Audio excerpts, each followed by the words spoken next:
Over the past decade, China has gone from a Silicon Valley copycat to a top contender in technology on the world stage. Its ascent is peaking at a time when geopolitical tensions with the US and Europe are intensifying, and the rise of artificial intelligence has sparked a new arms race. The US is rushing to curb China's influence in AI while balancing the need to regulate the powerful technology within its own borders. How America manages these competing priorities will have implications for where the balance of power in tech will shift to next. On this episode of AI IRL, we'll explore how China's playbook went from imitation to innovation and discuss what's at stake in the competition between these two superpowers.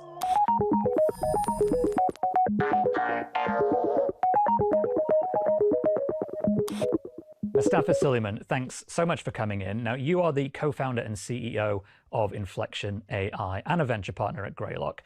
Some people will know you as one of the co-founders of DeepMind, now owned by Google. Tell us, what made you want to start fresh with Inflection? Well, now is really the moment. I mean, it was very clear to me during 2020, 2021 at Google when I was working on Lambda, the conversational AI that now powers Bard, that these large language models were truly going to be the future.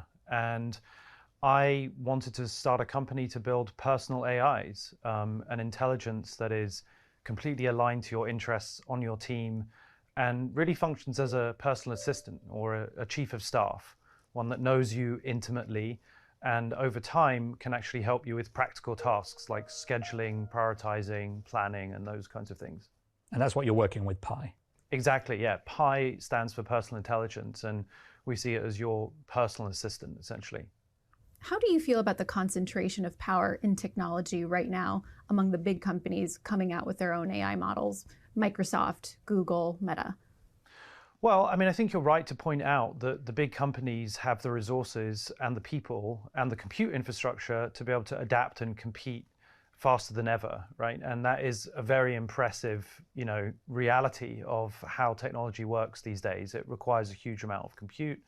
And at my own company, Inflection, we've managed to raise a lot of money and build one of the largest supercomputers in the world. But on the flip side, the other trend that's taking place is that the open source movement is now almost at cutting edge. I mean, it's probably about 12 months behind the very largest models built at the big tech companies. And so that's kind of a contradictory trend. Like the big companies are getting bigger and better faster, but also everybody is now going to be able to get access to these same capabilities in open source. Let's fast forward a little bit into the present day where the world order has changed since you first entered the tech industry. How did China go from being a copycat culture to a contender when it comes to digital innovation and specifically AI? Yeah, I mean, China is more than a contender. I think in many respects, it's one of the leading players now. I mean, they've always been incredibly creative. And I think that we may have, sort of overstated the extent to which they were simply copying, what we were doing. And I think it's important to remain humble about the fact that, these ideas are going to be widely available to millions and millions of people. And, in many respects, all of our cultures are equally creative, and they've been able to take, tools and ideas that are available both in open source, in the academic literature, and move them forward, innovate at the cutting edge. They've produced a lot of very good papers, contributions to the academic conferences that have been peer reviewed. So, I just think overall it's better to take an approach of humility, acknowledging that, they're also going to be a really significant player in this field over the next few decades. How would you rank the United States in terms of technological prowess in that world order? Well, I mean, there's no question that we, in the US and in the West more generally, are currently in the lead. I mean, we have the very best, most innovative technology companies and technology hubs. Without doubt, Silicon Valley is leading the pack. And I think we'll continue to. I think we worry too much that we're going to sort of be dislodged from our podium position. For how long do you think? Well, I think the question is, what does it look like to be dislodged? And is that really the right framing in the first place? Like, what is the difference between first and third? And, people talk about there being a race for AI, and it's very unclear what that looks like to come second or third in that race. I think it's sort of the wrong metaphor. Are we talking about superpowers, Clash of the Titans sort of stuff? It reminds me of back when the previous US administration banned companies from doing a lot of business with Huawei, and Huawei ended up basically having to get a lot better very quickly at making its own chip designs and all that kind of stuff. And it feels like it backfired a little bit. Yeah, you've also advocated for the US restricting sales of some NVIDIA chips, which are crucial in training AI systems, to buyers who don't agree or who refuse to use them ethically and safely. So what do you think is the best way the US can actually flex its power? Is it through the technological innovation or by stifling effectively some of its adversaries through regulation? The first thing I should say about that is I don't think now is the time to do that. I mean, I think in theory, when the time comes, if the time comes for us to adopt a kind of global anti-proliferation strategy, we're worried about technologies being so powerful that we have to stop their spread. If that moment arises, and I think we're quite a long way from experiencing that, then technically that would be an appropriate containment strategy. Because much as this technology is manifested in software, it lives on the internet, it still sits on chips, you know, whether you're training a model or serving a model. So in order to ask a model a query, you have to have access to one of those NVIDIA GPUs. And, you know, for what it's worth, there are really only like one major company in the world that produces those high-end GPUs, NVIDIA, and they manufacture the vast majority of their chips at TSMC in Taiwan that use one single company, ASML, a Dutch company that manufactures the core chip that produces the chips, and they sit in the Netherlands. So it's actually a very narrow supply chain. And so I think the point I was sort of trying to make is that if you wanted to adopt a containment strategy, there is a supply chain where you can impose chokeholds on it. And in 10 years from now, which country do you think will be leading the world in AI? Is it going to be the US? Will it be China? Will it be Europe? It's going to be the US, I'm pretty sure of that. I mean, the fundamentals in the US innovation ecosystem are unquestionably the best in the world. I mean, hello everyone, good morning to all of you. Welcome once again to this live analysis. Start करते हैं आज का सेशन। आज है expiry, Nifty weekly expiry as well as crude oil monthly option expiry. तो crude oil में ध्यान रखना, ईरान और यूएस के बीच में जो डील साइन होनी थी, memorandum of understanding, that is electronically already signed. I think ये कहा था कल ट्रम्प ने। सो नाउ लेट्स सी क्या और आउटकम निकलता है। कुछ खास क्रूड ऑयल में कल हुआ नहीं।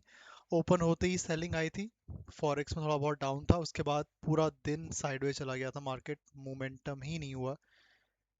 ठीक है, अभी भी उसी कल के सपोर्ट एरिया पर ही है। मैंने थोड़ा सा ये सपोर्ट आप कह सकते हैं हाफ कर दिया है। चाहो तो मैं पुराना ही लेवल लगा सकते हो, कुछ खास चेंज हुआ नहीं है।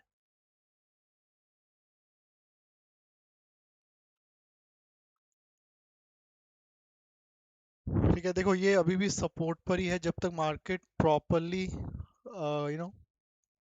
कुछ एक दो दिन तक सस्टेन नहीं करता 7,200 के नीचे, 7,200 के नीचे 1 to 2 डेज तक सस्टेन नहीं करता। I am expecting still there is a chances कि एक पुल बैक आ सकता है। अभी भी not too much expected, but या थोड़ा बहुत अपसाइड एक्सपेक्टेड है। हाँ, 7,200 के नीचे अगर मार्केट कंटिन्यूसली एक से दो दिन अगर सस्टेन कर गया, तब फिर हम एक्सपेक्ट करेंगे price can go towards obviously 5,800. Till then it is support. Now let's see it is holding this level for how long, कितना टाइम और होल्ड कर पाता है। एंड या that is the only way right now we can expect. बाकी expiry है, थोड़ा मुझे लग रहा है कल साइडवेज गया है तो मोमेंटम होना चाहिए। इस वीक एक्चुअली एफओएमसी की मीटिंग भी है, इसलिए most probably market is cautious more about it. आज G7 की मीटिंग है, उसके अलावा बिल्डिंग परमिट का एक डेटा रहेगा। 12:30 अभी London session open, then 5:30 New York session, 7 PM US market, 6 PM building permits का डेटा। कल इंपॉर्टेंट डेटा रहेगा को रिटेल सेल्स ट्रम्प भी बोलने वाले हैं, क्रूड ऑयल की इन्वेंट्री है, and FOMC fund rate cuts का डिसीजन भी कल ही आने वाला है। तो मार्केट हो सकता है थोड़ा सा कॉशियस रहे इस वीक। ध्यान रखना 19 की वजह से मार्केट तो ओपन है, बट यूएस में वहाँ जून 19 का हॉलीडे रहता है, तो बैंक हॉलीडे है, सो थोड़ा सा वॉल्यूम हो सकता है कम ही रहे। नेचुरल गैस परसों क्लोज होते होते रेजिस्टेंस पे क्लोज हुआ था, गैप डाउन ओपन हुआ, फिर रेजिस्टेंस पे आ गया, फिर से सेलिंग एक्सपेक्टेड ही है। थोड़ा सा लेवल देखो थोड़े बड़े हैं, नहीं कि बिल्कुल टॉप से सेलिंग करने का प्लान करो या बिल्कुल बॉटम पे सेलिंग प्लान करने का करो। कोशिश करना मिडल ऑफ द लेवल के आसपास ही सेलिंग प्लान कर लो। ऐसा थोड़ा बड़ा हो सकता है तो क्वांटिटी थोड़ी कम रखना, अगर और ऊपर आया तो फिर क्वांटिटी इंक्रीज करना। एक ही लेवल पे बड़ी क्वांटिटी मत लेना, SL will be high because of that. ठीक है, तो मार्केट हो सकता है लेवल के नीचे जाए और फिर रिकवर कर जाए, it is very highly possible. So फिलहाल मैं इस लेवल को इसका हाफ ही कर दे रहा हूँ, कल का ही लेवल है तो कुछ खास चेंज हुआ नहीं है, नथिंग चेंज मच। ठीक है, इसमें भी ये फिलहाल अपने 50% के लेवल पे है, चाहो तो इस एरिया के आसपास कल बाइंग कर सकते हो। कॉल वगैरह मत लेना इस एरिया पे, ठीक है, यहाँ पर कॉल तो मेरे अकॉर्डिंग चलेगी नहीं कुछ खास। बेस्ट है ऑप्शन सेलिंग करो, अदरवाइज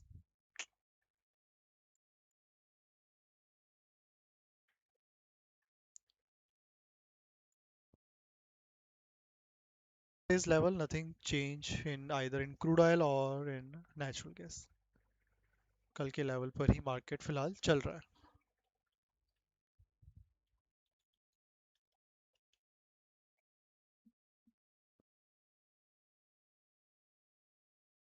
इंडियन मार्केट भी ओपन होने वाला है, फ्लैट ही लग रहा है, कुछ बहुत बड़ा गैप अप गैप डाउन तो है नहीं।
Okay, Indian market also open now.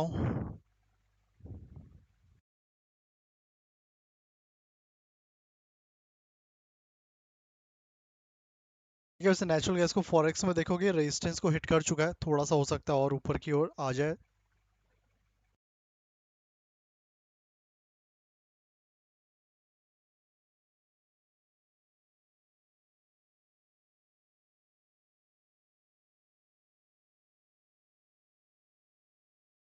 ठीक है, कल तो निफ्टी में भी कुछ खास मूव हुआ नहीं, अभी जस्ट ओपन ही हुआ है, हल्का सा गैप अप मोमेंटम हो रहा है। लेट्स सी फर्स्ट हाफ में थोड़ा मोमेंटम अगर आ जाता है, कल तो साइडवेज ही था, ऐसा ना हो आज भी कंप्लीटली साइडवेज ही चला जाए। कल का high looks like a resistance zone now 24,000 future में।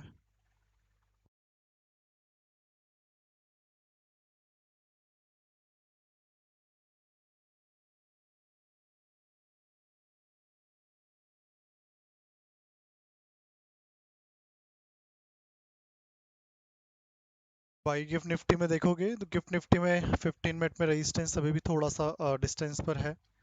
Market can go towards 24,200 in gift Nifty, remember in gift Nifty.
How does the relationship between, the ruling party in China play out against the kind of the development of companies?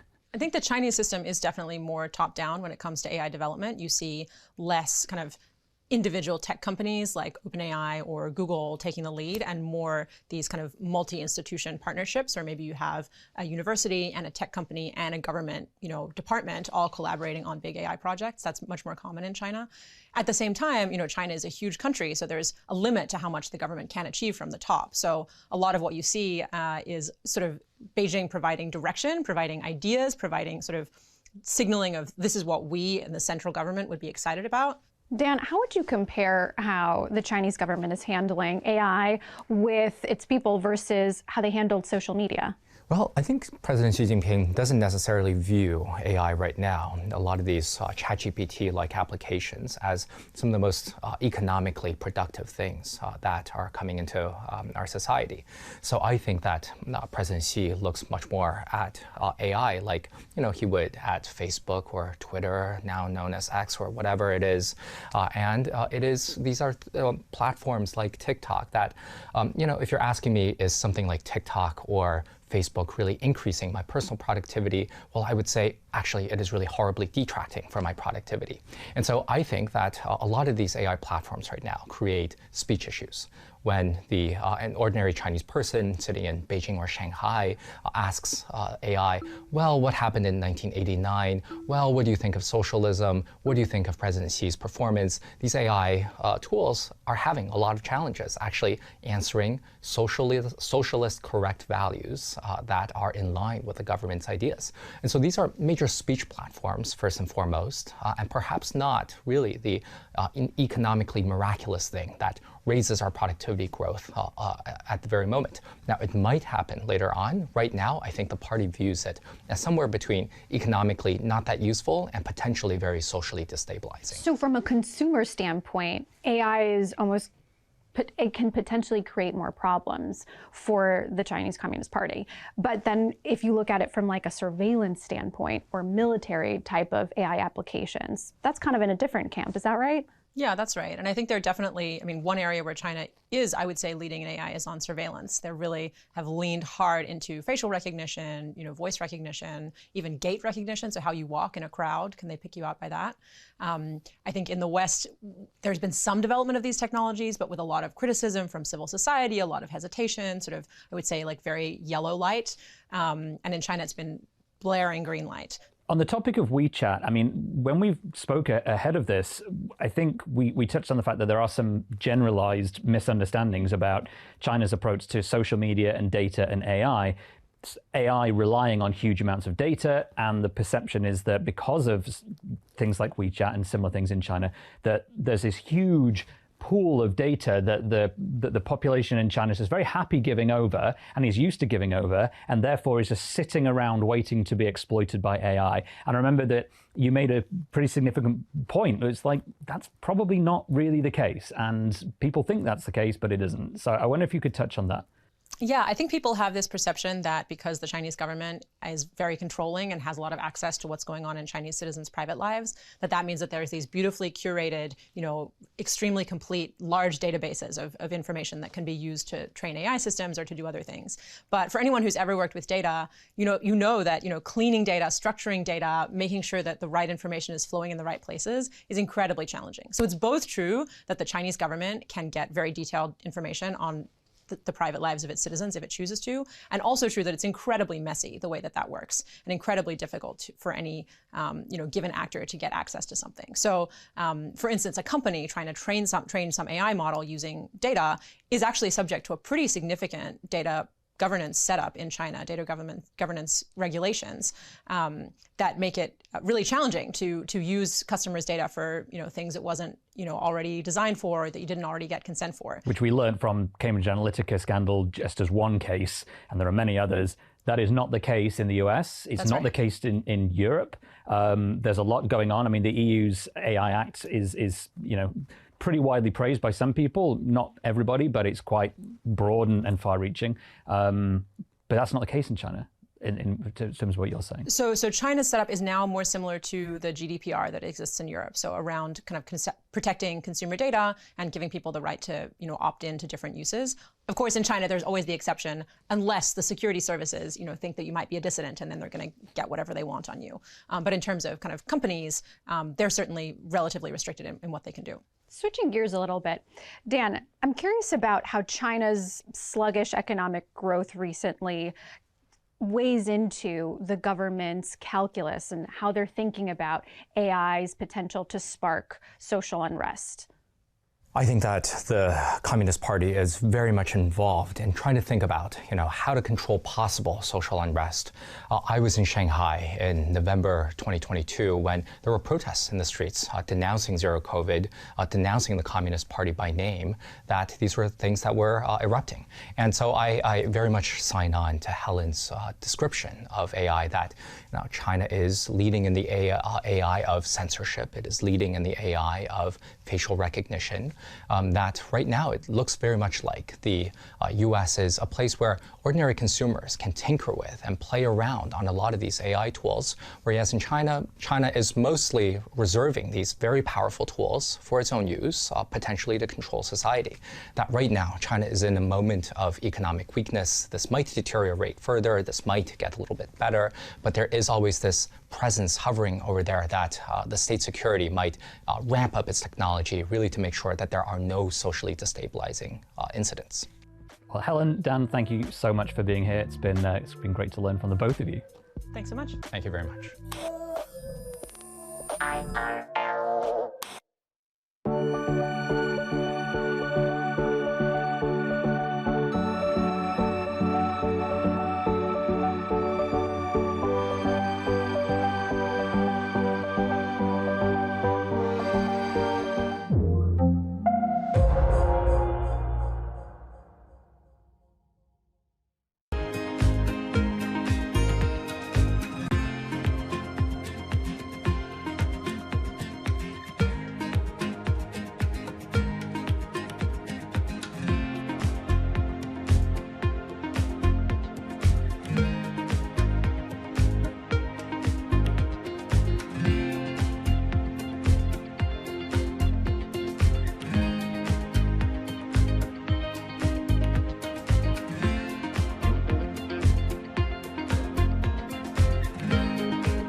Good morning. This is Horizon's Middle East and Africa. Our top stories this morning.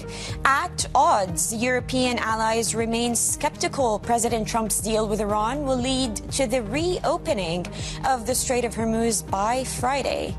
Under pressure, the deal is also seen straining Trump's relationship with Benjamin Netanyahu, with Israeli officials voicing strong opposition to his agreement with Iran.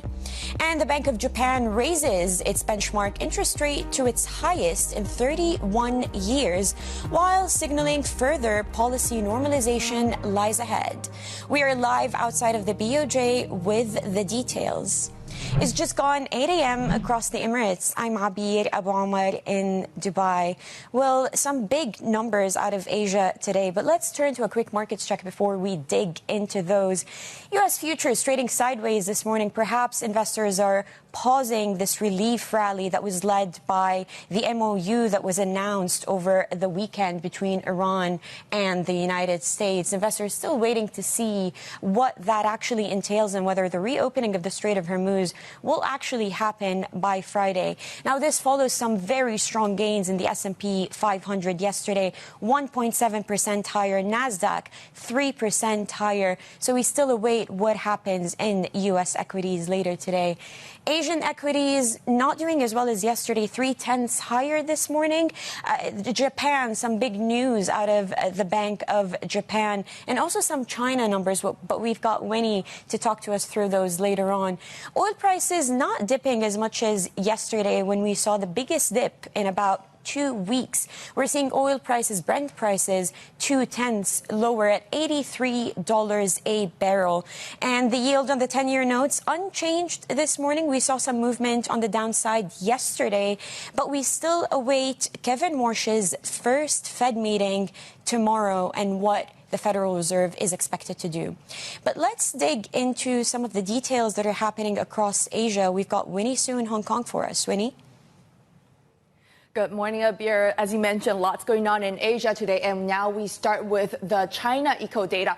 Pretty set of disappointing numbers for the China's May eco data. Specifically, we're looking at the retail sales number and fixed asset investment. Now, retail sales down about 0.6% year over year for May, and that is the first contraction that I saw since the COVID times, and also coming below estimate of a 0.2% decrease. Now, it really goes to show how domestic demand remains very weak in China, and that China's growth still pretty much rely on the growth when it comes to trade and exports. And in terms of market reaction, we are seeing pretty muted reaction because at this point, still investors not expecting much of a policy boost from the government. Now, flip the board, we take a look at Japanese assets because, yes, we had the Bank of Japan coming as expected, raising rates by 25 basis points to the benchmark rate at 1%, the highest level since 1995, with one descent. But also we have the Bank of Japan saying that they are going to continue the monthly bond purchase from April 2027. Now, in terms of market reaction, we are seeing, in fact, some of the stocks, especially in the Nikkei 225, turning into the green, and that Japanese yen, in fact, also reversing some of the earlier gains. But the focus really will be on the presser later today. All right, we'll have to wait and see what that presser holds for us. Winnie Su in Hong Kong. Now let's turn back to the regional story. President Trump and Vice President J.D. Vance have signed an electronic copy of the MOU with Iran. A U.S. official and the VP told Fox News the president will release the text of the deal on Friday. But that deal has come at one significant cost: the president's relationship with Israel's Benjamin Netanyahu. The Israeli leader's close relationship with Trump has become a political liability now that the U.S. has reached a deal that much of Israel opposes. European allies are also skeptical about Trump's promise the Strait of Hormuz will reopen by Friday. The strait is already partially opened. As you know, they're doing a little hunting for a couple of mines that they've already found. But it's essentially ships are starting to go out now. On Friday, it'll be completely opened. This is a very powerful document, and I want it to be released so probably pretty soon. I would say sometime after Friday, because the strait opens completely. It's open now, but it opens completely. We'll have all the mines knocked out for the most part. Let's go to Jerusalem now and bring in Bloomberg's Dan Williams. And joining us from Singapore is Bloomberg's Stephen Stupczynski, who leads our Asia energy coverage. Dan, I want to start with you. I was reading your big take earlier today, and there's a quote there that says that President Trump had stabbed Benjamin Netanyahu in the back. Is that sort of the narrative that is floating around in Israel with this deal looming? It's a narrative being stated loudly in Israel, in some quarters of Israel, but those quarters include the Netanyahu camp, a camp that until very recently had also been Israel's Trump camp. There's a sense in Israel that while this deal is being held up by President Trump as a victory, it's being held up by Iran as a victory, it comes down to a loss for Israel, which is not insignificant given that Israel went to war in partnership with the United States on February 28th against Iran. They had an equal share of the sorties over Iran, an equal share of the risk to service members. And obviously, Israel was hit far harder than the United States when it came to missile attacks from Iran. And now it seems that the Israelis feel excluded from those negotiations. There were times when Netanyahu, or at least his aides, were awaiting word of what Trump planned through his leaks to the media, rather, it appears, than through direct briefings between the president and the prime minister. They worry that this deal will effectively sell short the core aims declared by the allies at the outset of the war, and they feel they will have to pick up the pieces and perhaps go to war again alone sometime in the future. And Stephen, when it comes to oil, we spoke about this yesterday and throughout this war, really, but it's a big concession. The reopening of the Strait of Hormuz is the ultimate concession in this MOU, really. How realistic is it that it would reopen by Friday? And how realistic is it to go by President Trump's timeline that shipments are going to move quickly or immediately through the waterway? Friday is pretty ambitious. I mean, I think the key thing that the market is going to be watching for is if just some ships start to go through with their AIS, the ship tracking transponder on when they go through. Because we've seen a lot of oil ships go through dark. Literally, they'll turn their lights off and go through at the dead of night to go through undetected. And we've seen a lot of ships going through like that because they wanted to avoid any view from Iran. But if we do start to see an uptick in vessels from Friday going through very openly, then that does indicate that there is a level of opening. Now, Trump saying that, you know, we will see a full opening, whether you'll see a return to pre-war levels, that will obviously take more time. And according to the analysts and traders that we've spoken to, it's not a matter of days and weeks, it's more a matter of months. And there are a few reasons for that. One, you have to make sure that it is actually safe to go through and that everything has been agreed. The ship owners are okay with the safety in the area. The insurance firms have signed off on everything. And as well, which is quite interesting, it even goes down to the crews. Captains will not go through the strait if the crews do not feel safe. And then the other issue is the ships are all around the world. There are a lot of ships that got kind of stuck out of Hormuz in the Persian Gulf over 3 months ago, and they were subleased by ADNOC, Qatar Energy, Saudi Aramco to other parts. So getting those ships back to the region will take time as well, further adding to the timeline it takes to get back to at least some level of normalcy. Dan, returning to Israel and Israel's military actions in Lebanon, that has proven to be a red line for Iran.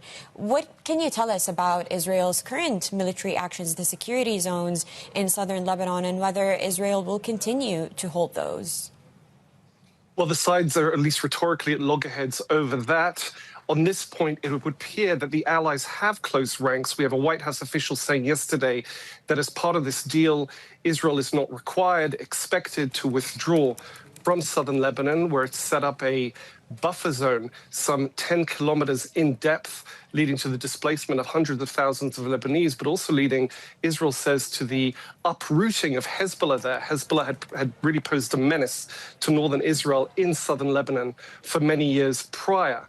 So the Israelis are also saying they won't budge. It could be that during the 60-day negotiation period that would follow the signing of this MOU, the Americans will try to get the Israelis to quietly redeploy troops there, perhaps as some kind of deal with the Lebanese government, which is US-backed and is pledged, at least on paper, to crack down internally on Hezbollah.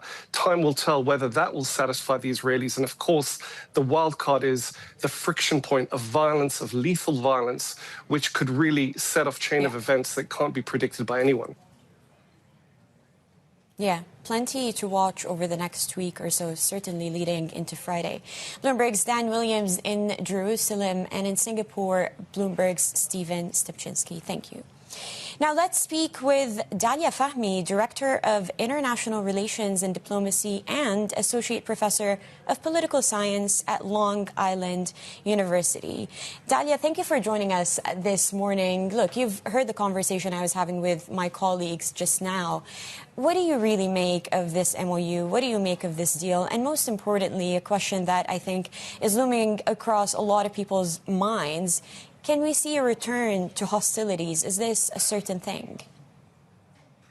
So this is a significant moment. Having said that, it's only the beginning. It's only the beginning of half a process. We know that the signing of this MOU that happened yesterday and the physical one that'll happen on Friday is the beginning of a series of negotiations where, for example, this morning, Vice President Vance said that still the foreign minister and the speaker of the Iranian parliament would be part of future negotiations. Now, the sticking points, of course, are the reopening of the strait. What is the ceasefire? Where are the territories that are included in the ceasefire? Will Lebanon be included in in it, the nuclear program and its future, but critical for Iran is the future of those frozen funds.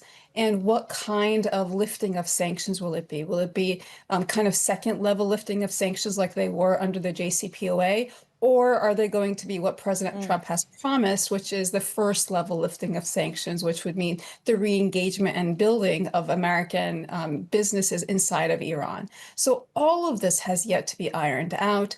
And we're also coming at this where the president and the US administration has said in the past couple of months, 38 times, that a peace agreement is imminent or close. And so we're hedging our bets here, but still, based on past behavior, it's not clear that we're moving towards a real ceasefire. So, Dalia, come Friday, the MOU is released. We actually heard reports this morning that it could be released even before Friday by President Trump himself. Do you think that it will leave room for interpretation? That is something we've been hearing from a lot of analysts, that it will have those concessions, but it will be open to interpretations, just like what we've been seeing from the Iranian side and the U.S. side on some of the concessions that you've just mentioned, the blocked assets, the oil sanctions. What do you think we're going to see out of that paper, that document?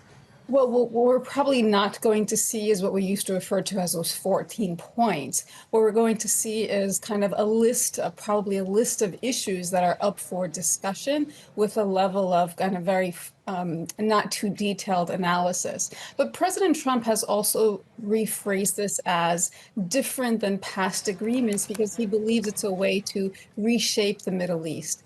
The past, for example, JCPOA was not agreed to by Israel, the UAE, and Saudi Arabia, where this agreement is seen as something that Qatar, Pakistan, Oman, Turkey, even Egypt and Saudi Arabia have a vested interest. And at least that's how President Trump is framing it. And that this could be a kind of future peace agreement or strategic alliance between many parts of the region. Yeah. And so, again, a lot has yet to be seen.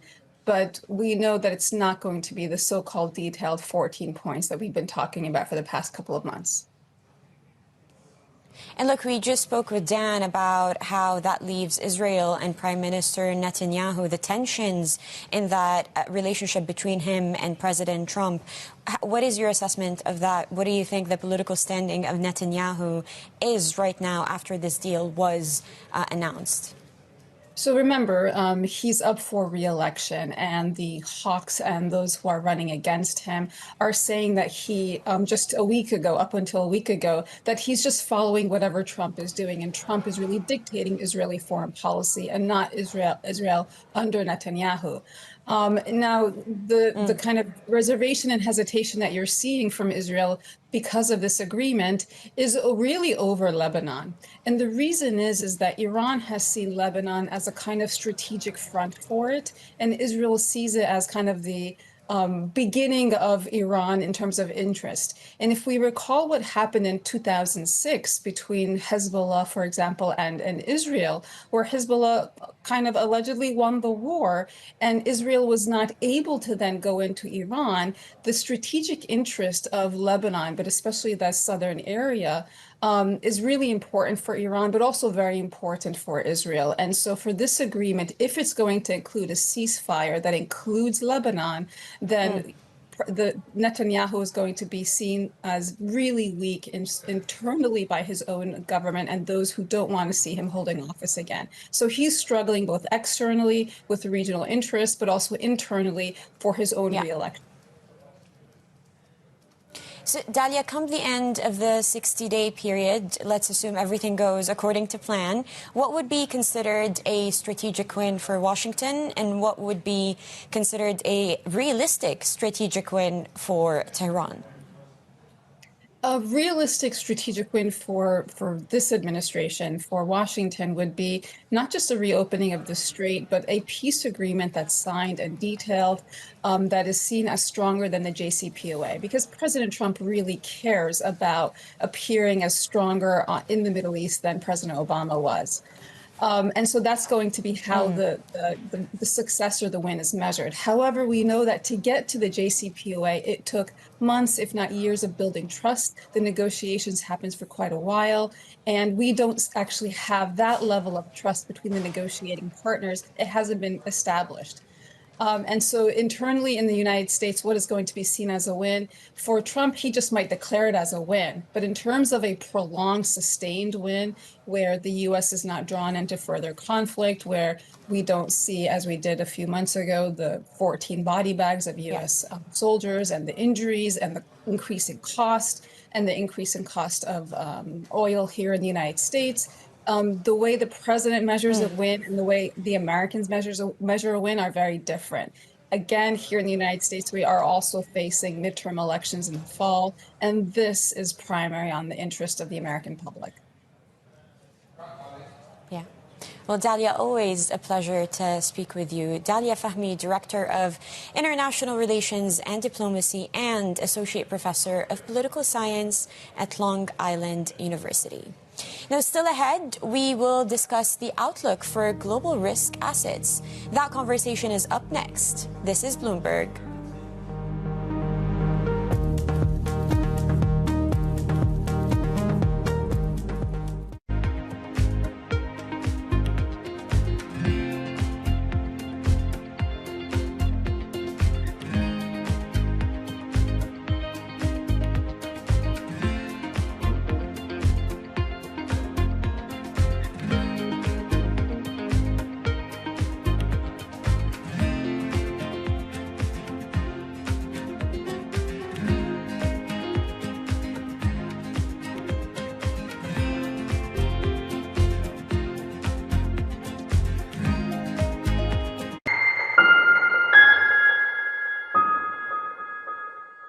U.S. jobs numbers are released. Bloomberg has the report under surveillance with crucial data and expert analysis at terminal speed. Nobody covers Jobs Day like Bloomberg. When news breaks, a redhead across the Bloomberg terminal. Bloomberg has you covered. Trump's global tariffs are struck down by the U.S. Supreme Court. For all the context and clarity you need. There's going to be now tons of tariff headlines until midterm elections. Hear it first on Bloomberg. Every weekday, Bloomberg puts the spotlight on a different aspect of global finance. Flows, funds, and the forces shaping markets on ETF IQ. The future of money with Bloomberg Crypto. The players behind major transactions on Bloomberg Deals. Rates, risk, and the cost of capital on Bloomberg Real Yield. And personal finance, retirement, and wealth management on Bloomberg Money. A different topic every weekday, only on Bloomberg Television. It's a multi-trillion-dollar industry. We'll show you what's happening in ETFs like no one else. ETF IQ, only on Bloomberg. Key investors, top executives, global innovators. Join me for in-depth conversations with the biggest newsmakers on the day's top stories. Insight with Haslinda Amin, only on Bloomberg.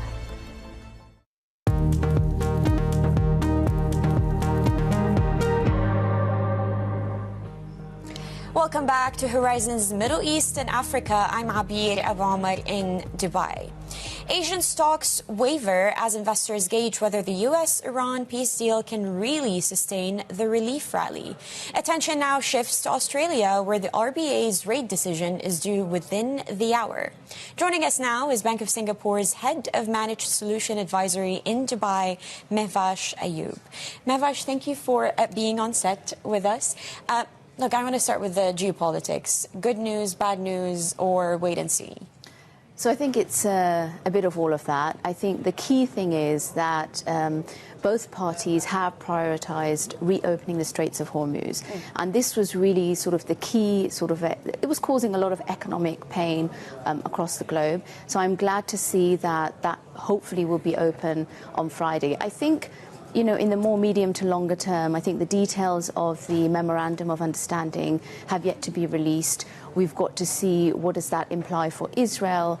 Will they comply? If they don't comply, what will Iran's reaction be? But I think essentially what they've done is tabled the longer-term issues around nuclear and around sanctions over this 60-day period, which I think, by the way, will be continuously rolled, because historically we've seen these type of agreements can take months, if not years. But in the shorter term, the absolute critical point about the Straits of Hormuz reopening, I think, is good news. So I asked this question in a geopolitical capacity earlier, but I want to ask it on a risk asset capacity now. Come Friday, the Strait of Hormuz is open. What does that mean for risk assets? So if we look at the reaction so far, I mean, oil is substantially lower and equity markets have already rallied. Now, if we take the week prior, where there was a little bit of volatility in anticipation of this deal, actually equity markets have been very resilient. And I think they've been pretty much pricing in an end to the war already. So I don't think Friday is going to cause so much of a reaction. I think we just have to be a little bit more wary as to the rally that we've seen and how to protect some of those gains. I think it's all going to be about fundamentals and earnings going forward for equity markets. So turning to the other big story, I feel like we juggle between geopolitics and AI and the AI rally on this show. But when it comes to President Trump's next conquest, or something else that he's going to turn his eyes on once the Iran deal is under wrap, what do you think that is going to be, especially with everything that is happening with artificial intelligence? We've seen the Trump administration block or bar foreign access to Anthropic products, including Mythos. Do you think that that is the next goal for President Trump? Yeah, I think you've hit the nail on the head. I think the real issue here is, you know, markets always need to look at what is President Trump's focus next. And I think what's been flying a little bit under the radar is what was announced on Friday, is this export directive, exactly as you mentioned, about Anthropic's latest AI models not being essentially being restricted to U.S. nationals. So hopefully this, gets agreed on in the shorter term. But if this is a sticking point in the medium to longer term, the reason why this matters is because there is an assumption that these models will be available to the global marketplace. And a lot of the investment and the capex concerns already that exist in the market is based on this assumption. So if you take this assumption away and you narrow the market, you've got a question about all of those huge investments that we've seen announced by the AI companies. I also think if we look at the equity market rally, it's been very narrow. It has been all around AI, and I do believe that is a secular theme that will continue to run. But I just think investors need to be really wary of the overall exposure they have to AI in their portfolios and how to manage that. So Mavish, the last year or so was dominated by geopolitics and tariffs. If we consider Venezuela, it's not just Iran, the U.S., but that's close to memory. What is the next 6 to 12 months going to carry for us in terms of macro risks? So I think it will be a continuation. I think foreign policy under the current U.S. administration is going to continue to cause bouts of volatility. I do think, though, if the fundamentals are there, earnings are there, equity markets should be relatively resilient. But again, you just need to ensure that you have diversification in your portfolios. You're not overexposed to a particular country or sector in terms of your equity, and you still have actually diversification across asset classes. So I think you just need to manage for more of the same, but obviously the headline news will be slightly different based on what President Trump is looking at going forward. And just briefly, we have a lot of central bank decisions looming. We just had the BOJ, the Fed is tomorrow. We're still expecting the RBA. What is your take on monetary policy going forward this year?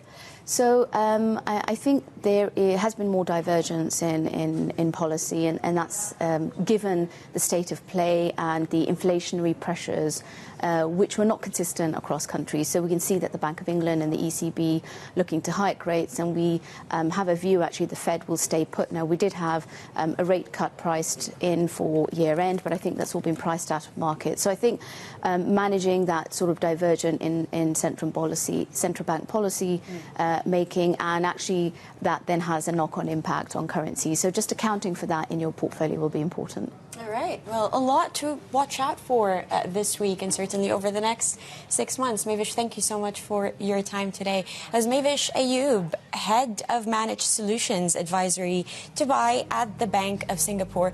Now, before we head into the break, let's take a quick look at markets. S&P futures still trading sideways, Nasdaq a little bit down, and Dow Jones also sideways.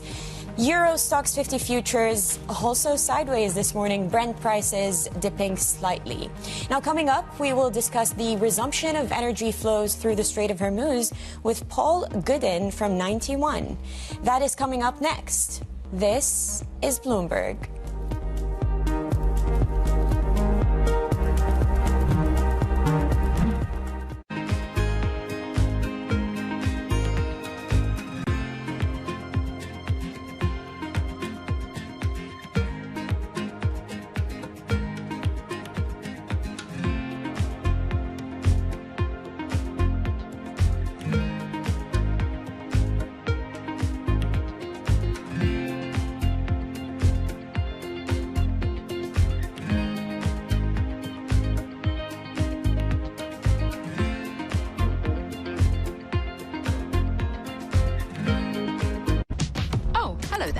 Just wanted to say, Primer is back. We've been scouring the frontiers of science and technology to help explain the difference between the next gold rush and whatever this thing is. And in Season 2, we're upping the stakes. More danger. Now that is some high-grade uranium mineralization. We used to have a stable climate on this Earth. Right now, we do not. More science. We're pushing the envelope of technology in multiple directions. Software, hardware, chemistry, physics. The cable is, like, very cold. And more CEOs that can nail the photo shoot. Hundreds and hundreds of billions of dollars are at stake. While the problems are economic, the solutions are too. And yes, we will be talking about AI. There is a lot of humanoid hype out there. But our future doesn't run on hype. It runs on innovation. Watch Season 2 on all these lovely channels. Technology is embedded in every aspect of our lives, and that revolution is playing out in real time. From finance to defense tech, AI to entertainment, from the road to the stars. Bloomberg is bringing you the stories of companies and people that are pushing tech to new frontiers, and the politics reshaping global tech markets. I'm Ed Ludlow, live in San Francisco, and this is Bloomberg Tech. Every weekday, only on Bloomberg Television. We're at the epicenter of a global realignment on a scale not seen for decades. At the intersection between markets, economics, and geopolitics, a forum for sophisticated conversation. This is Bloomberg Surveillance. Bringing you the latest geopolitical news whenever and wherever it happens. I'm David Gura on the Salar de Uyuni in Bolivia, and this is Bloomberg. Tune in to Bloomberg Business Week Daily. We got to talk crypto. From the magazine that helps global leaders stay ahead. What's the conversation around your company? Bringing you insight on the people, companies, and trends shaping today's complex economy. Planning very big things. A new level of premium. Plus global business, finance, and tech news as it happens. The floodgates of innovation are going to open up. You can't fake passion. You either are or you aren't. Bloomberg Business Week Daily, only on Bloomberg.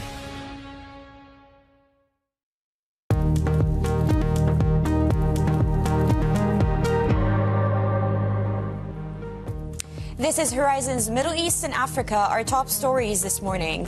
At odds, European allies remain skeptical that President Trump's deal with Iran will lead to the reopening of the Strait of Hormuz by Friday.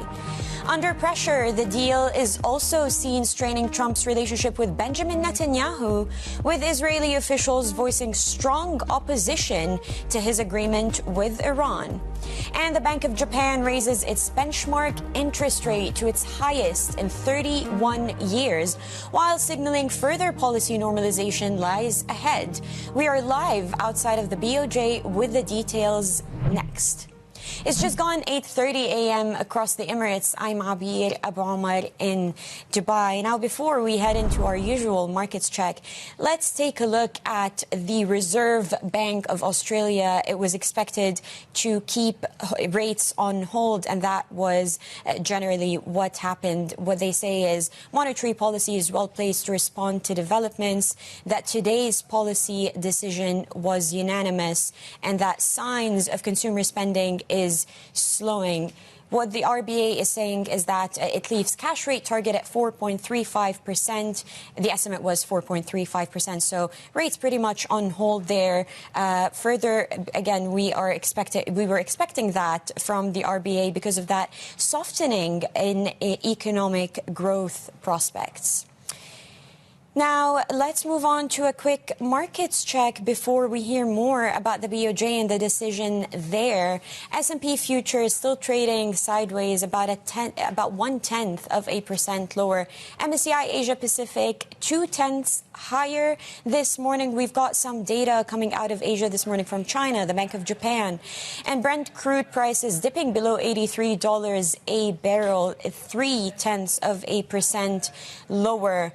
The yield on the 10-year notes not doing much. We saw some movement yesterday upon the announcement of this MOU between Iran and the United States. But today the market is pausing that rally that we saw across risk assets, and we await Kevin Warsh's first Federal Reserve meeting happening tomorrow on Wednesday. So we'll keep an eye on the details that emerge out of that meeting. Now, the Bank of Japan has raised its benchmark interest rate by 0.25 percentage point to 1%, its highest level since 1995. It also signaled that further policy normalization lies ahead. We have the co-anchor of Asia Trade, Sherry Ann, in Tokyo. Sherry Ann, thank you for joining. Look, this hike was widely expected. It is within estimates, wasn't it?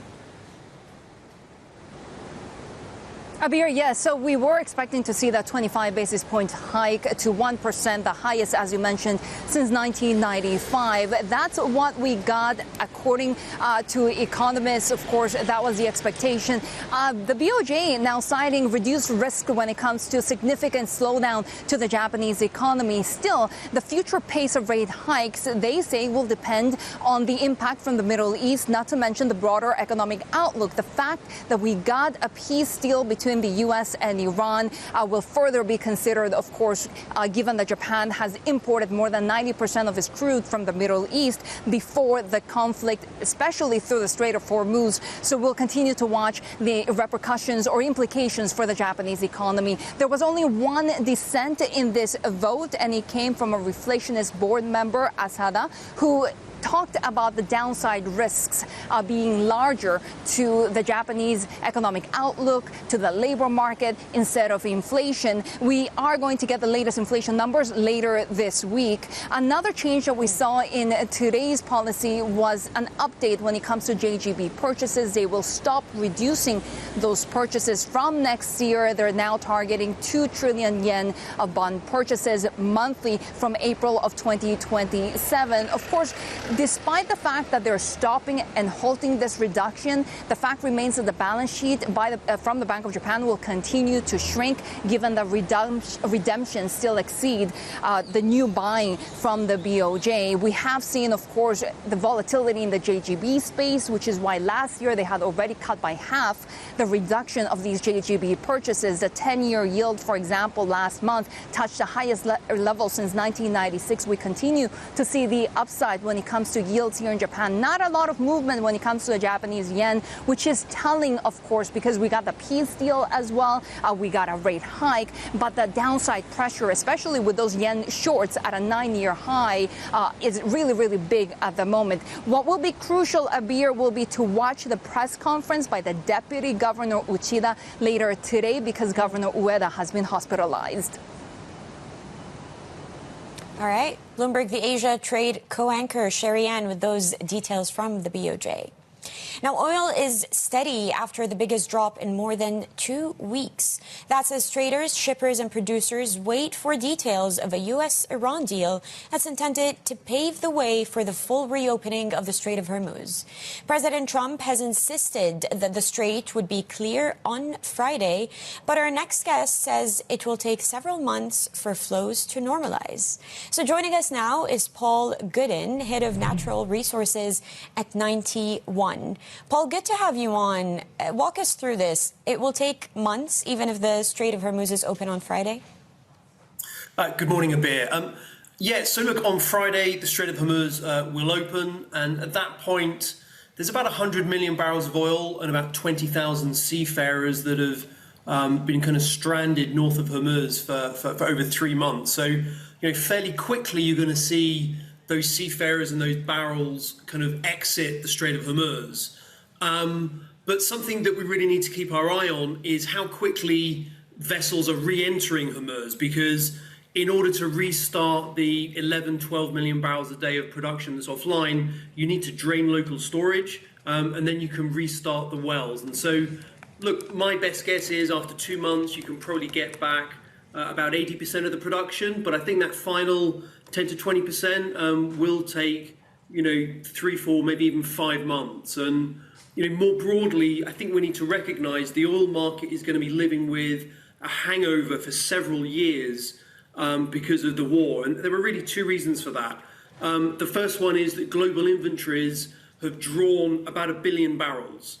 And over the next few years, governments will want to refill those inventories. And so that means higher demand. And then the second reason is we can't unlearn what we've learned. And what we've learned is that Iran can at will close the Strait of Hormuz. So there will be some kind of geopolitical premium in the oil price as a result of what we've seen. Yeah, and that was going to be my next question. You mentioned this hangover effect. Do you think the world has recalibrated how it looks at the Strait of Hormuz, its strategic importance, given that those geopolitical tensions have proven that they could flare up at any time, and that Iran has proven as well that it could just lock it all down? Yeah, look, I think that's exactly right. You'll see some kind of remedial action taken. So some producers in the region will build new pipelines to try and circumnavigate Hormuz. But look, I think that, most folks will be kind of thinking to themselves, whatever the mid-cycle price they were using before the war, that'll be going up by $5 to $10. And again, 2 reasons for that. One is you're going to have probably a doubling in the apparent oil demand growth for oil for the next 2 or 3 years as inventories are rebuilt. And then this geopolitical premium, because you still got, 20% of the world's oil supply north of Hormuz and all of the spare capacity in the system. So yes, I think we're looking at a hangover, and I think we're looking at kind of structurally higher oil prices for the next 2 or 3 years because of this. So you mentioned higher oil prices. I was looking at a note from Morgan Stanley earlier, and they've pared down their expectations for how oil prices are going to average towards the 3rd quarter and the 4th quarter. Again, theoretically, given the Strait of Hormuz does open, it takes a few months for those shipments to make their way through the Strait of Hormuz. What are your expectations for how oil prices would average over the next 6-12 months? Yeah, so look, over the sort of the coming weeks and months, the answer is it's going to be very volatile. There's lots of things that are still undecided and have to be negotiated. So there's always the potential for some kind of kinetic action or some kind of speed bump in the negotiation. So I would kind of say the next few weeks and months, volatile. My view kind of at the start of the year was that mid-cycle Brent oil prices were about $70 a barrel. That's kind of what you needed to kind of balance and supply and demand. My best guess now is that we're probably looking at around $80 a barrel. And look, it's not just the impact of the war and the inventory rebuild that we need to see and the geopolitics. It's also because of what's happening in the US. So in the US, US shale has been the predominant sort of supplier of the incremental barrel over the last decade. But the message from Texas is that the big US E&P companies are running into sort of tougher geology. They've drilled the tier 1 wells. they're now drilling the tier 2 wells. And so that means that US production is not going to grow that much, even with these higher oil prices. So look, the good news is there'll be extra production from the UAE, from Venezuela, and from Argentina. But yeah, my sense is probably $80 a barrel over the next 2 or 3 years is probably the mid-cycle price. And Paul, what about an economic slowdown? Do you factor that in for what it means for prices, but also supply and demand over the next year or so? Yeah, look, it's a great question, and most people kind of think that oil prices of 100, 150 are good news for the oil companies, and the reality is that it's not, because it does create demand destruction, and if the oil price gets up to, let's say, $150. It gets to about 5% of global GDP, and that is the point at which the oil market's going to tip us into a global recession. So yes, really high oil prices create a one-off windfall for oil companies, but it does create this longer-term problem in terms of demand destruction. And look, the good news of a reopening of the Strait of Hormuz is that it moderates the oil price. The long bond yield is coming down, risk of recession goes down, and that creates this sort of healthier long-term demand scenario for oil. Right. Well, we await key details on Friday then. That was Paul Gooden, head of natural resources at 91. Now, coming up, the Iran war is forcing Gulf states to reassess their their security priorities and long-term strategic partnerships. We'll discuss that with Mehran Kamrava from Georgetown University, Qatar next. This is Bloomberg.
Asia is at the forefront of some of the world's biggest stories. I'm Sherian in Tokyo. And I'm Heidi Stroud-Watts here in Sydney, where the trading day begins. We're here in the centre of all the action to get you set up with the numbers, news and knowledge you need for the day ahead. The demand is indeed recovering. We've been waiting for this moment. The opportunity of a century. Join us on Bloomberg The Asia Trade. Weekdays only on Bloomberg TV. Context changes everything. The countdown is on. Everything you need to get the edge at the end of the market day. Get ahead of tomorrow's trading with The Close. Weekdays on Bloomberg. Context changes everything. Bringing you up-to-the-minute automotive news whenever and wherever it happens. I'm Matt Miller in Detroit, and this is Bloomberg.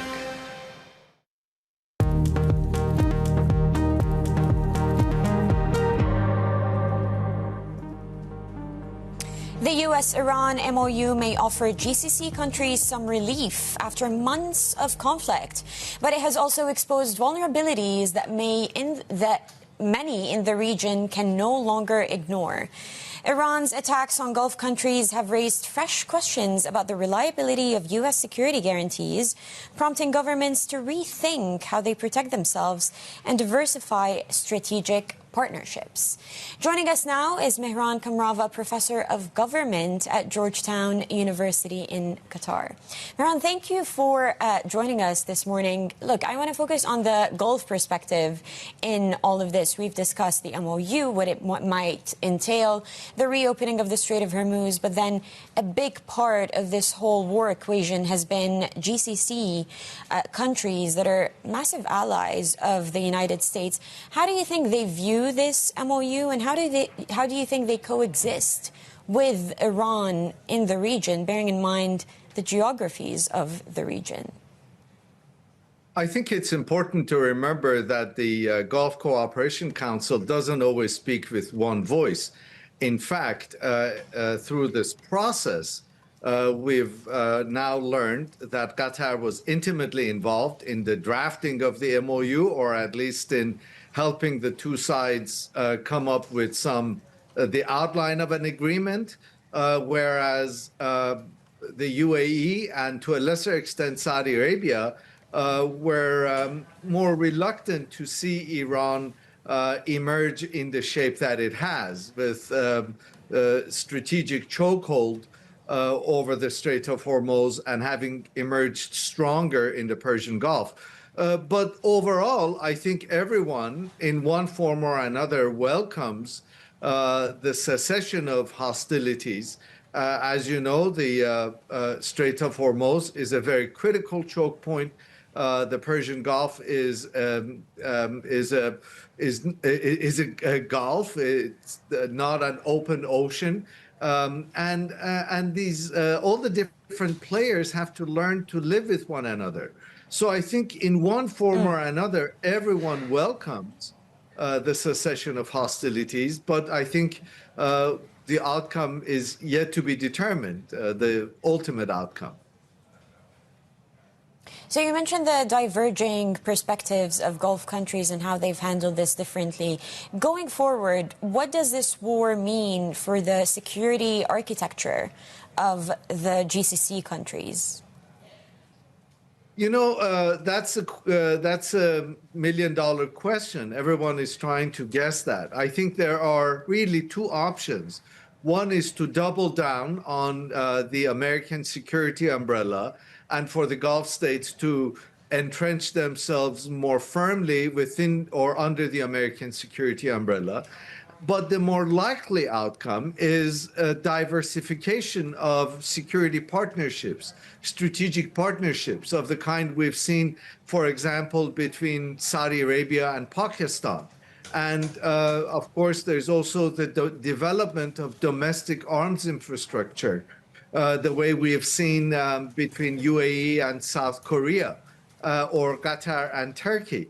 So I think what we're likely to see moving forward is more actors being involved in security partnership and strategic alliances, actors like Pakistan, South Korea, and others, Turkey and others. So when it comes to Gulf leaders and how they're thinking about these things, what do you think is the biggest geopolitical risk they're underestimating? Would it be Iran going forward, or is it possibly Israel? Well, I think everyone is worried about the Israeli wild card because on two previous occasions, Iran and the United States were on the cusp of an agreement in June of 2025 and then again in February of 2026. And the Israelis attacked. Second time, of course, it was the United States that also initiated the attack. And we all know that out of this entire MOU and the upcoming peace agreement, Netanyahu has come out the biggest loser. And so everyone, I think, is worried about the unpredictability of Israel. And of course, there's also a keen awareness across the region that Iran now has discovered a very inexpensive but strategically effective leverage, and that is the Strait of Hormuz. All right. Well, Mehran Kamrava, Professor of Government at Georgetown University in Qatar, thank you for your time. Now, coming up, the United States is at odds with allies over how easy it will be to reopen the Strait of Hormuz. We report live from France for the G7 next. This is Bloomberg.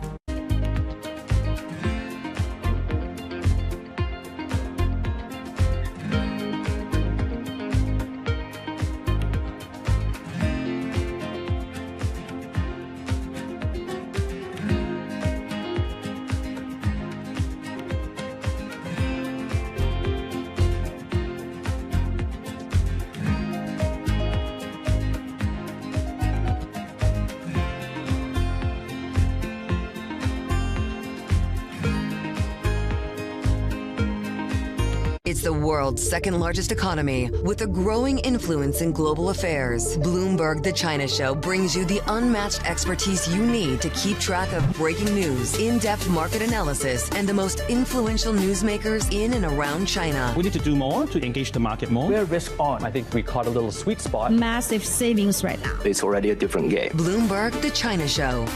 Weekdays around the world, right here on Bloomberg. Context changes everything. From the world of politics to the world of business, Joe Matthew and Kaylee Lines deliver news, insight, and analysis live 2 times a day, every trading day. Balance of Power at 1 and 5 Eastern, only on Bloomberg. Bringing you up-to-the-minute geopolitical news whenever and wherever it happens. I'm Jennifer Zabasaja in the Lesotho Highlands, and this is Bloomberg. At 9:30 a.m., the market tells you what it's really thinking. We beat the drum to the opening bell. With deep analysis of the forces driving the price action. Focusing investors on what really matters. Where the money flows, which markets are changing. Conversations with players shaping the narrative. Innovative growth companies gravitate to NASDAQ. It's not just like, let's buy the Mag 7 or AI. That's a really compelling story. This is where your trading day begins. And this is Open Interest. Only on Bloomberg.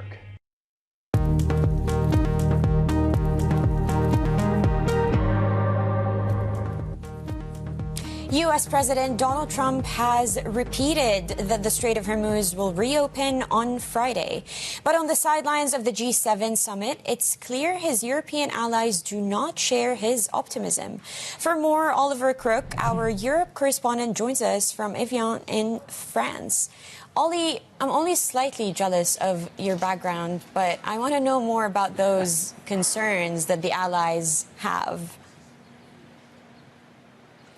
Yeah, absolutely. So you have the G7 leaders who have assembled here in Evian, France. They were greeted by the host Emmanuel Macron last night, including Donald Trump, and the two of them held a sort of short bilateral meeting, and then the press sort of came in, and really you got the sense there that Donald Trump was explaining the deal to a great deal to the G7, but also to the rest of the world, but also trying to really sell this deal to the rest of the world and the G7. And as you've just been mentioning, you know, I think very publicly there's been a very large sigh of relief among the G7. Obviously, it takes some of the pressure off the oil market, the inflation story here in Europe, but it still has a million questions associated with what exactly is in this plan, how the Europeans should be sort of complying and helping with it, and what the future looks like going forward. There's this question about if the Europeans will join in, particularly on the military effort to clear mines from the Strait of Hormuz. Not even clear if there are mines, how many mines there are within the strait itself, and of course a big question about financial sanctions going forward. The Europeans have their own financial sanctions, and there's a real doubt here among European leaders that A, the strait will be open by this Friday, and that B,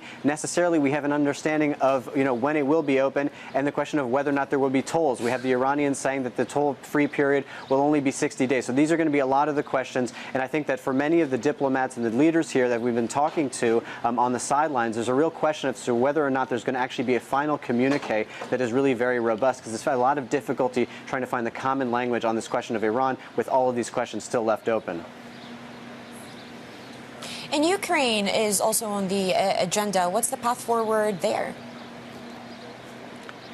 Yeah, absolutely. So listen, today is going to be all about geopolitics. We have Zelensky arriving this morning at 9 a.m. The session is going to be on Ukraine. Then we have the leaders of Qatar, Egypt, and of course the UAE, who will be joining the G7 in a little bit sort of around noon. And then later in the day, Brazil and Kenya will be joining. But I think for Zelensky, and this is really a critical moment for the war in Ukraine, for him it's the opportunity to engage with the President of the United States to try to establish what the next chapter of American involvement will be in the war in Ukraine. And we did hear from President Trump speaking about Ukraine post the sort of Iran. Have a listen to what he had to say yesterday. Now that this is finished, we're going to be focusing on that, see if we can get that one done. 25,000 people a month are dying, mostly soldiers, and that shouldn't happen. But So it sounds as if for the President of the United States, who's really checked out of the war in Ukraine and the conversations and the negotiated peace between Russia and Ukraine, that this is something that he can really come back to the table with. For the Europeans, the task here is trying to get him on the Ukrainian side of the equation, and that is, of course, going to be the main sort of object for President Zelensky, who arrives here a little bit later today. All right. Oliver Crook, our Europe correspondent in Evian, France. Now, Cape Verde held Spain to a surprising 0-0 draw in the country's World Cup debut.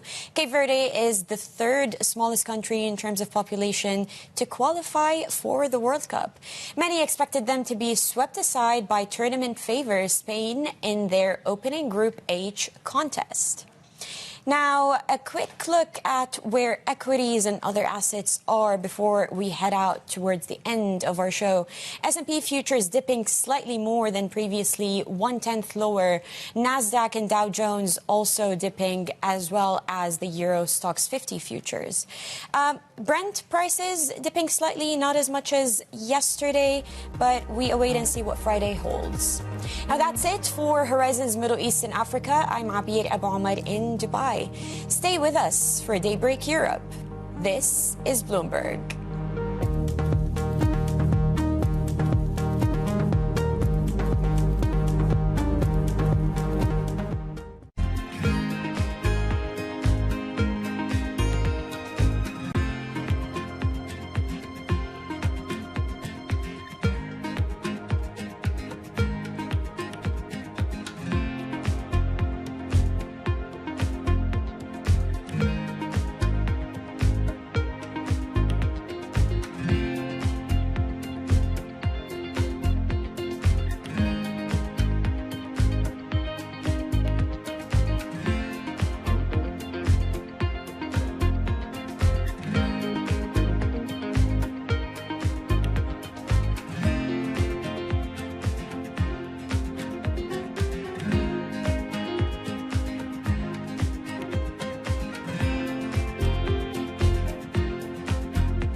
As an exchange, what can you do to make it more attractive to be a publicly traded company? Talk to our customers. We spend a lot of time with our listed companies, listening to their concerns, particularly the offices of the CFO, head of IR, listening to their pain points, general counsels as well, and then act as an advocacy group for those companies to really focus on structured reform to allow a company to tell their story in the most efficient way possible and reward them for the good disclosures that they are making in the market.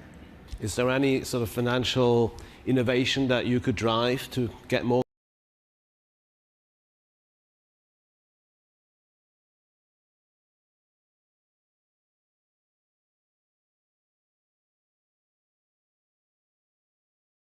companies to list? Tokenization has come up. Well, we did announce our team allows for the rights associated with a share to move into that electronic form, but it is going to be a platform that runs in parallel to our more traditional exchanges.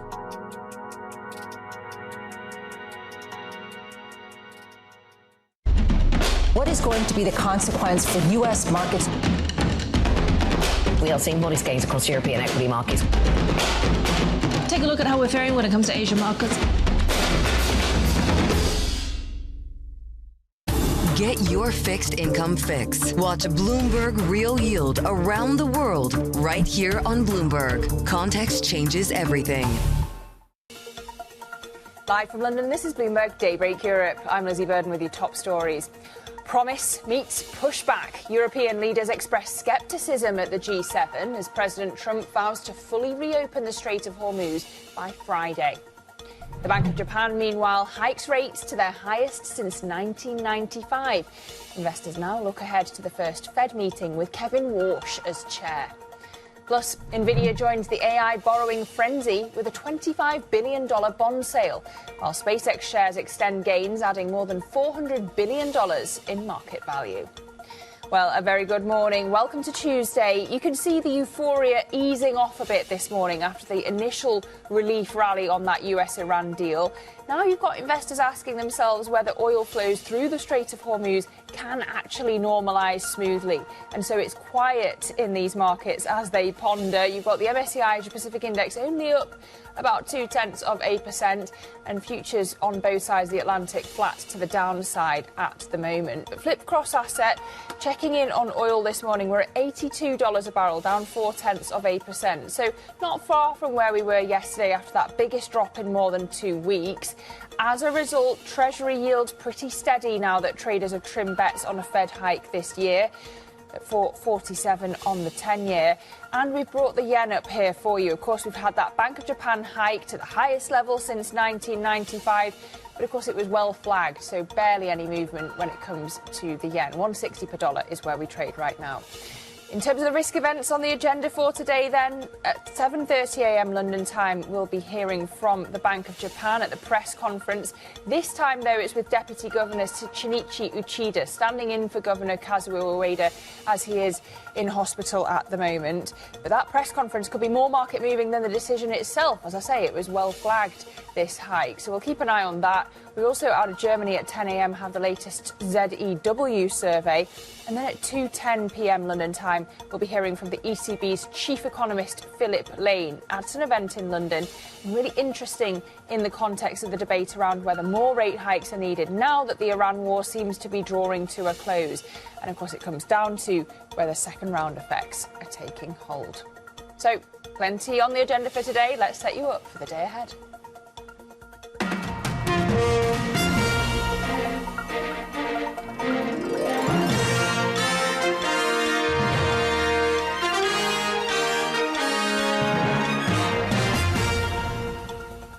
We begin this Tuesday with Asian stocks wavering as investors pause to assess the durability of that relief rally triggered by the US-Iran deal. Let's go straight to Bloomberg's Winnie Xu in Hong Kong for more. Winnie, what are you watching this morning? Yeah, good morning, Lizzie. As you mentioned, we are seeing that momentum in Asian stocks slowing down a little bit as investors assess the sustainability of that US-Iran deal. But for now, we are still seeing MSCI Asia here up 0.3%, rising for a third day, with technology stocks still supporting the rally. When it comes to Australian stocks, in fact, we actually see stocks trimming a bit of earlier losses after the central bank kept rates steady. But still, we do have pressure coming in about 30 minutes, so we will watch out the tone for that. And another pressure that we will be watching very closely, as you just mentioned, is the pressure by the Bank of Japan. Now, you flip the board and take a look at how Japanese assets are faring today. Yes, we did have Bank of Japan raising rates by 25 basis points to 1% for its benchmark interest rate, and it is the highest level since 1995, but it is pretty much coming as expected. They also mentioned that they are going to keep the monthly bond purchase steady from April 2027. So overall, when it comes to market reaction, we are seeing bank stocks extending some of the losses, a bit of a relief rally after the decision came in as expected, but also Nikkei 225 rising further with technology shares driving the gains. When it comes to the Japanese yen, in fact, we are seeing the yen pairing its earlier gains and that the bonds are also extending some losses.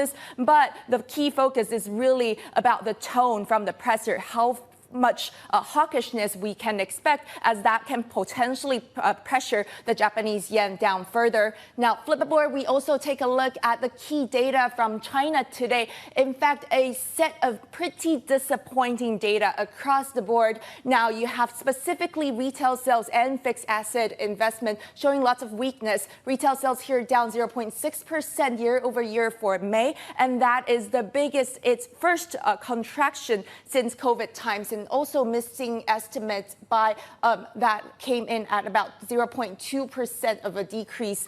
Now, it really goes to show how the domestic demand in China remains very weak, and that China's growth is still being driven by exports and trade. For now, we're seeing a market's reaction pretty muted, and that's also on the expectation that the policymakers are not in a rush to change its policy. Back to you, Lizzie. Winnie, we're going to dive into that China data later on in the programme with Alan Wong, our China government and economy editor. But for now, Winnie, thank you very much. That's Winnie Su in Hong Kong. Well, turning to the big geopolitical event of the week, European allies at the G7 summit in France appear sceptical that trade through the Strait of Hormuz can resume by the end of the week, despite President Trump insisting his timeline is on track. The strait is already partially opened. As you know, they're doing a little hunting for a couple of mines that they've already found. But it's essentially ships are starting to go out now. On Friday, it'll be completely opened. For more, we find our chief Europe correspondent, Oliver Crook, in a field in France. He's in Evian, where the G7 is being held. Ollie, what concerns do the allies have? Yeah, it's hard to know really where to begin. You know, this G7 meeting is sort of being sort of backdropped by a bit of optimism, this sort of relief rally, the sigh of relief that there is some kind of arrangement with Iran, that there seems to be a sort of cessation of hostilities. And that was really the feeling, you know, last night, welcoming Donald Trump, welcoming the G7 leaders, having that big dinner here in Evian, France. But today, I think the bigger questions and the harder questions start to be asked, particularly the President of the United States. And you heard the President there speaking alongside Emmanuel Macron, really the sense that he's not just trying to explain the deal to the world, but kind of sell the deal to the world, to say that this is really the deal that the world wants, that this is the deal that the United States wants, and that this is a final deal. A lot of skepticism, I think, on the European side on a number of different points. First, on the Strait of Hormuz, the question of whether or not it will actually be fully reopened by Friday. I suspect, you know, you ask most of the diplomats, you ask most of the leaders here, they don't necessarily think that that is a realistic timeline. There's a real question about the sort of structure going forward, the financial incentives, the sanction relief. Remember, the Europeans are also a part of the sort of sanction regime against the Iranians. The Europeans have said that they're willing to withdraw some of the sanctions, but again, they need a very clear understanding of what the incentive structure is here for Iran, and also the question of what leverage is there going forward on the Iranians, and the question of the toll on the Strait of Hormuz. The Iranians say it's going to be toll-free just for 60 days. That obviously is not an arrangement that the rest of the world will be particularly happy with, but of course, the sort of bar for restarting the war and actually being able to exert that maximum amount of leverage, that maximum amount of pressure from the United States is extremely high, just given the difficulties we've had in the global economy, to say nothing of the fact, Lizzie, that you've already got some leaders like Giorgia Meloni, the Prime Minister of Italy, saying that they will only sort of join in the sort of demining efforts and the other sort of efforts the Europeans might play a part in if you get a full end to the war, including with Lebanon. So a lot of questions here open for the President of the United States, and you can expect that to be the main topic of conversation today, but probably for the next 2 days. And of course, for all these European leaders, the war that's on their doorstep is in Ukraine. What's the path forward there at the G7?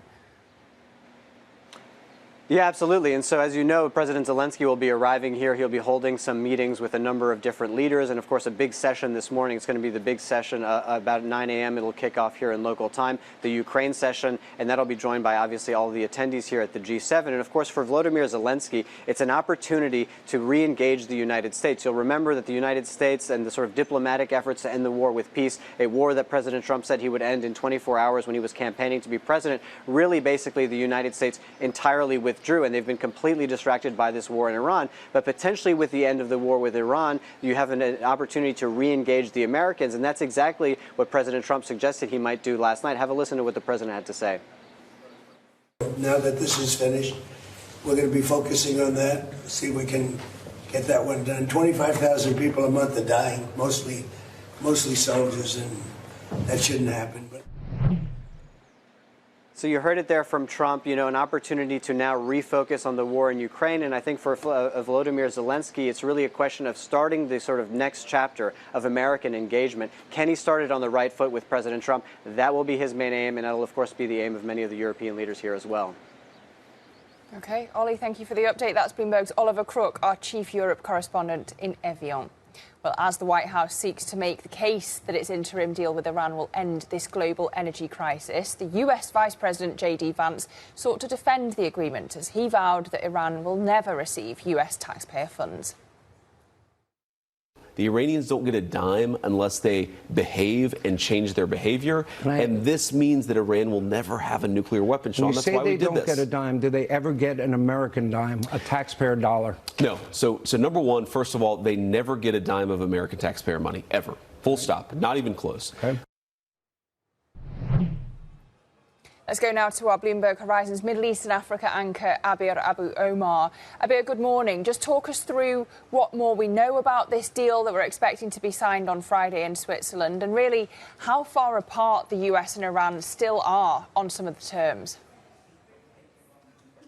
Good morning, Lizzie. Not much since yesterday when we heard about the deal actually getting signed on Friday to reopen the Strait of Hormuz. Some further details have emerged from both sides, and we're going back to these diverging statements from Iran and the United States. For example, and Ali alluded to this earlier, Iran says that it doesn't plan to charge fees for tankers and ships moving through the Strait of Hormuz for a 60-day period. The U.S. says no way that happens even after the 60-day period. J.D. Vance, the U.S. Vice President, was telling Fox in that interview you showed earlier that there is an explicit clause in the MOU that stops Iran from charging tolls to ships and tankers that will be moving through the Strait of Hormuz once it opens, according to President Trump, immediately after the Friday ceremony takes place. That is one extra detail we know, for example, but we don't still know further clarifications about this interim deal that is supposed to be signed later this week. Both sides have said that the deal or the interim paper will be released once it is signed. President Trump actually said that it will be released ahead of time. But look, a lot of analysts, a lot of people looking into the situation are saying that even if the paper is released, what we're probably going to see is clauses and concessions that are open to interpretation. This is where you're getting the confusion from both the Iranian side and the U.S. side. The blocked assets is something else. Iran says that the U.S. was willing to negotiate the $24 billion of blocked or frozen assets. The U.S. says not a chance that Iran gets a dime, according to Vice President J.D. Vance, a dime of American taxpayer money. And so we're still getting a little bit of conflict from both sides. Maybe some clarity would emerge when the MOU signing takes place on Friday and we see the documents, but that is not what a lot of analysts are thinking. For now, what we know about the deal is it is set to reopen the Strait of Hormuz on Friday for that movement, much needed movement to resume. But even analysts and oil watchers are taking a look at this and are saying that's a long shot, because even if the strait were to open in theory on Friday, it would take weeks, if not months, for pre-war movement across the waterway to go back to what it was essentially. And then the 60-day ceasefire period, Lizzie, that we've spoken about multiple times, where tactical negotiations over Iran's nuclear program will take place. President Trump did say, and this is according to a Bloomberg document that I will read from, that President Trump knows the regime stalls and uses time to buy time. Talks to buy time. He will not allow it. And then that document that is seen by Bloomberg suggests that President Trump could go back to militarily striking Iran. So we're not out of the woods yet, Lizzie, but we await and see what happens on that MOU signing taking place in Geneva by the end of this week. And this is precisely the uncertainty that markets are passing this morning. Bloomberg's Abir Abu Omar, thank you very much for that update on the latest from the Middle East. Well, still ahead on Daybreak Europe, the Bank of Japan hikes rates to a 30-year high and signals more tightening to come. But first, Kevin Walsh is set to begin his first Fed meeting as chairman. We'll look ahead to what to expect next. This is Bloomberg.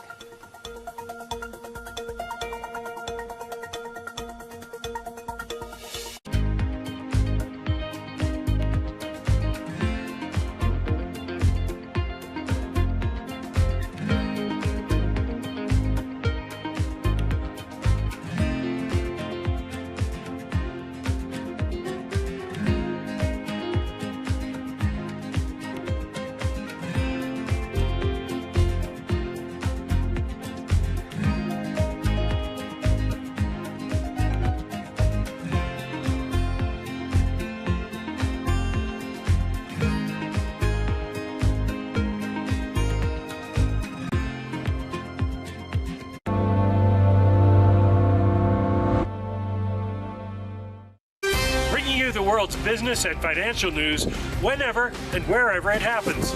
I'm Michael McKee at Mount Everest, and this is Bloomberg. When news breaks, A redhead across the Bloomberg terminal. Bloomberg has you covered. Trump's global tariffs are struck down by the U.S. Supreme Court. For all the context and clarity you need, There's going to be now tons of tariff headlines until midterm elections. hear it first on Bloomberg.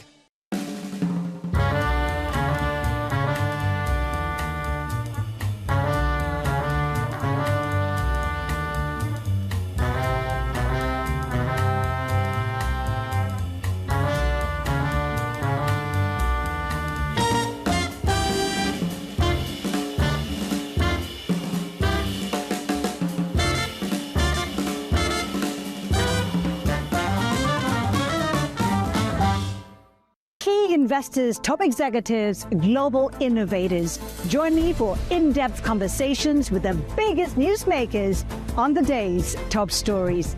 Insight with Haslinda Anim, only on Bloomberg.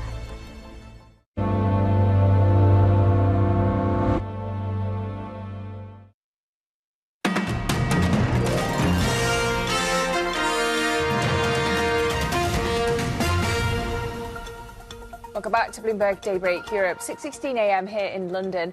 And we've already this morning had the Bank of Japan delivering an expected rate hike, while Australia's central bank held steady as it grapples with concerns over the country's economy. Those decisions kick off a big week of central bank action, with the Fed and the Bank of England still to come this week. So let's go now to Ven Ram, our Bloomberg MLive strategist, for more. Ven, good morning. It looks like a hawkish hold, this, from the RBA. But markets seemingly looking through it. The markets are seemingly looking through it for the reason that they think that, despite the RBA's warning, they think that the RBA has peaked in its rate hiking cycle. We need to keep in mind, Lizzie, that the RBA has raised rates 3 times this year. That's the most of any major central bank, and obviously they've covered a lot of ground. But the fact, what stood out to me from the statement is the fact that they are sounding still so hawkish. They are saying that they're willing to raise rates further if needed. And I think that that kind of message is going to have implications for the other central banks that meet, and it will definitely set the tone for German bonds and gilts that open later in the European day. And when we have the Fed and the BOE decisions as well, does this kind of set the tone for the hawkish holds we're expecting from them? It's the commentary that we're really focused on, isn't it? Absolutely. And I think that the markets are kind of underpricing the risk that Kevin Walsh could in fact sound hawkish. I mean, everyone thinks that Trump wants lower interest rates, and he's kind of written an article in the Wall Street Journal saying that we could get lower interest rates. But no one seems to be entertaining the possibility that he could come in and say, look, we need a period of higher rates or even rates on hold before we can think about lowering rates.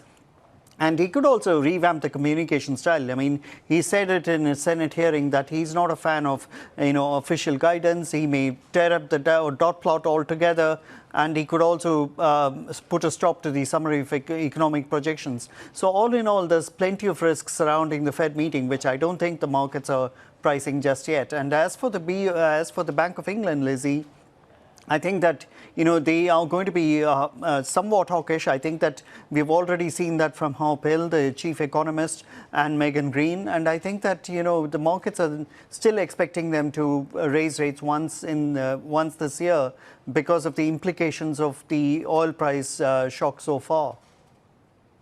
Yeah, even though it looks like we have an interim deal between the US and Iran. Ven, thank you very much. Our Bloomberg MLive strategist, Ven Ram there. Well, coming up, we'll dive into that Bank of Japan decision. As it's hiked rates, attention now turns to Deputy Governor Uchida's press conference. More on that next. This is Bloomberg.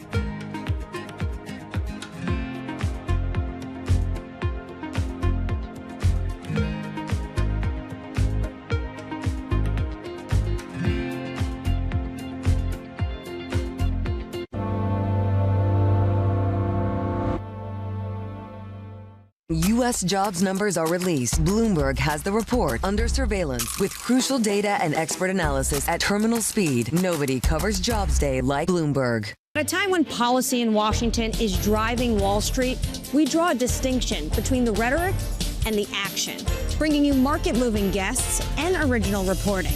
This is Bloomberg Surveillance. Every weekday, Bloomberg puts the spotlight on a different aspect of global finance. Flows, funds, and the forces shaping markets on ETF IQ. The future of money with Bloomberg Crypto. The players behind major transactions on Bloomberg Deals. Rates, risk, and the cost of capital on Bloomberg Real Yield.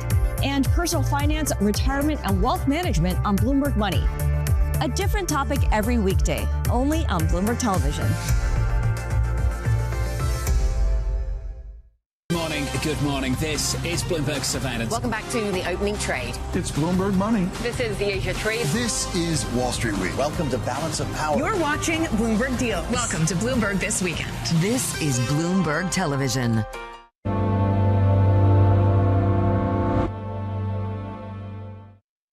Wednesday, the Fed decides. America's future will truly be unlimited with Kevin at the helm. To fulfill this mission, I will lead a reform-oriented Federal Reserve. If the Fed chair chooses not to speak, you're basically outsourcing forward guidance to everyone else. Trust Bloomberg to bring you the fastest coverage and exclusive analysis. What is the worst Fed's response mechanism to inflation? And what does it mean for the dynamics of the American fixed income market? Tune in to Bloomberg Surveillance. The Fed decides, starting at 1:30 p.m. Eastern.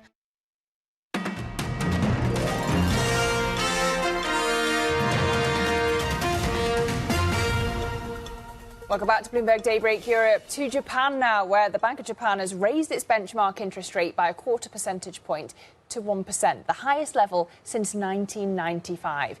Now, the central bank also signalled that further monetary normalisation is lying ahead. And we can go now to Paul Jackson, Bloomberg's Japan economy and government editor, who joins us from Tokyo. So good morning to you. The hike, well flagged, widely expected, Paul. Just talk us through the market reaction so far, though.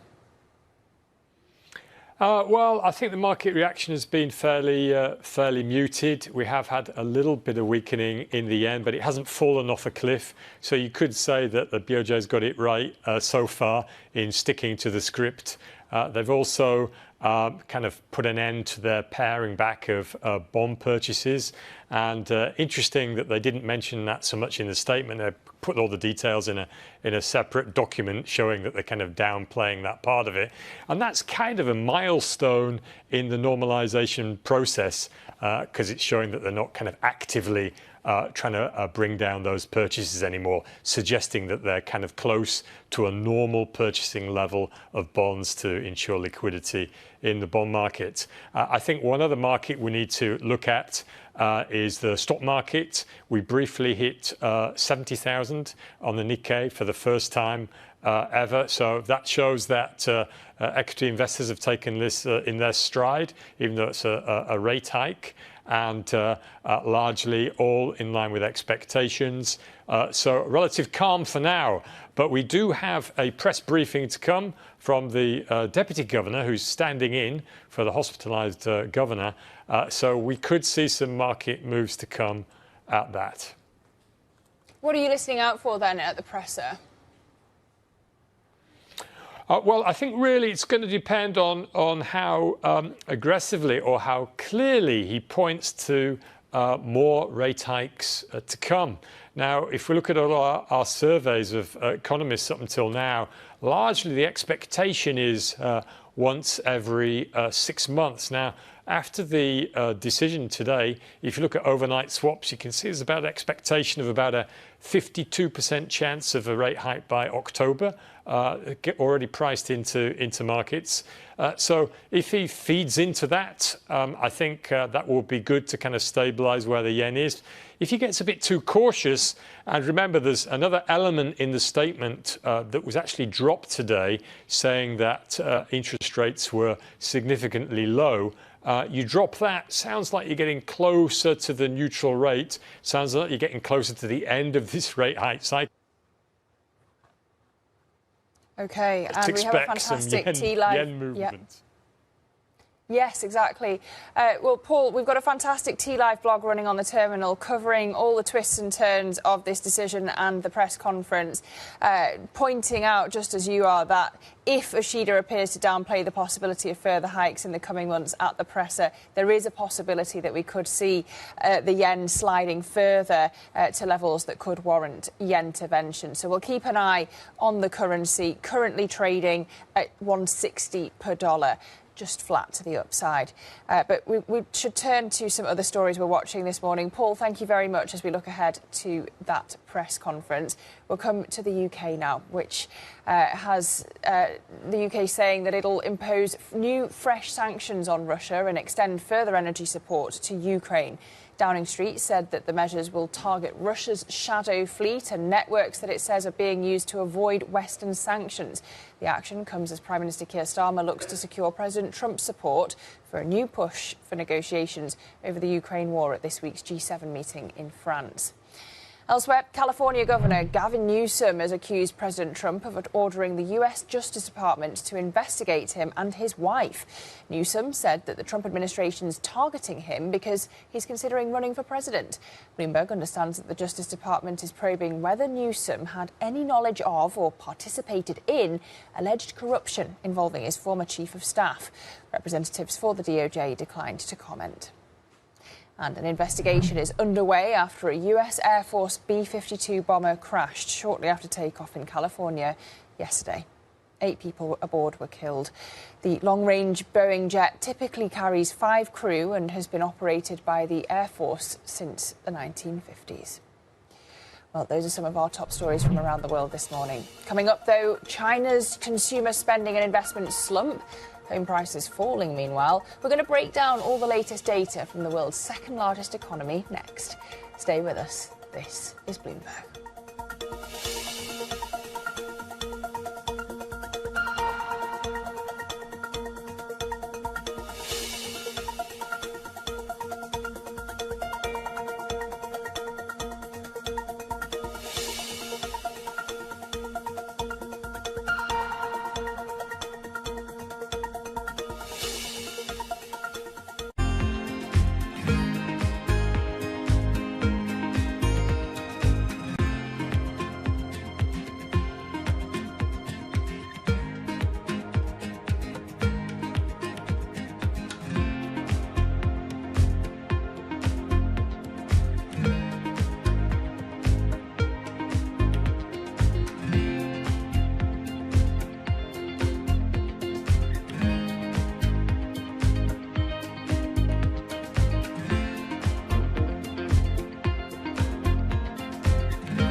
It's a multi-trillion-dollar industry. We'll show you what's happening in ETFs like no one else. ETF IQ, only on Bloomberg. We're at the epicenter of a global realignment on a scale not seen for decades. At the intersection between markets, economics, and geopolitics, a forum for sophisticated conversation. This is Bloomberg Surveillance. Good morning. This is Bloomberg Daybreak Europe. I'm Lizzie Burden in London, and these are the stories that set your agenda. Taking you from the U.S. market's close to the overnight session in Asia, we'll walk you through what you need to know to kickstart Europe's trading day. Live from our European headquarters, we bring you the day's top market-moving stories, unmatched expert analysis, and on-the-ground reporting from across the continent. Tune in to Daybreak Europe, only on Bloomberg Television. Context changes everything. Join me each week on Wall Street Week for stories of capitalism from business, markets, economics, tech, and climate. More than what you need to know, it's what you need to think about.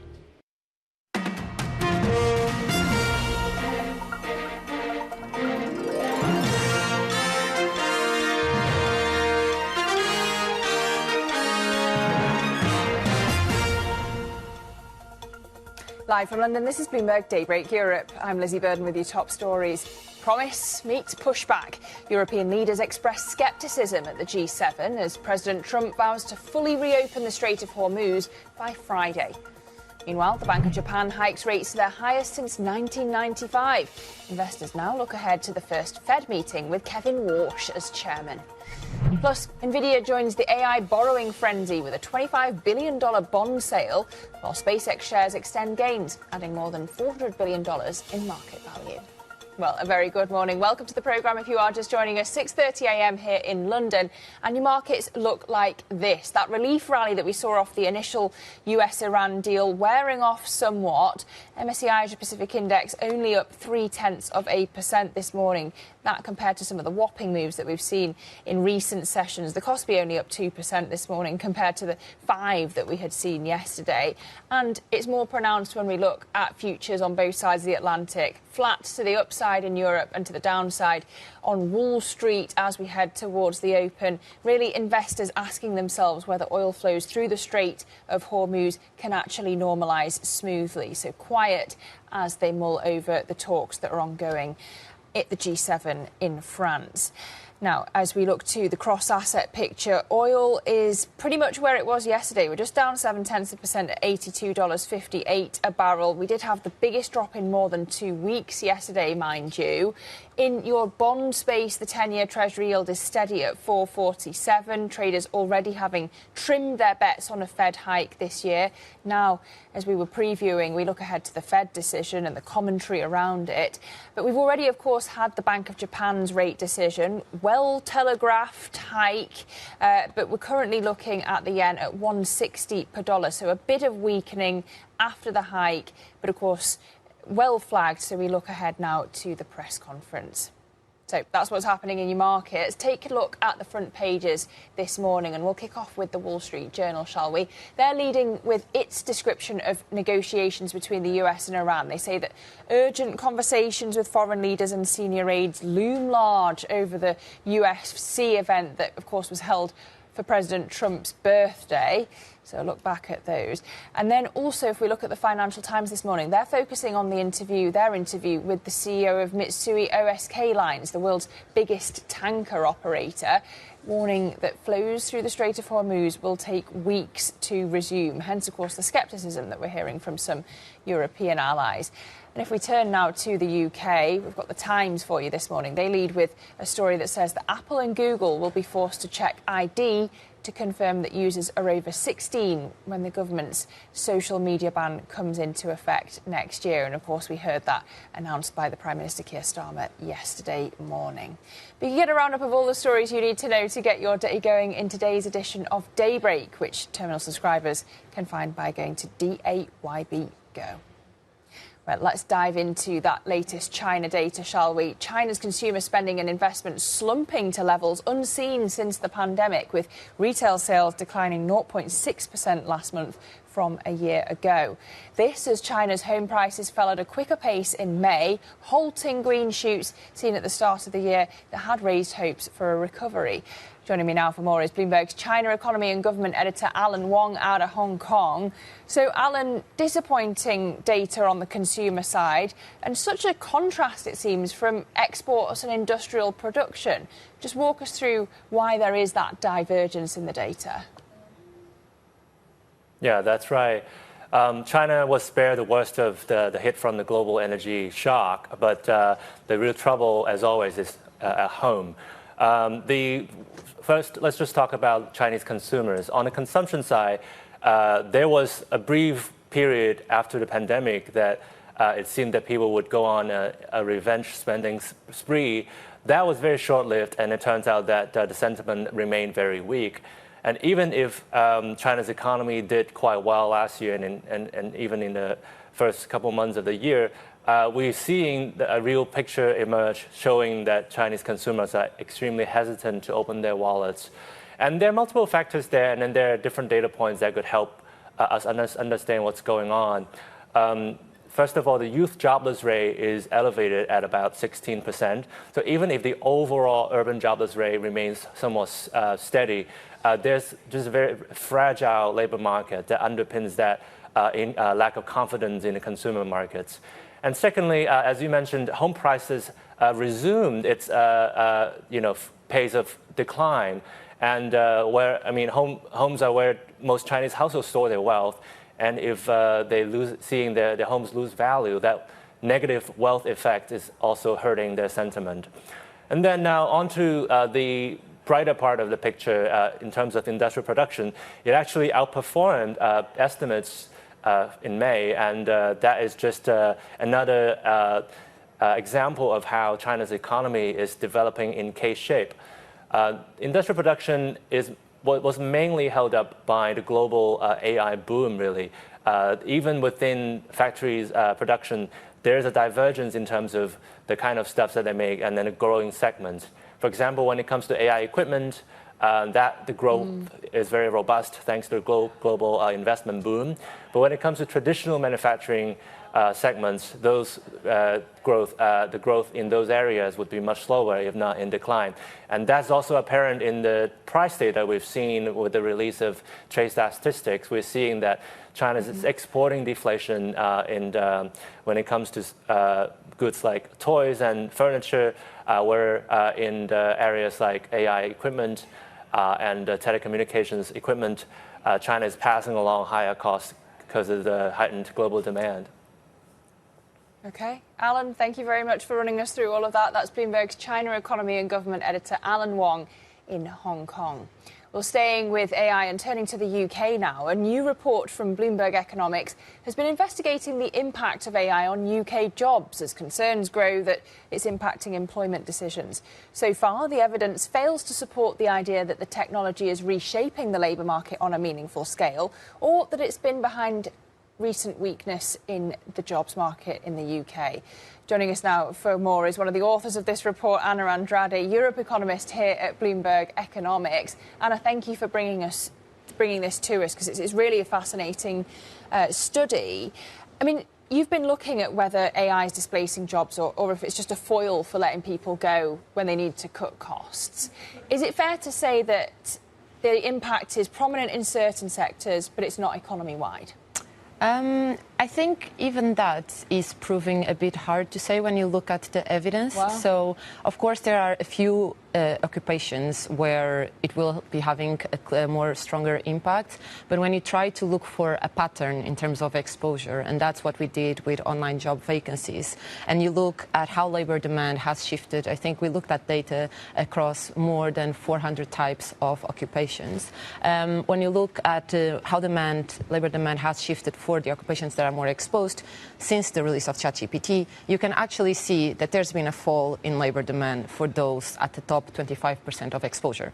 That could signal you that there's some kind of effect. But then the case weakens when you put it into broader context, because you look at what had happened in the periods before the release of ChatGPT, and that seems to be a trend, not a new trend, something that was already underway prior to the arrival of AI. And I think most importantly, when you zoom in the last 2 years, actually, that link doesn't hold. So what essentially shows you is that it's not really a sustained trend, and it doesn't explain the recent weakness in the jobs market. So there's not a clear pattern that we can tell from the data. So then in the UK context, Kevin Walsh's argument is wrong. AI is not disinflationary. What do you expect over the coming years or months even is going to be the impact if it hasn't happened yet? Well, I think, and we say this in the report, we're not really saying that AI won't be transformational. I think we're just mildly pushing back on this idea that sometimes you read in the media a lot, and you hear to inflammatory remarks by high-profile CEOs, and I think there's a general perception that AI adoption is unfolding at a very quick pace. And when you look at data, not only jobs data, but actually you look at usage data, and Anthropic has put out its usage of Claude, how it's been used across occupations, how long. And when you map that to exposure, you can actually see that it's only really a small fraction of what's theoretically possible that's been used. So we're not really saying that AI won't transform the labor market. We're more just saying that it might be a more incremental change rather than a revolutionary change. It's interesting because I was speaking to the business secretary at a tech event last week, and he was making the case that actually AI makes us more productive and it will create jobs. And it's interesting to have the economic backing to that argument for now. But I appreciate the nuance. Anna, thank you so much. Anna Andrade from Bloomberg Economics. And of course, you can find that report on the terminal. Now, let's get to some corporate news this morning. Nvidia has sold $25 billion of high-grade bonds. The chip-making giant joins a wave of jumbo debt offerings from tech heavyweights as investors clamour to get exposure to the AI boom. The offering was Nvidia's first since 2021, and Bloomberg understands it attracted as much as $85 billion in orders.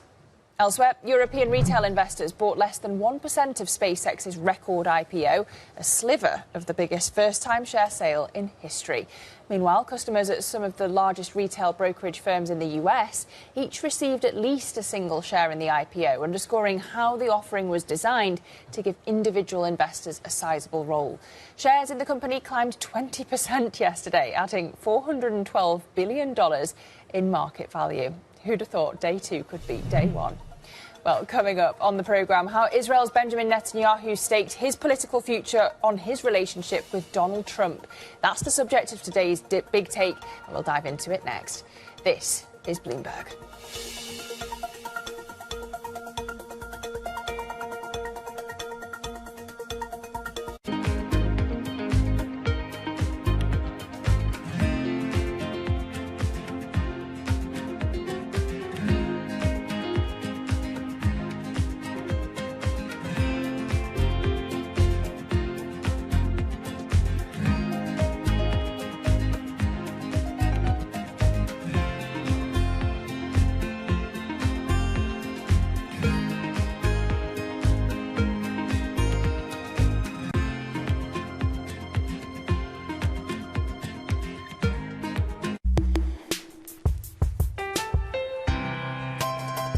My old mentor, Roger Staubach, who told me when I transitioned, football will never leave you, but you need to leave it. Wow. Everyone has a dream, and a lot of dreams are, my dream is to play football and play professional football, and you get the dream comes true, but it is going to end. And the day it ends, the day before it ends, you're one of the best in the world. Great. The next day you wake up, that's gone. What are you great at? And the truth is, nothing, right? I'm not great at anything else. I talk about it all the time, Steve, is this whole idea of it's not from penthouse to penthouse. And what I mean by that is you played for 15, 20 years and you're in the penthouse. That doesn't mean that you come to the business world and you're going to be in the penthouse. You don't start on the third floor or the lobby. You actually have to start in the basement.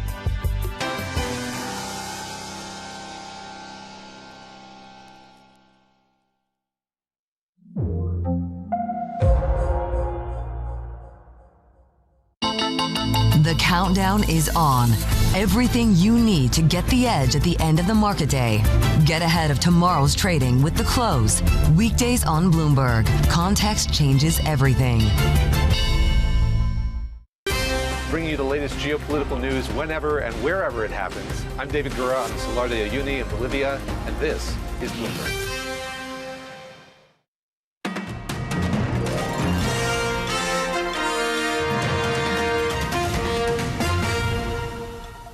Welcome back to Bloomberg Daybreak Europe. Now, President Trump's threats to annex Greenland earlier this year rattled Danish bond markets, you'll remember. But investors who held their nerve were rewarded as the sell-off reversed into profit. Now, Nordic growth is set to outpace Western Europe for the first time since 1992. And writing on this subject has been Matt Winkler, Bloomberg's editor-in-chief emeritus, who joins us now from the region. So good morning to you, Matt. Nice to see you. You're writing that it's Denmark 1, Trump 0 in the bond market, because it turns out that if you'd bought Danish debt at the peak of President Trump's threats, you'd be in the money now. Why is Danish debt becoming more attractive? Well, Danish debt actually was always attractive. Denmark has a superior credit rating to so many countries, AAA across the board, superior to the U.S., by the way. And its debt to GDP ratio is one of the best of any developed countries in the world. And so when Trump said in January 2025, I have to have it, initially, as you said, there was a bit of a shock. But since then, everything about Denmark has reasserted itself. It's one of the best performing economies in Europe, as you mentioned, the three.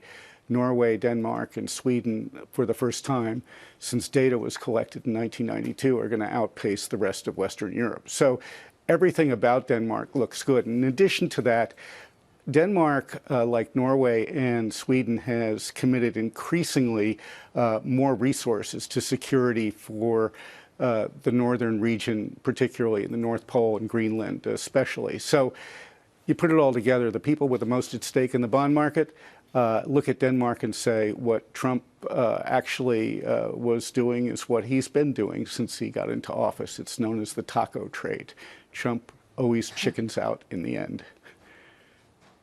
And as you say, it's really everything about Denmark that's outperforming. Danish companies also outperforming their peers, both in Europe and globally. Why in particular?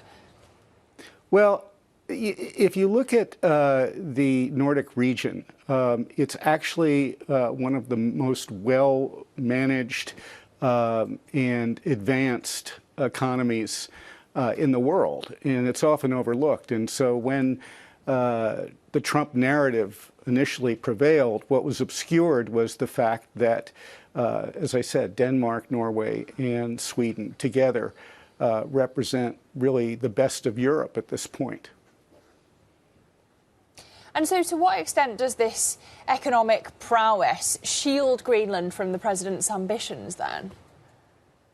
Well, for one thing, just about everyone in Europe, I mean, there's no one who isn't supporting Denmark to begin with. And if you go back to the original NATO treaty that the U.S. signed with Denmark, the U.S. has always had access to military bases in Greenland. So there really isn't an issue here. And in fact, Trump, in his first term, made his overtures known to John Bolton at the time, and it became clear even in his first term that there really is no legal or moral justification for what Trump plans to do. And if you look at where we are now with Trump and Iran and Trump and his tariffs, almost in every instance there's an example where if the markets react negatively, Trump pulls back, and that in fact is what happened last year. And when we look at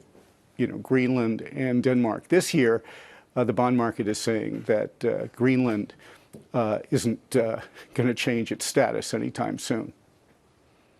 OK. Matt Winkler, thank you so much for joining us on Daybreak Europe. That, of course, is Bloomberg's Editor-in-Chief Emeritus, Matt Winkler, and you can find his piece this morning on Bloomberg.com and the Terminal. Well, let's turn to today's big take now. Israel's Benjamin Netanyahu has staked his political future on his ironclad relationship with Donald Trump. But that's now actually become a liability now that the US president has cut a deal with Iran that much of Israel opposes. With an election this autumn, Israel's longest-standing prime minister is facing pressure over the proposed peace plan, costing him in the opinion polls. This is the topic of today's Big Take, and we can go to Dan Williams in Jerusalem for more analysis now. Morning, Dan. So many are pointing to the Israeli attacks on Hezbollah in Lebanon as the key threat to the US-Iran interim deal. How much pressure is Netanyahu under to keep fighting? How much domestic pressure is he under? There is domestic pressure. That is the final live front of this multi-front war. While Iran really is the overarching threat seen by most Israelis, Hezbollah, its cat's paw in Lebanon and Levant, is the most immediate threat. Hezbollah, until recently, has had the ability to drive some 2 million Israelis into shelters, to menace Israelis along the northern border of the country. And indeed, prior to the October 7th attack by Hamas in 2023 that set off this multi-front conflict, it was actually Hezbollah that was seen as likeliest to carry out that kind of attack, a combination of rockets and ground incursions against both civilian communities and army bases. There has been pressure on Israel to relent in Lebanon, specifically from Iran. It's tried to condition its deal with the United States on a total cessation of Israeli action in Lebanon, and indeed an Israeli withdrawal from southern Lebanon. Israel says that's not happening. And the White House says something similar, given a briefing that a U.S. official gave yesterday to reporters. The White House expectation is not currently that the Israelis would withdraw, from that southern Lebanese occupation zone or security zone. And they say they would not expect the Israelis to refrain from firing if fired upon first by Hezbollah. There may be some more measured tactics by the Israelis in Lebanon. If they come under attack, they may refrain from attacking inland. They may refrain from attacking in Beirut, which is the base not just of Hezbollah, but also of the US-backed government of Lebanon.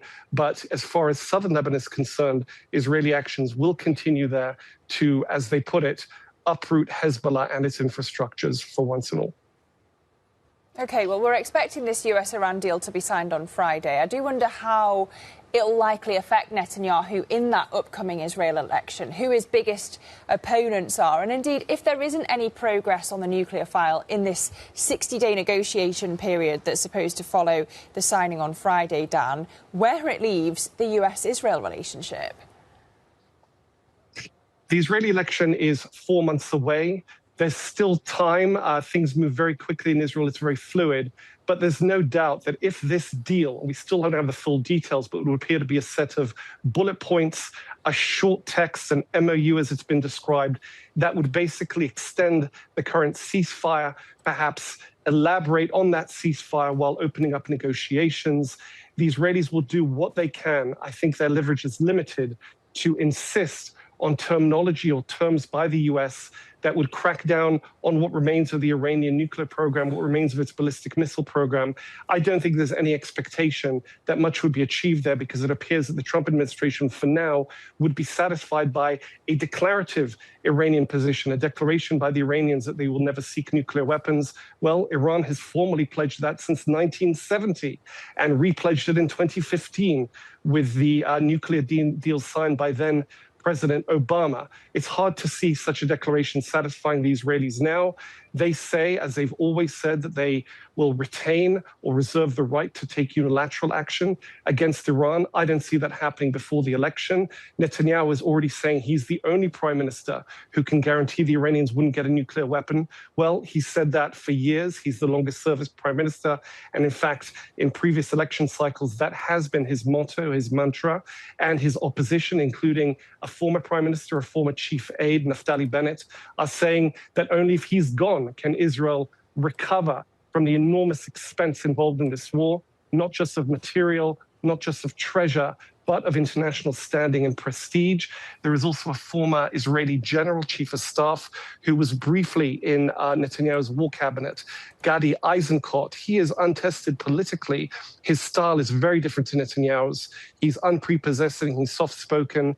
He lost a son and a nephew to this war in Gaza. So definitely in terms of the sacrifice, he's appreciated by the Israeli public. But I think his public style is in such marked contrast to the Churchillian rhetoric of Netanyahu. The fact he's popular suggests Israelis may be looking for a different brand.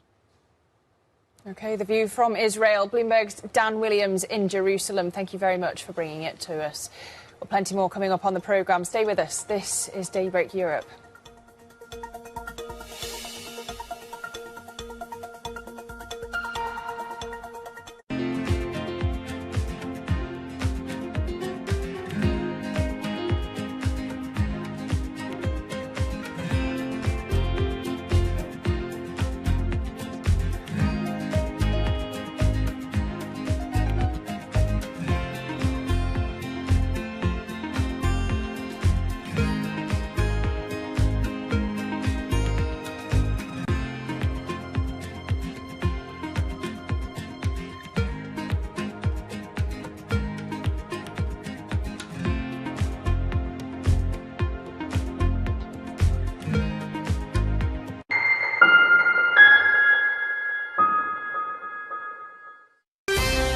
Bringing you up-to-the-minute automotive news whenever and wherever it happens.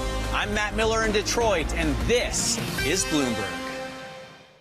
From the world of politics to the world of business, Joe Matthew and Kaylee Lines deliver news, insight, and analysis live 2 times a day, every trading day. Balance of Power at 1 and 5 Eastern, only on Bloomberg.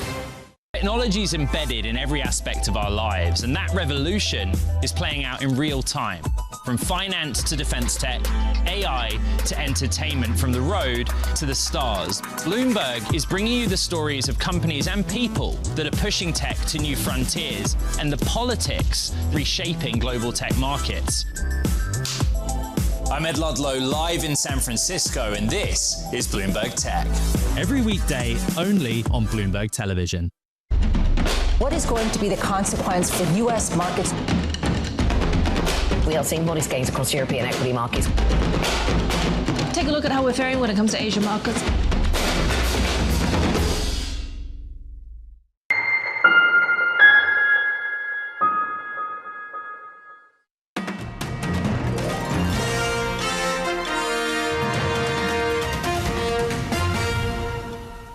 You go back a week ago and you think about this big SpaceX deal.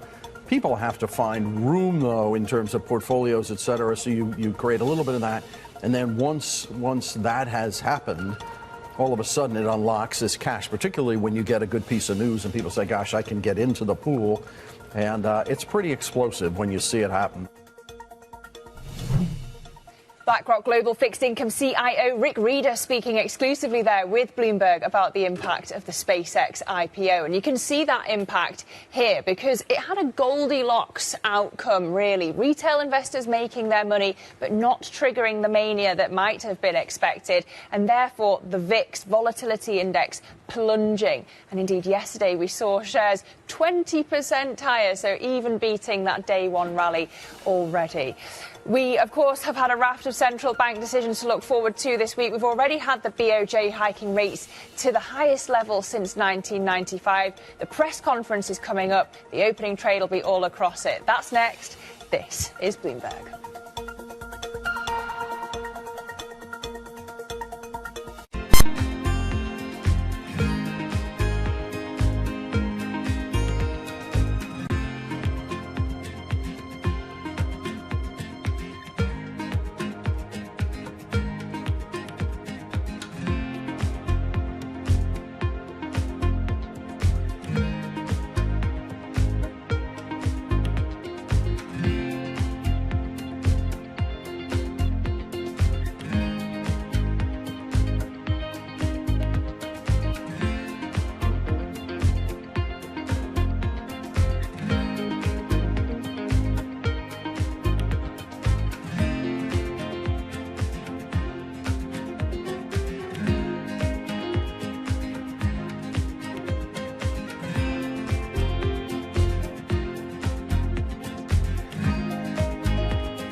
World's most powerful investors don't ring a bell. They quietly reshape entire industries. This is the money shaping the world. The Dealmaker playbook, where power and billions of dollars change hands every day. From private equity and credit to venture capital and M&A, we bring you the inside scoop on the biggest deals and debates, plus exclusive conversations with finance's ultimate insiders. Great scoop on this. You've been reporting about an activist investor coming up and trying to shake things up. What's the latest? We've been hearing that there was going to be an activist at some point. The question was who? There is a convergence of technology and national security. The United States is a big country.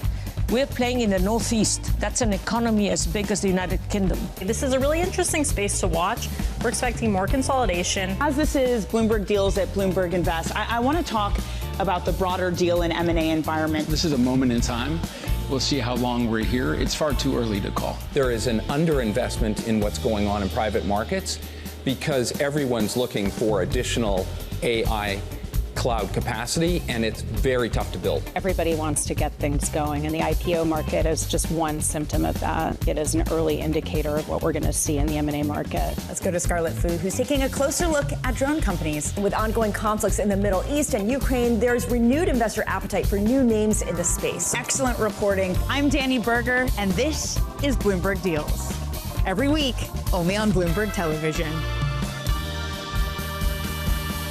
When news breaks, a redhead across the Bloomberg terminal. Bloomberg has you covered. Trump's global tariffs are struck down by the U.S. Supreme Court. For all the context and clarity you need. There's going to be now tons of tariff headlines until midterm elections. Hear it first on Bloomberg. Bringing bringing you up-to-the-minute geopolitical news whenever and wherever it happens. I'm Jennifer Zabasaja in the Lesotho Highlands, and this is Bloomberg. Good morning. It is Tuesday, June the 16th. Here's what's on the agenda. G7 allies question Trump's Hormuz optimism as Wall Street sees more downside for oil. China's consumer spending slumps to pandemic-era lows. And the Bank of Japan raises rates to the highest level since 1995. Tom, good morning. Friday was a little crazy.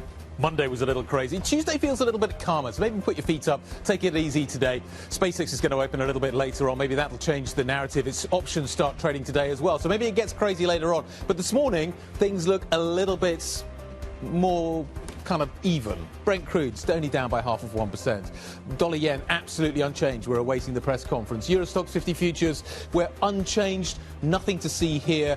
We're around an hour away from the opening trade. Maybe things start to change, but it feels like a slightly calmer day. A day maybe to reflect. We've got a lot of things to think about. And the countdown to the opening trade starts right now.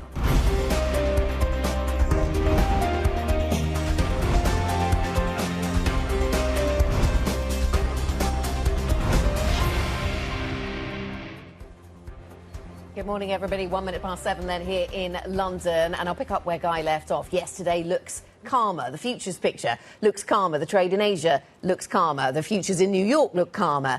Yesterday was all about that good news. Today we're still left with a lot of questions, aren't we? Yep. So the good news is in, and now we're saying, but hang on a second, the Strait of Hormuz is still closed. And now we get to the really complicated business of working out how we clear it and how long that takes. How long does it take to normalise? It's easy, isn't it? We'll get it done by Friday. It's going to be open by Friday. That's right. All done by Friday. That is Yep. one of the views coming out of the G7. Not surprisingly, the Americans pushing that line quite hard, that this is all going to be cleared by Friday, or at least they're going to be starting. So they're reopening by Friday. The rest of the G7 not so sure. Yeah. And this matters because they have agreed to be part of whatever the post-war environment looks like in that strait, and trying to clear mines and all the rest. The shipping industry has a lot of questions as to how this is going to work, and now the Wall Street community has a lot of questions about how quickly we normalise. So Goldman Sachs saying that they see Gulf oil supplies at pre-war levels at the end of July. Morgan Stanley saying it'll only be 80% by December. We have another guest coming in the next hour of the programme who has a different view. So there are a lot of views out there as to how long it's going to take to normalise. It's quite the call, isn't it, from Goldman Sachs? By the end of July. It's quite the call by the Americans to get it open by Friday. Well, and even the Americans, even the Trump administration is divided on this, according to our reporting, and key allies of the president, including Lindsey Graham, for example. So we don't have the details of the MOU, and there's still question marks about what reopening means. And Iran's saying, by the way, after 60 days, we're going to start charging tolls. So you know, there's also that to unpack as well. But I think the calls coming through from some of those Wall Street names is pretty remarkable. RBC Capital taking a very different view, saying, look, this is going to take time, and there's nowhere near that we're going to get to kind of pre-war levels in terms of the output from that region in that kind of time frame. I think the timing is important, but I think you make the most important point, which is it's hard to go back. It's hard to go back to where we were before. There are likely to be frictions in this part of the world for a long time as a result. The genie is out of the bottle. You can close the Strait of Hormuz. It goes back to this whole idea around choke points. There are more and more and more of them, and this is going to be a significant one. So, yes, we are going to go back to what resembled normality, but it won't be what came before.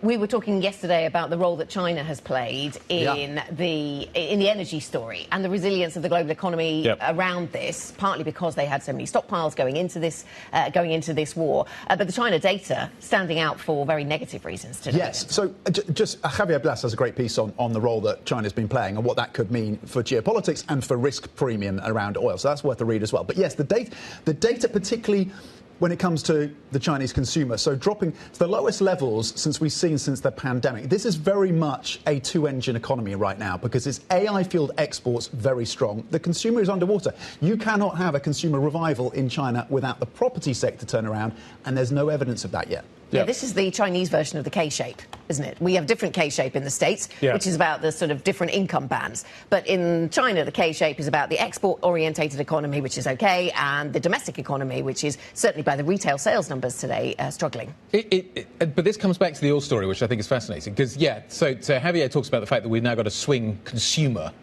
which I think is really interesting, and the fact that China can now deliver this kind of demand story that it can manage And you wonder, kind of, what is interesting is that there are very few details about how it's achieved this. Has it achieved this by basically having huge stockpiles and therefore is able to manage the story? Or is it, to the data story, kind of the fact that the Chinese economy is underwater, and as a result of which it hasn't needed the oil consumption? We're seeing, in May, did we see a big slowdown in the Chinese economy, and that's why it didn't need the oil? So it's either one of those two things, and we don't know the answer to Probably this a combination of the two. It probably is, almost certainly. Yeah. But China is now playing this important role in the oil market, but it maybe speaks to underlying weakness in its economy. And what can China do about it, or what is China minded to do about it, is an important question. Often we see weak data out of China and the market instantly jumps to, what stimulus are we going to get? Yes. What reform package are we going to get? That's not been part of the conversation particularly today. Cuts to the loan prime rate, cuts to the triple R, the reserve ratio. People talking about the stimulus we got back in 2024 and saying that really boosted the real estate sector, but people aren't talking about going back to doing that. At least I haven't seen a lot of talk of that this morning, which is interesting. But it speaks to the global imbalances as well. Huge global imbalances. How do they ultimately resolve? Martin Wolf wrote a really good piece on this a few weeks ago in the FT. It's really worth reading in terms of how that ultimately gets figured out in terms of the balance of payment story. Let's talk about the BOJ. We are, 24 minutes, 23 minutes away from the press conference. Ueda's not there. He is in hospital. Uchida's going to be running it. It's going to be interesting to see what the narrative is. We've got everything so far as expected, OK? Rates go up. They taper the bond selling narrative, bond buying narrative. That's kind of as expected so far. Now what happens? Do we get a faster cycle? Is that going to be the hint that comes out of this press conference? Or is it going to be dovish? And if it's dovish, are we about to see something happening in the yen? And if something happens with the yen, do they need to step in and deal with that? So that's kind of that's the next hour in terms of what we could see. Absolutely. So in 25 minutes' time, we'll hear from the Deputy Governor, won't we? And so we'll get some clarity perhaps on that point. But I'll go from the yen to JGBs, because whilst things might be as expected in terms of the rate decision and some of the other language coming out of the BOJ, there's something that is new, because we've got quite big movements in bond yields at the longer end in particular. 10-year, 20-year up by 7 basis points over on JGBs. And this speaks to the, is the BOJ behind the curve story? Does the BOJ just need to move faster? Does it need to do more? And if we're talking about hikes every 6 months, is that fast enough? And our MLive team watching the BOJ, pointing out and reminding us of what happened in December when the currency was actually relatively stable after the decision. And then it was the communication that followed that saw significant weakness. And so whether or not Uchida, who's seen as a bit more of a straight talker, so if he doesn't communicate around the time frame for the next potential hike, then could we see further weakness in the Japanese yen? And then what does that mean for what do they have to do? So that's the kind of that's this morning, isn't it? So if they don't, or the afternoon, depends on how it goes, what that language is taken as. And whether or not, do you get a rate check this morning? Do you get intervention? Kind of how willing are they to support all of this? Anyway, we'll bring you the highlights of the press conference in just over 20 minutes' time. Eric Lonergan, Calibrate Partners, is going to be joining us as well. He's got some views on what is happening out in Japan as well. He's the head of discretionary macro. Gautam Samath, M&G Investments Multi-Asset Portfolio Manager, joining us around 8. Emily Ashford, Standard Chartered's head of energy research, joining us in the second hour. We've got a lot to talk to her about in terms of what she sees in terms of the energy narrative going forward, Tom. Here's what else we are watching throughout this Tuesday. President Trump and other world leaders attend the G7 Leaders Summit in Evian, France, and at 10 a.m. UK time, we're going to get Germany's ZEW survey. The ECB chief economist Philip Lane will be speaking here in London at 2 p.m. UK time, so we'll keep a check on that. And UniCredit's Commerzbank takeover bid expires today. Plus, the World Bank's annual conference on development economics begins in Washington. Coming up on the programme then, we will look at the stocks to watch ahead of the market open, including European luxury. This after China's consumer spending drops the most. This is retail sales dropping the most since the pandemic.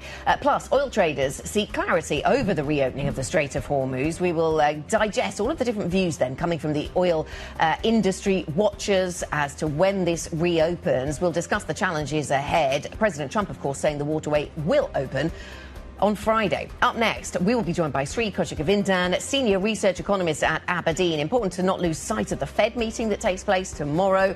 What kind of change in communication will we see at this very early stage from Kevin Walsh? IB plus BBTV Go is the function on the Bloomberg terminal to get involved in that conversation or any other conversation you fancy this morning. Tuesday, the 16th of June. This is Bloomberg.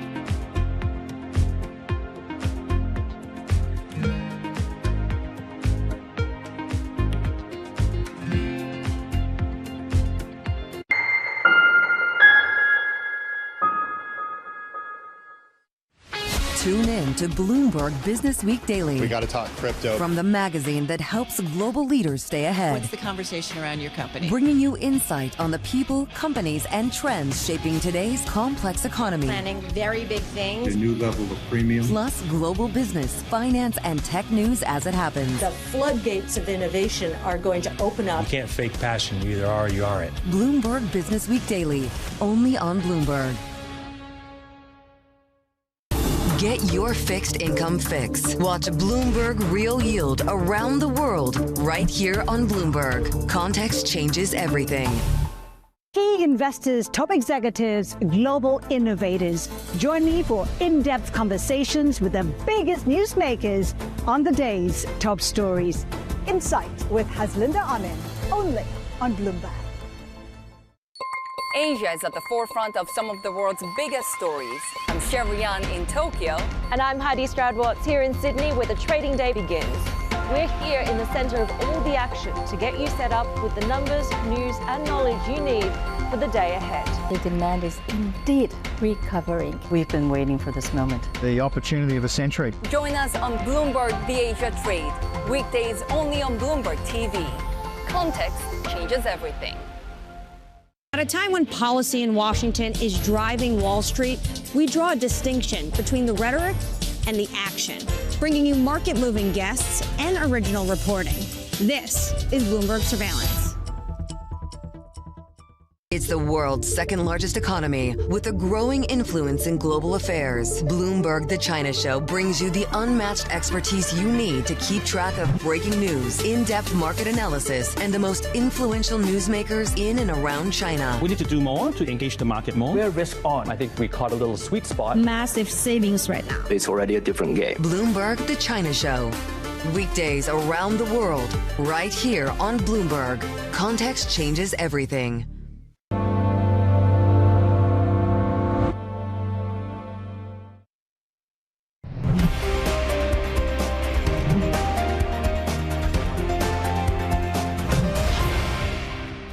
The strait is already partially opened. As you know, they're doing a little hunting for a couple of mines that they've already found.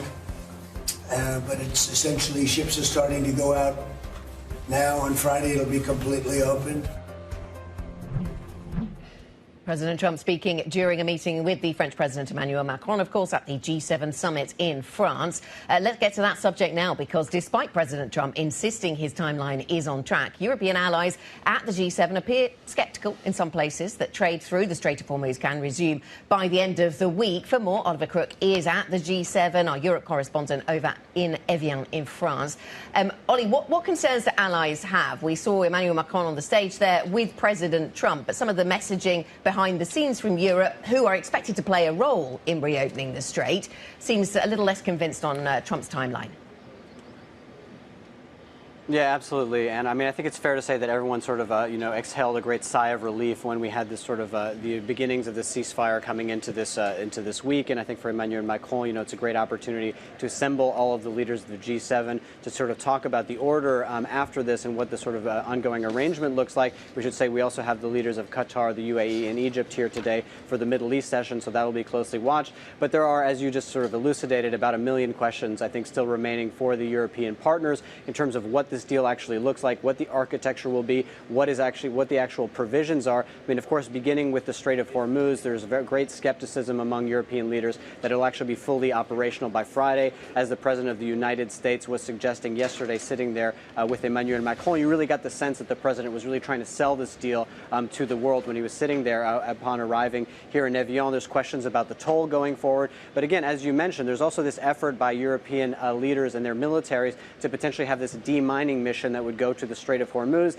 but they say they can really only do that once they understand this peace deal and once there is, an actually durable peace deal. There's also a real question about whether or not some of these leaders, like Giorgia Meloni, has suggested that she doesn't really want to participate in anything until there's a full deal that also includes Lebanon. So these are some of the concerns I think that G7 leaders will be having today, and those are the discussions you'll have with Donald Trump. There's, of course, the financial sanction element of this. The Europeans are also have sanctions on the Iranians. They suggested they could dial some of those those back. But in order to do that, they need to coordinate with the United States. They need to have a clear understanding of what the milestones are. And I think as a consequence of all the sort of conflicts and disagreements on the sort of language on Iran, there is a sort of high probability that we will not get a sort of full joint communique here at the G7. It's going to be fascinating to watch, isn't it? As you say, selling the deal. Oliver, thank you very much indeed. Oliver Crook, our Chief Europe Correspondent, joining us on the G7 in Evian. Sri Kochagovinan, Senior Research Economist at Aberdeen Investments, joining us now. Good morning, Sri. So if we get a deal Good morning. And the Strait slowly resumes, can I assume that inflation comes down? I think this is one of the best scenarios if the Strait does reopen soon, but I think it will take time. That's the one thing that we do need to remember. So we still have some inflationary pressures coming through in some countries. For example, in the US, we started to see the early signs of pressure through PPI. We're seeing that in Japan as well. So there is still some pressure to pass through. It will take a number of weeks. We need to go through a demining process. And then insurers need to be very comfortable with that process before ships can really start to transit as well. Remember the Memorandum of Understanding, there's going to be a 60-day period for negotiations within that. So there's still this tail risk of what happens through the diplomacy period. But it's definitely very good news that we've moved on from military action to diplomacy. So that is excellent news. From an inflation front, this is exactly what we needed. OK, so here's my question on the follow-up for that. Why, therefore, is the bond market still pricing in hikes? Why is the bond market taking a much more cautious view going forward from here than the equity market is? I think in terms of the hikes, that is because we actually expect the Fed to be on hold and into the rest of the year if it's true that Strait of Hormuz reopens and normalizes. I think there's still a little bit of skepticism there, as you highlight. There are we're at a point where it's not just energy prices now. We are starting to see the impact of other materials filtering through. For example, in Japan, again, we saw naphtha just picking through, and PPI. It's not hitting consumers yet. But there is a more of a hawkish stance within the bond market there. It's not something that we fully agree with in terms of the pricing. We do think there's a little bit too much priced in. And I think the communication this week is going to be really important. So first of all, in terms of, and it's very diverse as well. So for the Bank of Japan, for example, we will need some hawkish communication from the deputy governor today, because we need to see how the yen reacts, not just the bond market, but it's what's happening in the yen as well. That's the pressure point at the moment for Japan. And for the Fed, for example, it'll be very interesting to see how Chair Warsh's first meeting is conducted, and how there are a number of different points there, whether there's a dot plot vote from him, how he shifts his narrative around the disinflationary impact of AI versus what's happening near term in terms of the inflationary pressure. Remember, in the US, inflation was higher than target already going into this conflict. So there was a sticky inflation problem there, which was coming down, which was on track, and it's now on pause. So it's a case of what is the communication from here, from the Fed tomorrow. Yeah, I suppose the other question then, though, on inflation in the States, Sri, is what kind of, if we don't have to think too much about what's going on in the Middle East, or as much as we were recently thinking about what's going on in the Middle East, and we can just focus on the AI dynamics and the incredible build-out we're seeing on that story. I mean, what inflation risks are there in the AI build-out for the US? Can we be confident that there isn't more of an inflation impulse to come there? I think that's absolutely right. The near-term outlook for the AI build-out is that it's going to be inflationary. It is a lot of pressure on resources. And this filters from a micro level out, actually. So we're looking at pressure in terms of the infrastructure around data centers, pipelines, water, cooling systems. This all needs to be built out in different countries. So I think the near term is very inflationary from the AI story. The disinflationary argument, I do agree with, but there's much longer term benefit there that's going to accrue once this initial inflationary phase passes. But having said that, we're not this is a slower moving trend. This AI productivity boost and everything, that's all a slow moving trend. Near term, we are still very much focused on that choke points and some of the geopolitical risks as well. So I think the outlook over the next few years is going to be spikes in inflation, volatile inflation, and before we get to see this disinflationary impact from AI. Yeah. And Sri, you think there is actually a risk that Kevin Walsh won't submit a dot plot entry? I mean, is that the way that the communication strategy changes from the Fed? Yes, I think it's something that is being speculated. It is going to be one of the details that the investors will be following very closely. In terms of the communication, really, it's the forward guidance, whether the easing bias has dropped. That's broadly expected, given that there has been a lot of dissent with regards to that from other members, and also the overall tone as in how the FOMC is pulling together. Any signals of that from the speech is something that investors will be looking out for. So keywords, easing bias, and then there is speculation around that dot plot. Sri, just turning back to the BOJ, and you mentioned this, you need to see, this is your line, you need to see some hawkish commentary from the Deputy Governor later or in the next 10 minutes or so. What does that look like? Does it need to be aiming towards a 6-month cadence for hikes? What specifically are you looking for from that hawkish commentary? I think it's very difficult to expect the Bank of Japan to give a cadence. They never do. And they usually have a very neutral wording. I think references to the current situation. Obviously, this memorandum of understanding came very close to the actual meeting and discussions. And it does feel like even before Governor Ueda was hospitalized, the decision was pretty much made and would make sense for this point in time. So really what we're going to be looking for is the details around the bond purchase program, what they're saying about bond market liquidity. That's going to be really important. Are there any references to the currency?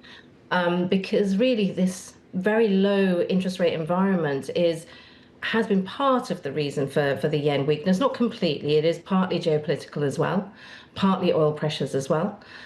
So we need to see how they address those aspects.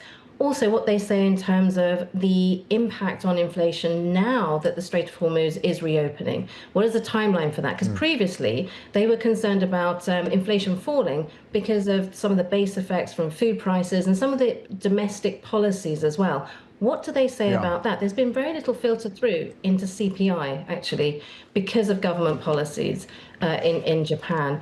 So the Japanese household is relatively buffered from all of this. They had strong reserves and they had government policies. So how do you navigate monetary decisions around that? Because inflation hasn't quite moved in line with the rest of the world, actually. OK, well, maybe we'll get some answers. We'll certainly be keeping across the lines coming through from the Deputy Governor when that press conference and those comments start shortly. Sri Kochagovindan with the context and the analysis, Senior Research Economist at Aberdeen. Sri, thank you. Tuesday morning, what else do you need to know? Let's work you through what that is. The UK says it will impose fresh sanctions on Russia and extend its energy support to Ukraine. Downing Street said the new measures will target Russia's shadow tanker fleet. Meanwhile, the BBC has reported that a series of arson attacks last year targeting Prime Minister Keir Starmer have now been linked to Russia. The BBC says the attacks, which included setting fire to a property linked to the Prime Minister, were run by Russian operatives remotely through social media and the messaging app Telegram. Senior technical staff from Anthropic have met with US officials as the AI company seeks to resolve a fresh confrontation with the Trump administration. It comes days after Anthropic was told to halt foreign nationals' access to its cutting-edge Fable 5 and Mythos 5 models. Anthropic, which is preparing, remember, for an IPO, said it had complied with the US directive by disabling access to these two models. And SpaceX shares jumped in their second day of trading, adding to gains following that blockbuster debut Friday. The stock climbed 20% yesterday to add more than $400 billion in market value. The move boosted the company's market value to more than $2.5 trillion, less than $135 billion away from overtaking Amazon. And if you look at Hyperliquid overnight, you can add another 6% to that. In fact, you can add, I think, basically enough to get us past or to the Amazon level, which is interesting because Amazon has revenues of 743 billion, and SpaceX has 19. So Yes, that's quite the gap, isn't it? So that marker could be crossed today, officially. Yes. So options start trading today as well. So you're going to get this kind of gamma story and what happens there in terms of where the line gets pushed. So that's going to be interesting too in terms of the options trading, 9:30 Eastern. And so at the moment, everything seems to be pushing in this upwards direction. So that's been Friday, yesterday, today seems similar. At some point, which gives us confidence maybe that all these IPOs can be absorbed, but at some point you start to get to the end of lockups and what happens there. December. The retail, and then the retail investor, when is their appetite? When have they spent enough on this? When do they need their money to spend it on something else? If inflation is on the rise in the States, certainly. So are we underestimating what this all means for CapEx, though? Because you have SpaceX raising significant capital, you have NVIDIA coming through with a bond issuance, very well received. Does that mean that in terms of the second, third order derivative effects, we're underestimating additional capital as these companies, OpenAI and Anthropic, come to market as expected? Sure. Raise additional capital and put that into spending. Are the market's actually underestimating the CapEx? But the CapEx has to deliver a return. And that's the kind of the next bit of the conversation. So Tesla, and you and I were kicking this around earlier, the maximum it ever got to was 25 sales. And I think this is trading at 100 and something, SpaceX? Yes. So quite extreme. We're going to go from that to macro, and then we'll come back to that, because the Bank of Japan is set to hold that press conference, of course, after it raised its benchmark interest rate to a 31-year high. We'll bring you analysis, and then we'll get back to the tech story. This is Bloomberg.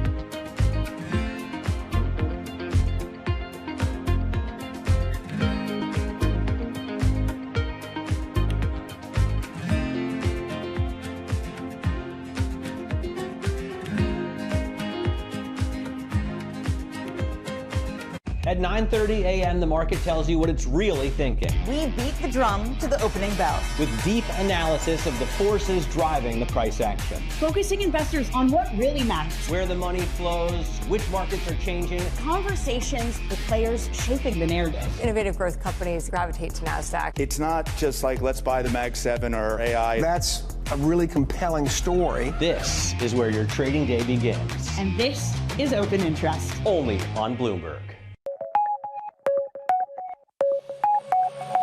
Look at the more successful economies in the region. The key to their success is continuity. But the way our constitution is written, it actually encourages a lack of continuity. And that's a problem. The term for local government is 3 years. When I first became a congressman, it takes you a few months to learn the business and to make your connections, to network, etc. If, for example, you are not particularly favored in the majority, passing a law in a year and a half is not that easy to do. After about a year and a half, you already hear that there's somebody in your district beginning to campaign and is going to oppose you in the next election. So you have to go back to your district to take care of that. And how much work do you get done?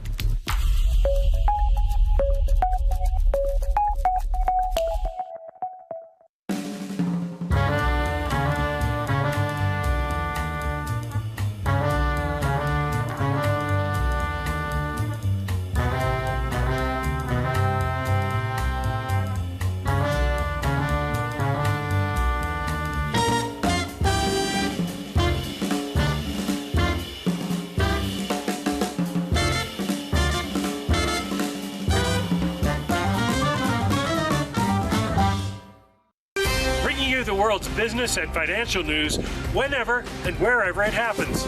I'm Michael McKee at Mount Everest, and this is Bloomberg.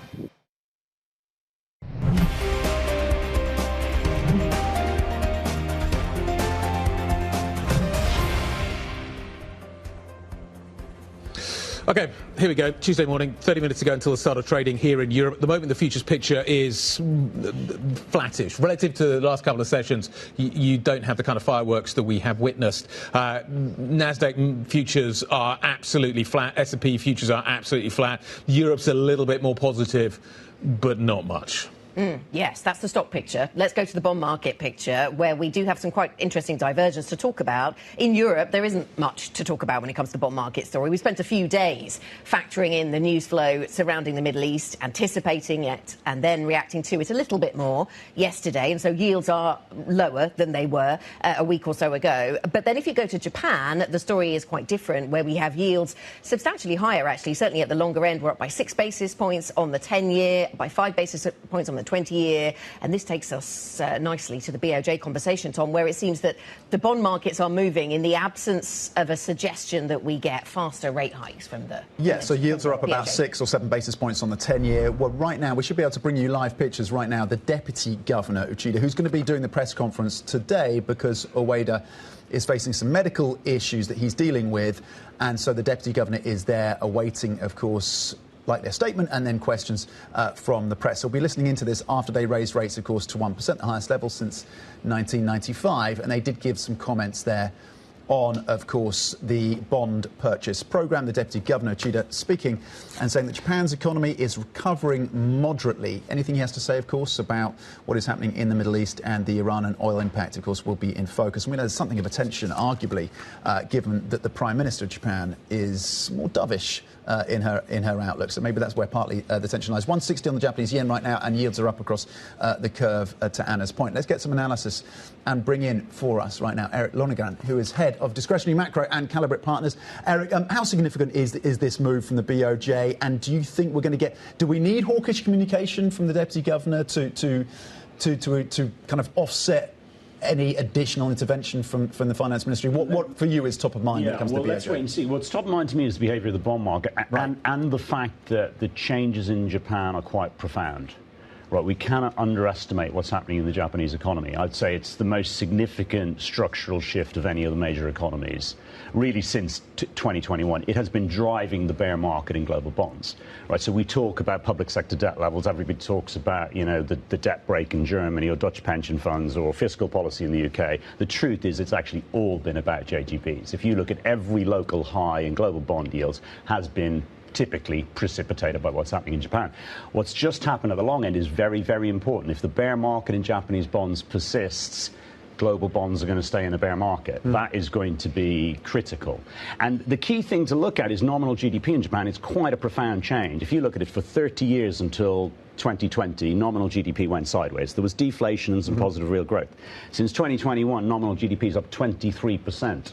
And inflation continues to compound. The BOJ actually produced a new measure of underlying inflation, which excludes subsidies, and it's running at 2.2 to 2.8%. So this is the most inflationary of the major economies, and that's what the bond market is telling you. So this is the economy to be watching. It's critical to what's happening to global bond markets. Really interesting. So this is a view that there's going to be sustained inflationary pressure in Japan and additional fiscal spending from the Prime Minister. Is that what continues? I would just say it is a matter of fact that there's been a structural break in Japan, which is explaining what's happening to both the stock market's profits, the yield curve in Japan, which is causing contagion to global bonds, and also the exchange rate, which is by any metric is hugely undervalued and is a source of inflationary pressure. So there is just a very, very interesting game here at the moment, and what your market reaction is really saying they're not doing enough or anything to change that dynamic. And it depends how you're positioned, whether or not that's a good or a bad thing. I mean, the stock market, of course, has been doing fantastically well. It doesn't look like Japan is particularly preoccupied that bond yields are rising. So what does Walsh do?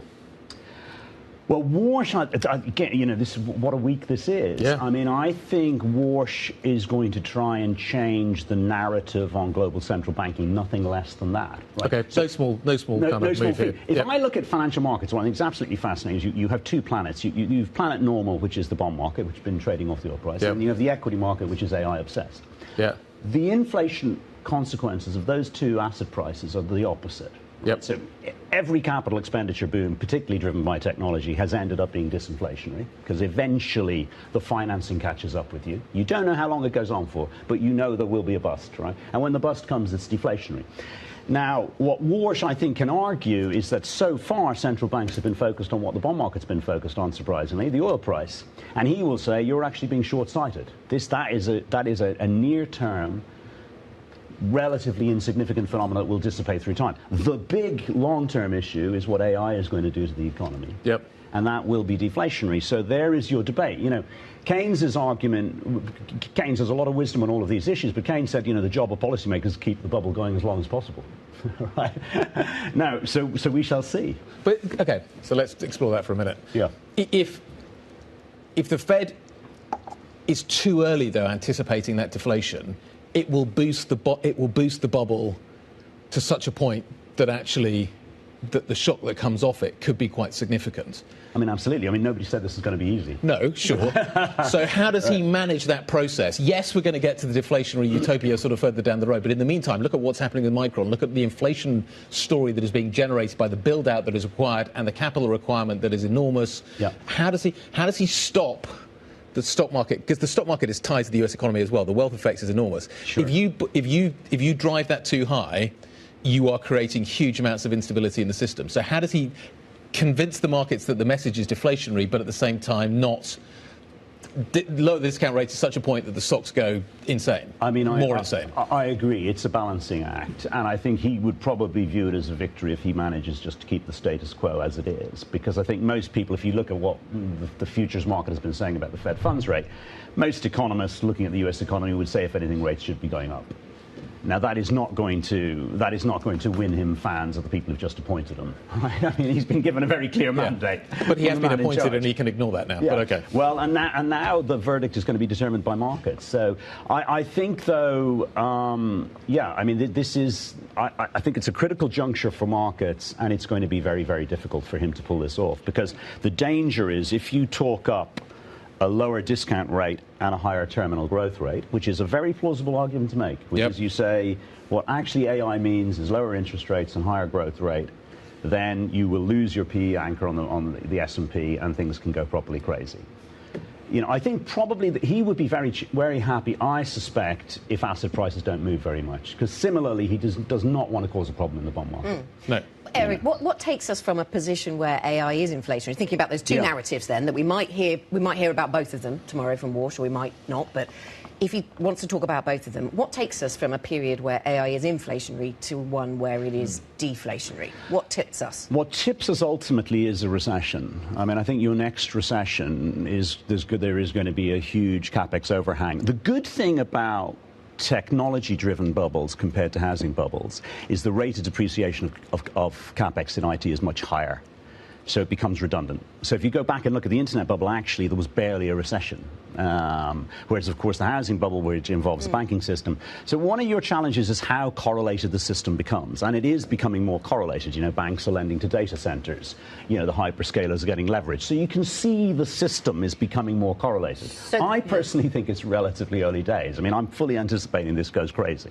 OK, this goes crazy, so it goes on for a long time. So we don't get to this period where Walsh gets deflation. A long time in this world is, you know, if you look at Korean equities, what is a long time? A long time is 3 days. You make an annual equity return. But I think the next 12, 18 months, I would be very surprised if we don't see pretty extraordinary price action like we're starting to see. I think, you know, Korea is what you've seen in Korea, I suspect you're going to see in other geographies as well. I wouldn't be surprised if the NASDAQ behaves like Korea.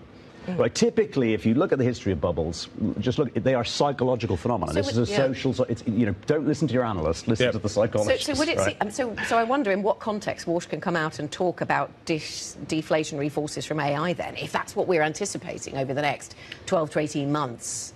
Well, you're right, because there's two totally different audiences here. He's got to bring along the FOMC, who, frankly, they think he should be raising rates. He's got to try and convince them at best to stay on hold, if anything, that we should eat. And then he's got to be super careful, because if he gives too much away, financial markets will take control and run with it. And that'll be his real challenge. You know, the thing about this is a job where there's only one verdict, and that's the behavior of financial assets. And it doesn't matter what Donald Trump wants you to do. It doesn't matter what your internal economists think. You have to get financial markets right. We had Banu Bueja on the show yesterday who's saying that Europe only benefits once the AI story collapses. And it's only then that we move from the focus on Asia and the US to Europe. Well, I mean, I guess my question is, where does Europe sit in this story? If the Nasdaq starts behaving like the Kospi, is Europe the kind of the grown up in the room, or the kind of the poor child? I think there's multiple approaches here. Ultimately, the beneficiaries of any technology are the people who use it best, not the people who invent the technology, right? And so, actually, what most parts of the world should be thinking is, how do we make the productivity gains? Which is, by and large, why China's providing it for free, because China's going to go, making it open source, everybody use it, make productivity gains. So that's what Europe and the UK should be thinking about. But Europe has phenomenal exposure. I mean, I think ASML is one of the biggest beneficiaries of the SpaceX IPO, because, if Elon Musk really says, I'm going to, 5x global semiconductor supply, you've got ASML, so there's great technology in Europe. And yeah, I think that's probably, I wouldn't frame it like that. I mean, I think, really what we should be thinking about as a society is, how do we deploy this thing sensibly, and then let financial markets and, and people like me, risk manage it, because you're going to have to be a risk manager. I mean, this is not your typical environment. In equities, the rates and FX market is much more predictable and understandable. Eric, one of the other challenges, along with that and related AI challenges that Europe faces right now, is fiscal. And we've talked a lot about developed markets, and you were talking about the way that this gets contagious in bond markets. I wonder, Europe has a lot of money it needs to spend on defence, amongst other things. You've written a number of books where you talk about how finance can be really innovative and can provide solutions. Do you have any solutions as to how Europe steps up to provide the things it needs to provide? Well, I think what's happening in Germany has a lot of fiscal space. So shared debt? One of the things that's very important to bear in mind, that people often forget, is we have a consolidated balance sheet. Right? If the government is running a deficit, it means the private sector is running a surplus. Right? So part of the reason there's such strong profits growth in America is actually because of the budget deficits. Yeah. And people forget this. If you go back to 99, 2000, under the Clinton administration, America was running a budget surplus. That was a huge problem, because that actually meant the private sector's balance sheet deteriorated. So the private sector has to get more involved in the defence rollout. Well, I think the point, what Germany is doing is entirely appropriate. The challenge I think the real challenge in Europe is political, and the problem that Germany has got is they've got an existential threat militarily virtually on their border. They've got a huge problem on the energy side of the economy. They've got their industrial sector has not restructured in response to China, whereas many other countries, like places like Italy, already have. And they've got a huge political tension, in a divided country politically. So, what Europe needs to shorten its time horizons and increase its ambition, right? I mean, Europe needs to be delivering economic results for its population to change a fundamental political dynamic. Eric, on that note, we will leave it. Great to see you. Thanks for stopping by. Really appreciate it. Eric Lonergan, Head of Discretionary Macro at Calibrate Partners. Thank you very much indeed. OK, what's next? Investors are weighing in on capital flows emerging from the blockbuster SpaceX IPO. You go back a week ago and you think about this big SpaceX deal. People have to find room, though, in terms of portfolios, et cetera. So you create a little bit of that. And then once that has happened, all of a sudden it unlocks this cash, particularly when you get a good piece of news and people say, gosh, I can get into the pool. And it's pretty explosive when you see it happen. Rick Reader, BlackRock's global fixed income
Do you mind being called an ideological lunatic or a bunch of left-wing nut jobs?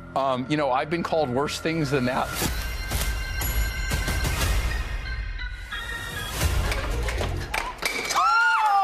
You'd think she owned the place. 23andMe, I think, is so incredibly valuable. We're coming back. It had that kind of detective story feel to it. You know, when you're hot on the trail of something, you know that it's very exciting. What magazines were you reading as a kid? I don't think I was reading magazines until I was in them. You are on the cover of all of these. Oh, and there's many, many more, but we just don't have time. Why should people trust you? I don't think anybody should trust any company or entity completely with any of this. It's very uncomfortable. Artificial intelligence is this force that is far bigger than we are. I want to build better businesses around these brands. The shock will never wear off.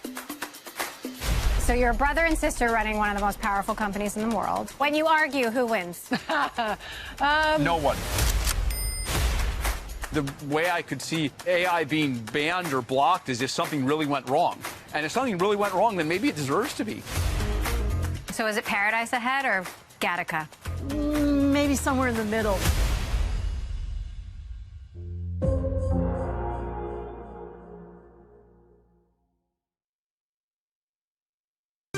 Good morning. This is Bloomberg Surveillance. Welcome back to the opening trade. It's Bloomberg Money. This is the Asia Trade. This is Wall Street Week. Welcome to Balance of Power. You're watching Bloomberg Deals. Welcome to Bloomberg This Weekend. This is Bloomberg Television. U.S. jobs numbers are released. Bloomberg has the report under surveillance with crucial data and expert analysis at terminal speed. Nobody covers Jobs Day like Bloomberg.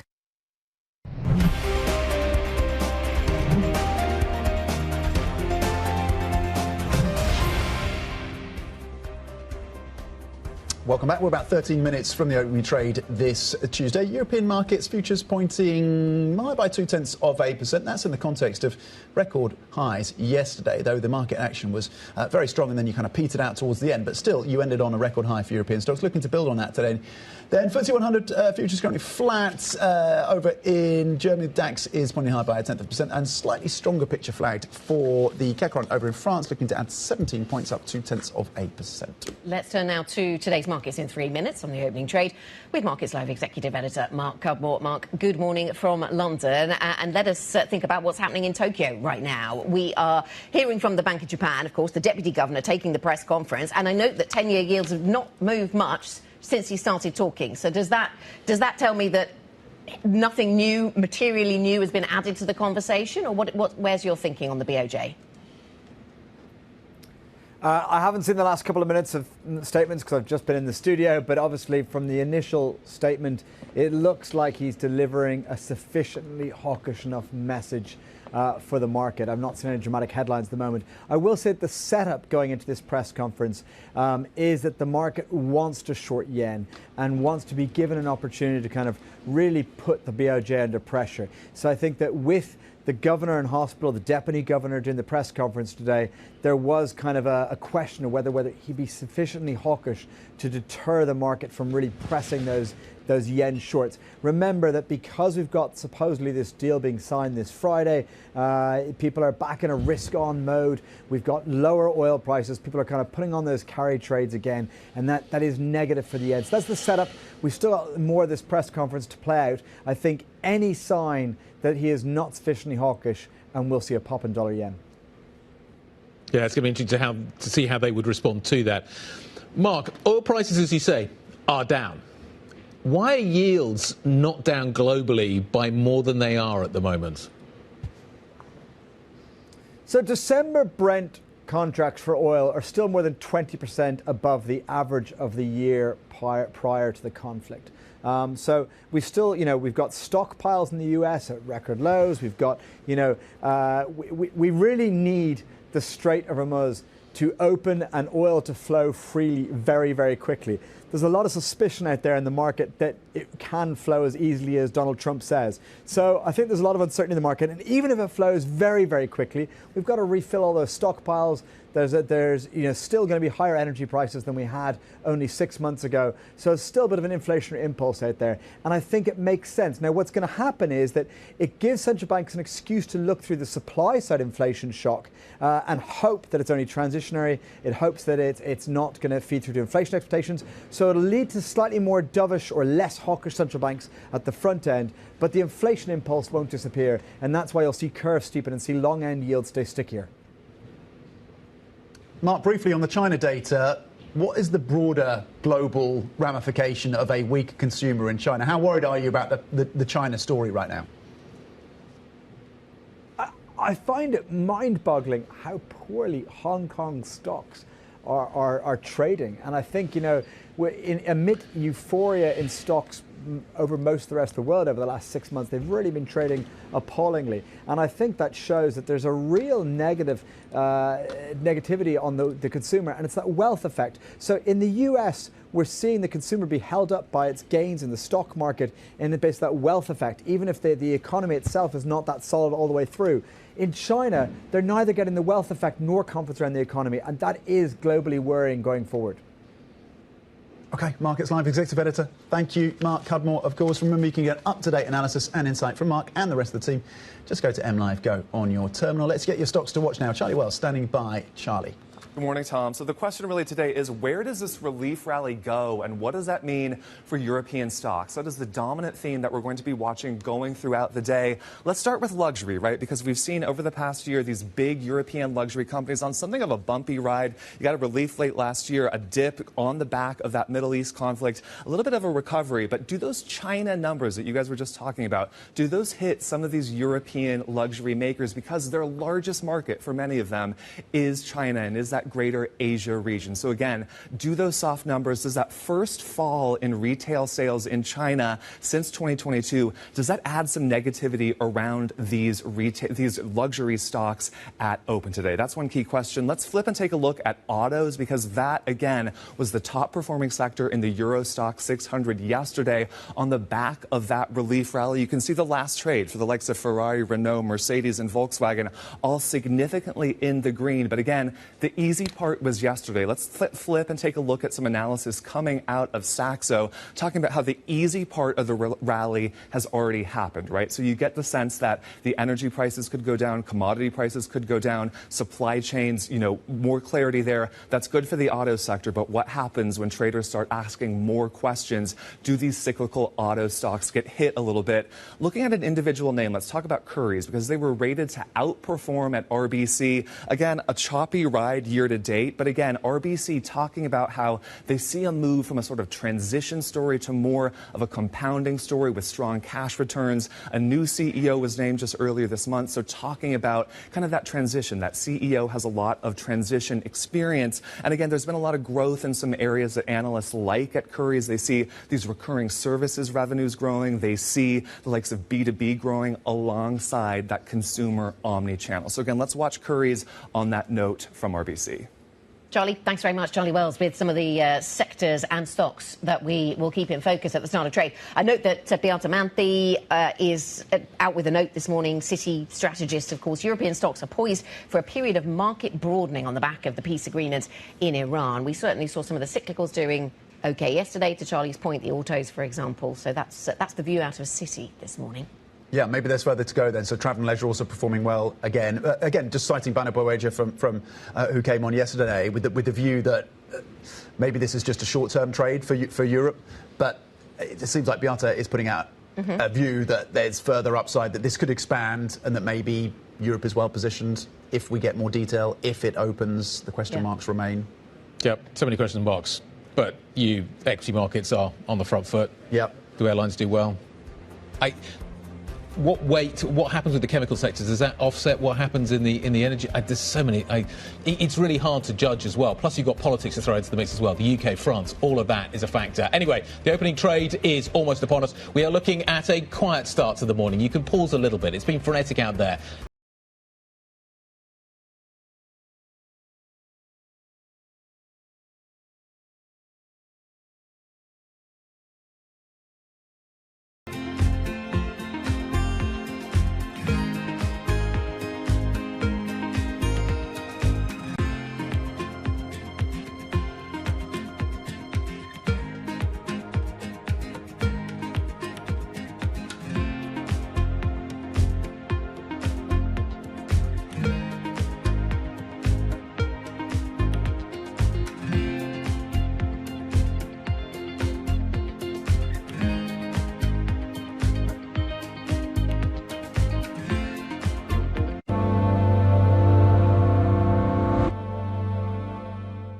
It's a multi-trillion-dollar industry. We'll show you what's happening in ETFs like no one else. ETF IQ, only on Bloomberg. We're at the epicenter of a global realignment on a scale not seen for decades. At the intersection between markets, economics and geopolitics, a forum for sophisticated conversation. This is Bloomberg Surveillance. Every weekday, Bloomberg puts the spotlight on a different aspect of global finance. Flows, funds, and the forces shaping markets on ETF IQ. The future of money with Bloomberg Crypto. The players behind major transactions on Bloomberg Deals. Rates, risk, and the cost of capital on Bloomberg Real Yield. And personal finance, retirement, and wealth management on Bloomberg Money. A different topic every weekday, only on Bloomberg Television.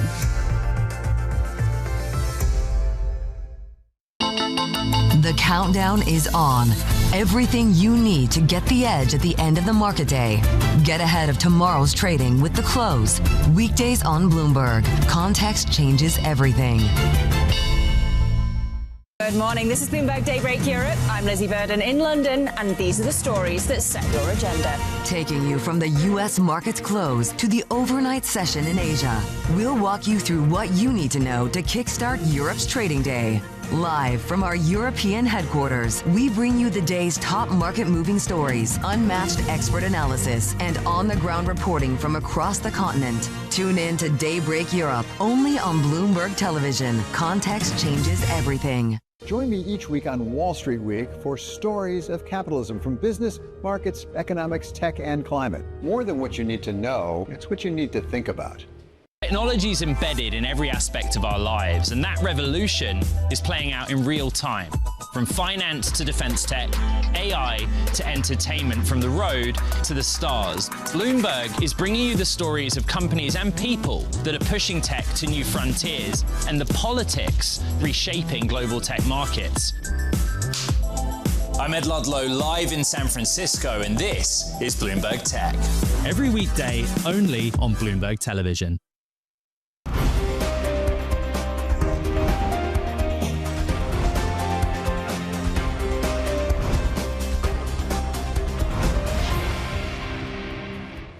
Tuesday morning, good morning. Looks like we're going to see a quieter start, certainly from the last couple of days. Friday was frenetic. Yesterday was pretty similar as well. Today, maybe a slightly quieter picture. We faded a little bit towards the back end of the US session yesterday. This is the S&P. Europe went out here. The little bit of downside maybe to pricing, but not much. And overnight, SpaceX has actually had a fairly good session as well. So in terms of the lead we get out of this, I'm not sure how strong it is. Tom, as I say, maybe a little pause. A little pause, maybe some stability. Maybe that's the way to characterize it. Maybe looking for the next catalyst. Maybe that is the central bank action with the Fed and the BOE coming up, of course, after the BOJ hiked to 1%. European futures looking to add 0.2%. It was the banks that performed well. It was construction. It was travel and leisure on the downside. It was energy yesterday. But again, across the board, you ended up with gains of around 0.2% and near those record highs. FTSE 100 futures currently flat. DAX futures looking to add 36 points, currently up a little over 0.1%. Individual names that you're focused on, Anna. Yes, absolutely. Let's get to some of those. And we'll start with a couple of sectors that are certainly firmly in focus. The luxury space in focus every time we see retail sales in China looking sluggish. And certainly overnight we've seen that. Retail sales stands out as one of the more negative points in that kind of K-shaped economy between the domestic and the export orientated out of China. So we'll watch luxury stocks. Auto stocks also in focus, just simply because yesterday we saw such a bounce in some of the consumer cyclicals. So some of the suppliers to the auto space up by more than 5% in yesterday's session, and some of the car makers themselves up by more than 3%. So we'll watch those. And Boohoo, also worth looking at. This, a retailer based here in London, of course. The EBITDA number coming in much stronger than expected. Not necessarily the case with all the numbers, but we'll watch that one at the start of trade then, Guy. Okay, here we go. Eurostoxx 50 futures are called up by 0.2%. Let's see how we open these markets and what we actually end up delivering. London's expected to underperform a little bit, but only just a little bit. The DAX had a good day yesterday. It's still called fairly flat as well. FTSE 100 out of the gate, nothing to see here. We are basically flatlining on the FTSE this morning. The Stock 600 is up by, I'm being generous here, 0.1%. The FTSE's up by 0.1%. We are not expecting fireworks this morning, but after what has just happened, So many fireworks. Maybe a little kind of pause this morning is what we are going to see. The IBEX is up by 0.2%. The AEX is up by 0.1%. I'm struggling to get excited here. If we think luxury is going to be under pressure, that's not the indication from the CAC, but let's see what's happening below the surface. That's the picture at the moment. Fairly quiet open, a little bit of digestion maybe underway when it comes to European equities, Tom. Yeah, digestion, consolidation, we're starting to see that. Travel and leisure is building on the gains that it saw yesterday as a sector, one of the best performing sectors right now, up 0.6%.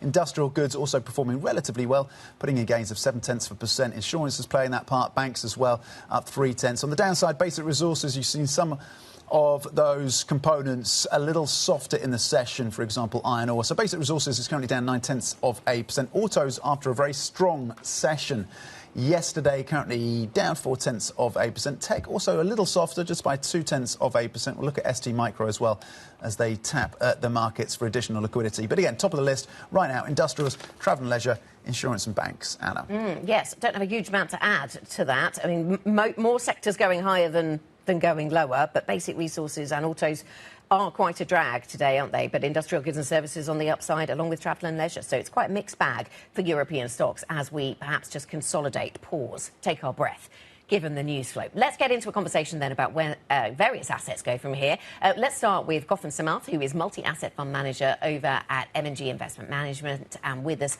on set this morning. Gotham, nice to speak to you. Thank you for coming in. Let's start with European stocks then, shall we? Because we've seen interesting call from Citi this morning about what we're going to see in the European stock space. They're talking about European stocks have potential for broadening. And we heard a story of resilience from one of our guests in the last hour about European stocks. Sometimes the narrative seems to skip Europe. So what are you thinking about European stocks at this point? So in terms of, if you wind back to the ebbs and flows we've had in equity markets this year, they were strong out of the blocks in the first couple of months. And then we had the onset of the conflict in Iran. We have that rotation whereby, capital flowed back to the US right now. And I think where you see the resilience on the earnings side that we saw in the US, that's actually held up on the European continent as well. And so when we think about some of these headline risks now going away, the Strait of Hormuz apparently opening up, you can see a capital flow back in a way that we saw in the beginning part of this year, and that relative trade between Europe and the US is well and alive. Okay, so you see something of interest in Europe, but are we talking, when it comes to equity markets, are we talking about value in stocks as a whole, or is it all relative trades here? Because you talk in your notes about the compression of equity risk premia, and so higher bond markets yields, and I wonder what that means for stocks. Well, equity risk premia have compressed. Equity markets are higher. Some of that in the back of earnings, but bond yields are high as well. So the relativity between those two, especially over the last 3 months, has been quite stark. So when you take pause and you say markets at all-time highs, the opportunities in equities are very much picking between equity markets. And I think some of the EM plays that have lagged, some of the perceived losers from higher oil prices. Look at places like Indonesia. Yes, we've had a bit of a bounce, still off 30% this year. Good structural growth drivers over there. So those are the kind of areas that we'd be looking for, picking and choosing relative winners within the equity market. Broad equities can be fine, valuations are okay, but I think the real opportunity is in that relativity. So just to build on that, emerging market energy importers in the EM space, they look like an opportunity given the pressure they've been under during this conflict? That's correct. We think so, at least from a tactical perspective. So, again, places like India, historically a darling from a growth and earnings story, sort of cast to the side in this last phase. Valuations are much improved over there, and earnings growth, both at the corporate level but also at the aggregate economy level looks pretty robust. Is that a buy the index story for India, or do you have to be sector specific? You can be selective over there, but we'd say right now you could buy the index. Yeah, okay. Is it easier to have conviction in equities than it is in bond at the moment? It feels that way, doesn't it? Yeah. I mean, we are conditioned to feel like bonds are the risky asset today, but that's a function of what the valuation transition has been from 2020, really. Yeah. So if you look at where bond yields are today, take the US 30-year, for example, a 5% yield that's 5% per annum for the next 30 years. Where's inflation going to be? I don't know what the AI benefits are going to be from a productivity standpoint.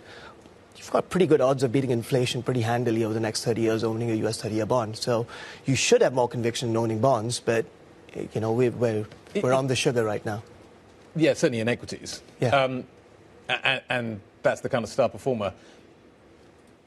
Are bond investors, though, just going, we'll take the yield? All that mass around inflation, all kind of the mass around inflation, kind of what am I going to get over the longer term? I'm ticking, my job is to do X, and I can tick that box with current bond yields. Is it as simple as that? I can just buy the whole curve, don't worry about it. That's kind of what it feels like at the moment.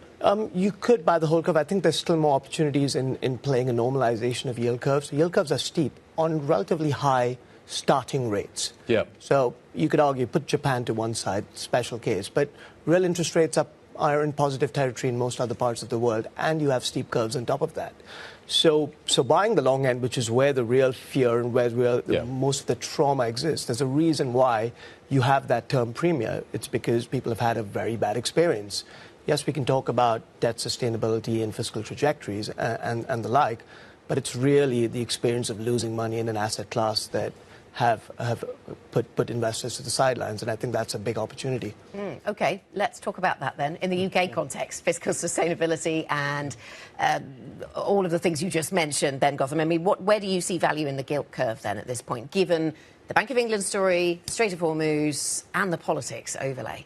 So the UK market, I think you do actually have value across the curve. So we saw a big repricing at the front end on the oil price spike. Now, the 5-year yields, well, we went from pricing in cuts to 2 hikes at one point. And what the central bank's reaction policy should be to supply shocks such as this one is unclear. And I don't think they should be hiking into a supply-side shock. Certainly, it feels like they're going to be on pause this time. But the market started pricing in hikes. So that became an opportunity at the intermediate terms, the 2s to the 5s. Are you surprised we haven't priced out those hikes more quickly, given the news over the weekend? Well, we've been conditioned not to take announcements or headline announcements at face value. So I'm not particularly surprised that way. But I do think that a definitive announcement, there's no reason why yields shouldn't be 50 basis points lower in a couple of weeks' time, or in 6 months. 50 basis points lower in a couple of weeks' time. Well, yeah, sure. That's why they were, at end of Feb. Do you think that? I mean, there's the view from Goldman Sachs that Brent gets to about $80 a barrel in the fourth quarter, that oil gets to kind of levels, pre-war levels, by the end of July. We can debate whether or not that's a clear view, whether that's an accurate view. But if we're in that scenario by the end of July, do we get to a place where the BOE has scope to cut before the end of the year? It's plausible that the BOE has to cut by the end of this year. It should be part of your probability distribution. It was 4 months ago. So, and it could be for several reasons. Yes, the oil price is one of it, although the lagged effects of the oil price suggest that certain elements of inflation are already baked into the future. Yeah. But, the jobs market is very different over here than it is in the US. The underlying strength in the economy isn't as clear in the UK as it is in the US, and so it is quite plausible that we can get cuts. Do you think Kevin Walsh can make the case that AI is deflationary? He'll certainly try. He'll certainly try, and he's towing a very fine line, which is he wants to bring other members on side, and so he's going to have to play the game of showing that central bank independence, showing strength, but I'm sure Jackson Hole will be a good forum for him to make that case. And it's a pretty good case. I mean, if you look at prior industrial revolutions or prior technological revolutions, those productivity gains came through, and they came through pretty strong. So he can make that case. Is there an argument, though, and we were talking about this earlier with Eric Lonergan, and in some ways I wonder whether bond markets are pricing this, whether or not you have to get a bust. So you have to get to that deflationary story, you have to have a bust in the AI trade. And is that what commodities and bond markets, to a certain extent, are pricing with yields where they are? Our yields could be a lot higher in the short term with the inflationary picture that we have, but they're not. So therefore, I'm wondering, particularly with duration, whether or not there is that kind of pricing of a bust economic slowdown followed by that deflationary story? Well, I think this is where the 90s is pretty instructive. So we had that phase in the early 90s where we had a bit of an inflation scare. The Fed hiked and then was forced to cut. Inflation, I mean, growth was robust. CapEx spending and fixed investment. Fixed investment growth was very positive, yet inflation kept surprising to the downside. That was the productivity gains coming through. So you went through a phase, and we didn't really, the bubble came right at the end of it, but we went through a phase in the mid and late 90s whereby growth was surprising to the upside, inflation was surprising to the downside. That could well happen today. On that note, we will leave it. Nice to see you. Gautam, thank you very much. Gautam Samath, multi-asset fund manager at M&G Investment Management. Let's take a look at what the markets are telling us about all of this morning. This is what the Call 6 looks like. Quick look across Europe. LVMH is unchanged, which I think is interesting. It was a little bit more positive just a few minutes ago, but we are basically back to doing nothing on that stock. Defence stocks are up as well, which also I think is interesting. They've been underperformers recently, but you do have this narrative around Ukraine and what is obviously happening in the Gulf. ASML's not doing that much. Schneider's up a little bit. A fairly mixed picture. At an index level, we're not doing very much. Let's talk about the retail story. Let's start there with Charlie. Good morning, guys. So, yeah, trying to parse some of these earnings that we're getting out of Boohoo. We know they had that tie-up here in the UK with Debenhams. They're up about 1% this morning, and this really is a transition story. We know that UK retail has been under pressure. There's been a lot of negative sentiment around that. But again, those numbers and some projected growth that this retailer has been talking about, giving it a little bit of a lift this morning. Let's flip and stick in that retail space and talk about Allegro. They're a digital retail space. They're up some 3%. A private equity firm has said that they're going to be selling their remaining stakes there. And that's interesting. Those stakes were coming at a bit of a discount, but this could be the market liking the fact that, a big potential seller, a big owner is finally exiting there, taking a little bit of an overhang out of the story about that Allegro stock. Let's flip and take a look at Truecaller because they had some really interesting information out this morning. They're up nearly 9%. So this is a big jump for Truecaller. They had some red flags about some of their ad inventory, and those were finally removed by one of their largest demand partners. So again, this is a story that they can tell that's giving more positivity to the stock about some of their ad inventory. And let's flip and take a look at a negative story this morning. This is that UK wealth manager Rathbones, down almost 16%. So they've been talking this morning about a £60 million hit that they could take given an FCA review into how Rathbones has been treating customers. Now, this comes at a time when the FCA has been looking into a lot of UK wealth managers, putting a lot of heavy duty on how they treat consumers. So a negative story around Rathbones, that UK wealth manager this morning. OK, Charlie Wells, thank you very much indeed. We have some breaking lines on Qatar's plans to restore production once the strait is reopened. So this is Bloomberg reporting that Qatar Energy, which operates the country's LNG facility in Qatar, of course, has told buyers that it expects to raise output to about 50% of capacity a month after safe passage through the strait is restored, and to roughly 80% within 2 months. That is the plan, according to our reporting. And I think that other line is interesting as well. The remaining capacity will take years to fully restore. So that's the bit after it was damaged by Iranian missile strikes in March. So that's the 20% that is perhaps missing for quite a long time. So we are seeing that the oil price is reacting to, the gas price is reacting to this here in Europe. TTF is dropping. But that feels like interesting information. 20% is a lot. Yes, we're going to get back to 80%. And yes, that is a big step forward in terms of where we are now. But if it takes years for the other 20% to come back, does the US continue to fill? So the US is bringing on a lot of trains at the moment, and there's the potential, and Javier's talked about this as well, Javier Blas talked about the potential for a sort of gas glut coming out of the United States if all these trains deliver. Maybe there is the opportunity for the US to fill that gap, but 20% out from Qatar is a lot. And it's going to be a reorientation, therefore, of the global kind of gas market in terms of how Europe is going to respond to that. Anyway, certainly one for another day. SpaceX, let's talk about that. That is a big story today. Second day yesterday was pretty amazing. We added a lot. We're back up to we're up to kind of Amazon levels. Options start trading today. We'll talk more about that story next. This is Bloomberg.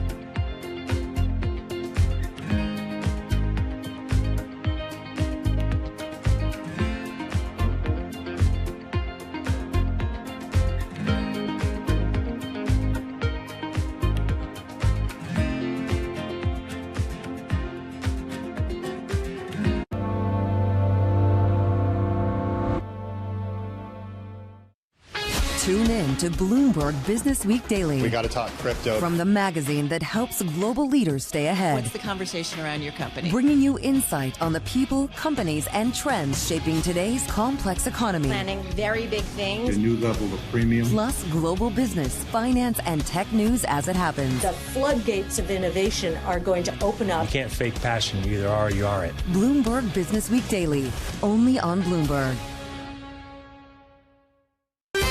Bringing you the latest geopolitical news whenever and wherever it happens. I'm David Gura on the Salar de Uyuni in Bolivia, and this is Bloomberg.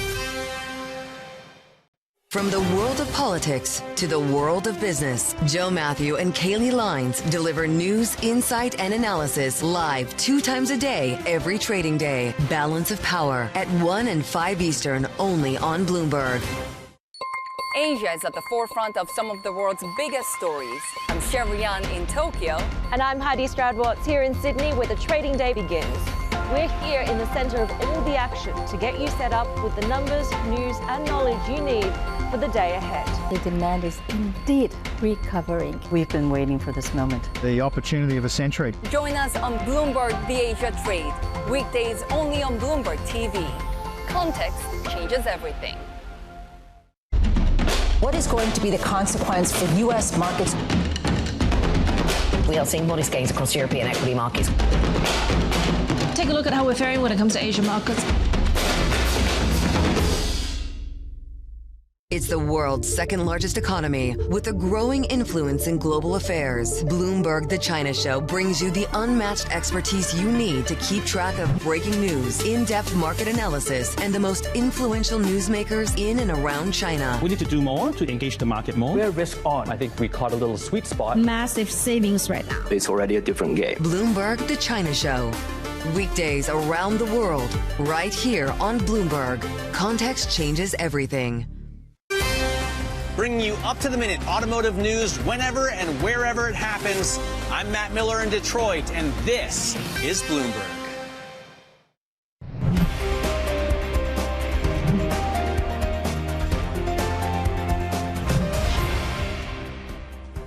Welcome back. This is the opening trade. We go to Evian in France, where the G7 leaders are gathering, of course. We've seen Emmanuel Macron walking up this long, winding path outside the venue to greet, who was it going to be? Well, it's Volodymyr Zelensky. The Ukrainian leader is in attendance at this event. This is one of the items on the agenda, of course, war in Ukraine. The Europeans certainly pushing to keep this firmly on the agenda, even if other things to do with Iran and the reopening of the Strait of Hormuz are also really important. AI sovereignty, all of that part of the conversation, no doubt, as well. But here we have Emmanuel Macron welcoming Volodymyr Zelensky to the G7. Yeah, I think it's going to be a meeting including Donald Trump fairly shortly around what is happening in Ukraine. Just as an aside, the market's going through the process of pricing in peace in the Gulf. You do wonder how the market would react to peace in Ukraine. Seems like a long time since we've asked that question. Yeah, but you do would that be the second kind of element to all of this, and you wonder what would happen around energy prices if that was to be the case. Anyway, that's happening on Earth. Let's talk about what is happening in outer space. SpaceX shares jumping in their second day of trading, adding to gains following the blockbuster debut that instantly vaulted this company into the ranks of the world's most valuable public companies. The company's market value is now more than $2.5 trillion, putting it amongst the top 6 largest companies in the world. I think overnight on Hyperliquid, I think it's up circa 6%. I think that takes it up to kind of Amazon levels of valuations. Take a look at the revenue line of Amazon and then take a look at the revenue line of SpaceX. Different planets, quite different planets. Neil Campling is Bloomberg's senior strategist and is sitting next to me. So we get options today. How does that change? That gives you a lot more flexibility around how you kind of manage SpaceX in terms of a portfolio. It does. Thus far, early days, but we've only been able to trade the actual underlying stock itself. So with the options coming to the market, then funds are able to position whichever way they want to by utilising options. Longer dated, perhaps. There's potential of looking at different kinds of options, call options, put options. But we checked this morning, and hedge funds tell us that there is literally no borrow available on the stock thus far. So you can't short. So you can't short the stock. There's no stock to borrow at any price at the moment. So with the options starting to trade, then at least it would enable some hedge funds or maybe funds taking positioning bets longer term on where they think the stock may go to, using options or the levered funds as well. Don't forget, we had all those ETFs that start trading yesterday and today, which may be 2x or 3x long or short the stock, but there's been no way of synthetically getting exposure using options or derivative markets. So that does change. So that may change the complexities around these kind of pretty large, obviously, valuation moves that you mentioned that we've seen since it started Neil, trading on Friday. is the market view still that it's the end of the lock-up period that is the biggest risk for this stock at this point, or are there other factors that could derail the momentum that we're seeing? At least the early first couple of days. The early. I mean, I suppose the early momentum is kind of helped in a regard to what's been talked about a lot about the retail trading and retail investors getting one share, in a little bit of skin in the game, enough maybe to buy more stock. Perhaps in terms of coming back down to fundamentals, although the company had talked a lot about long-term visions and long-term goals, the fact is we'll come back to quarterly earnings in the middle of August. And so we will be the first time to look at the fundamentals. And a reason I mention that is 2 days later becomes that first lock-up expiry window when there could be more supply on the market. And given where the stock is, you mentioned about Amazon and the valuations. Let's just backtrack to just 1 year ago when the private valuation of SpaceX was under $500 billion. And now we're looking at $2.5 trillion. So quite a substantial rise in that interim time period. So if those insiders have made lots of money on the gains in the meantime, it would be maybe sort of why wouldn't they look to lock in some of those gains? Okay, Neil Campling, thank you very much indeed for breaking that story down for us. We'll continue, no doubt, to come back to you as we continue to monitor SpaceX, of course, and the broader market implications of that company. Now we're going to switch focus to China and what's happening on the macro front, because China's consumer spending and investment slumped to levels not seen since the pandemic, exposing the risks still facing the economy, even as it benefits from a de-escalation in tensions in the Middle East. Joining us now is Bloomberg's China economy and government editor, Alan Wong, who's standing by for us in Hong Kong. Pretty disappointing data, Alan, then, and it's really the weakness in the consumer that seems to stand out. This is the textbook example of a K-shaped economy. We're seeing that how industrial production benefited from the global AI investment boom. And the output of those sectors did really well compared to the rest of the economy. But at the same time, you could see that the consumer are still very reluctant to open their wallets. They just simply didn't want to spend all that money, and retail sales fell for the first time since the pandemic. This is highly unusual and just speaks to how weak the sentiment in the economy is. The housing market, then, that's another area that we've seen struggle for quite some time. We saw some of those property stocks, I think, dropping in session, but elsewhere, Chinese equity markets were quite resilient. Are markets taking this in their stride, or are they banking on some kind of stimulus coming from Chinese authorities? Yeah, we saw some very weak data this time last month as well in the previous release of the monthly data. I think it's just that the markets have very low expectations to begin with. So when the numbers came in slightly below expected and showing a broad weakness in the economy, people weren't that surprised. But of course, as you said, with the home prices falling at a greater pace than before, I think that was a cause for concern for a lot of investors. And overall, but the overall trajectory, the familiar K-shaped story isn't going anywhere. So that's why, maybe why investors weren't too spooked. We're going to leave it there. Alan, great stuff. Thank you, as ever. Alan Wong in Hong Kong, our government and economy editor. I just want to take you to Evian. They've got a similar desk to us, to be honest. This is the live pictures we're getting from the room where the meeting on Ukraine is going to be taking place. There you go. They've copied us. Very similar desk. Imagine if there were 7 anchors around this desk. What fun that would be. Yes. That would be Maybe amazing. that channels us into thinking about the challenges that lie how ahead for the G7. Yeah. They've got a lot to coalesce around, and it's not always easy. Yeah. I want, the round table, I think, is also means that nobody gets to sit at the head of the table. That's probably useful. Yes. I wonder where Mr. Trump would like to sit. Yes, how he positions himself around the table. They've clearly taken aesthetic inspiration, haven't they? We need to get something in the middle of this desk, basically, the kind of... Pastries. I like the idea of the breakfast buffet. Sitting in the middle there. But on the serious business of what they're going to discuss, I mean, we've seen Volodymyr Zelensky arriving, and there's George Maloney just arriving, we think. So, I mean, clearly Ukraine is going to be front and centre for this morning's session. That is one of the things that they're going to be talking about. And the Europeans really trying hard to keep that front and centre. Can you imagine if they... But you could have... If you resolve that, like, how big a factor would that be for the markets? Is that such in the background now that you wouldn't get the same effect as you've seen with the Strait of Hormuz? But the energy story is massive around that as well. The defence story as well. Precisely. Yeah. Would that change? How much would that change? Anyway, I just think it's a really interesting kind of thought process to go through. So George Maloney greeting other leaders in that G7 room. We will be back to that story coming up on the programme. We discuss the resumption of energy flows through the Strait of Hormuz. When exactly will it happen? What percentage is coming back when? We've seen a number of different forecasts out over the last 24 hours. Emily Ashford will join us from Standard Chartered next. This is Bloomberg.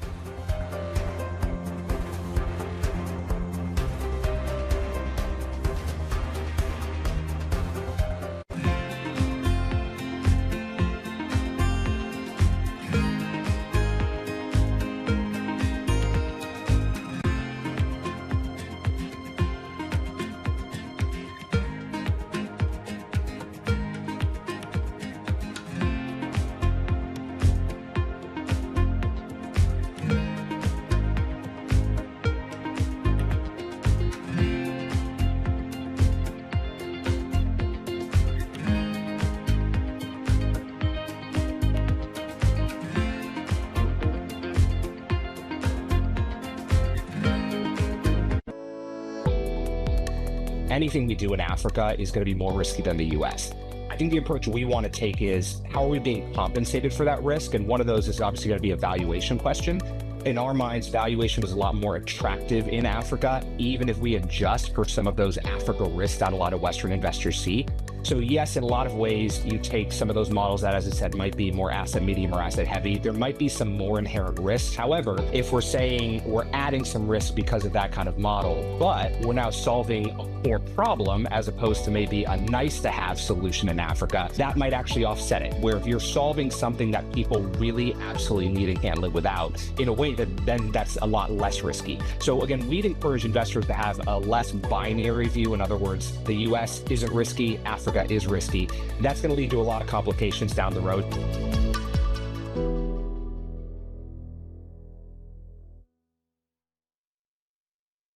At 9:30 a.m., the market tells you what it's really thinking. We beat the drum to the opening bell. With deep analysis of the forces driving the price action. Focusing investors on what really matters. Where the money flows, which markets are changing. Conversations with players shaping the narrative. Innovative growth companies gravitate to NASDAQ. It's not just like, let's buy the Mag 7 or AI. That's a really compelling story. This is where your trading day begins. And this is Open Interest. Only on Bloomberg.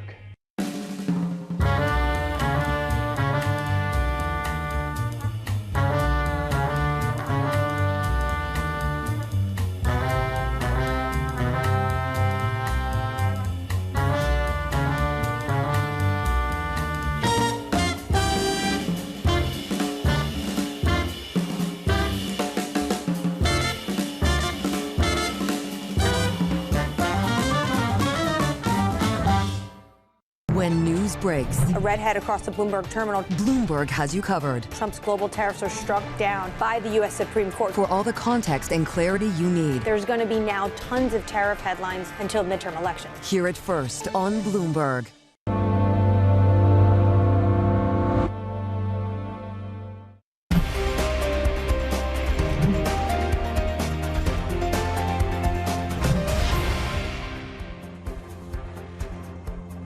Welcome back. This is the Open Trade. We're 30 minutes into today's session. The sense you get is there is a bit of a breather coming through for these markets after record highs for the European stocks yesterday. Still building on that today, up 0.2% across the benchmark. A pretty decent session over in France. The CAC 40 is up 0.3%. Meeting, of course, of G7 leaders in Evian right now. We keep across that for you. The DAX is up just 35 points. Here in the UK, the FTSE 100 is up just 0.1%. I wonder if there's any more interest under the hood, Guy. Not much. Very even market. 290 stocks, 288 are up, 280 are down. fairly even balance there when it comes to what is happening here. Volume's still okay. So volume was very strong yesterday. Today we're fading that a little bit, but still a decent volume session. So the market is still kind of active. A little bit more conviction, maybe, in these markets. Let's talk about where we're seeing the leaders and the laggards. Unit credit is on the move this morning, which is interesting, in as much as Germany has once again pushed back on the idea of this Commerzbank takeover. Unit credit's actually bouncing on that, which I think is fascinating. I'm not sure that's what management necessarily like to see. Defence stocks are up. There's a defence spending narrative around Ukraine, plus a broader one around Europe, which I think is interesting as well. So that sector are both doing well. Puma's also bouncing as well. I wonder, I'm still slightly scratching my head around the reasons for that, but we'll come back to that.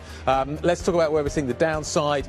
ST Micro is off a little bit. I think that's the convertible that is putting out there. That probably is acting as a bit of a break on that stock. Infineon, though, more broadly in that space, is also lagging this morning. And Siegfried, I think that's a UBS downgrade this morning in that space, pharma space. Its stock is down by 3.8%, Anna. Let's get up to date with some of the other stories we're covering this morning then, Guy. And we start with central banking. The Bank of Japan has raised its benchmark interest rate to 1%. That is the highest since 1995. And the BOJ signalled that further policy normalisation still lies ahead. The central bank also announced it will keep its bond buying steady at a monthly pace of around 2 trillion yen from April 2027. Senior technical staff from Anthropic have met with US officials as the US company seeks to resolve a fresh confrontation with the Trump administration. It comes days after Anthropic was told to halt foreign nationals' access to its cutting-edge Fable 5 and Mythos 5 models. Anthropic, which is preparing for an IPO, said it has complied with the US directive by disabling access to the two models. Bloomberg has learned that Qatar is planning to rapidly boost LNG production once the Strait of Hormuz reopens. Qatar Energy is telling buyers that it expects to raise output to about 50% of capacity a month after safe passage is restored and to roughly 80% of previous capacity within 2 months. Tom. OK, staying with energy, oil heading for its longest losing streak this year as the US-Iran deal to reopen the Strait of Hormuz boosts expectations for a revival in supply. At the Group of Seven meeting of world leaders in France, President Trump insisted the waterway would be clear by Friday. For more, we're joined by Bloomberg's Abir Abu Omar in Dubai. Abir, do we know anything else in terms of the details around the MOU? We know the two have signed it digitally, it seems. We've got Qatar looking to ramp up production, but not back to pre-war levels. What stands out to you in terms of the developments as we lead up to that potential in-person signing on Friday? Good morning, Tom. We're still waiting for the details of that MOU that are set to be released once it is officially signed later this week on Friday, as you had suggested. Now, look, we still don't have a lot of clarity on what exactly are the concessions in the interim deal, but some statements that have come out on the Strait of Hormuz, for example, suggest that there's still some divergence between both sides. So Iran is saying that it will not charge a toll for the 60-day ceasefire that will be extended once the Strait of Hormuz is opened. J.D. Vance, the vice president in the United States, says actually there's an explicit clause in the MOU that suggests it will not be tolled. So you're getting that conflict yet again leading up to this MOU being signed at the sidelines in Geneva. Meanwhile, the most important concession in all of this, the Strait of Hormuz, that according to President Trump is going to be reopened immediately upon the signing, is also seeing some difficulties. The strait is still effectively closed. A lot of analysts that we've been speaking to are saying even if it was reopened immediately on Friday, and that is still theoretical at this point, it will take weeks, if not months, for regular movement to happen in the waterway. You just mentioned Qatar, and Qatar, according to our Bloomberg scoop, is saying that it will bring back capacity to 50% upon the opening, 80% of the capacity within 2 months after the opening, Tom. So again, we're still waiting to see a lot of these details, still unclear. Meanwhile, in Israel, that still maintains its incursion in Lebanon, Prime Minister Netanyahu is facing facing a lot of backlash, a lot of opposition from officials in his cabinet that say they want to maintain the incursion in Lebanon. And Lebanon is a main sticking point for Iran, where it refused to go back to the negotiating table if the hostilities in the southern part of Lebanon do not cease. And so we're getting a lot of mixed signals ahead of the signing ceremony. European officials are also weighing in on the Strait of Hormuz. Giorgia Meloni saying that Italy will not be taking an active part in demining the strait, for example, until hostilities in Lebanon cease. And so a lot to watch up to in the lead up to this meeting or this signing ceremony that is supposed to take place by the end of this week. Thank you very much indeed, Abu Omar, in Dubai, on what is happening in the Strait of Hormuz, or not happening. Emily Ashford, Head of Energy Research at Standard Chartered Bank, joining us now to carry on the conversation. Emily, how easy is it to value oil right now, given we don't know what the details of the MOU are, and we don't know how quickly the Strait is going to reopen? Yeah, I think what we've seen over the past few days is an unwinding of some of the risk premium, but not a pricing in of a complete return to the status quo. So I think perhaps in terms of how do we value oil, it could be viewed as a shift from pricing in war to pricing in peace. But I think the proposed MOU and any credible path towards reopening the Strait of Hormuz reduces that tail risk probability of the absolute worst case, the extreme disruption scenario that we were so concerned about. But as your colleague mentioned, so many of the most important details remain unresolved. We still just have a framework. There's still substantial ambiguity remaining, and that formal signing is pending. And critically, some of the more complex negotiations have been effectively deferred to a later phase and are not yet removed. Regional actors still create uncertainty. The implementation risk is substantial. So I think focus is shifting a little towards execution, the months of negotiation to work out finer details. And I think there's also the risk there of complications. So the next few weeks will be about whether diplomacy is actually going to deliver the physical recovery that the markets have already begun to anticipate. Before the war, there was very little risk premium built in around all of this. What do you think that is over the medium term, a year, 2 years, going to be worth? In terms of geopolitical tension, what is the price of that for crude, for Brent? Yeah, I'm not sure that we're going to see a return to the pre-conflict pricing. I think there will now be always an inherent risk premium attributed to Gulf barrels. To any barrel that has to transit through the Strait of Hormuz, Iran has shown how effectively it can use that mechanism to control the market and to affect not only supply but pricing. So I think there will be a level of that. That's an expectation I have as well, to see a diversification away from the concentration of barrels and a concentration of a delivery route. So I think we're going to see more pipeline capacity being built to remove that risk component. In terms of the Strait as well, if we look at it in the near term, I think we've established that it's going to take time, even with a political agreement, to get those physical flows back. We have a level of shipping confidence that's going to need to return. I'm not sure that that will be entirely removed in the long term. Safety will need to be assured. Mines may need to be cleared to allow insurance premiums to fall back towards normal levels before we start seeing operations en masse. So, yeah, I think there will always be a small inherent risk premium and insurance premium attributed to transit through the Strait of Hormuz. Emily, I wonder how much confidence you have around any assumptions you're having to make about how quickly supply does come back. We've heard from the Qataris this morning, according to our reporting, to restore half of LNG output within a month. On the crude side, Goldman Sachs, Morgan Stanley, both out with what look to be slightly different assessments of how quickly the crude supply comes back. So what level of confidence can you have around what percentage comes back in which month? Yeah, there's a lot of assumptions being made here. I've made my own assumptions, putting on my geologist hat. But I think the path to normalization for LNG is going to be faster than crude. Qatar Energy's announcement today is quite impressive. The gas market has actually coped remarkably well with the loss of this Middle Eastern supply. It's been broadly balanced by new capacity coming on stream. We do have Asian LNG demand strong, Europe being a little behind schedule as well. So I think those Qatari molecules are certainly going to be in demand. Pivoting back towards oil, I think you can broadly categorize the supply into three main tranches. So the supply that is off stream due to logistics or just the export disruptions, shut-in wells that have limited damage or may need a little bit of intervention, and then supply with permanent reservoir or infrastructure loss. So we have expected about 30 to 40% of lost supply to be available within the first few weeks. The fastest being obviously barrels that have just been constrained by export restrictions. So that's already laden tankers or oil that's in storage at ports, or where the producing reservoirs have remained healthy and surface facilities are intact. Those could be brought back on stream rapidly. The limiting factor being export terminals and pipelines. That could rise to about 80% within a year.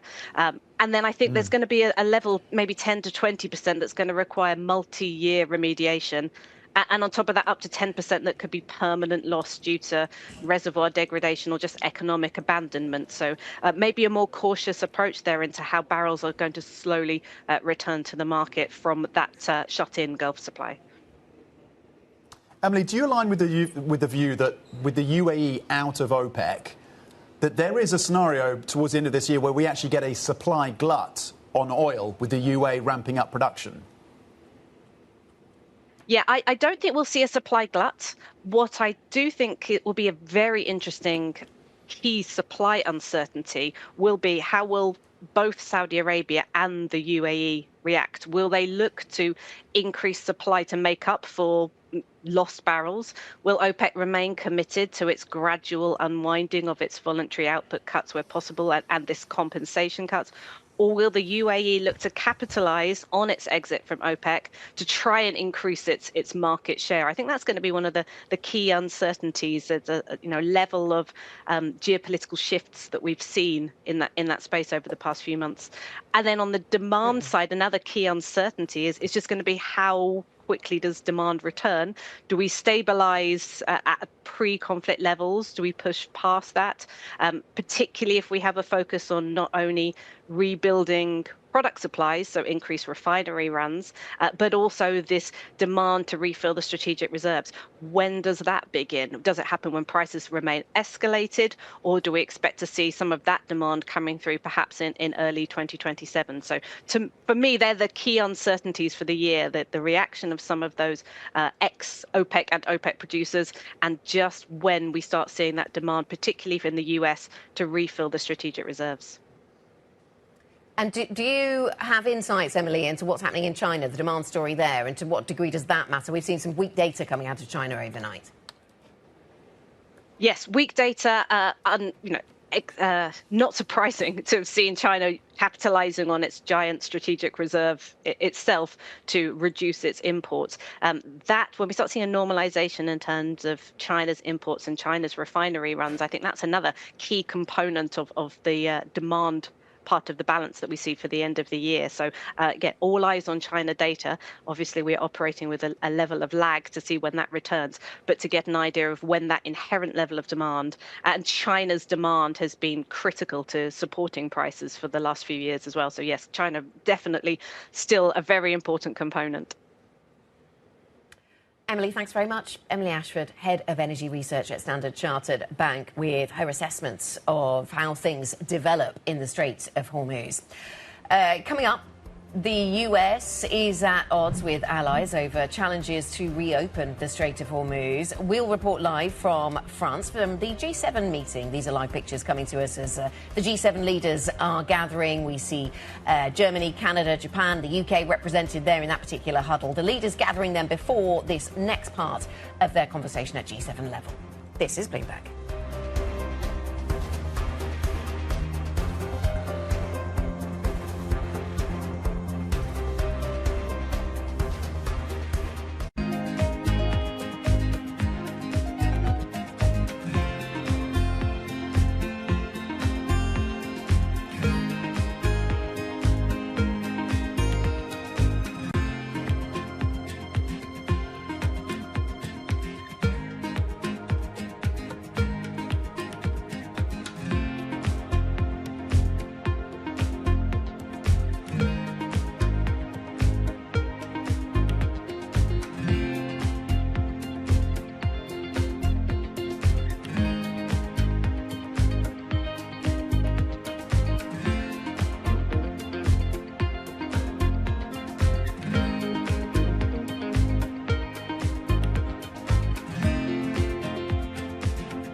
Everybody has a moment where they put into action all they've practiced, where they step up to a challenge and either succeed or fail. But what are those moments for some of the world's most influential leaders?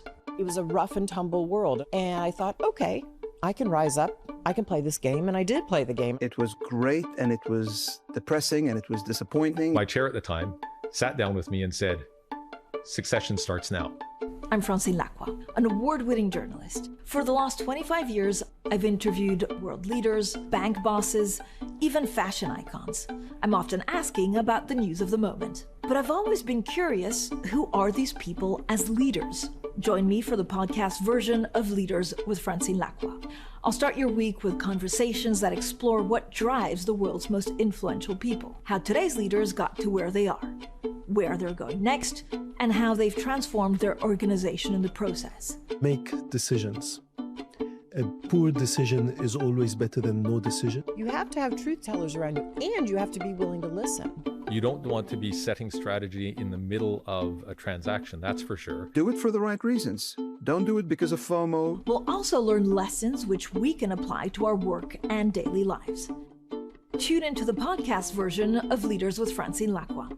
Listen and watch on Bloomberg Television or wherever you get your podcasts. Key investors, top executives, global innovators. Join me for in-depth conversations with the biggest newsmakers on the day's top stories. Insight with Haslinda Amin, only on Bloomberg. Bringing you up-to-the-minute geopolitical news whenever and wherever it happens. I'm Jennifer Zabasaja in the Lesotho Highlands, and this is Bloomberg.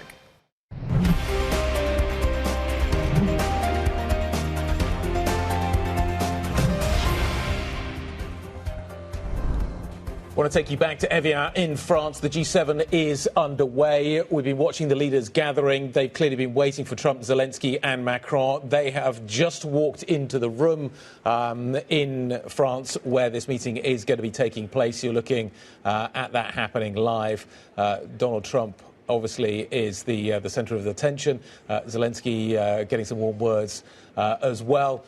This meeting is, in theory, about what is happening in Ukraine. It's going to be interesting to see what ultimately comes out of it. Maybe the President of the United States just deciding where he's going to sit. I think we saw a close-up, didn't we, of his name badge. Yeah. So I think they all have their seats assigned, which I'm sure is sensible. So we're seeing all these leaders greeting each other then. Let's get some analysis of what is actually on the agenda here. Our chief Europe correspondent, Oliver Crook, is with us with the latest from the summit. Oliver, before we saw them all gathering here, we saw Volodymyr Zelensky being greeted by Macron. Clearly, President Trump has now arrived. The three of them seem to arrive together as if Ukraine seems to be top of mind.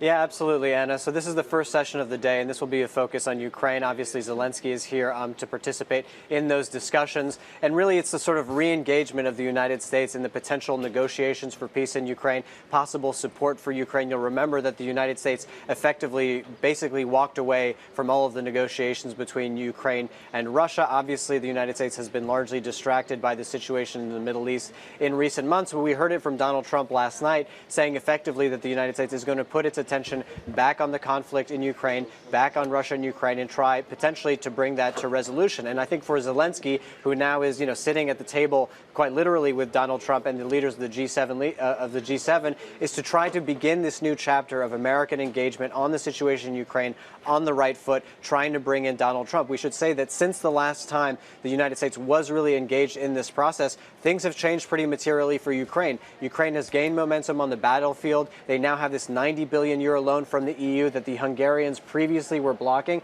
So in many ways, this is in a much more improved position, to say nothing of the fact that we've had a number of different strikes within Russia that the Ukrainians have been committing, including just a few hours ago an oil refinery in Moscow. So it'll be interesting to see what the president's assessment is of that and whether or not the Europeans can get him on the Ukrainian side of this equation. Ollie, we just saw pictures, in fact, of Chancellor Merz presenting with President Trump with a football shirt, German football shirt, with the number 47 on the back of it. So some interesting sporting diplomacy there from the German Chancellor after, of course, he's been very, very critical of the US approach to Iran, particularly around the negotiations. So Iran will be clearly a factor as well. Friday, maybe they get that signing ceremony. To what extent is there division, or maybe they're coalescing around how to reopen the strait? What are you hearing on the ground about how the G7 is approaching the question of Iran? Yeah, I mean, I think for them it's very difficult to even lock into a kind of narrative on what exactly is going on in Iran and the Strait, what the G7 perspective is going to be, what the G7, the European influence is going to be over all that. And I think that is going to be one of the main conversations today. I'm sure it was already addressed last night when they got to speak with President Donald Trump last evening, and they had dinner together. And today at noon, you're going to also get the Middle Eastern session that will involve the leaders of Qatar, the UAE, and the Egyptians. So potentially being able to put out more of a blueprint, more of an architecture. But I think for the Europeans, the question really is, what is in this deal? What is going to be the regime governing the Strait going forward? Of course, the Europeans had offered, help in terms of demining the Strait, but they're really going to want to have some clarity on what this actually looks like going forward before they commit to that. You've also heard from the Prime Minister of Italy, Giorgia Meloni, saying that effectively any Italian participation is contingent on getting a full deal, not just with the Iranians, but also with Lebanon. So again, things get more and more complicated as you drill down into the details of this so-called deal. There is some distance in terms of how far the Europeans think they are from the United States in terms of when this strait is going to reopen, and that may also create a real problem in terms of getting a joint communique that's really robust, particularly on the issue of Iran. In terms of expectations around what Trump is going to deliver here, does he need the Europeans? What does he want from the Europeans? He obviously wants help, but is that required here to get the picture to improve, Ollie? I'm just wondering kind of what the diplomacy looks like. Trump normally leaves these things early, but does he need to stay to keep the Europeans kind of on board with this narrative to get to Friday, to get a positive deal in the Gulf? I mean, I think that the Europeans have been hoping, throughout the Trump presidency, and have been, very disappointed throughout, that at a certain point Trump may actually need help from the Europeans. I think in these negotiations with Iran is potentially a way in which they can offer some help. I mean, we need to set up a whole sort of monitoring framework. The Europeans have their own economic sanctions on the Iranians as well. They said that they're open in sort of relieving those if we get to these different milestones. But creating all of this architecture, all of this monitoring, and of course the President of the United States is talking about this reconstruction fund that could be about $300 billion. The United States does not want to be seen writing any checks from the U.S. government to the Iranians. Here come the Europeans, potentially European governments, potentially European companies. So again, these are all the issues that are going to be sort of thrashed out. But of course, the Europeans seeking as ever to get a seat at the table and quite literally have one for the next few hours with the President of the United States. Okay, Ollie, continue the coverage. Enjoying it. Thank you very much indeed. Oliver Crook, our chief Europe correspondent, joining us in Evian. Let's talk about kind of where we are with the market this morning. Quiet session when it comes to equities, certainly relative to the last couple of days. The highlight thus far has certainly been what has come out of Japan, where we've seen the BOJ delivering a rate hike, plus also the press conference. Skylar's here to kind of walk us through what the action looks like. Good morning. Good morning. As expected?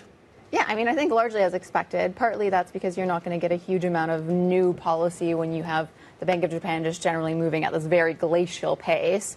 What I will say is maybe it's a bit more interesting on the JGB side in terms of you had a reduction in QT. Yeah. Now, again, it's a very glacial pace in terms of you're not getting that until April 2027, but it's very much failed to cheer the market, and I think that's very representative of the issue with JGBs generally. There's not a buyer at the long end, and yes, you're getting a reduction in supply, but there's no one to come in. It's not cheering the market because the Bank of Japan still owns something like 45% of JGB's outstanding. And if that can't get people excited or happy, then I don't know why, a modest reduction kind of in 2027 would make that much of a difference. Eric Lonergan telling us earlier, essentially, we're all in hock to the Japanese bond markets right now, particularly at the long end. I mean, is there a scenario where the BOJ turns more hawkish post this decision and that starts to cap some of the sell-off they're seeing? How does this transpire from here? What are the global ramifications? Yeah, I mean, it's an interesting one because I think if they were more aggressive on tapering QT, then in a roundabout way that could be quite reassuring for the market in terms of if you don't have the possibility that long end yields become very disorderly, then you can continue tightening at a faster pace. And the worry for the long end in particular is, yes, it's followed terminal expectations up. And so if you have terminal expectations continuing to rise, it can certainly justify a higher yield at that long end. But also term premium has been a big consideration of that. And so if you have something insulating that, it's very positive. And the issue for the rest of the market is the Bank of Japan and JGBs has been the floor for G10 for such a long time, and that floor is rising, and it makes people more aware of the risk that you have elsewhere, especially when you have kind of flare-ups around fiscal concerns. It makes your other countries that have fiscal slippage, those bond markets, worried. It's quite amazing that we are at multi-decade highs on Japanese yields, and that takes us to 1%. That tells us just how low they have been and what support that has provided to the global economy. Skylar, thank you very much. Skylar Montgomery-Koning from the Bloomberg Markets Live team. She reminds us that we get inflation data out of Europe tomorrow, well, out of the UK in particular. German ZEW data coming today, so that's certainly something we'll be watching, and some of that coming from energy markets. With that in mind, Jeff Curry will be with the team at 9:45 London time. That's it for the opening trade. The Pulse is next.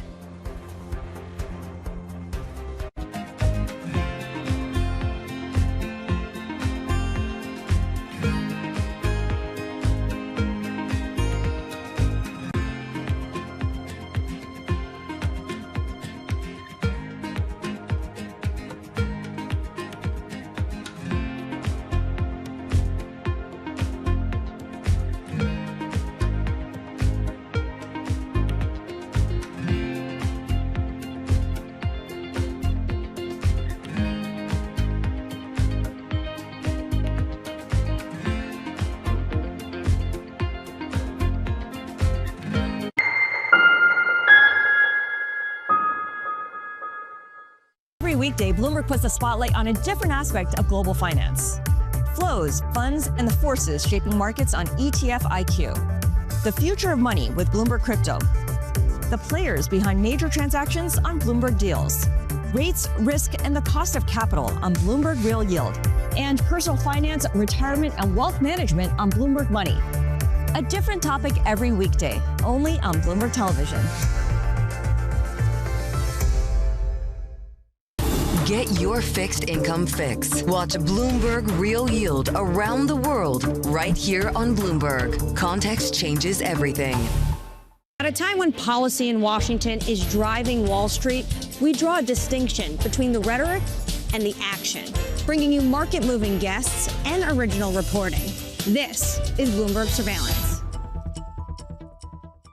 Good morning. This is Bloomberg Daybreak Europe. I'm Lizzie Burden in London, and these are the stories that set your agenda. Taking you from the U.S. market's close to the overnight session in Asia, we'll walk you through what you need to know to kickstart Europe's trading day. Live from our European headquarters, we bring you the day's top market-moving stories, unmatched expert analysis, and on-the-ground reporting from across the continent. Tune in to Daybreak Europe, only on Bloomberg Television. Context changes everything.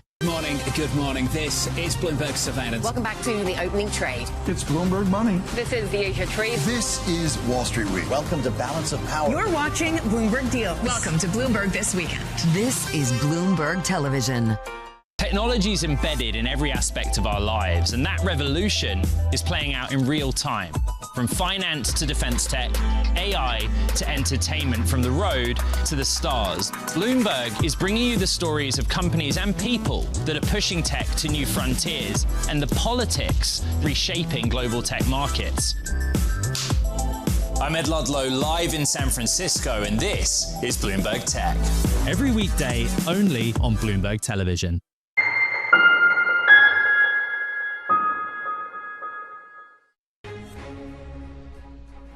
President Trump insists that the Strait of Hormuz will be completely reopened by Friday, but that's met with skepticism by leaders at the G7 summit.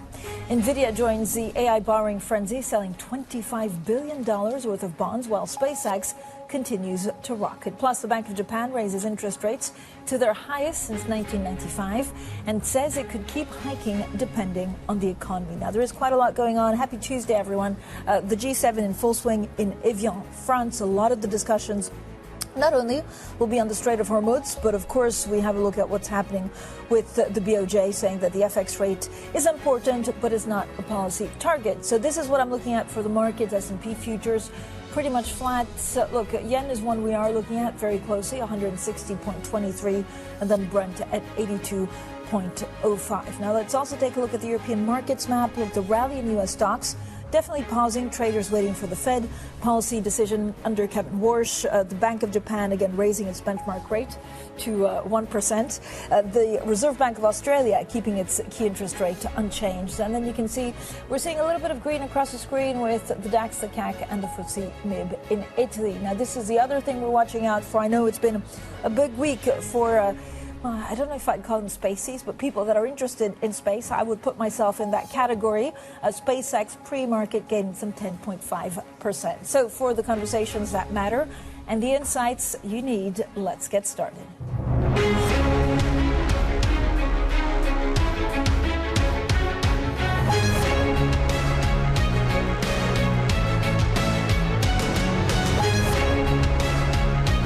Newsmakers and market movers. This is The Pulse with Francine Lacqua.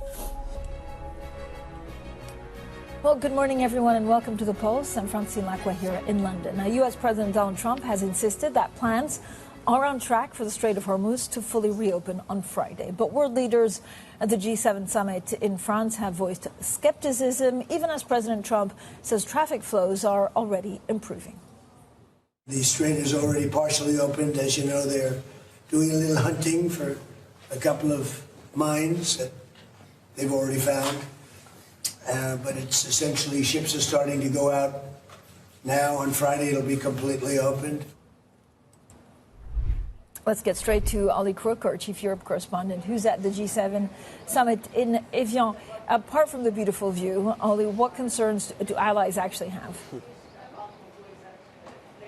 Well, I think they don't even know sort of where to begin in terms of the narrative structure of how to respond to this Iran deal, because they don't really know what's in it at the moment. And they've been talking about potentially having a role on the day after a ceasefire. We've heard it from the very beginning from Emmanuel Macron on some very practical levels, militarily, for example, demining the Strait of Hormuz. But for all of these leaders, they really need to get their handle on what this deal actually is, what the provisions of it are, and to really be satisfied with the fact that this is going to be effectively the end of the war, and they will not be in harm's way if they participate. You've also had some leaders like Giorgia Meloni, for example, who say they don't really want to participate in any of this unless there is a full deal with Iran that also includes Lebanon, which obviously brings along with it a number of different complications from the sort of Israeli side. But for the G7 leaders who are in the room right now with President Donald Trump, it's going to be really pressing him in terms of what this deal includes, what they see in terms of the provisions for the Strait of Hormuz. The Iranians have said that it's only going to be toll-free for 60 days. So a lot of it's going to be a fact-finding mission. And then we can get into the conversations where the Europeans can participate,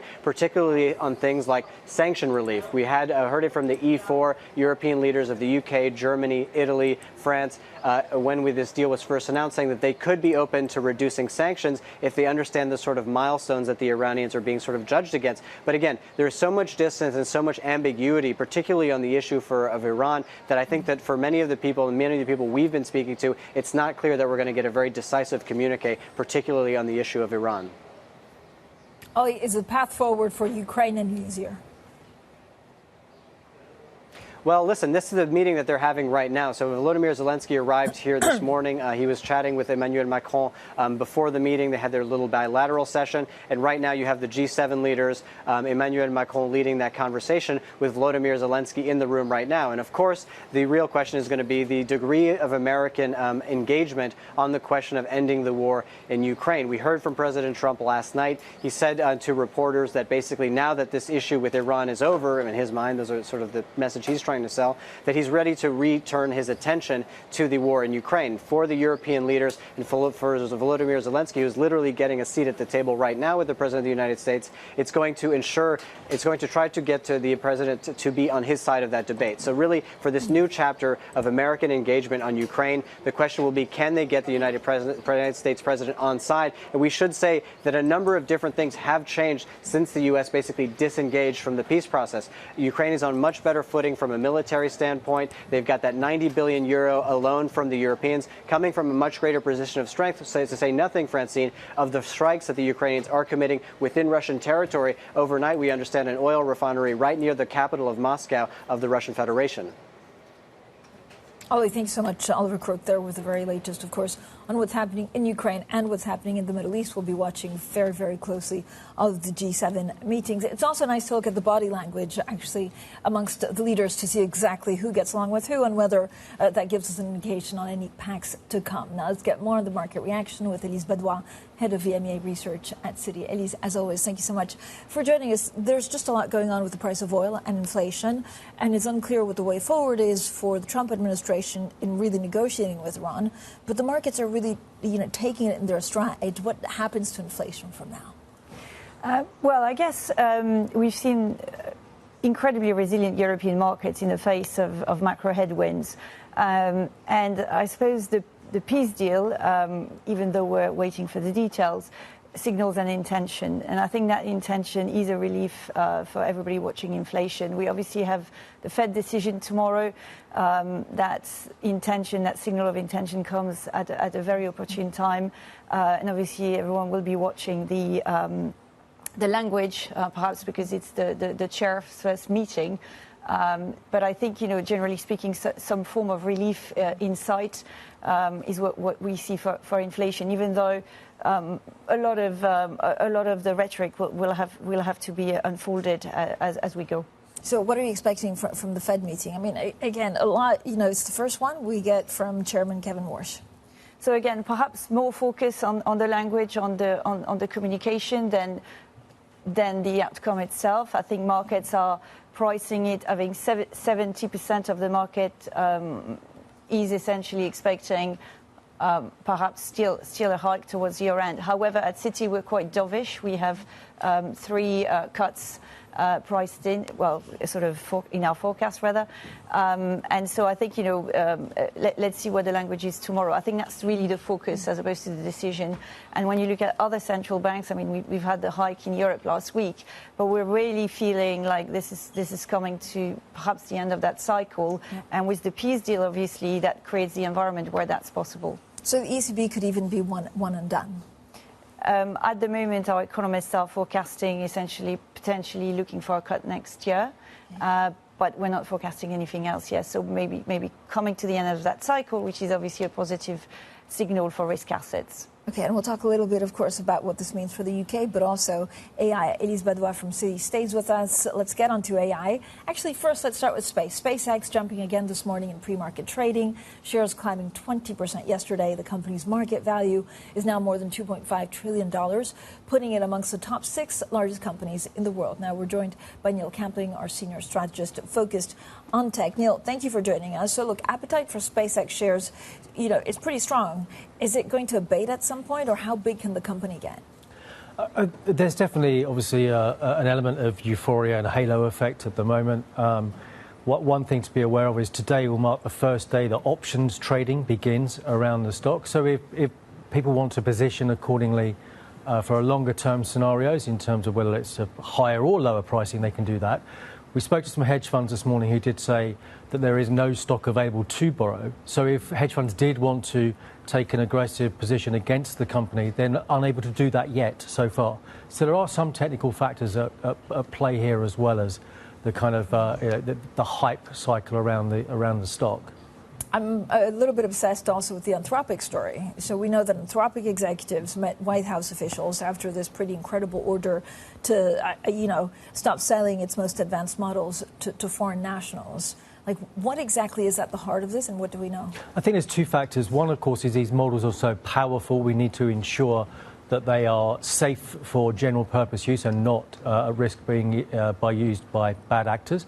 The second element as well, of course, is that in the global kind of IP wars that we've had for many years, and ensuring that the US keeps hold of those technology superpowers, if you like, and those tools, you also need to make sure that you have the protections around those use cases. So I'd expect that we will likely hear that they have been able to get around some of these issues that they've had in the coding recently, because Anthropic is very quick in terms of the growth, but also in terms of the actual ecosystem and improvements to the actual underlying technology. Okay, Neil, thank you so much. Neil Campling there with the very latest, of course, on some of the AI signals. I mean, there's also a lot of demand for NVIDIA's bond sales. Elise, I mean, overall, what is AI at the moment? I know it seems to be, it's CapEx, it's spending, it's giving U.S. consumer quite a lot of hope and impetus. Do you worry about what kind of impact it has on the economy's longer term? So I think if you look, the lens I would use is really obviously Europe. It's all the focus is on the US. But I think when I look at what it means for Europe, it's tempting to think that it's all in the US. And actually, as the story moves from, I guess, infrastructure to adoption, you have a lot of opportunities around the world, and opportunities that tends to be cheaper in other regions. So the way we tend to look at this is, it's the underlying growth driver. We've seen essentially since the start of the war this huge outperformance from AI-driven countries, AI-driven sectors, really underlying, supporting the market, and it goes unabated. And we are going to keep on looking at this. I think another point I'd like to make is sort of the bottom-up perspective. And when you look at the Q1 results, we've seen more and more CEOs embracing AI and talking about it. And so as we move to execution, to adoption, we're going to see more of that in H1 results. And as we are, in the years to come, the investment will go through. I think specifically for Europe, which is the region I look at, you have an opportunity. Yes, it may be later than the US, but it's coming. Yeah. At what level? Because I guess if you're not doing the LLMs, then it could be in the implementation. It could be in kind of, I guess the value chain proposition is different if you're sitting in Europe than in the US. Correct. So it's different. It's impacting different markets. But I guess industrials, medtech are sectors that can benefit. And, beyond LLMs, you have opportunities such as, I guess, such as physical AI, for example. And that's a real proposition for, I guess, the European industrial sector, which is in need of that physical AI to compensate for perhaps higher costs, higher labor costs. Elise, I mean, when we talk a lot about Europe, there's always an underlying kind of concern about Europe because because of the proximity, I guess, to Ukraine, because some of, I guess, the valuations are a little bit different. I mean, how do you see Europe developing? Do you see it becoming more competitive in the years to come? So I think there are two things I'd like to flag here. First of all, Francine, this is the biggest question we get from investors. In particular, a lot of doubts, a lot of questions around the fiscal story. But actually, as we monitor the fiscal story and we look at data, we see those factories order coming through. So that fiscal story is happening slowly, but it's happening. And it's sort of almost like a tidal wave, just like AI. So I think that's the first thing I would talk about. Then secondly, geopolitics, shocks. We've seen so many shocks, essentially, since COVID. The biggest discussion I have with the C-suite, which in my role I have a lot of these discussions, is really around this resiliency. And I think a lot of the C-suite has moved from being focused on, really efficiency, I would say in the last 20 years, moving to resiliency, combined with efficiency. And I think that's the opportunity for AI to come in and help with that. And we've seen so much more resilient results, even though, we had a supply chain shock, we had an oil shock, we had a rate shock. But we have CFOs and CEOs that are adapting with new tools. They're becoming more agile. And I think we're seeing that in the European base. And I know it's a long-term story, but we are seeing the signs. I mean, Germany is a different Germany than 4 years ago because of the spending plans. Has that already filtered through? So we see some of that, as I say, through factory orders. We monitor them. I think they peaked quite, we saw a spike, particularly in March, for example. But we have to look, and we have as analysts to look at some bottom-up data and some evidence. But yes, we are seeing it coming through. That said, I want to temper everything. I mean, obviously, as we look at European equities, we forecast, the S&P 600 is at its peak. And so, we probably have a lot of that deal priced in. I think the longer-term story has to come from broadening, and it has to come from that earnings story that I'm talking about. And so we see upside of perhaps maybe 13% by mid-2027. So it's still, subdued gains. How much do you look at currency and actually what the dollar does to kind of, help or hinder with Europe? So what we're seeing with energy, obviously, that's going to be, and the Fed, that's going to be the question of the impact on the dollar, obviously.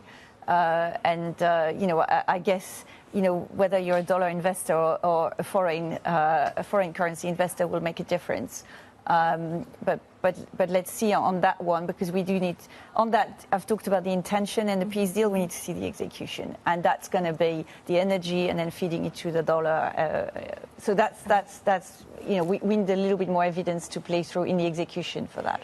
Elise, thank you so much. Elise Badouader, head of research for EMEA City. Now, coming up, heading for normal, the BOJ's deputy governor says Japan's central bank will keep its bond buying stable from next April. We'll have plenty more on that next, and this is Bloomberg.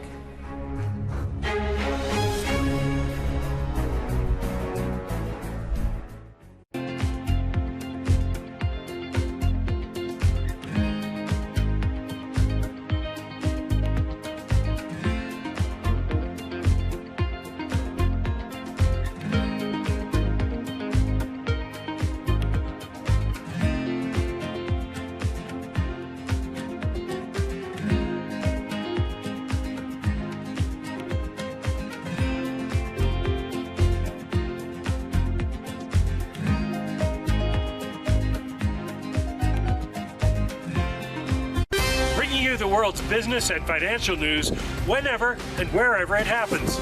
I'm Michael McKee at Mount Everest, and this is Bloomberg. Tune in to Bloomberg Business Week Daily. We got to talk crypto. From the magazine that helps global leaders stay ahead. What's the conversation around your company? Bringing you insight on the people, companies, and trends shaping today's complex economy. Planning very big things. A new level of premium. Plus global business, finance, and tech news as it happens. The floodgates of innovation are going to open up. You can't fake passion. You either are or you aren't. Bloomberg Business Week Daily, only on Bloomberg. Asia is at the forefront of some of the world's biggest stories. I'm Sherrian in Tokyo. And I'm Heidi Stroud-Watts here in Sydney, where the trading day begins. We're here in the center of all the action to get you set up with the numbers, news, and knowledge you need for the day ahead. The demand is indeed recovering. We've been waiting for this moment. The opportunity of a century. Join us on Bloomberg The Asia Trade. Weekdays only on Bloomberg TV. Context changes everything.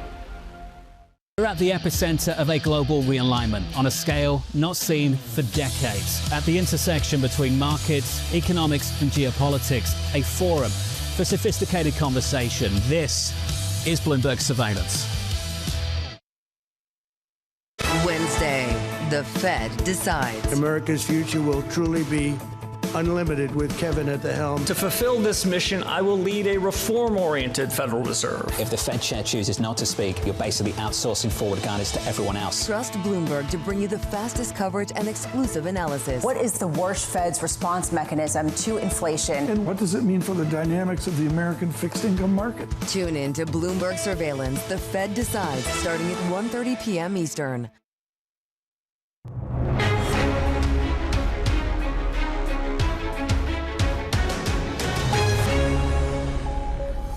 The conversations that matter, the insights you need. This is The Pulse, and I'm Francie Lacqua here in London. Now, the Bank of Japan has raised its benchmark interest rate by a 0.25 percentage point to 1%. That's the highest since 1995. Now, the Deputy Governor, Uchida, says the BOJ will keep raising interest rates in line with the economy while flagging that the Middle East conflict as a risk to watch. Well, let's get more with Paul Jackson, Bloomberg's Japan economy and government editor. Paul, thank you for joining us. So the rate hike was widely expected. What's been the market reaction so far?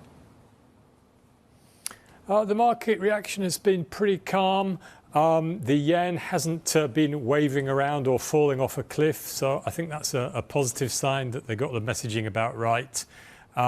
Also looking at stocks in Tokyo today, we saw the Nikkei index briefly go above 70,000 for the first time.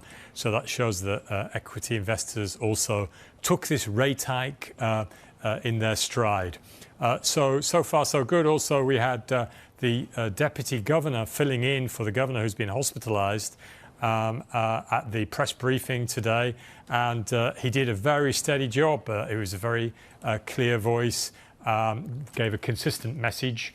The yen didn't waver, as mentioned just now, and I think he stuck to the script, the message that they will continue with interest rates. And he also talked through and explained some of these changes they've made to their bond purchase program too. Yeah, so there's a lot of, I mean, again, it was quite extraordinary actually having the BOJ deputy governor standing in for the governor of UAE. But overall, we talk about, them hitting a normalization milestone. What does that mean? Well, it's a little bit difficult to understand this because, they've still got the huge holdings of bonds and also ETFs. But if you think of scaling back your holdings with active paring back of your purchases, they've basically finished that phase with today's announcement. What they're saying is that from next April, they're going to be continuing to buy at 2 trillion yen's worth of bond buys a month. Now, that's a large amount, incredible amount, it seems. But when you think of it, before they started, they embarked on this huge stimulus program. They were buying 1.8 trillion yen of bonds every month. So in a sense, at a bit of inflation, 1.8 gets you to 2. They're going back to what was normal policy before the Corona stimulus era. So in a sense, they've got back to that point in normal policy for the Bank of Japan. Now, of course, there are other people who would argue that the Bank of Japan shouldn't be buying any bonds. But given what the holdings are at the moment, if they went down to that level, I think there would be ructions in markets. So it's in that sense that we've got a milestone today. Paul, thank you so much. Terrific briefing on what exactly is going on with the BOJ, Paul Jackson. Look, if you look at the yen, it's definitely paired a little bit, or it paired a small advance against the dollar after the BOJ deputy governor again suggested that policymakers just won't rush into more interest rates. I'm also looking at yields on 10 and 20-year sovereign bonds. In Japan, each rising about 7 basis points. Those on other tenors also a little bit higher on the day, again on speculation that the BOJ may need to move more decisively to stem inflation. Now, consumer spending and investment in China has fallen to levels not seen since the pandemic, in a sign of growing pressure on the world's second largest economy. Now, in contrast, industrial production was better than forecast. Joining us now is Bloomberg's Balazs Pence. Balazs, thank you for joining us. So there are signs of growing divergence in China's economy. What exactly are the risks? Yes, Francine, this is another piece of evidence for what a lot of people are calling a two-speed economy, where we have this tech sector in China that's growing really, really fast on the back of demand for a lot of AI-related products. These chip makers are doing really well. Exports are doing quite well. But that's not translating to a broad-based growth in the economy. And of particular concern is the consumer economy. Demand is still quite weak, and there just seems no sign that the Chinese consumer is willing to spend, which has been a concern for the global economy ever since the pandemic. Just think about the size of the Chinese consumer economy, the consumer base, and the leverage they have on the entire global economy. If they don't start to spend, that creates an overhang for the entire global economy, and that's what's giving global policymakers some headaches. So, Balazs, what are the options for policymakers at this point to actually help revive domestic demand? Well, if there's one thing we learned since the pandemic is that it's very, very difficult to budge those Chinese consumers off their unwillingness to spend right now. So we are getting back into the conversation about what policymakers can do. There's a growing expectation that there will be rate cuts, potentially a triple R cut. There's growing expectation that there might be more spending that the central government can do. So there are some options that the policymakers in China do have. But as we have discovered over the past half decade, it's going to be very, very difficult to change that dynamic. Balazs, I mean, what do people most misunderstand about China when you look at, at some of the intricacies that you're explaining? What does it all mean for investors? Well, I think it's really interesting. We saw a reaction in the yuan today. It came off a little bit. The yuan has been really, really strong. So there is some dynamic there where the Chinese consumers do have more firepower because of the stronger yuan. We've seen that in Hong Kong in particular, and so the Chinese tourism picking up a little bit showed that. But in general, there is this reluctance among Chinese consumers to open their wallets, if you will, to spend more. They are kind of very reluctant to let go of their savings, and that's what's been really vexing policymakers to try to get that to change.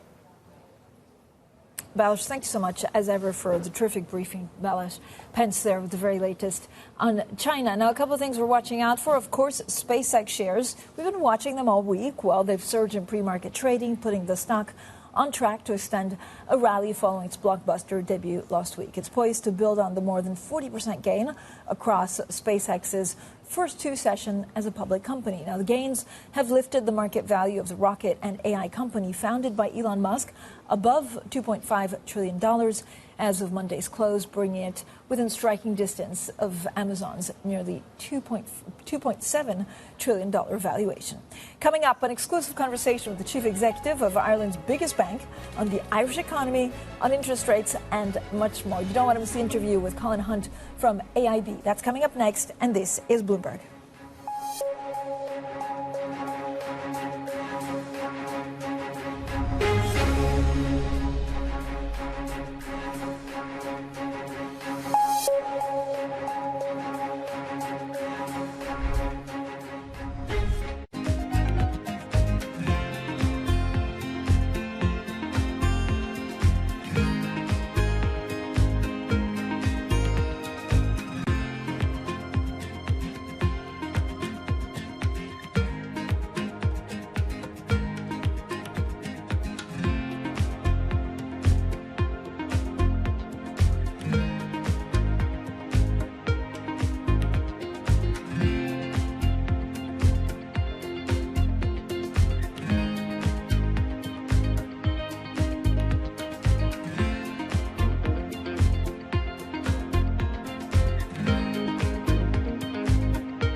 Wanted to say, Primer is back.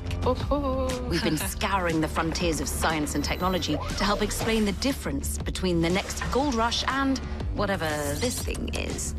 And in season 2, we're upping the stakes. More danger. Now that is some high-grade uranium mineralization. We used to have a stable climate on this Earth. Right now, we do not. More science. We're pushing the envelope of technology in multiple directions. Software, hardware, chemistry, physics. The cable is, like, very cold. And more CEOs that can nail the photo shoot. Hundreds and hundreds of billions of dollars are at stake. While the problems are economic, the solutions are too. And yes, we will be talking about AI. There is a lot of humanoid hype out there. But our future doesn't run on hype. It runs on innovation.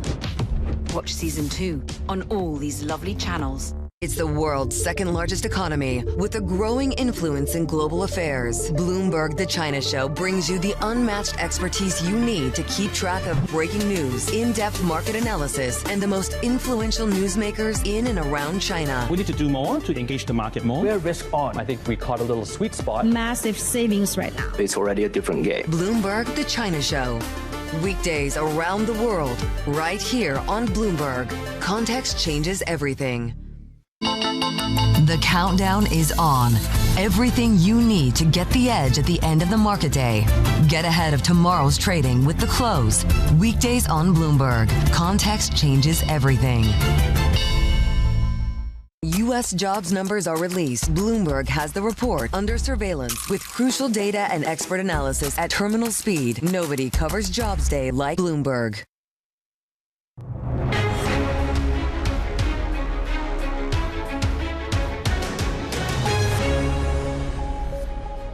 Good morning, everyone. Welcome to The Pulse. I'm Francine Lacqua here in London, and these are your top stories. President Trump insists that the Strait of Hormuz will be completely reopened by Friday, but that's met with a little bit of skepticism by leaders at the G7 summit in France. While SpaceX shares surge pre-market, putting the stock on track to extend a rally following its blockbuster debut last week. Plus, the Bank of Japan raises interest rates to their highest since 1995 and says it could keep hiking depending on the economy.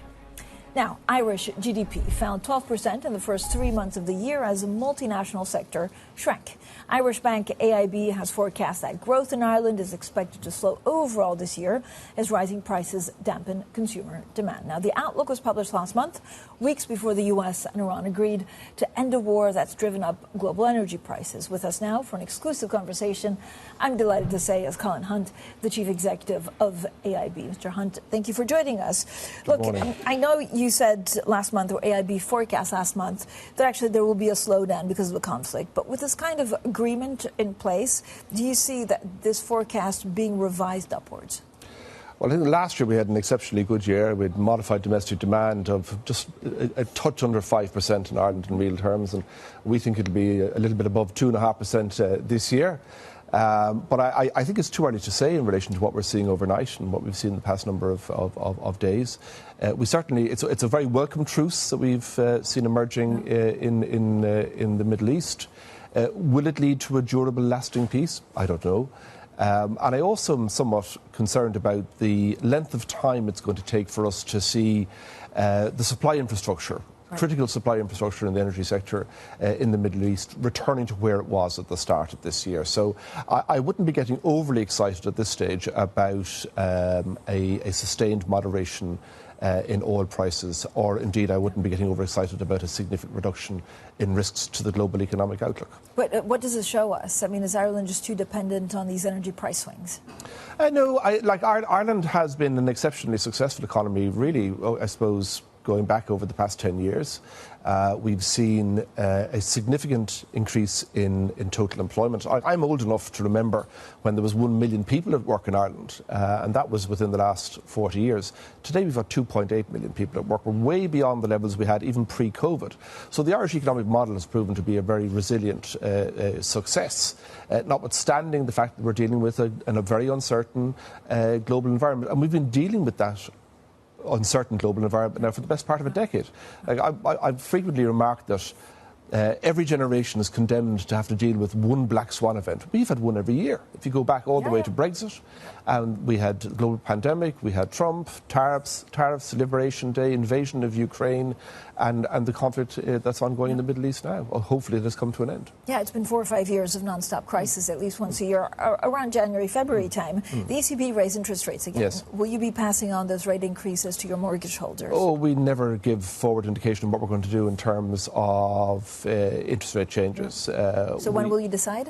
Well, we'll have an outcome meeting later on this month, an Asset Liability Committee meeting later on this month, and we'll make a decision in that context. We were very restrained on the way up. So of the official, when we went through the last phase of monetary policy tightening led by the ECB, we passed on about 45% of the tightening to our mortgage customers. We're very conscious of the need to play our role in ensuring that the Irish economy remained resilient. So what does it depend on? I mean, if we have a resolution of the conflict, or at least a memorandum of understanding that things, quieten down, and we could look at the ECB potentially cut interest rates, is that when you decide to actually just hold it out for 6 months to see what happens? Well, let's wait and see what happens. Obviously, we've had, I'm not going to prejudge the decision of my colleagues in relation to where interest rates should be set later on this month. But let's wait and see what happens. I think the president of the ECB made it very clear that they are not in any way pre-committed to any more moves. I think they were somewhat pre-committed to the 25 basis point move we had last week, and that was sort of very, very well heralded. Market is speculation we're going to see another quarter, maybe 2 quarters between now and the end of the year. But she has made it clear we are not pre-committed to a particular path, and I think it's going to be very, very data dependent. Let's wait and see, do we have the early signs of a sustained fall in inflation pressures, particularly in core inflation across the European Union, because they have a singular policy objective, as we all know. It's 2%. It's currently running at 3.2. They have a job to do. Talk to me a little bit about AI. So how's the bank, your bank adopting to AI, and what does it mean for future job hires?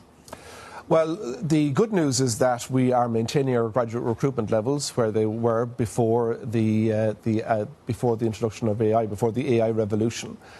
Because I firmly believe that if we are going to develop a pool of talent to lead the bank in the future, we get them from graduate cohorts. And it's really important that we don't take away the bottom rung of the career ladder. So we're very committed to maintaining our graduate recruitment level at the level it was in previous years. In terms Do you think a lot of companies are doing that in Ireland? I think, well, it isn't only exclusive to Ireland. It's happening right the way across professional services.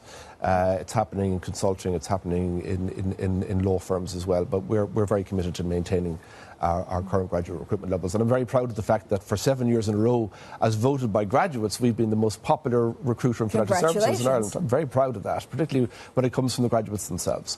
But in terms of overall AI, my view on this is that we just don't know where the technology is going to take us. But I think that we need to respond to what is the early stages of industrial revolution by being extraordinarily agile. We're still in the foothills of this revolution, in my view. It's going to utterly transform the world. I just don't know where the technology is going to take us. So it's more important than ever that we remain agile. From our own perspective, we've increased our investment to 400 million a year. Okay. And we have invested very heavily in cyber defence. That's the number one priority for us. Our customers engage most of the time with us using our mobile technology. We've 99.9% service availability. We've got to maintain that for our customers.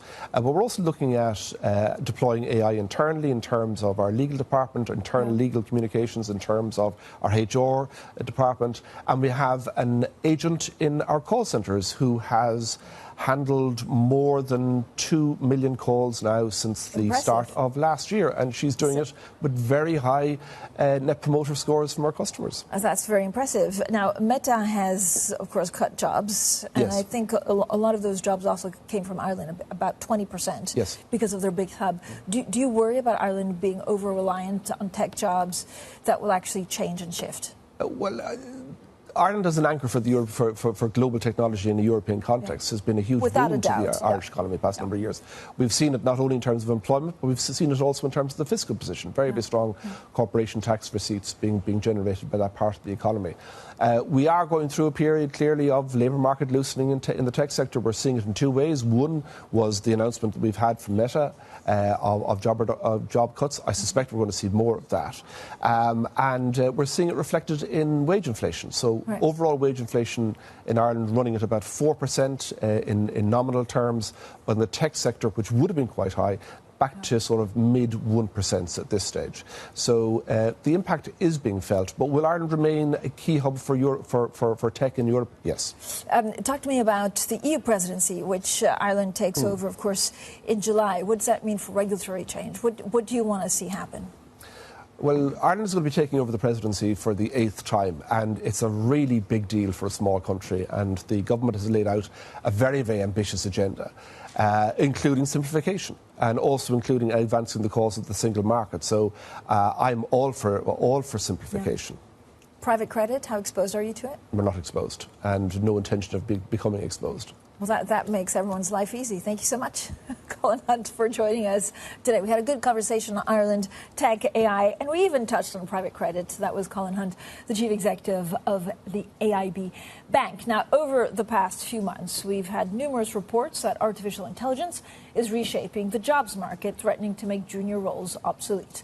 But is a job apocalypse, I can't say it, but you know what I mean, a job apocalypse really underway, where our employers using AI as an excuse to make layoffs? Well, Bloomberg Economics has been looking at the data for the UK, and Anna Andrade from the team joins us now. And always a pleasure. So what does the data show us? Hi, good morning. So yeah, jobs data is one of the best data sets that economists have to measure the early signs of technological change. And actually what we've done is we've looked at both online job vacancies in the UK, that we have very granular data for more than 400 different types of jobs. We've also looked at payrolls. And the picture that emerges there fails to support the case that there's a significant impact of AI on the labour market. So going a bit more into the specifics, what we see is that on online job vacancies, it's true that it's been those occupations that are more exposed to AI that since the release of ChatGPT have seen the biggest drops in labor demand.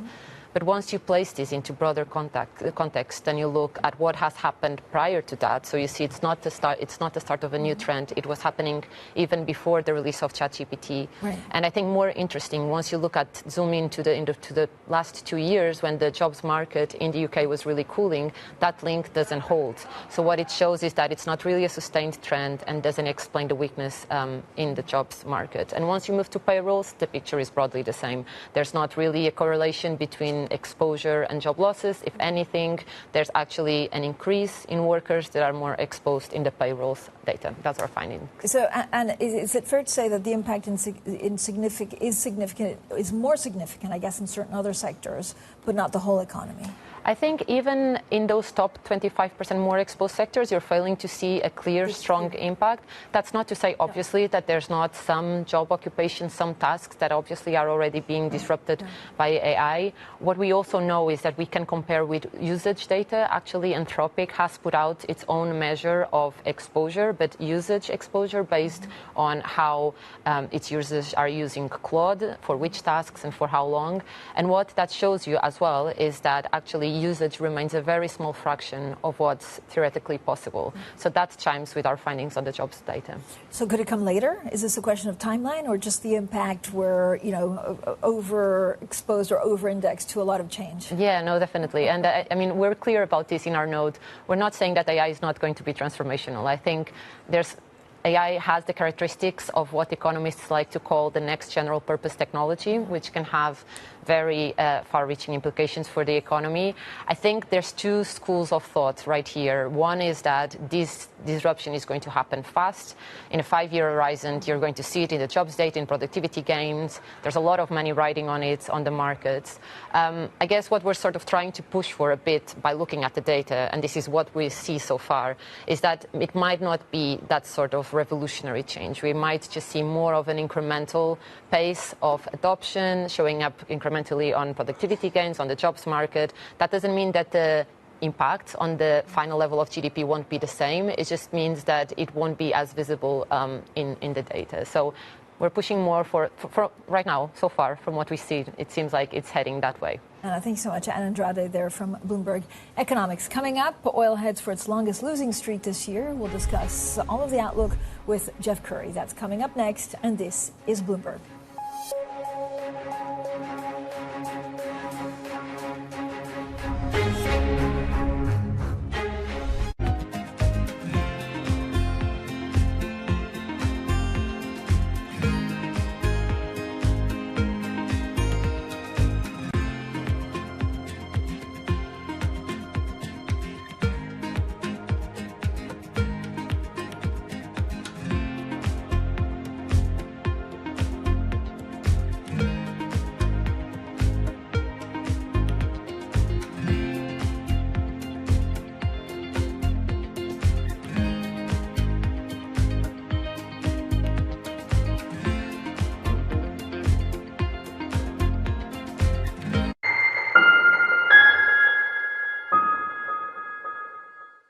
At 9:30 a.m., the market tells you what it's really thinking. We beat the drum to the opening bell. With deep analysis of the forces driving the price action. Focusing investors on what really matters. Where the money flows, which markets are changing. Conversations with players shaping the narrative. Innovative growth companies gravitate to NASDAQ. It's not just like, let's buy the Mag 7 or AI. That's a really compelling story. This is where your trading day begins. And this is Open Interest. Only on Bloomberg.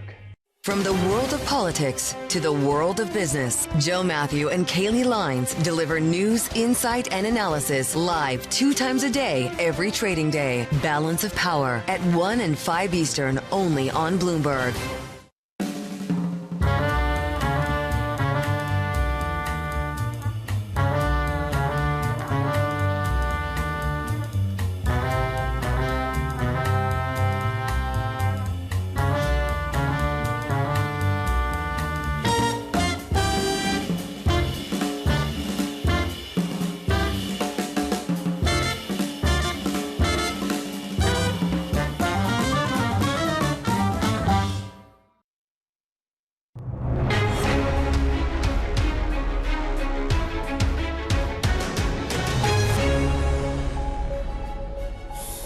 Welcome back, everyone. The conversations that matter, the insights you need. This is The Pulse, and I'm Francine Lacqua here in London.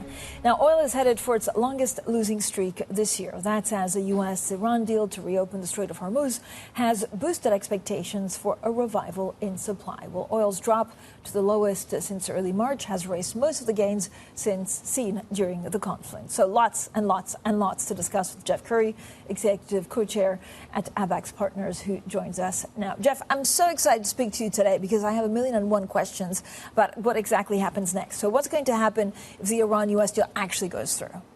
I think the main implication is it was extremely challenging to get to this ceasefire. Maintaining it is going to be even more challenging, which means the uncertainty remains quite high. This is reflected in the actions of physical players. Nobody's changing their behavior on it. I think that is really the important conclusion here. Whether it's Maersk or Mitsui, they're not going to bring ships in there because it may create a near-term solution because you're going to flush all that oil that's trapped in the Gulf out. But the longer term, and by the way, it's about 60 million barrels. It'll cover 10 days of inventory. But after that, you really have to question what is the long-term solution here, and nobody right now has an answer for that. So are you telling me that actually the price of oil fell too much? Or is it too optimistic? By the way, I think it's falling for real reasons, and the real reasons is that people are destocking. The uncertainty, whether it's financial positions, people go, I can't hold risk in this market anymore. It's the policy uncertainty is too high, and as a result, open interest is collapsing in the overall positions. If you look at VAR, value at risk, that's in the oil market today, we're dropping to some of the lowest levels seen, which means people aren't holding positions. But it's not just the financial guys. The physical people are doing the same. Did you see the German heating oil numbers? They're not restocking. They're not restocking because they believe the uncertainty is going to lead to a lower price tomorrow. Why am I in this market today? I can buy cheaper tomorrow. Okay, so, I mean, you touched on this. First of all, how quickly will flows through the Strait of Hormuz return to normal? Do we have an answer for that? The answer is it's going to take months and not until the end of the year. Let's say the ceasefire, it works as planned on Friday. It would be probably by the end of the year you could even begin to talk about a resumption to normality. Yeah. And the idea, though, is you'd have that flush of the 60 million barrels that are caught inside come out, maybe it's 60-plus million barrels. And if you're drawing on average 6 million barrels per day right now, that means you would cover 6 days or 10 days of inventory draws. After that, you still have the other problem. So before we can answer anything, you got to answer, how do you get the ships to want to go back into the Gulf? We have not answered that problem yet. So, again, I say it's a near-term solution as you flush it. But longer term, you don't have a problem. So how quickly then can Gulf producers actually restore productions? The Saudi can do it the quickest because they recycle their oil, their fields at a very high frequency. They can do it almost like that. The Emiratis can do it rather quickly. When you get to Kuwait, Iraq, Bahrain, Qatar, we're talking months, if not years. Like Qatar, like the LNG facility. I mean, you took a big hit. Yeah. So all of this is going to take, months to recover. And people say we've never seen this before. Hey, wait, yes, we've saw it in COVID. Remember, you shut, 10 million barrels per day of production. The U.S., it took 2 to 3 years to get back to normal. And it took many of these countries years to get back to normal. Yeah, but logistically, this is different, right? I mean, have we ever seen a case in point like this? Were you shut wells? Attacks? Well, were you shut because they've been attacked? Oh, so yes. Take the Iranian Revolution in 79. You shut those wells immediately. Well, we've seen this over and over. People go, oh, well, these were all different. We don't know if they're different or not. All we do know is when you shut them, you don't turn them back on immediately. And the most recent example using modern technology was COVID. Right. You shut them for the same reason. But these are shut and damaged, or just shut? They're shut, but you damage them. Think about COVID. You shut those relatively, in a very similar type of fashion, and it took a very long time to get them back up and running again because you got to restore pressure. Some of them have to be re-drilled. In fact, yesterday you look at the drillers rallied. Why? Because you're going to have to go back in there and re-drill those wells. But I think another important point here is the markets are treating this very differently than the way the physical markets are, or the operators are treating it. The financial markets are saying this is a done deal. And how long? And you've touched on this, but when you look at the lost inventories, how far away are we from replenishing those? It just feels like there's market hope that it can be done like this. Oh no, it can't be. But we're talking. This is months. We're talking a billion plus a billion barrels of oil that has already been lost that needs to be replenished. Some of it in strategic reserves, some of it in commercial inventories. You got to restart all of this. Again, go back to like to say, look at where we have tertiary inventories. Tertiary inventories are not the ones held by the wholesalers or the big producers. They're the ones held by consumers. That's what tertiary means. The German heating oil stocks, where we can see what people hold in their own tanks. I challenge everybody to go look at a picture of that. They keep going down. Why? Because those consumers think they're going to buy heating oil tomorrow at a cheaper price, and they keep delaying that. Whether it's people driving, doing, in fact, I think it was Walmart or Costco in the U.S. said they're buying 10 gallons less than what they were before on each purchase. Why? Because they're running their stocks down on their cars waiting for the drop in price. So we have this destocking going on across the world right now because everybody anticipates, hey, we're going to get lower prices, then I'm going to buy, which means there's pent-up demand. It's the opposite here. Then, there was no precautionary inventories held. There was at the beginning. That's what ran us up to, let's say, 110, 120. But now we're doing the opposite. We're draining those precautionary inventories, expecting the supply to come. Okay, jet fuel. I mean, because I'm going to get calls from like sisters and family saying, can people still go on holiday? This was the big concern a couple of weeks. I don't see much having been changed. No, nothing has. Nothing. I mean, if you really think about, like in Europe, where they go, oh, we got so much comfort. They got comfort because they were getting this all from the U.S. Because the U.S. was exporting 2 million barrels per day more since it started, with most of it going to Europe, but all of that coming out of storage. It was never a sustainable solution to begin with. Do you worry about the summer? I'm worrying about all of these markets. We're going to get a reprieve, and I think the market's already tried to price that in, of that flush out. Assuming we get a signed deal on Friday, you'd flush that.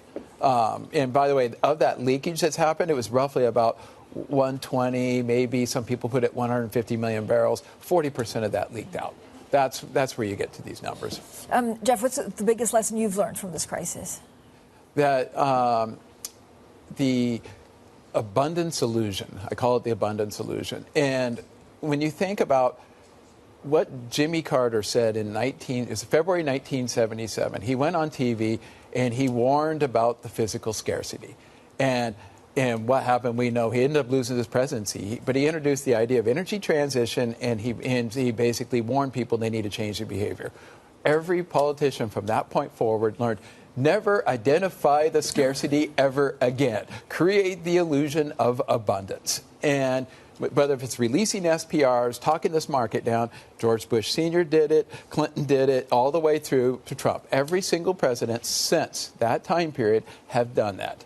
And the question that they use is they use that SPR to bridge the gap. And we're getting to the point that gap, the ability to bridge it, we're down into the weeks. And hence why I think we're witnessing the question about a sustainable deal or not is get a deal in, get it out to bridge that gap. But the main lesson I've learned is the abundance illusion, and it is a really important policy tool. Yeah. But the question is, how long will it last? I mean, I was going to ask, does anything change on the back of this? Or, are there lasting or permanent after effects of the crisis? Oh, absolutely. And I think it's going to be, we're going to go back to what the energy transit, when Jimmy Carter announced the energy transition in 1977, it had nothing to do with the environment. It had everything to do with energy security. We're going back to that world of energy security, and people are going to diversify. Will they just be places like Korea and Japan completely dependent upon the Gulf? No, they're going to be diversifying their supply source. Think about when we came out of the financial crisis, what did we learn? You wanted to diversify your counter risk. We had bilateral agreements before. It's going to be the same here. We're going to see diversification. And when we think about what energy transition was all about, transitioning yourself away from one source of energy, i.e. it was oil at the time, to multiple sources. Things like, and this is the new dual order that we argued a year ago, which is have a little bit of, oil, gas, wind, solar, uranium, have the whole gambit there. Now, the benefit of the ones that are the safest is that they decarbonize things like wind, solar, and uranium, because we all have that and they're easy to do.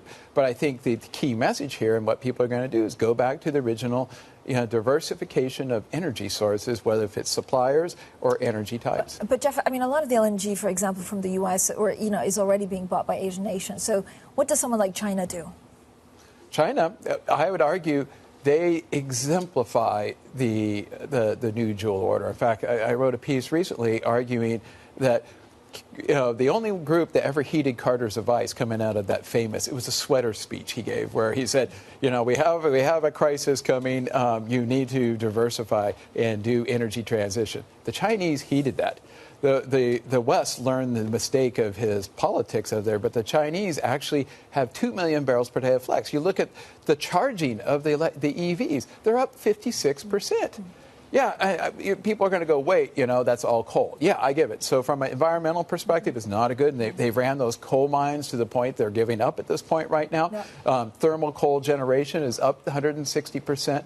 But they invested in the EVs, and they have that optionality. That electrification optionality is absolutely critical, and we just watched how it benefited China in this type of a crisis. By the way, this crisis, we haven't got through the end of this thing. So to say we can assess, do a anatomy of what's happened, I think is still open. But I think the key point here is China, with that optionality from electrification, is in a very strong position. Jeff, always good to speak to you. Great, Thank you so thanks much for having joining me. us. Jeff Curry, their executive co-chair at ABAX. ABAX Markets. I'm rebranding your new shop. Tomorrow we'll be at Viva Tech in Paris. So these are just some of the guests that we'll be speaking to. Tanuja Randeri, the Vice President of Amazon Web Services, joins me on the pulse. That's at 9:15 a.m. UK time tomorrow from Paris. We're actually from Versailles. Up next, it's Bloomberg Brief, and this is Bloomberg.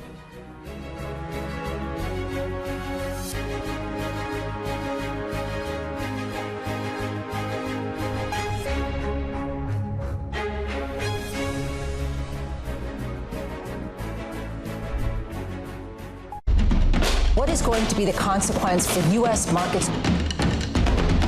We are seeing modest gains across European equity markets. Take a look at how we're faring when it comes to Asian markets.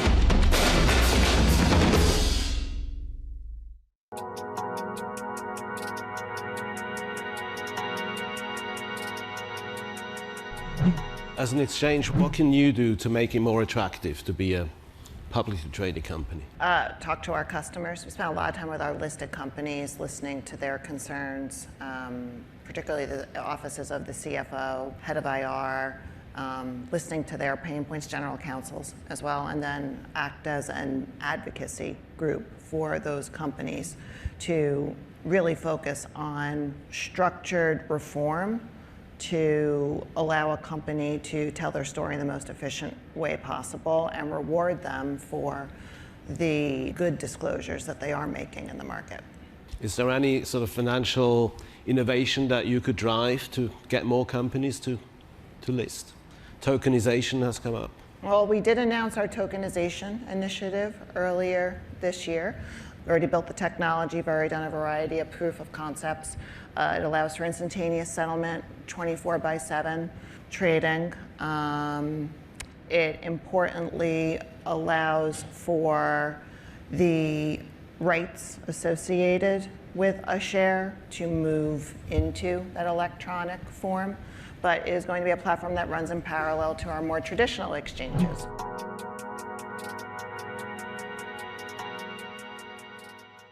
Every weekday, Bloomberg puts the spotlight on a different aspect of global finance. Flows, funds, and the forces shaping markets on ETF IQ. The future of money with Bloomberg Crypto. The players behind major transactions on Bloomberg Deals. Rates, risk, and the cost of capital on Bloomberg Real Yield. And personal finance, retirement, and wealth management on Bloomberg Money. A different topic every weekday, only on Bloomberg Television. When news breaks, a redhead across the Bloomberg terminal. Bloomberg has you covered. Trump's global tariffs are struck down by the U.S. Supreme Court. For all the context and clarity you need. There's going to be now tons of tariff headlines until midterm elections. Hear it first on Bloomberg.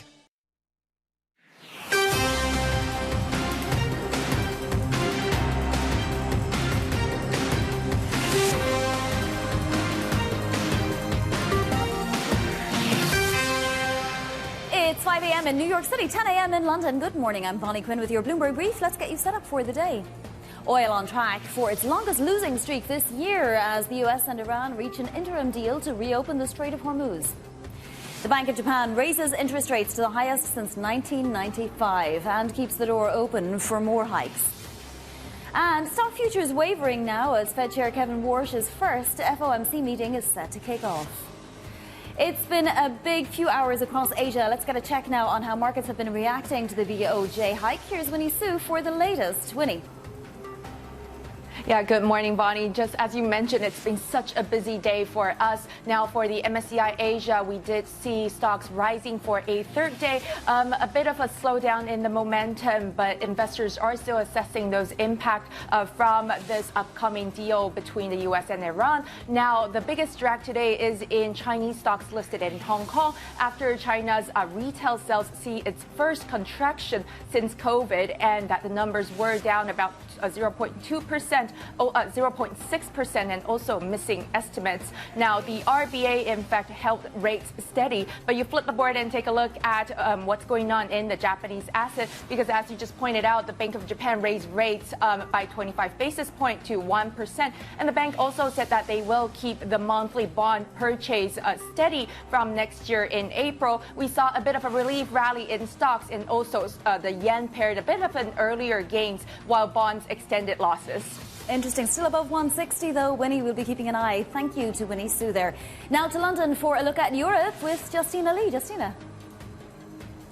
Good morning, Bonnie. Now, today we're seeing a bit of a continuation of the moves yesterday, with stocks and bonds both up. Now, if we kind of look at UK 10-year gilt yields, for instance, that is down 2 basis points ahead of the CPI tomorrow, and of course the BOE rate decision coming on Thursday. Now, when it comes to the stock market, the Stoxx Euro 600 is up quite a bit today, and like yesterday, still led by some of the more cyclical sectors, but just a different set of high performers today, such as the industrial sub-index and also some of the banking names. Now, if we flip the board here, I think a big question right now, potentially with the cloud of the energy squeeze no longer hanging over Europe, are investors going to rotate back into Europe, kind of given that European stocks have been lagging year to date without some of those like red hot AI names? And I think that is the question here that a lot of investors will be asking, Bonnie. Here too, Justina. Thank you. That's Justina Lee in London. Well, of course, we're getting a tailwind from oil declining. So Brent in December trading at $78 a barrel now. That's still around 10-15% above where we were at the beginning of the war. Nevertheless, it is giving equities that push. So we're all of those AI and semiconductor stocks. In fact, the SOX index, the Philly Semiconductor Index, up at a record yesterday, as was the equal-weighted S&P index. Cap-weighted is just below that, but just for your information, nearly 2/3 of the components in the S&P 500 are trading above their highest daily moving averages. So it really is a rally that's broadening out. Now, we might be seeing a little bit of a pause today, a little too early to tell, but so far the numbers that are on the screen are green. So futures on the Nasdaq 100 and Russell 2000 pointing higher once again today. As for bonds, we haven't moved too much.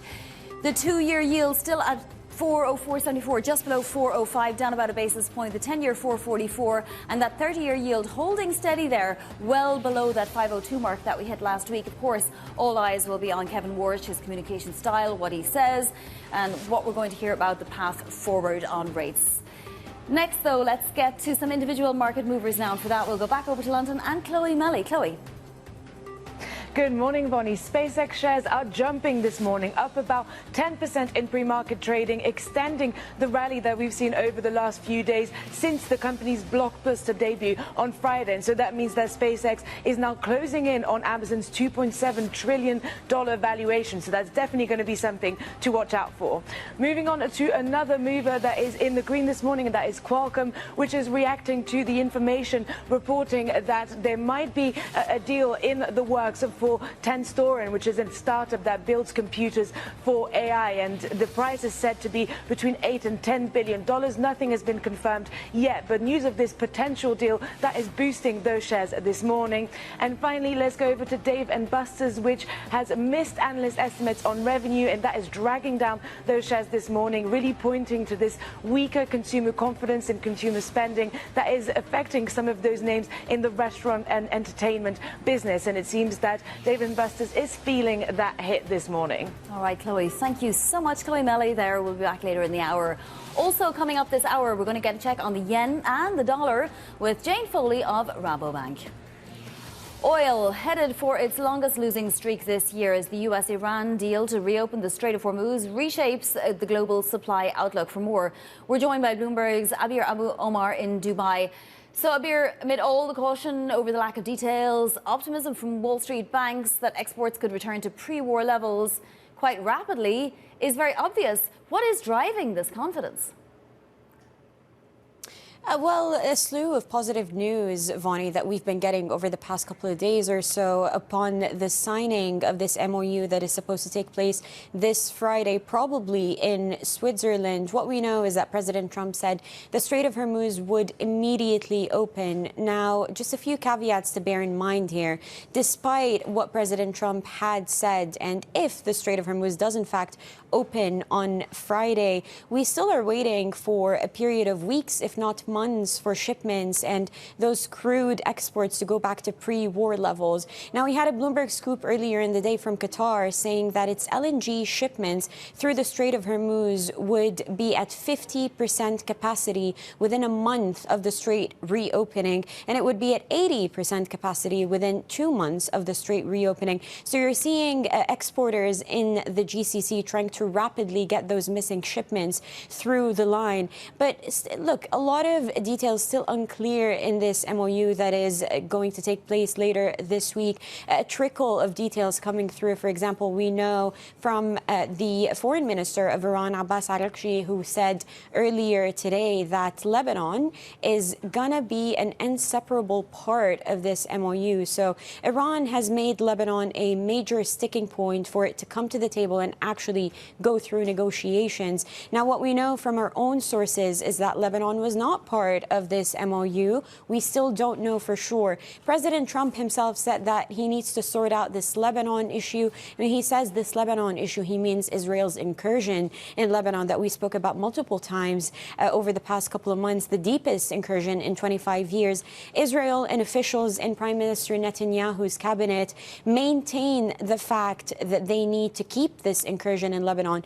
So a lot of details and concessions in that MOU unclear. We still await the signing ceremony taking place by the end of this week on the sidelines of the G7 meeting, Vonnie. Absolutely. Abir, thank you so much. That's Bloomberg's Abir Abu Omar, and that's exactly where we're going to go now. G7 leaders also focusing on Ukraine and, of course, the Middle East. Bloomberg's Oliver Cook live from the summit in Evian, France.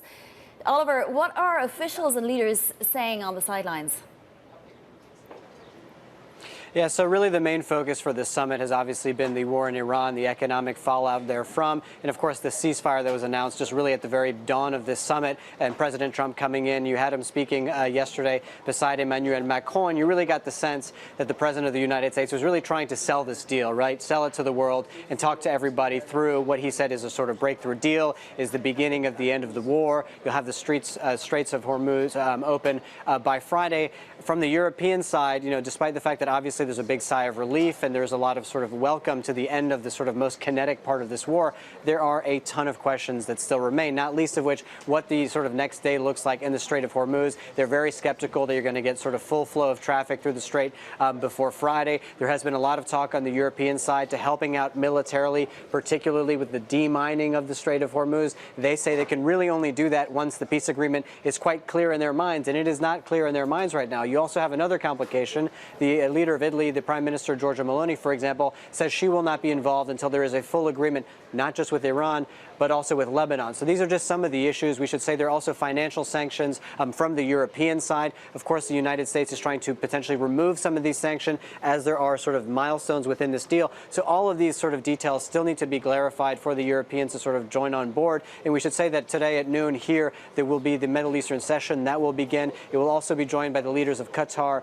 the UAE, and Egypt. Obviously, they're going to be very active participants in sort of what the regime looks like geopolitically in the region going forward. But we should say, given the ambiguity around Iran, given the difficulty there is to try to get a sort of aligned position because they can't see things very clearly, I think it's very unlikely, that's what we're hearing from our sources, that there's going to be a very clear joint communique on Iran. Yeah, absolutely. Well, that meeting's starting in less than an hour then, Oliver. Thank you so much. Oliver Crook there in France. Inflation concerns persist, even as an interim deal set to reopen the Strait of Hormuz Friday. Joining us now is Bloomberg's Ven Ram. So, Ven, very unusual things happening in the markets. We have oil plummeting, and at the same time, the bond market doesn't seem to be following that move, I guess because of all the central bank action this week. Why aren't the bond markets reacting to this oil drop? Morning, Moni. I think it's not entirely fair to say that the bond markets haven't reacted. I think we've seen a 10 to 15 basis point move in European bonds, for instance. German bonds have fallen 10 basis points. The comparable gilts have fallen 15 basis points. So I think the reaction, but you're absolutely right, the reaction has been rather mild. And that is because traders think that, inflation is going to persist for longer, higher for longer, because the damage done from the higher oil prices from the end of February through last week has left enough damage, has wreaked enough damage on the major global economies that, inflation is going to be higher for longer. Even with the drop in oil prices, Bonnie, I think that, it's key to bear in mind that Brent crude is about 12 to 13% higher than what it was just immediately heading into the war. And I think that fact isn't lost on bond traders. And if you look at the pricing for ECB, the markets are thinking the ECB will have to raise rates at least once more in the remainder of the year, and they're all remainder of the year. Ben, I have to ask you, it's been 31 years. Did you ever think we were going to see the Bank of Japan benchmark rate at 1% and potentially going higher, although apparently nobody voted for a 50 basis point move this time round? Well, that is a big disappointment. That's one of the reasons why you're seeing the yen not really rallying, not getting any traction from the BOJ's decision. The BOJ said in the post-meeting press conference that they can't estimate the neutral rate with any precision, and therefore they will be essentially going slow because they're going to assess the impact of the rate hikes on the economy. That means that, given that, these things work with a lag, it means a 3 to 6 month gap between one move and another. And that glacial pace of increase is just not going to cut it. Yes, interest rates are at a 31-year high, but what are they in relation to inflation? That's what matters. And, the BOJ's estimate of the neutral rate is going to be somewhere 1.5% to 2%, depending on where your inflation metrics fall. So I think that the BOJ still has a long way to go, really, here.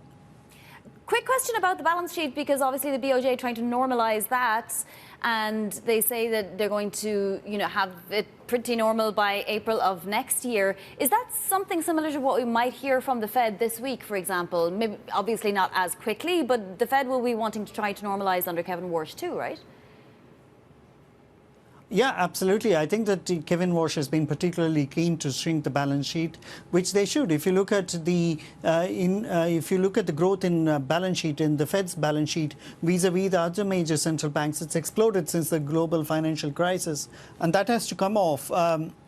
It's not in line with nominal GDP growth, so it's hugely overstated, the balance sheet. So I think that there is a legitimate case to wean the central banks off the balance sheet growth that we have seen in recent years. Ben, thank you so much. Fantastic context there from Bloomberg M Live's Ven Ram. Now to other top stories trending on the terminal this morning. China's economy stalls. Consumer spending and investments in May fell to levels not seen since the pandemic. Industrial production did climb 4.5%. That was driven by a boom in exports and tech-related industries. More central banks than ever are looking to boost their gold reserves. A World Gold Council survey found 45% of 74 banks polled said they will be buying more of the precious metal. Gold prices have more than doubled over the past 3 years, driven by a sharp acceleration in central bank buying. BlackRock is eliminating about 200 employees, about 1% of its workforce. This is the fourth time in around 18 months the world's largest asset manager has cut jobs. Bloomberg sources say this latest round spans job and investment, operations and technology, also private financing. A spokesperson for BlackRock says the cuts are, quote, the ordinary discipline of a continuously evolving organization. Coming up, Anthropic looking to lift the ban on its most advanced AI models. More on the AI giant's talks with the Trump administration next. This is Bloomberg.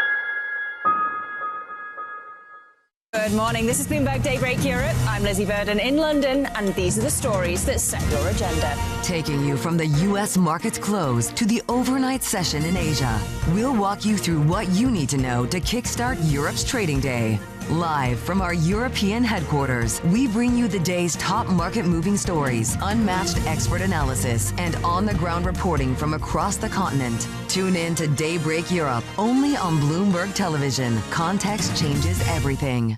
From the world of politics to the world of business, Joe Matthew and Kaylee Lines deliver news, insight, and analysis live 2 times a day, every trading day. Balance of Power at 1 and 5 Eastern, only on Bloomberg. Bringing you up-to-the-minute geopolitical news whenever and wherever it happens. I'm Stephen Engel at Japan's Akasaka Palace in Tokyo, and this is Bloomberg.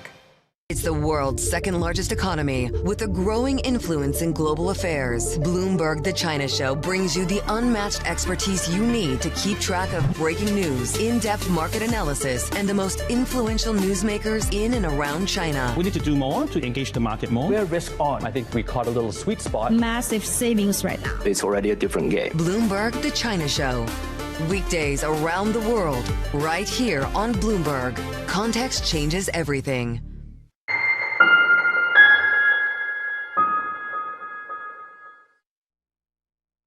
Wednesday, the Fed decides. America's future will truly be unlimited with Kevin at the helm. To fulfill this mission, I will lead a reform-oriented Federal Reserve. If the Fed chair chooses not to speak, you're basically outsourcing forward guidance to everyone else. Trust Bloomberg to bring you the fastest coverage and exclusive analysis. What is the worst Fed's response mechanism to inflation? And what does it mean for the dynamics of the American fixed income market? Tune in to Bloomberg Surveillance. The Fed decides, starting at 1:30 p.m. Eastern.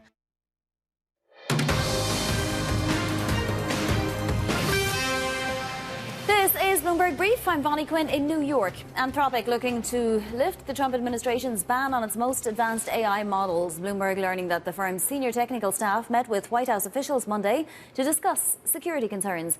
For more, Matt Bloxham of Bloomberg Intelligence joins us now. Matt, does the company try to reassure the Trump administration that it can fix these problems, that it can, put in new guardrails, or does it just say, look, everybody else is doing it, why can't we? I think it's more the latter, that they need to convince the administration that they can either fix the guardrails they've put in place or implement new ones to reassure the administration that this is a quote-unquote safe model to be accessible to anybody beyond being a U.S. national. And I think it highlights the pace of development we're seeing in AI foundational models right now, and the sophistication, particularly of Mythos, but also this Fable 5 model, which is kind of really the focus. And so obviously it's really spooked a lot of people, both in the commercial world and also in the kind of government world, that we're at a point now where some of the threats from what you can do with these AI models and their capabilities are really kind of raising additional questions, and that perhaps you can't be so reliant on US sourced models anymore, and that it's going to accelerate potentially the development of sovereign AI models across the world. Yes, and when these models are out there, you have to ask yourself who is using them, and do I need to change that? Let me ask you about an FT report. It's saying that OpenAI's losses have soared 8-fold. It spent more than $34 billion on research, marketing, and other costs in 2025. Annualized revenue was $20 billion. Is this sustainable, this kind of spending, then? I think in the short term it is, yes, because there's just so much money pouring into the AI market, and I think investors understand that to kind of grow into the midterm revenues, the company's talking about a $200 billion plus revenue run rate by 2030, that you need to continue to invest in the infrastructure to create that revenue opportunity. So I wouldn't be surprised if when assuming that they do follow through with the kind of public listing plan, that the kind of projections we're looking at anticipate deeper losses, certainly deeper cash outflow in the coming years as they kind of build out that infrastructure. Matt, another prong in this story is companies going to market, right? And yesterday it was NVIDIA's turn for the first time, raising debt. Now, I thought one of the things investors liked about NVIDIA was that it wasn't encumbered by debt. Are they doing the right thing? Yeah, I think they're kind of tapping into this broad capital markets enthusiasm for the AI trade right now, which has definitely been helped by the SpaceX IPO, raising $25 billion, oversubscribed over 3 times. And, we've seen every other major US tech company come to the market in similar size this year. So, huge appetite there. I think it gives them a kind of stronger overall capital structure, gives them optionality in terms of how they fund both their organic investment and maybe look to kind of expand the investments they've been making in other companies, probably reduces their overall cost of capital. So, I think it's an opportune move and makes a lot of sense. All right, Matt, we'll speak to you a little later in the program. That is Matt Bloxham of Bloomberg Intelligence. And just while we're talking tech, I want to check SpaceX. It's up another 10% in the pre-market. We are looking for it to outrank Amazon in terms of market cap, and that may happen today if these gains hold. Up 42% since its IPO just Thursday. Remember, it opened at 150, so it opened 11% above its IPO price of 135. But in total, since that 135 IPO price was set, it's up 42%, plus potentially a lot more today. Coming up, the Trump administration mulling a $300 billion investment fund for Iran if a final nuclear deal is upheld. We'll take a look at what's making headlines in your front page news next. This is Bloomberg.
Look at the more successful economies in the region. The key to their success is continuity. But the way our constitution is written, it actually encourages a lack of continuity. And that's a problem. The term for local government is 3 years. When I first became a congressman, it takes you a few months to learn the business and to make your connections, to network, etc. If, for example, you are not particularly favored in the majority, passing a law in a year and a half is not that easy to do. After about a year and a half, you already hear that there's somebody in your district beginning to campaign and is going to oppose you in the next election. So you have to go back to your district to take care of that. And how much work do you get done?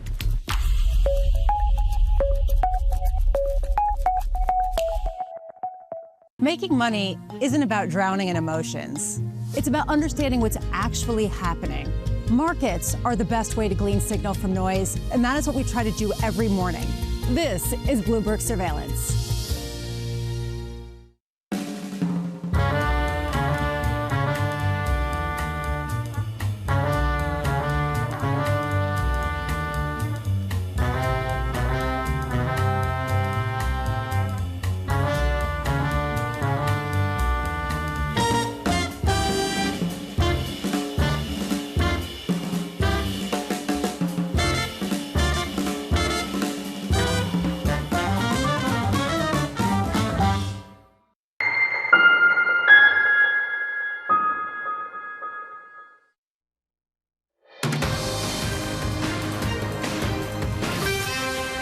This is Bloomberg Brief. I'm Bonnie Quinn in New York. Time now for your front page news. First up, the Wall Street Journal is reporting on that crash of the B-52 bomber shortly after takeoff from Edwards Air Force Base in California. 8 crew members are believed to have died. 2 are Boeing employees. The journal says it isn't uncommon for defense contractors to supply military aircraft, especially during flight testing. The crash of the Boeing-made plane is under investigation. Next up, the New York Times says naval mines in the Strait of Hormuz may still stymie Gulf shipping after the war. Before the war, U.S. intelligence agencies estimated Iran had 5,000 mines of different kinds. The Times is reporting that the U.S. Navy will be deploying a new generation of drone-based countermeasures to search the sea floor and surface for any mines. And finally, the FT reporting the Trump administration is prepared to allow the establishment of a $300 billion investment fund for Iran if Tehran agrees to a final settlement. Coming up, we'll speak with Jane Foley.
World's most powerful investors don't ring a bell. They quietly reshape entire industries. This is the money shaping the world. The Dealmaker playbook where power and billions of dollars change hands every day. From private equity and credit to venture capital and M&A, we bring you the inside scoop on the biggest deals and debates, plus exclusive conversations with finance's ultimate insiders. Great scoop on this. You've been reporting about an activist investor coming up and trying to shake things up. What's the latest? We've been hearing that there was going to be an activist at some point. The question was who? There is a convergence of technology and national security. The United States is a big country.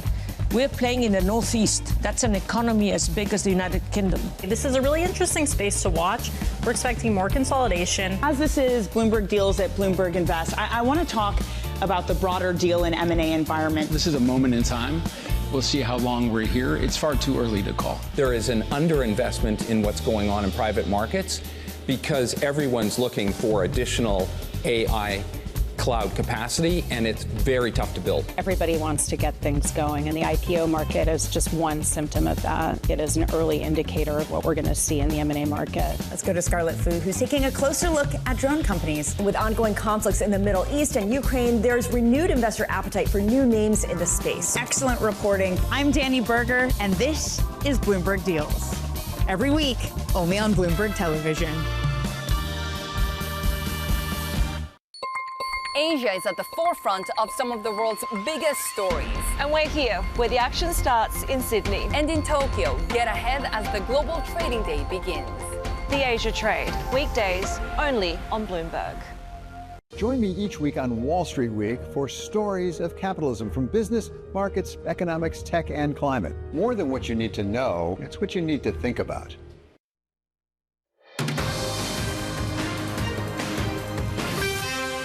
It's 5:30 a.m. in New York City, 10:30 a.m. in London. Good morning, I'm Bonnie Quinn with your Bloomberg Brief. Let's get you set up for the day. Oil on track for its longest losing streak this year as the U.S. and Iran reach an interim deal to reopen the Strait of Hormuz. The Bank of Japan raising interest rates to the highest since 1995 and keeping the door open for more hikes. And stock futures tentatively point to the green as Fed Chair Kevin Warsh's first FOMC meeting is set to kick off. So let's take a look first at futures. We have S&P futures just very marginally lower now after the equal weighted index hit another record yesterday. The market cap index not far behind that in terms of records. Nasdaq 100 is just 0.3% off its all-time record and looks to be pointed higher once again today. The Philly Stocks index was up at a record once again yesterday. The Russell 2000 also keeps powering ahead. Let's take a look at bond yields, because obviously it's the front end of the curve that's going to be most affected by the FOMC decision and what kind of communication we get from Fed Chair Warsh. Right now we're down about 2 basis points, 404.53 on the 2-year, and that 30-year yield is staying well below 5%. And then let's take a look at oil, because we have seen that massive losing streak. WTI above 78.87, Brent at around 81.48, and if you look at the December contract, we're trading around $78 a barrel on Brent. And then I wanted to point to aluminum as well, because it's down to its low since March. That's primarily on the China story. We had basically the economy stalling, with consumer spending just down to levels not seen since the pandemic. So it's raising the issue of whether China will stimulate again. The consensus seems to be no, not for right now, but the economy is a little bit stalling out at the same time. All right, let's get some individual stock movers now with Chloe Melly in London. Chloe. Good morning, Bonnie. SpaceX is having another really good day, with pre-market shares up about 10% this morning. And based on these moves, this actually sets the company on track for the market cap to exceed that of Amazon. So we have seen a really good start for SpaceX since that blockbuster debut on Friday. Moving on to Qualcomm, which is also in the green today, and that is because there is a report from the information about talks for Qualcomm to buy a AI startup called Tenstorrent for a price of between $8 and $10 billion. Of course, nothing has been confirmed yet, but rumors of that deal are really pushing up those shares this morning, up about 4% for Qualcomm. And finally, Dave & Buster's is seeing a bit of weakness this morning after first quarter revenue missed estimates, and we are down quite strongly this morning, about 13%. One of those names in the sectors that are really feeling the impact of that weaker consumer spending, of consumers wanting to spend a little bit less on dining out and on seeking out entertainment as well. And so we're seeing a little bit of weakness there for Dave & Buster's. All right. Thank you, Chloe Melly in London. The Bank of Japan raising its benchmark rate to the highest in 31 years. It's now at a whopping 1%. Joining us is Jane Foley, Head of FX Strategy at Rabobank. So we can smile, Jane, obviously, but this is a watershed moment, right? The market was looking for it and perhaps was even looking for a little bit more. Did the Deputy Governor, because of course Ueda is in hospital taking care of some health issues, did he give the market what it wanted to see? Probably not enough. I mean, if we look at the dollar-yen exchange rate, perhaps we can gauge that market reaction. Dollar-yen is still, of course, above that 160 level. That will be a disappointment, perhaps, for the Japanese policymakers. But at the same time, you know, we're not moving into new highs on that level. So that, I suppose, a relief. I mean, I think if we look through some of the statements that we had from the Deputy Governor today, there were certainly hawkish lines in there. There was confidence about the outlook for the Japanese economy, and that, of course, in itself is very significant if you compare to where we were just a few years ago. But probably not enough. I think what the market wants to see is evidence that the Bank of Japan is not behind the curve on inflation. The market continues to accuse the Bank of Japan of being behind the curve. And whilst the market is anticipating, the Bank of Japan can probably hike interest rates again later this year, maybe in December, there is yet no confidence that they will hasten that pace. And perhaps that's what they need to do to really turn around the outlook for dollar yen. Why wouldn't the Bank of Japan want the market to at least suspect that that's still possible? It really has to keep an eye on these financial markets almost more than any other central bank, doesn't it? I think it really does. But, you know, of course, right now there is still an awful lot of uncertainty about oil, about the supply of energy, and, of course, other byproducts of that energy process that go into Japan's economy. It does get most of its oil supply from the Middle Eastern region. And whilst, of course, it's a rich economy, it has its own reserves.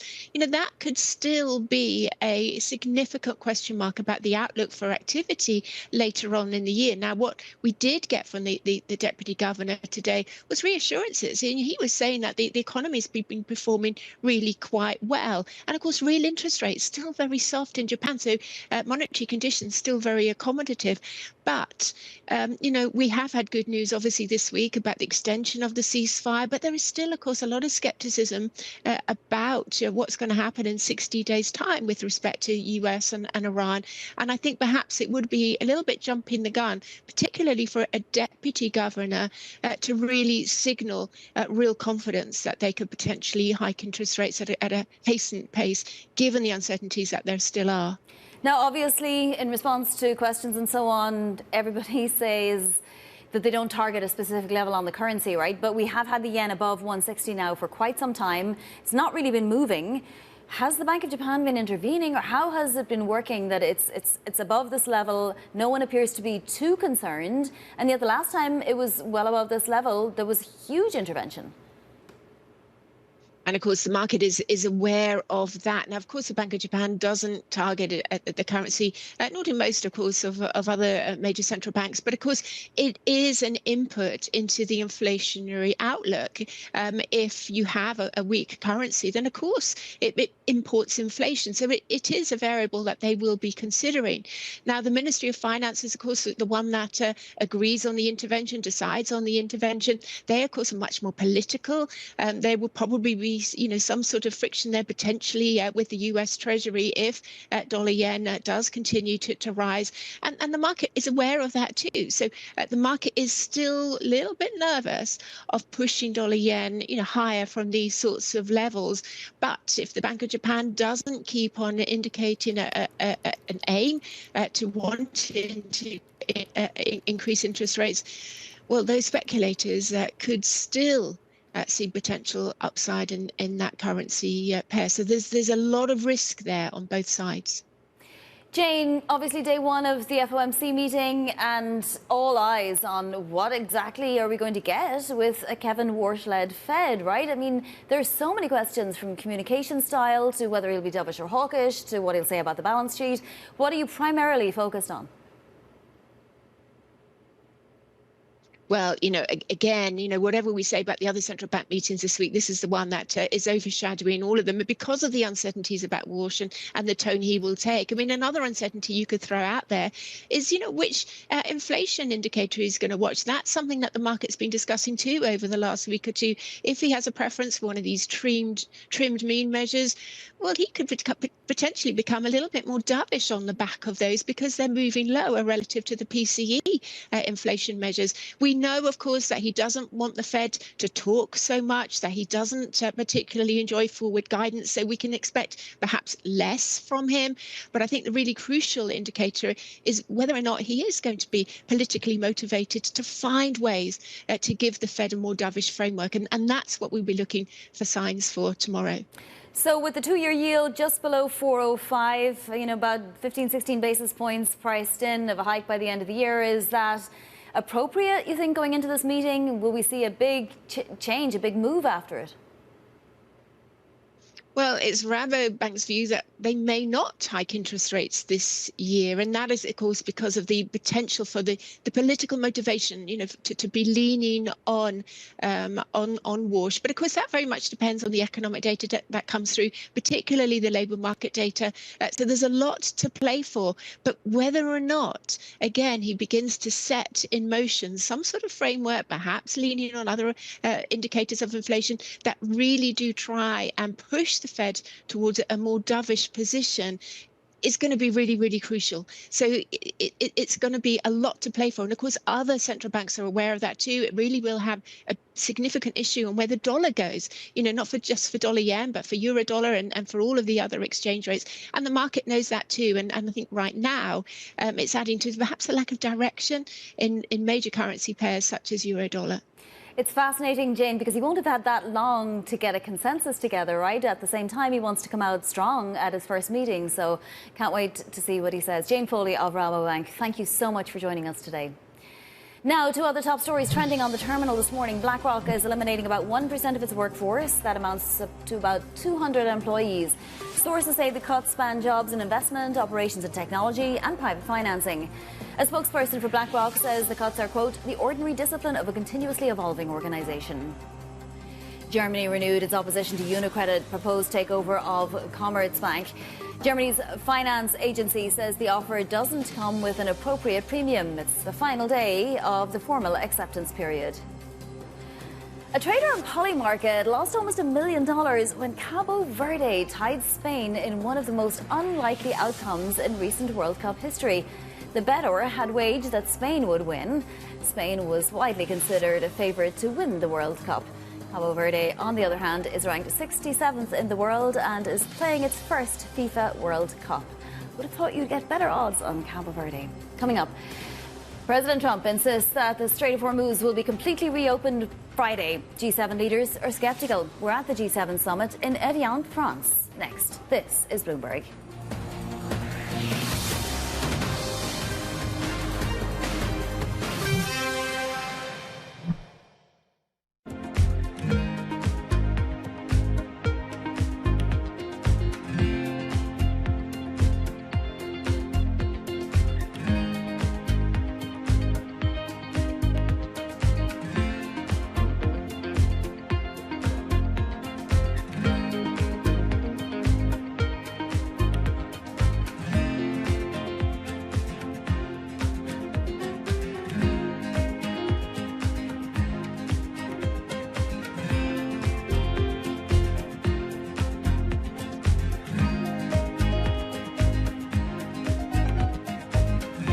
Technology is embedded in every aspect of our lives, and that revolution is playing out in real time. From finance to defense tech, AI to entertainment, from the road to the stars. Bloomberg is bringing you the stories of companies and people that are pushing tech to new frontiers and the politics reshaping global tech markets. I'm Ed Ludlow, live in San Francisco, and this is Bloomberg Tech. Every weekday, only on Bloomberg Television.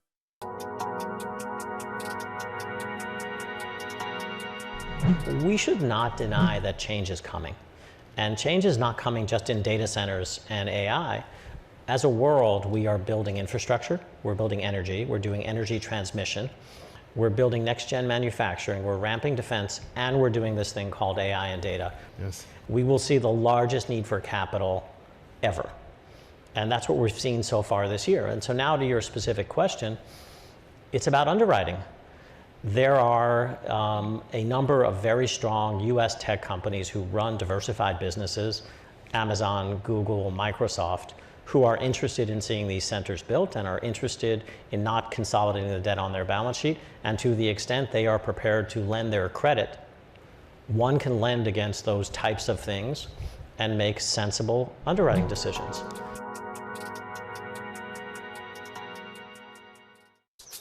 Welcome to Bloomberg This Weekend. I'm David Gura. I'm Lisa Mateo. And I'm Christina Ruffini. We're tracking breaking news today from Wall Street to Washington. Let's start overseas. The sector is really propelling this deal forward. Yeah, the hope is this will open up new markets and provide some additional liquidity. Of course, now they're going to have competitors. We got a big week coming up in politics. Earnings season is underway. We're going to get some key reports. Everything you need to know before the markets open on Monday. Introducing Bloomberg This Weekend, bringing a little Bloomberg into your weekend routine. Guys, buckle up.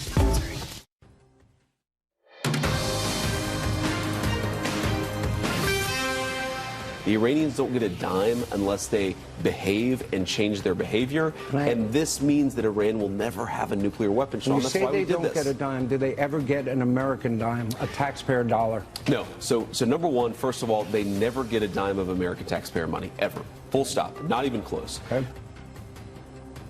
Vice President J.D. Vance there defending the administration's interim pact with Iran as the White House tries to assure skeptical allies a deal will end a global energy crisis.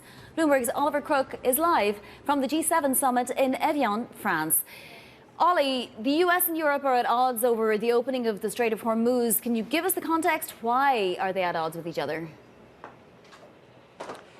Well, I think that it comes down to the sort of optimism that Trump is trying to sell on this deal, that the grand finality of the deal, the great comprehensiveness of the deal, the fact that Iran has basically signed on to everything, and that is something that, frankly, European leaders at this point are fairly skeptical about. You heard the President of the United States last night speaking alongside Emmanuel Macron, the host of this G7 meeting here in Evian, France, and talking about, really seemed like he was trying to sell the deal to the world and saying, the Strait will be open by Friday, everything is worked out. I think from the European side, there's still a great many questions. There's a lot of skepticism that the Strait will actually fully reopen by Friday. The Europeans had offered to do some of the demining required in the region, but Ollie? of course that can only happen after there is a final agreement. I'm just going to stop you there. We're going to listen into actually President Trump, who is speaking in Evian, France right now. Green cash, it was crazy. I watched that, I couldn't believe it. But The one thing that's happening that's of note, frankly, the only thing that really matters to me, is Iran will never have a nuclear weapon. And it says it loud and clear. They're not going to develop it. They're not going to buy it. They're not going to do anything with it. And if they do, they suffer unbelievable consequences. Not just a little bit like, I won't even tell you the consequences, but the consequences are the ultimate consequences. And with that being said, I hope we have a very good relationship. But the biggest thing is they will not have a nuclear weapon. And that's the reason I got in, and that's the reason I agreed to sign. And we originally had, Marco was with me, and they originally wrote that we will not develop a nuclear weapon. I said, no, you're not going to develop it, you're not going to buy either. So we have, that took another couple of days of time. Everything was, it's ridiculous, but so we have, they will not develop, purchase, buy, or any other thing. They're not going to acquire a nuclear weapon. If they do, all hell will rain down on them. And they're not going to do that, you know. Now, you talk about regime change. I never cared about regime change. It's never a part, but I guess you have regime change because you know better than anybody. The first group, they're all dead. The second group, they're dead. A part of the third group is gone. And we're dealing with people that I think are very rational people. I mean, they were nice to deal with. They were strong people, smart people. I think actually they're smarter than the first and second group. But they're not radicalized, and they're, you know, looking to help their country. So, again, I don't believe the regime change. You know, I've watched regime changes for years. They never work. It has to just happen. I can tell you this is a country where the Emir is so respected, and the Prime Minister is so respected by the people, and that's the way a country should run. It should run out of respect, not of fear. As you know, at least 42,000 protesters were killed in Iran. Killed. They were protesting. The wrestler, they had the big event at the White House the other day, the UFC, and they were all talking about he was a great fighter. And he was hung with his two friends because he spoke something about their regime. It's tough stuff. So we're very happy that we were involved. We're very, very impressed with Qatar and the way they've handled things, because they were really on the line. They were on the front line. They were being shot at just about as much as anybody, but you were a lot closer because you were right there. Literally, I could walk in a every other place I have to take a plane, but I can walk. So they were really on the line. And I just want to comment that I just want to really congratulate you on bravery. I don't know if you get congratulated for bravery, because bravery is something you either have or you don't, and you never know until you test it. But you were tested, and you had great bravery. Thank you very much. Thank you. Really appreciate it. Are you going to have a separate meeting with President Zelensky? And what would I had one. What would a Ukraine deal look like? Well, we have one, but we had a good meeting. I'm meeting him later on too. We had a very good meeting. Look, Russia should make a deal. Russia's lost tremendous amounts of people, and so has Ukraine. Last month, they lost 35,000 soldiers between the two of them. Think of it. This is on a monthly basis. They average 25,000 people, mostly soldiers, young, beautiful people. And it's crazy what's going on there. But we had a meeting, and we'll see how. I spoke with President Putin on Sunday. And it's sort of the same thing. I mean, they just keep going, fighting, losing soldiers. They lose so many soldiers. This is not since World War II has anything like this happened. I settled 8 wars. This was the one I thought was going to be the easiest settled. There's a lot of dislike between the two leaders. But yeah, I'm meeting with him again later on today.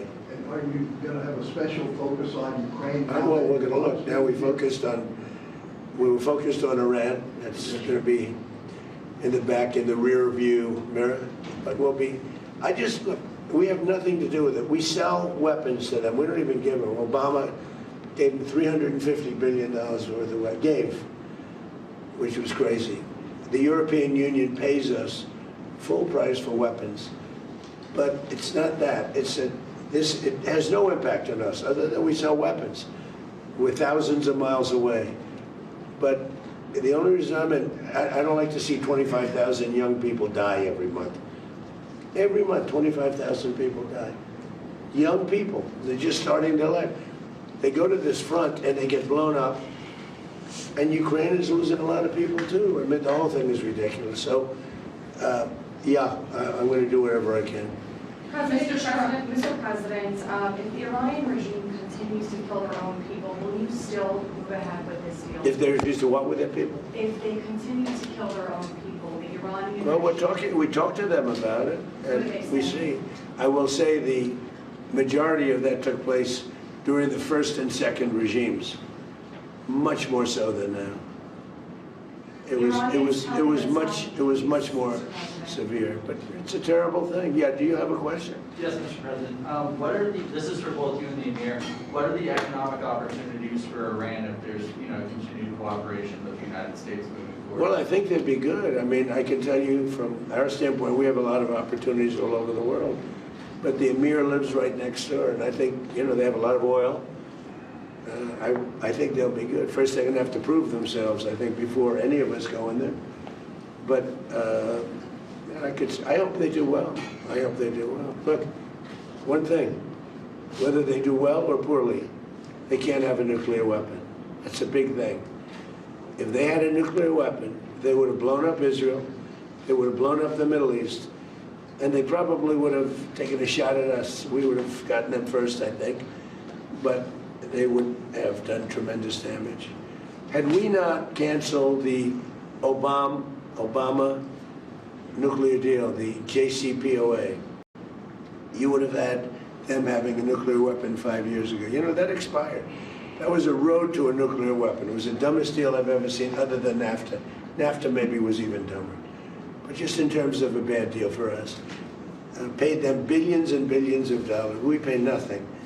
Paid them billions of dollars, and it was a disaster.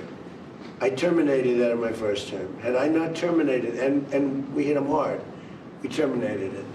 In my second term, we sent in the B-2 bombers, and we terminated their, I call it the nuclear dust, their enriched material, right? And totally effectively. And I remember when CNN, which is fake news, I don't know, it probably isn't, but CNN said, well, maybe it wasn't that effective. So the Atomic Energy just reported that it was one of the most devastating bombings that they've ever seen. The whole mountain collapsed on top of it. And frankly, to go get it, we're going to go get it. But to go get it is a big deal. Because they say only China and us have the equipment where you can even get. The whole mountain is collapsed on top. We have cameras on it. You could make the case, why are you even bothering? Because it's not really valuable. It's, it's probably $500,000 worth. It's not very valuable stuff, but I think psychologically we want to get it. Can I just answer you asked that? I think in the last couple of months or weeks, I think that wasn't we were not interested in, what are the opportunities, economical opportunities in Iran. Our interest, both of us, was to, first of all, to find a deal to stop this war. This is our main target. But looking at the economy and the opportunity, I'm sure there are going to be huge opportunities. And as long as I said, this is a very important momentum to keep working like that to reach, let's say, the final deal. After that, Iran will be, of course, open for any kind of investments, and I'm sure there are going to be huge opportunities. But to be honest, we never thought of it. Our target, is to try to find a deal. Well, they're going to need something because we blew them up. And, you could make the case, I used to make the case that, like a week ago I said it, now it's different, we have an agreement, but if we left, we did a great job. If we just left, we did a great job because it would take them 15, 20 years maybe to rebuild. And we were going to do a much bigger job if the agreement wasn't signed. We would have taken it to a level. But if we did that, they would never, ever, I believe, be able to rebuild. Too much. Mr. President, what are the expectations for Israel? Can this deal survive if Israel attacks Lebanon? It can, and You know, I consider that the minor war. Iran's a big one, but we have that a little pinprick out there that constantly rears its head, and that's Hezbollah. And, you know, I was very responsible for Syria, and the man that's running Syria now is a person that I put there along with President Erdogan and some others. He's done an amazing job of pulling it together. He's not a Boy Scout, but he's done an amazing job of pulling it together. And he is very good with Hezbollah, does not like them. And I'll tell you what, Israel's fighting Hezbollah too long, and too many people are being killed. And you don't have to knock down an apartment house every time you're looking for somebody, because there are a lot of people in those apartment houses, and they're not all Hezbollah, that I can tell you. And I suggested to Israel to let Syria take care of Hezbollah. Because to be honest with you, I think they do a better job of doing it. Is Netanyahu on board with And I didn't like Syria. I didn't like where 2 hours before we're signing the agreement that there was an attack in Lebanon, in Beirut. It wasn't like in the southern side, and you know, it was in Beirut. I did not like that. I let them know that. I didn't like it, not at all. But I think that Syria, you know, he's pulled that country together amazingly quickly. He's very capable. And he's been very good for me. He's protected everything that I've asked for, he's done. And if Israel can't do the job without killing everyone else, he'll do the job. Syria will do the job. Are you frustrated with Netanyahu, sir? No, we had a great relationship. We're talking about some end details. I didn't like that he did an attack based on there's a very minor little thing with some drones that were released, and he ends up doing I saw that attack. I saw where that bomb went. Did you see what happened? That was a vicious, that was too much. You know, you can do too much also. But we've had a very effective relationship. Without the United States, there would be no Israel. Without me, there would be no Israel, because no other president was willing to do what I did. I've had a great relationship with Bibi, but now Bibi has to be more responsible with respect to Lebanon. Lebanon used to be a great country. It was a country where you had professors, doctors, lawyers. The great intellect was in Lebanon. Now it's terrible. I would say of all countries, they've been treated the worst. And they can't defend themselves. And they have Hezbollah, which is a problem for them. So, now I'm not happy with the way Israel has handled themselves with Lebanon and with Hezbollah. They should have been able to do the job faster. It just goes on forever. And when that happens, it throws a negative light on the big deal, and that's the deal with Iran.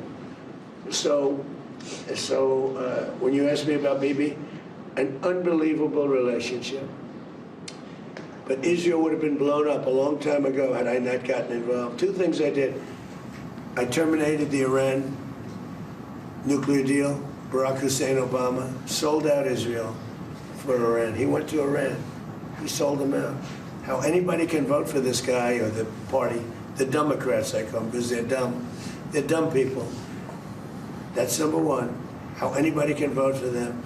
And the second was the B-2 bombers, just totally destroyed. So they had the right, the JCPOA. I watch these politicians. I watched this Senator Reid that nobody ever heard of the other day.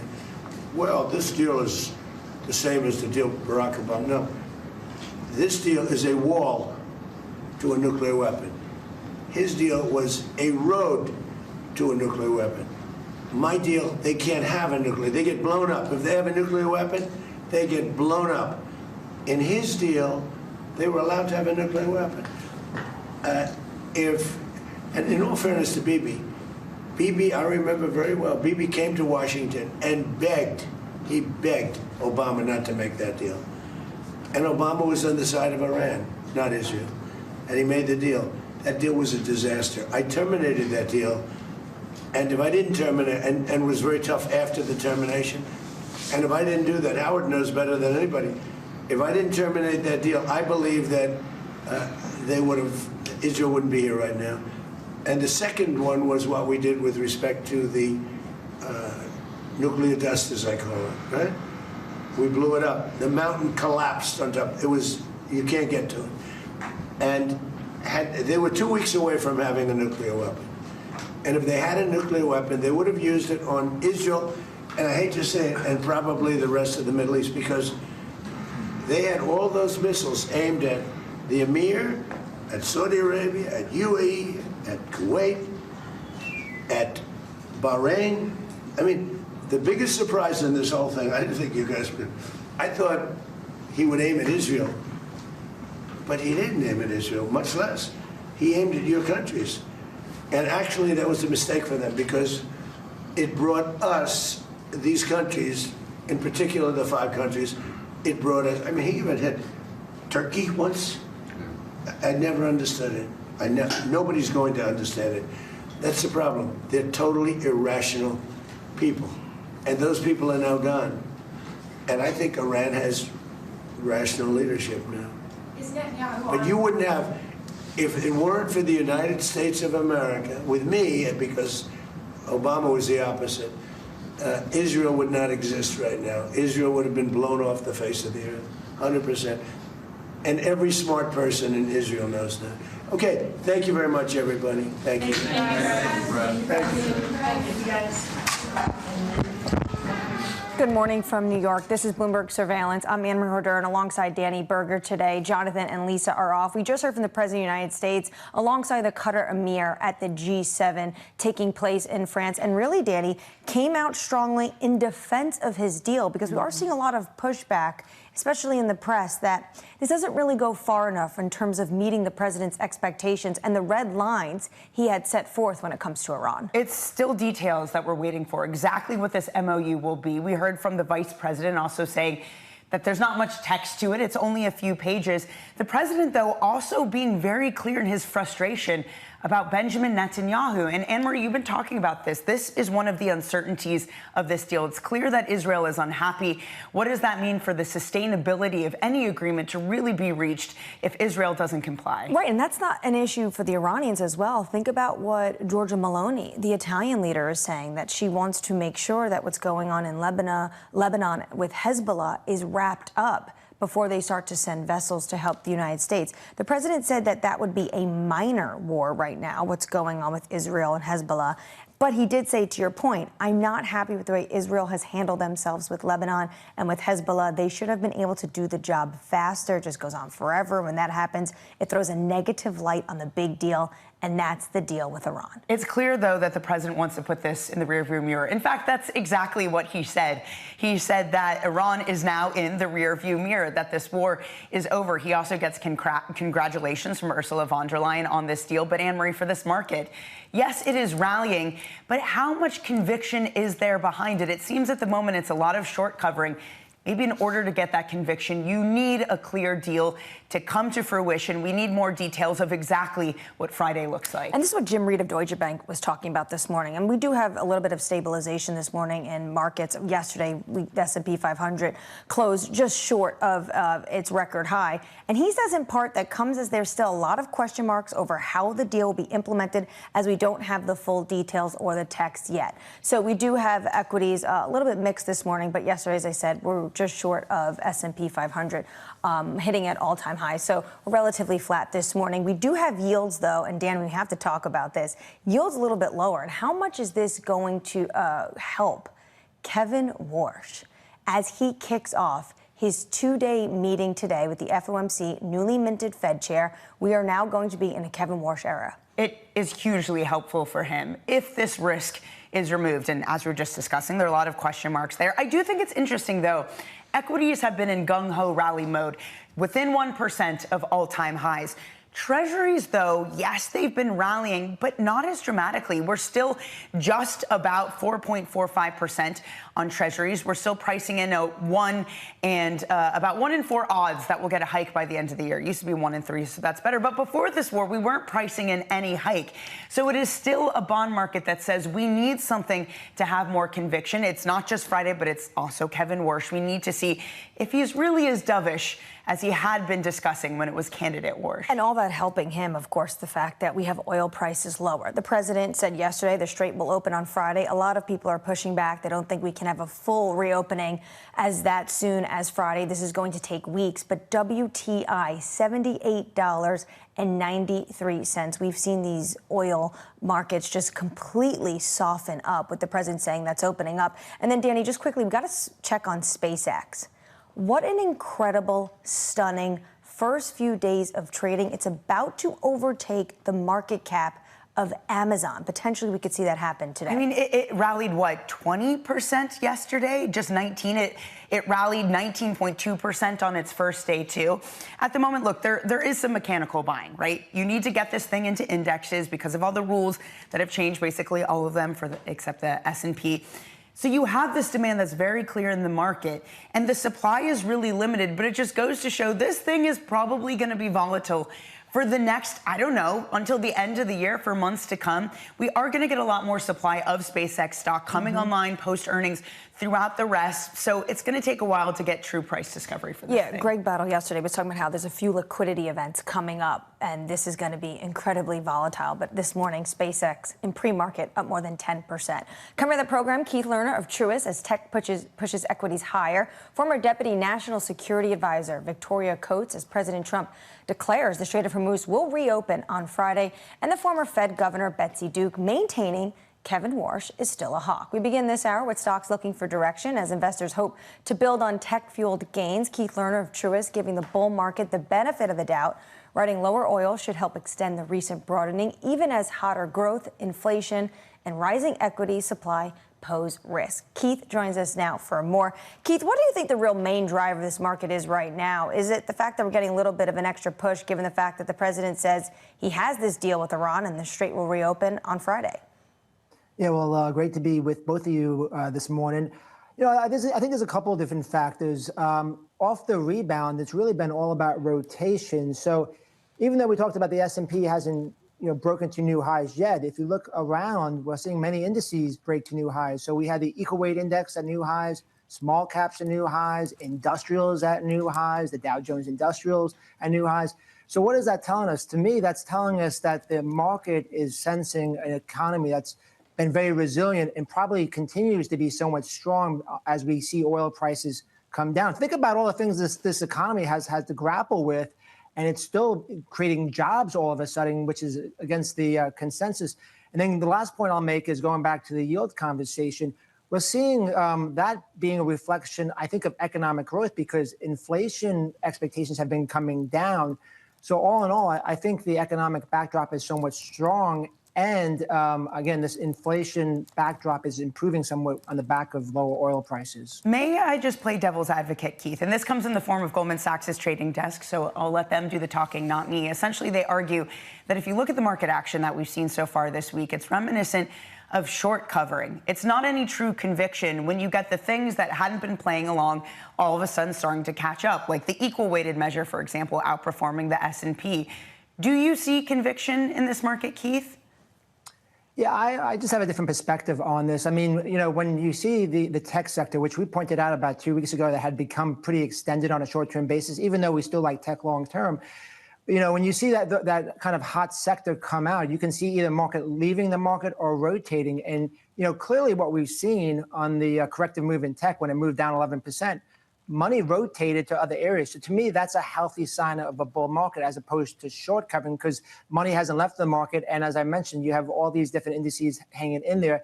At the same time, I would say the fundamentals still seem relatively positive, but we're seeing forward earning estimates for the S&P 500 make new highs, but we're also seeing small caps, mid caps, and emerging market earnings also hit 52-week highs. So again, our perspective is one of rotation as opposed to short covering being the main fuel for what's happened recently. Well, within that call of rotation, Keith, you also just on Friday upgraded financials. What was the reasoning behind that? It's part of the rotation trade. Listen, we still think tech is the dominant theme of this bull market. That's a core position that we want to stay in. But, financials, I would say, after underperforming by a significant amount, we're seeing some improvement in relative trends. And also, if you have a little bit better economy than what was expected, I think that's good for credit. and also maybe more of that kind of just a little bit of a catch-up trade. So listen, if you look at the last couple of years, you've seen money kind of have these short moves or sharp rotations to other areas. I think that likely has somewhat longer to go.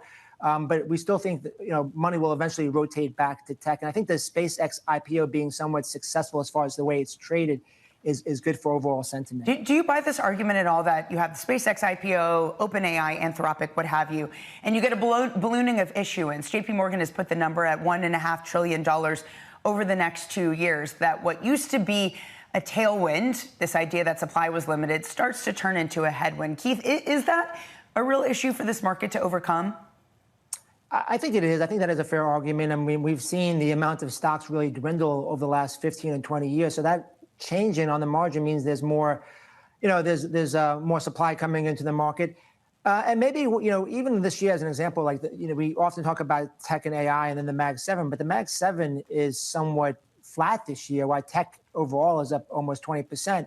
Small cap tech is up 50%. So I think what could happen is you see some money rotate out of some of these big mega cap tech stocks, and money goes to other areas. But yeah, that's certainly a risk. It's hard to quantify. It's not something that's just acute one day, but over time, I do think that's more of a headwind than a tailwind, but it's one factor out of many. Keith, how much is Kevin Warsh's helm at the Fed right now? How much is that a catalyst for you this week? It's interesting because, as you all mentioned at the start of the program, the 10-year has been pretty sticky here. Again, I'm making the point that I think it's more economic related, but in some ways, even though there's a consensus, I expect that his tone will be a little bit more dovish. So in some ways, if you can get yields to come down a little bit alongside oil, which hasn't happened yet, that could actually help elongate this rotation trade that we've seen more recently. Listen, again, earnings, the AI trade is likely more important overall, but I do think, what is said and the path of rates moving forward is important. The last point is, with the market pricing in a rate hike, we still think there's not likely going to be a rate hike. So that could actually be a positive catalyst if the market starts to pricing no hike as opposed to a rate hike. Keith, thank you so much for your time this morning. Keith Lerner of Truist. And to that point, Danny, at the end, swap traders are pricing in less than 80% chance now for a quarter-point Fed hike by December.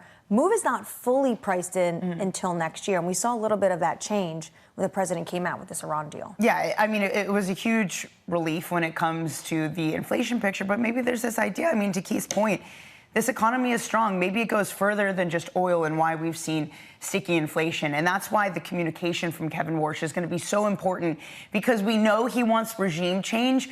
Just how much of that are we going to get from him? Is he going to talk about different measures for inflation? There's still a lot of question marks to be answered. Absolutely. All right, let's get you an update on stories elsewhere we're watching this morning. Here's your Bloomberg Brief with Vonnie Quinn. Hey, Vonnie. Good morning, Anne-Marie.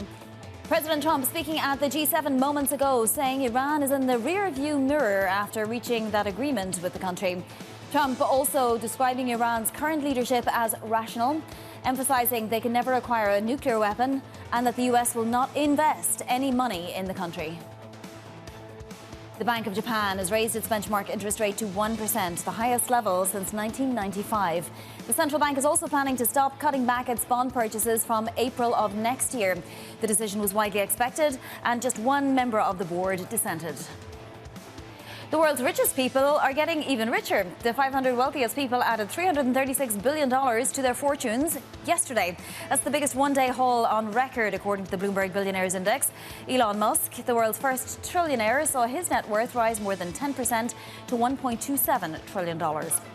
That is your Bloomberg Brief. Anne-Marie. Thank you so much, Vonnie and Danny. I think this morning with SpaceX up 10% in pre-market, he's just going to keep adding to as well. It is mind-boggling, the figures themselves. And I mean, you add to that if he hits all of his metrics, like the Tesla pay package he'll get to. And he says he's going to hit revenue on SpaceX to $1 trillion in 2030, far out where analysts expect. I feel like we should talk about like the K-shaped economy, but it's like K with like an asterisk at the top, which is Elon Musk's wealth. Totally.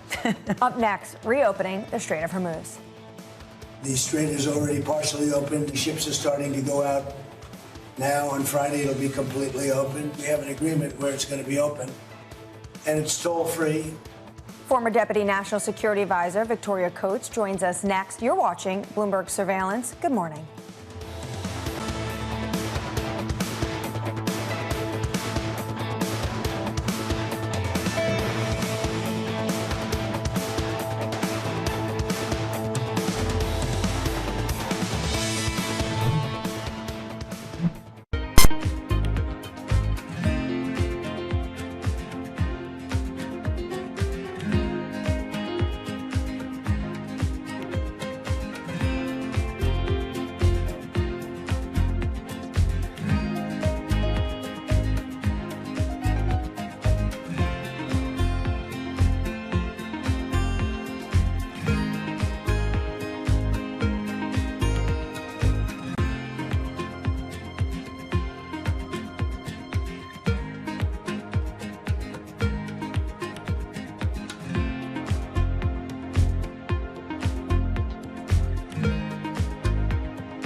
time when policy in Washington is driving Wall Street, we draw a distinction between the rhetoric and the action, bringing you market-moving guests and original reporting. This is Bloomberg Surveillance. Welcome to the world of decentralized finance. Why is it that NFTs have not recovered in the same way that, say, Bitcoin has? Bloomberg is covering all things crypto. It's a pretty spectacular story. The people. This is the future. This is the 21st century economy. The transactions. It snapped up nearly $1 billion of Bitcoin. And the technology. We need to build a digital Fort Knox. That gives people financial freedom, and that's a wonderful thing. That's extraordinary. We ride the wave that is Bitcoin. Bloomberg Crypto, only on Bloomberg. When news breaks, a redhead across the Bloomberg terminal. Bloomberg has you covered. Trump's global tariffs are struck down by the U.S. Supreme Court. For all the context and clarity you need. There's going to be now tons of tariff headlines until midterm elections. Hear it first on Bloomberg.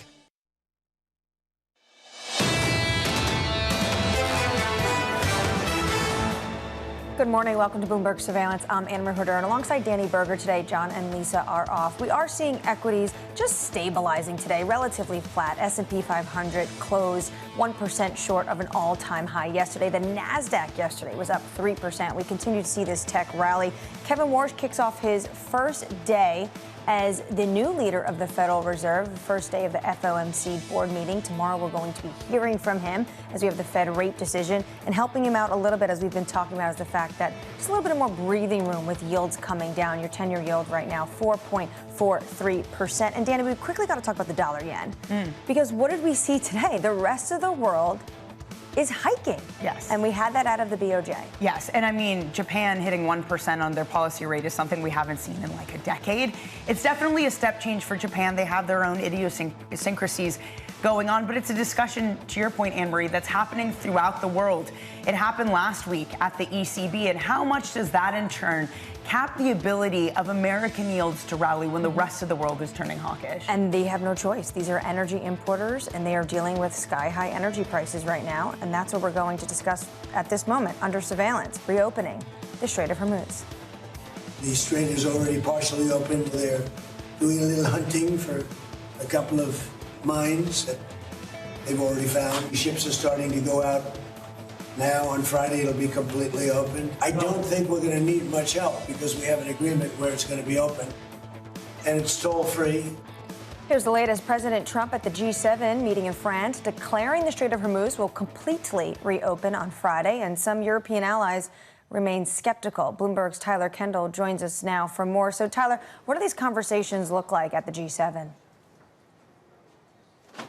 Hey, Anne-Marie, good morning. Well, it is becoming increasingly clear that many of these leaders have questions on just how quickly the Strait of Hormuz can be reopened and how it's actually going to work in practice. Because while President Trump has outlined what is considered to be a relatively aggressive timeline of Friday for the strait to be reopened, a senior administration official who briefed us reporters says that ultimately traffic is going to ramp up over time and that it could take about 2 weeks to really see those trade flows increase. And that is due in large part to, one, the fact that there are still mines in the strait, and the second, that this wariness still remains among commercial shippers who are also seeking some firmer assurances when it comes to safe passage. Now, with that said, European allies here at the G7 are talking about this naval mission that could be deployed. That effort is being led by the United Kingdom and France, but still both countries say that they're not going to actually deploy military assets until we see that finalized signing of this memorandum of understanding, potentially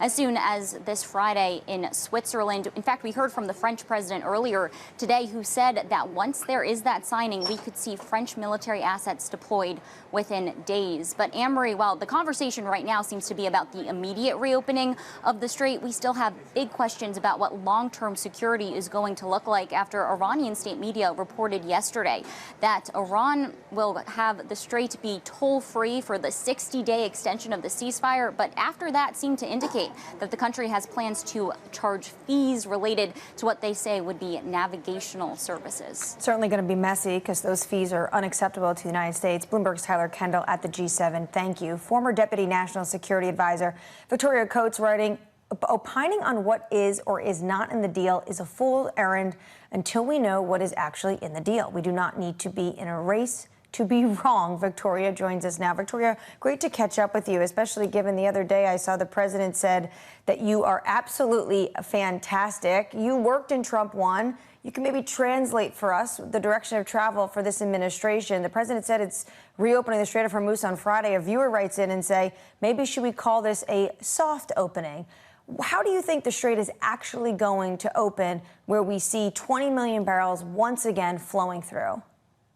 Now, good to be with you, Anne Marie. Now, I fully support, obviously, President Trump's statement about me. That was a very exciting moment.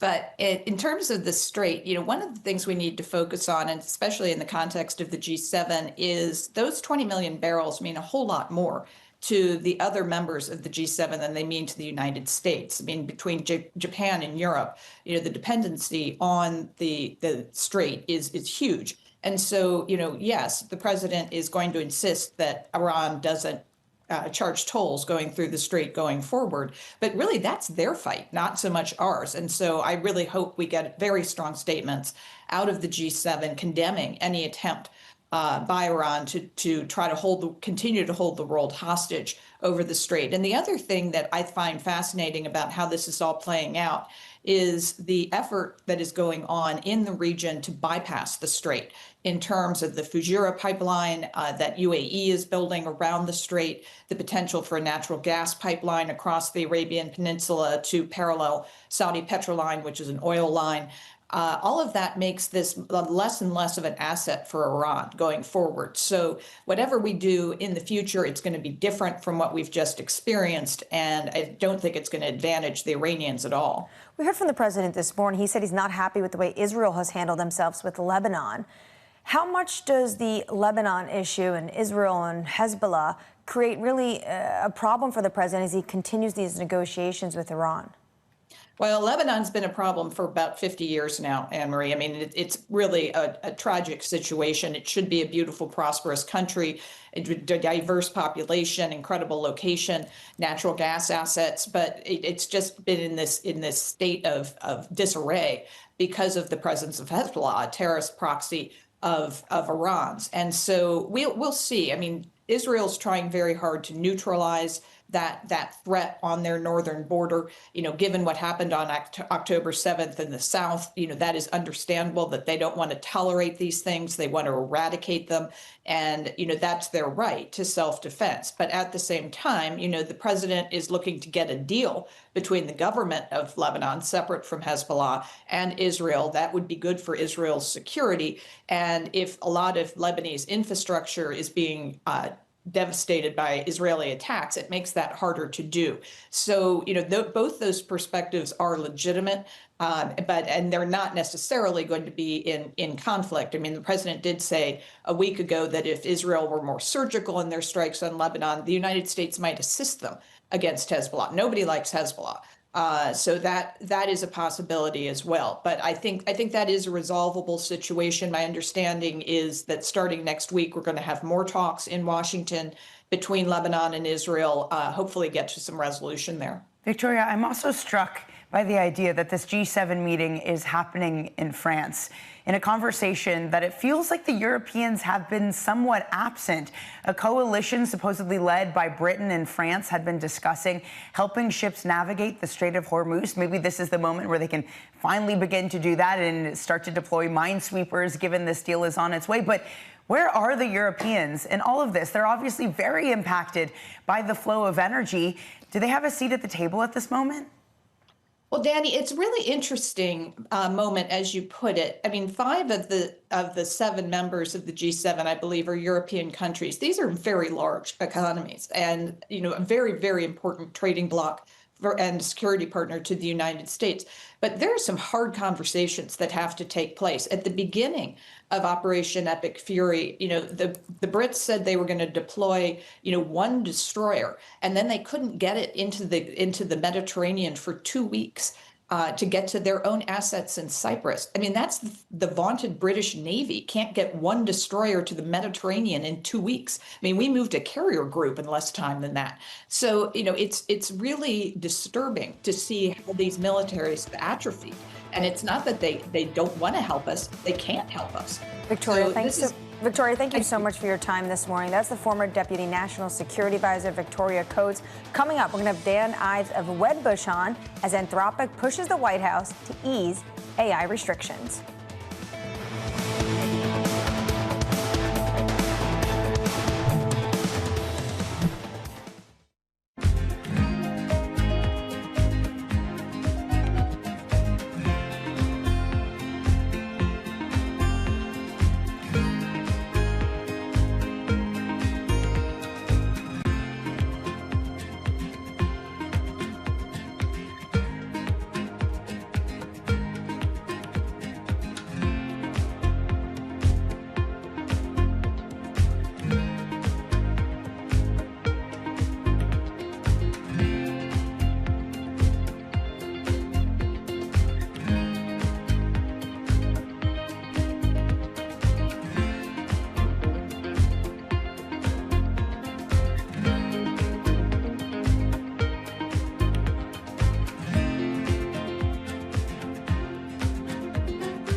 Anything we do in Africa is going to be more risky than the US. I think the approach we want to take is, how are we being compensated for that risk? And one of those is obviously going to be a valuation question. In our minds, valuation is a lot more attractive in Africa, even if we adjust for some of those Africa risks that a lot of Western investors see. So yes, in a lot of ways, you take some of those models that, as I said, might be more asset medium or asset heavy. There might be some more inherent risks. However, if we're saying we're adding some risk because of that kind of model, but we're now solving a core problem as opposed to maybe a nice to have solution in Africa, that might actually offset it. Where if you're solving something that people really absolutely need and can't live without, in a way that then that's a lot less risky. So again, we'd encourage investors to have a less binary view. In other words, the US isn't risky, Africa is risky. That's going to lead to a lot of complications down the road.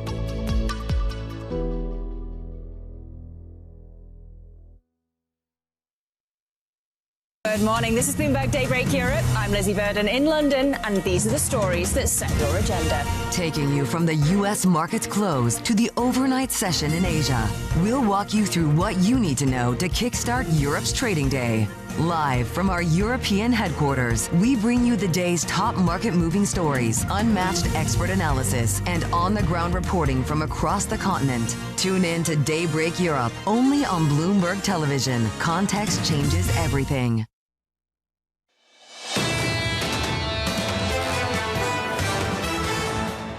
Good morning and welcome to Bloomberg Surveillance. I'm Anna Marie Horder, and alongside Danny Berger today, Jonathan and Lisa are both off. We are 3 hours away from the cash open. Equity futures this morning are flat. We had yesterday, though, the S&P 500 1% away from all-time gains. NASDAQ yesterday was up 3%. Tech-driven rally continues. Jim Reed this morning of Deutsche Bank talking about market stabilization.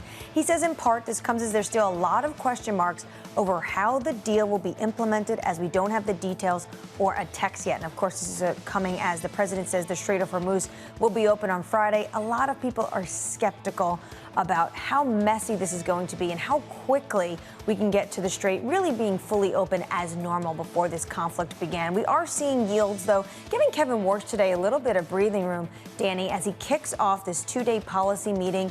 Everyone just has a question, which Kevin Warsh is going to show up? This is a new era for him, but clearly this is giving him a little bit of a gift in terms of oil prices coming down, yields coming down. it's going to be a little bit less tense potentially for him when he greets the press. I got to say, I'm really looking forward to speaking with Betsy Duke, formerly of the Fed, later, who says Kevin Warsh is still a hawk. And that idea is definitely floating out there. This idea that he doesn't like forward guidance, so perhaps he is more data dependent. And the data right now, even with the removal of the threat of oil, is still inflation that's been running too hot. So did Kevin Warsh mean all the dovish things he said? Are we going to get a different flavor for him? Or maybe we just won't get any clear communication at this point. That might not be enough to keep the rally going. Or maybe it's just a market that sees the glass half full and can continue to anticipate inflation coming And people think potentially he doesn't even put a dot on the plot because he doesn't love forward guidance. I think that would be a little bit scandalous in a way for the new Fed chair to come out and not really give a direction of travel where he sees interest rates going. Of course, the fact that oil prices are coming down is helping him, and it's pretty incredible to see. The Strait of Hormuz is, for the most part right now, technically closed. And you have New York crude with a 78 handle. That is insane when you think about what has been going on in the physical market. I will say I was in Houston last week. The energy secretary told me that they see 7 million barrels a day going through the Strait of Hormuz right now. Pre-conflict, it was 20. The Chevron CEO said they actually see more like 3 million barrels a day. So some product is getting out. But we are still in a deficit in terms of what was flowing through the Strait of Hormuz before this conflict. Right, and for example, you heard from the Qataris saying that they still need about 2 months once the strait reopens to get to 80% capacity. And I'm still, though, struck by exactly what you're pointing out. Just how low these prices are starting to drift. The oil and energy experts had said exactly what you're saying, that the physical market is constrained and the paper market doesn't reflect reality. At what point, if ever, will the paper market reflect reality? Are the energy experts wrong? Or are we just missing something right now? Well, we're living kind of off inventories right now. So once we hit those tank bottoms, potentially this become a big problem, which is why many people think this is why the president wants to strike this deal now, especially as we head into peak driving season. All right, 3 hours away from the cash open. Let's get your morning movers with Yahira Anin. Hi, Yahira.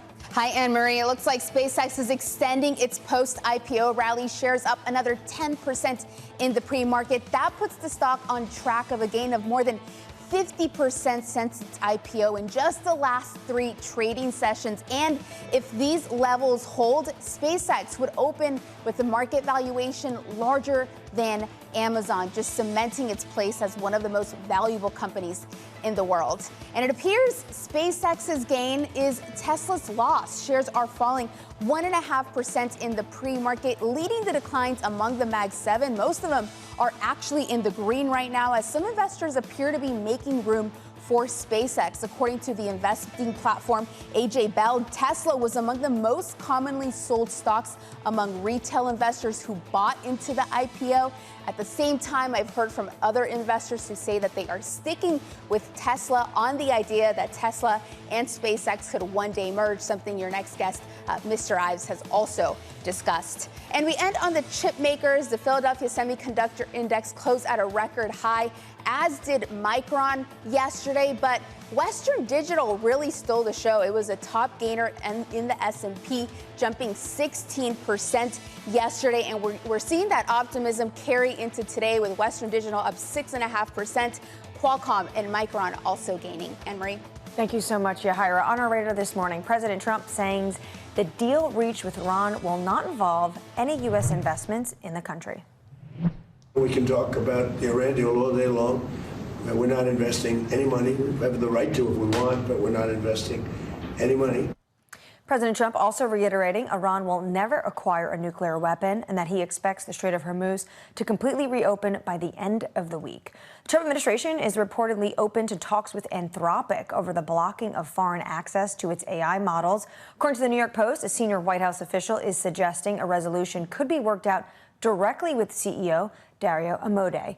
And SpaceX is extending gains after its blockbuster first day of trading. The stock on track for more than 50% jump in just its first 3 sessions, with its valuation now sitting above $2.5 trillion. It's basically overtaking the market cap of Amazon, and we're going to see that when it opens today. I still just don't think we're seeing anything that resembles market pricing yet. I mean, the supply demand picture is very warped than what you'd usually get. On the demand side, you have all these price-insensitive buyers coming from index-linked funds. Over 18 billion worth within 15 days on Friday, says BNP, is the type of buying that we're going to get. So that's helping thrust this thing higher. And at the same time, we've only had about 500 million worth of shares come to market. By year end, we're expecting about 3 billion be eligible for release.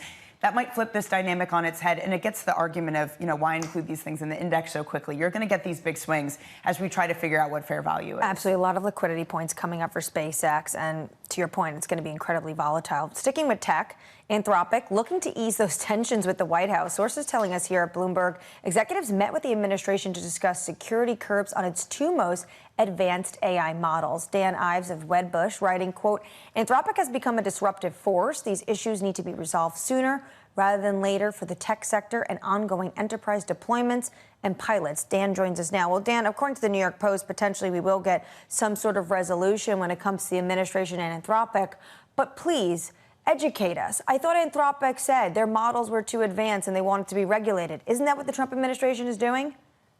Look, I mean, and we've talked about it in the show, this continues to be this tug of war between Dario and Anthropic as well as the administration. But it all goes back to this essentially boxing match that we've seen between Anthropic and the Pentagon, DOD, and of course, they're essentially characterized like Huawei when it comes to U.S. government. Look, this needs to be resolved, I think, sooner rather than later, because the implications are much more than just government. It's what happens on enterprise, foreign workers, foreign companies as well that are using Claude, and that continues to really make this, I think, front and center in AI. What does a resolution look like to you? Should foreign hands have access to these AI models? The problem is we're talking about something that's so global, you can't just contain it to U.S. When you think about so much of Anthropic's success, and you could say OpenAI and so many other big tech company, it's going to be international. How do you sell this into a corporation and say, okay, that could only be used at headquarters, it can't be used in Europe, can't be used in Asia? And that's part of the quagmire that's essentially happened here, is that you cannot put the genie back in the bottle. But it also goes back to with Anthropic, almost kind of, I wouldn't say picking a fight, but like as they now are in this fight with Pentagon, DOD, it's not good for them. It's not good for government. It's not good for the industry, especially where we are in terms of early days of AI revolution. Dan, I mean, these are companies, these frontier models that are spending a lot of cash. OpenAI spending hitting $34 billion last year, according to the FT, outstripping their revenue. To what degree do they need a global marketplace in order to justify the levels of spending that they're doing? And if any of that gets chipped away at it, how do you price in that sort of political risk premium once these companies go public? Yeah, Danny, that's a big thing because it is global. And you cannot just contain it to U.S. And look, when you think about, I'll tell you, like a lot of investor meetings I've had in Europe and Asia, I mean, this, because of Anthropic, because of Claude, just how powerful it's become, and because of the growth that we've seen, this is unprecedented. But it also speaks to, as we see more government involvement in tech, Anne-Marie's talked about this as well, like it's a slippery slope because you cannot contain it. It goes international. And I think what we're seeing right here is a good example of the, beware of what happens in these situations. Dan, we every day are getting new deal news when it comes to things like AI. There was Salesforce yesterday buying on some sort of AI tool. This just crossing that SpaceX has agreed to merge with Cursor. The deal's worth $60 billion. It's something that Musk and SpaceX had talked about previously, this idea that they might be able to merge, or maybe they just basically have an option. I think it was for about like $10 billion to use the stuff but not merge. But it is a moment where M&As look so differently because they need access to this technology right away and maybe don't have the timeline to wait for a year for a deal to close. I just wonder how you're seeing this sort of activity shape up as different companies try to add on various AI capabilities here and now, and M&A sometimes gets messy. Yeah, look, data is the new oil or the new gold. And that's why we're going to continue to see M&A. You saw Salesforce, and we've seen a lot of other deals as well. And we'll see more over the coming months. It's going to be accelerated because as these companies are in this arms race, it's not just about CapEx, it's about access to data.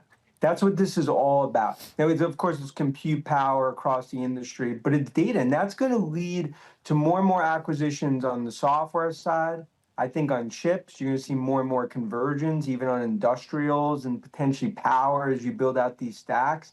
I think that's really where we are today. We continue to think third inning of this AI revolution in terms of where we are in the game. But it all is going to come down to winners and losers will be defined by the strategic moves they make over the next 3, 6, 9, 12 months. And the last thing, you want to be in the Knicks side. You don't want to be on the San Antonio side. Absolutely. Preach, Dan. I also wanted to get your take on this story from the Financial Times about OpenAI's net losses jumping 8-fold after they spent $34 billion on research, marketing, and other costs in 2025. When you're looking at these companies and ranking them, what do you think of OpenAI when you hear news like this and they're about to hit the market this summer? Look, I think OpenAI, I mean, obviously, along with Anthropic, the two core leaders as defined by anyone in the market, but it's that, I'll get back to the tug of war. Investment is no different than the CapEx that we see with Meta and big tech, but yeah, you see the opportunity, but you'll see the losses in the near term. Now, investors need to see around the corner, and they need to basically build out what they think ultimately the growth's going to be.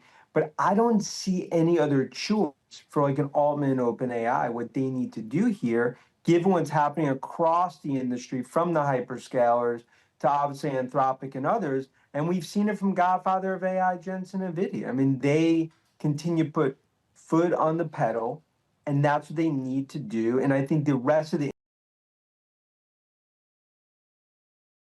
industry taking their cues from what's happened across some big tech.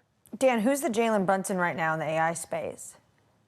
Jalen Brunson would be Palantir. Why? Because I continue to think that they're one, people doubt them, elusive, and continue to perform again and again. If you wanted, I mean, we could go down the list, but like Karl Anthony Towns, I'd say maybe that would be, where I could be like a CrowdStrike here. All right, this is good to know. Wait, I want to know who the Wemby is. All right, who's the Wemby? Who's the Dan? villain in this, Dan? The Wembley would probably right now be some of the software companies, because there continues to be a sort of, prove me view, despite obviously the install base. Dan, I love it. And congrats to you, because I know you're a big Knicks fan, as we are here And as congrats well to you. around the studio. It was amazing to be there at Game 5. Dan Ives of Wedbush Securities. Let's get you an update on stories elsewhere this morning. Here's your Bloomberg Brief with Vonnie Quinn. Hey, Vonnie. Hey, Anne-Marie, thank you. 8 people died after a B-52 bomber crashed shortly after takeoff from a U.S. Air Force base in Southern California.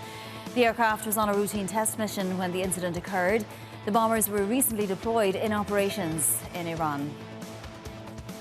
China's retail sales declining last month to levels unseen since the pandemic. Home prices fell at a quicker pace in May, and fixed asset investments shrank worse than expected, as China's economy is at risk of a deeper slowdown due to weak domestic demand. More central banks than ever to increase their gold reserves. In a survey of 74 central banks, 45% say they plan to buy in the coming year. Gold prices more than doubled over the past 3 years, but some of those gains have been erased due to the Iran war. And that is your Bloomberg Brief. Anne-Marie. Thanks so much, Vonnie. Up next, a test for the new Fed chair. I think Kevin Warsh has a dilemma on his hands. Fed Chair Kevin Warsh then has his work cut out for him. I don't think he has any intention of leading a charge to cut interest rates. Former Fed Governor Betsy Duke joins us next. She thinks Kevin Warsh, once a hawk, always a hawk. You're watching Bloomberg Surveillance.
my old mentor, Roger Staubach, who told me when I transitioned, football will never leave you, but you need to leave it. Wow.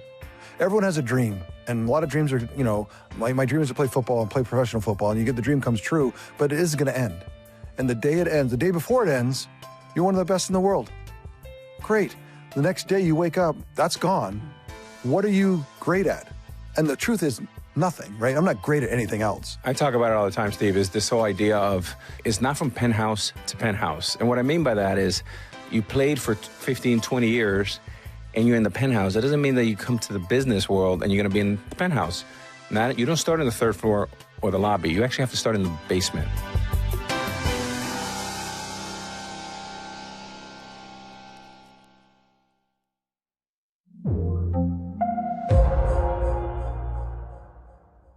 It's the world's second largest economy with a growing influence in global affairs. Bloomberg The China Show brings you the unmatched expertise you need to keep track of breaking news, in-depth market analysis, and the most influential newsmakers in and around China. We need to do more to engage the market more. We're risk on. I think we caught a little sweet spot. Massive savings right now. It's already a different game. Bloomberg The China Show. Weekdays around the world, right here on Bloomberg. Context changes everything. Good morning. This is Bloomberg Surveillance. Welcome back to the opening trade. It's Bloomberg Money. This is the Asia trade. This is Wall Street Week. Welcome to Balance of Power. You're watching Bloomberg Deals. Welcome to Bloomberg This Weekend. This is Bloomberg Television. Bringing you up-to-the-minute automotive news whenever and wherever it happens. I'm Matt Miller in Detroit, and this is Bloomberg.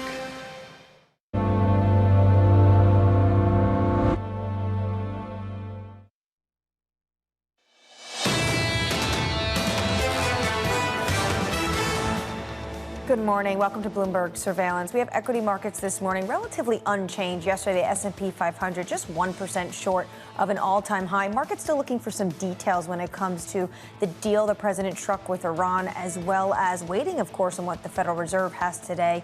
Kevin Warsh's era begins today, and we'll hear from him tomorrow. And Danny, also just crossing the wire, European Union trade deal close to being implemented. They're going to try to sign this deal. The president had given them till July 4th. You think the market's moving on from Iran? They have well moved on from tariffs. But this is just something that was lingering out there, and it looks like the EU is moving forward. Yeah, maybe more good news, more clouds being cleared. Of course, I mean, much like the trade deal, there's still all these uncertainties. There's still questions over tech regulations, over other tariffs when it comes to metals. So, yeah, some uncertainties out there, but yeah, just another notch, job done, I guess, for the president. Yep, we should see that final nod from the European Union on June 26th. Under surveillance this morning, a test for the new Fed chair. I think Kevin Warsh has a dilemma on his hands. Once you're in that seat, it's a lot different. Fed Chair Kevin Warsh then has his work cut out for him. He can't make any kind of near-term push for cuts. I don't think he has any intention of leading a charge to cut interest rates. Here's the latest. Investors bracing for Fed Chair Kevin Warsh's first FOMC press conference, closely watching the statement and forecast for a signal on the central bank's direction. Former Fed Governor Betsy Duke writing, Kevin Warsh is still a hawk. All the action will be in communications. Betsy joins us now. Betsy, thank you so much for joining us this morning. Me and Danny are really looking forward to getting your insights on exactly what you think we're going to hear from Kevin Warsh tomorrow. So I do think it's all going to be about communications. And I think the first place he will start is with the statement. I wouldn't be at all surprised to see the statement itself that comes out after the meeting be significantly revised. Normally when the statement's put together, it's put together with a red line of changes from the prior statement. So even if it weren't a new chairman, you probably see the bias change in that statement, and that would be about all that would change. I think he'll completely rewrite it. It'll be shorter. And I'm interested to see if he goes back to the discussion of the balance of risks, which they had before we got to the current statement format. Betsy, do you think he declines to put a dot on the plot? He might, but I think his discussion will be more with the committee in general about whether or not to get rid of the dot plots altogether. I don't know that he'll get rid of the entire SEP. I don't expect that to go, but I do expect the dot plots to go. Betsy, I'm still interested in this idea that Kevin Warsh is still a hawk, because what we saw from candidate Warsh was a different measure of inflation that he preferred, a trim average, so you get rid of some of the more volatile components, which would lead you to a lower reading of inflation. He's talked about the necessity of lower interest rates, and he's talked about the productivity gains from AI, which would also allow you to get there. So what are you seeing that leads you to believe that we still might get a Fed chair that leans more hawkish? So there's not any conflict, I don't see, between remaining a hawk but talking about different measurements of inflation that he's most concerned about, talking about different approaches to rein in inflation. But remember this, Kevin Warsh doesn't just want to be chairman of the Fed. Kevin Warsh wants to be a great Fed chairman. His idols are the great Fed chairman, and that's what he wants to do. And the Fed's primary job is controlling inflation. So Kevin's not going to do anything that will let inflation run hot in order to please President Trump. He is going to really focus on inflation, I think, in a strong way. But he may approach it differently, and he may measure it differently. This idea of where we get continuity and where we don't, Betsy, one of the things that you've looked at is Michelle Smith, who functionally serves as the chief of staff to the Fed chairman, that will be staying on with Kevin Warsh. That makes the 5th consecutive Fed chairs that she has served. What is the importance of having Michelle Smith still there at Eccles Street? Well, I thought it was really important, first, that Kevin asked her to stay, and they have a long relationship going back to his time on the board. And secondly, that Michelle agreed to stay. She is one of the most respected members of the Fed staff over many, many years.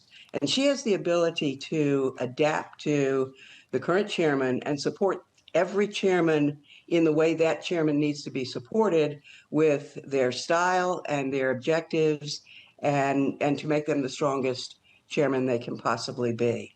I've not met anybody who has better judgment than Michelle Smith. Betsy, there's another individual that's going to be hanging around. Of course, that's the former Fed chair, Jay Powell, who said he was going to keep a low profile, hasn't been so low. What do you think his role is going to be in all of this? He's going to be supportive. He again is going to support the mission of the Fed, and he's going to do that in every way he can. He's not going to work against the chairman. This isn't some like petty office politics. This is the job. This is the job for the American people, and that's what he has shown that he believes in. And so he's going to express his views on things in the meeting. I don't think you'll see him outside criticizing anything that the chairman is doing, and he will help wherever he can. But how long do you think he's going to stay on? I don't know. He's not staying because he wants to be there. He's staying there to make sure of the independence. So I think he's looking for some signal that the legal investigations into him and into his role at the Fed are completely ended. And so far, I don't think he's gotten that from the Department of Justice. Betsy, thank you so much for your time this morning. Former Fed Governor Betsy Duke, on a really important moment as we begin this Kevin Warsh era. She thinks it's going to be complete rewriting of the statement. Yeah, I mean, look, this is a Fed chair who said that his ambition is regime change. It will be interesting to see just how far he goes, whether there is any hanging on of that continuity as we get his first decision as communication to the press. But this idea that he doesn't like forward guidance, does that necessarily make him a hawk? Because does it not remove any of the easing bias if we have something like that? Again, to Betsy's point, he was a hawk before this, and he will want to just be a great Fed chair. So maybe he does need to be more data dependent, and you don't necessarily get that dovish bias that many had been hoping for, including the president. I do think this week, though, has helped him. The fact that yields are coming down, oil prices, WTI, $78 a barrel. That sort of takes a little bit of the heat off, maybe some of the intensity of these discussions behind closed doors. Yeah, but it is more than oil. I think that's a very fair point, but it is more than oil. The AI trade, 3 consecutive very strong jobs reports that's left inflation stuck at 3%. It is still an issue for this Fed, but again, maybe that's not a today issue. With the removal of higher energy prices, you can take a beat and kind of pause. All right, coming up on the program, Victoria Fernandez of Crossmark, Ariana Salvatore of Morgan Stanley, Sarah Kuntz of Clio Capital, and Torsten Slok of Apollo. You're watching Bloomberg Surveillance. Very good morning. We'll be back with you in just a minute for the next hour.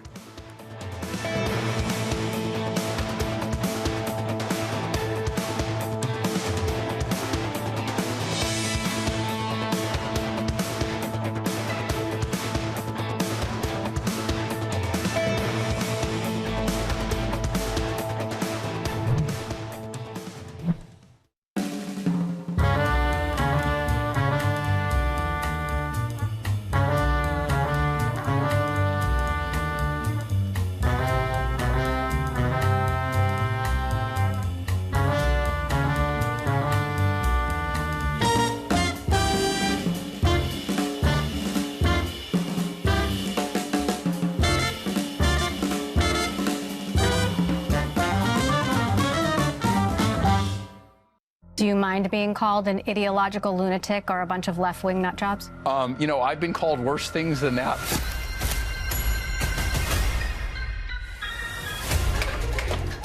Oh! You'd think she owned the place. 23andMe, I think, is so incredibly valuable. We're coming back. It had that kind of detective story feel to it. You know, when you're hot on the trail of something, you know that it's very exciting. What magazines were you reading as a kid? I don't think I was reading magazines until I was in them. You are on the cover of all of these. Oh, and there's many, many more, but we just don't have time. Why should people trust you? I don't think anybody should trust any company or entity completely with any of this. It's very uncomfortable. Artificial intelligence is this force that is far bigger than we are. I want to build better businesses around these brands. The shock will never wear off. So you're a brother and sister running one of the most powerful companies in the world. When you argue, who wins? No one. The way I could see AI being banned or blocked is if something really went wrong. And if something really went wrong, then maybe it deserves to be. So is it Paradise ahead or Gattaca? Maybe somewhere in the middle.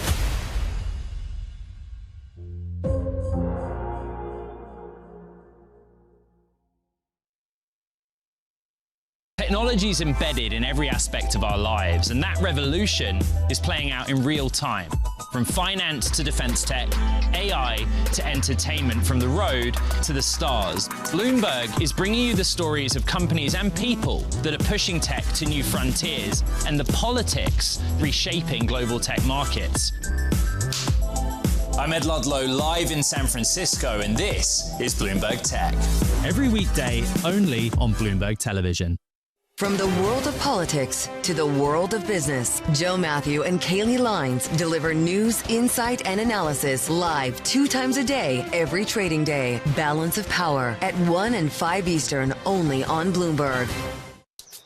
Welcome to Bloomberg This Weekend. I'm David Gurry. I'm Lisa Mateo. And I'm Christina Ruffini. We're tracking breaking news today from Wall Street to Washington. Let's start overseas. The sector is really propelling this deal forward. Yeah, the hope is this will open up new markets and provide some additional liquidity. Of course, now they're going to have competitors. We got a big week coming up in politics. Earnings season is underway. We're going to get some key reports. Everything you need to know before the markets open on Monday. Introducing Bloomberg This Weekend, bringing a little Bloomberg into your weekend routine. Guys, buckle up.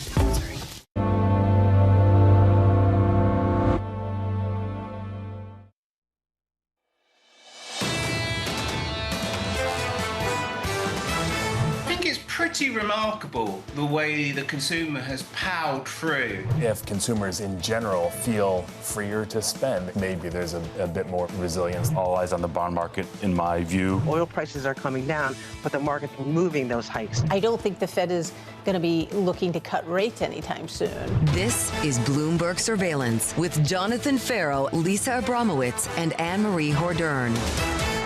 Good morning from New York City. The Fed kicks off its 2-day policy meeting today, the first gathering under newly minted Fed Chair Kevin Warsh, who's getting a little bit of breathing room with oil and yields lower. Of course, as President Trump says, the Strait of Hormuz will reopen on Friday. The strait is already partially opened. As you know, they're doing a little hunting for a couple of mines that they've already found. But it's essentially ships are starting to go out Now on Friday, it'll be completely open.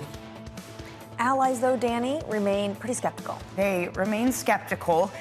There's also this idea that Israel is unhappy at the moment, and we saw it in the president speaking this morning. It feels like the rift is only opening between him and Benjamin Netanyahu. We don't know the details of this MOU, of the Memorandum of Understanding, and just how detailed any sort of agreement might be. But despite all of that, it's a market that's rallying now and asking questions later. I think there is some enthusiasm that we are getting something of a deal, that ships can start to return through the Strait of Hormuz, and that at the moment seems like enough for equities. Yeah, the market at the moment believes in Trump, and they believe in the direction of travel. But this is going to be messy, especially when the Iranians come out and say, well, after 60 days, we're going to be charging a toll. J.D. Vance last night on Fox News, the vice president, said there will be no way there will be a toll. But at the end of the day, the president wants to see that oil flow, and what concessions is he willing to give to make sure that we are not in peak driving season and you have oil prices and gasoline prices rising higher. Right. J.D. Vance talking about the idea of giving Iran $300 billion in order to repair the damage that's done was very clear. It wouldn't come from the American taxpayer. But even still, is that something that the Iran hawks are going to be happy with? Just how much consensus might we get in any sort of deal? And not to mention, I mean, the president was talking about it there. You need to clear the mines from the Strait of Hormuz. Are you going to have ships that are actually comfortable with traveling through there, even if you get something signed up? Yeah, Maersk said yesterday they have no change in plans at the moment. They want to see more details. And the devil really for this is going to be in the details. Let's take a look where equities are trading this morning. And I keep going back to what Deutsche Bank's Jim Reed said. Basically the fact that there's still a question mark over how the deal is implemented. So maybe that's why we don't have more room to run this morning, although S&P yesterday closed just 1% short of an all-time high. And let's take a look where yields are this morning. Danny, you've been bringing up a great point. Inflation is still sticky, but we do have a little bit of breathing room when it comes to the bond space as Kevin Warsh kicks off two-day policy meeting. I still do think it's important to compare and contrast what yields are doing versus equities. Equities off to the races, equal weighted all-time highs. The S&P is nearly there too.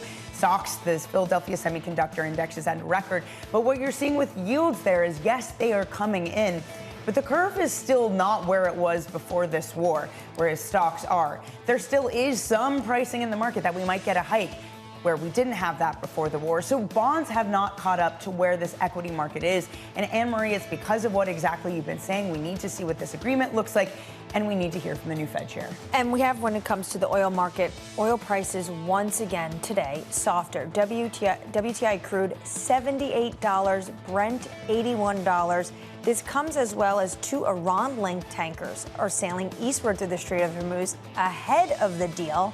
The market is just looking at this like it's going to be a lot easier for product to get out. And that is why you have crude down 3% this morning. I mean, NYMEX crude with a $78 handle is quite remarkable.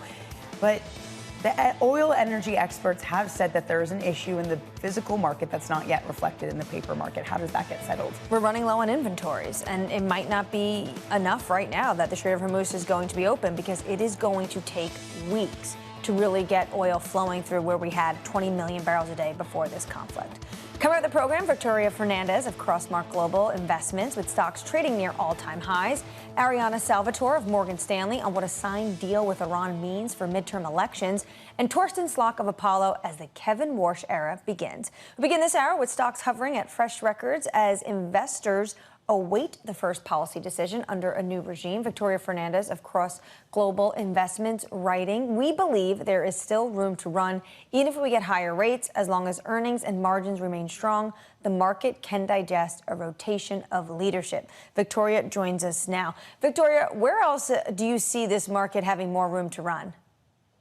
Yeah, well, I think when you look at the rotation that we've seen, we saw those high momentum, those high beta names really come back over the last week. And so other areas have started to pick up a little bit. You saw it in some transportation, you saw it in healthcare, you saw it in some energy names. Obviously, we've seen energy names come back a little bit based on the information of the last few days, but it's still not in an oversold position. I think at this point in time, what you're looking for is maybe not necessarily specific sectors. The names that are going to be able to run are those that have those positive factors like good free cash flow, good profitability, like return on equity, looking at strong earnings yield, right? Not just earnings growth, those high growth names, but relating that to PE. So I do think there's some opportunities within all of the sectors, but on a broad base, you are seeing some of those that have been hardest hit that are now in uptrends starting to make a comeback here. And I think that's important when we look at the breadth of this market and how far this bull market can actually go. Well, Victoria, one of the things that you point out that one should be cautious on, it's clearly not outright bearish by any means, but is the consumer. What are you seeing that's leading you just to be a little bit more tepid about the state of the American consumer? Yeah, so, Danny, it's really amazing when you think of how well the consumer has held up over the last months as we've been very concerned about things that are happening. And you're looking at wages that are really stagnating. You're looking at the difference between real wage growth and real consumption. That continues to widen as savings continues to come down. We had a little bit of improvement in consumer confidence, but it's still very low. We're back below levels that we saw in COVID on some of those things. And small businesses, that's to me a big yellow flag. You've got the NFIB report that came out last week that really is not showing tremendous signs of improvement there. They are still struggling and still concerned. So as we get additional signs of layoffs. We had more layoff reports reported this morning. I think that tells us the consumer is going to continue to be a little bit cautious in what they're doing, especially with some of the liquidity efforts we've seen earlier in this year start to pull back. Like I said, wages stagnating and savings being depleted. Right. I mean, we heard the news overnight that BlackRock is going to cut about 200 roles worldwide. I think maybe is perhaps what you're talking about. But Victoria, what do you do with that? I mean, AI is still hot. These companies are still spending a lot, even if there is some softness in hiring. How do you factor that into your trades at the moment? Yeah, I think when you're looking at these companies, obviously CapEx is really driving the productivity that we're seeing, and we're hoping productivity is going to be supportive of earnings. So I think you go back to some of those elements we were talking about a minute ago. I think you look at what are the companies that give us those high earnings yield. I mean, look at a company like NVIDIA. You can still add to your tech positions. NVIDIA is doing well. Fortinet, look at cybersecurity. Again, high earnings yield, so good earnings growth, but a lower PE relative to other companies within its sector and within the market. Even Adobe is fitting within that category and profitability as well. So I do think there's some things you can do within these sectors, and that's how we're looking at where to invest for our clients, along with adding a little bit of that defensive component because of our concerns. You can add a little bit to fixed income here because I do think when you look at the short end of the curve, you guys were talking about a minute ago, 2 years are still over 50 basis points above the low end of Fed funds. So as some of that starts to get priced out, the shorter end of the curve could be advantageous as well. Victoria, of course, we have Kevin Warsh's first meeting as Fed chair. We just heard from Betsy Duke, former Fed governor, says Kevin Warsh is going to be a hawk, and she's expecting a complete rewrite of the statement. What are you expecting from him?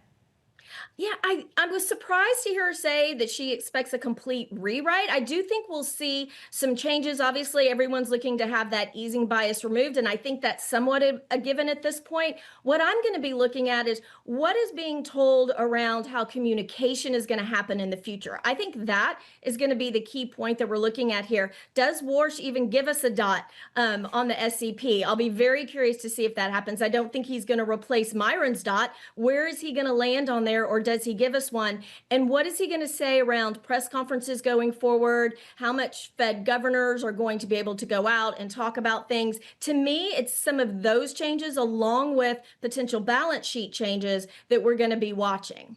How do you expect the market maybe to test him? We see the market test new Fed chairs, but this is a known figure. He's been around, he's establishment figure for years. Do you think the market's going to test him?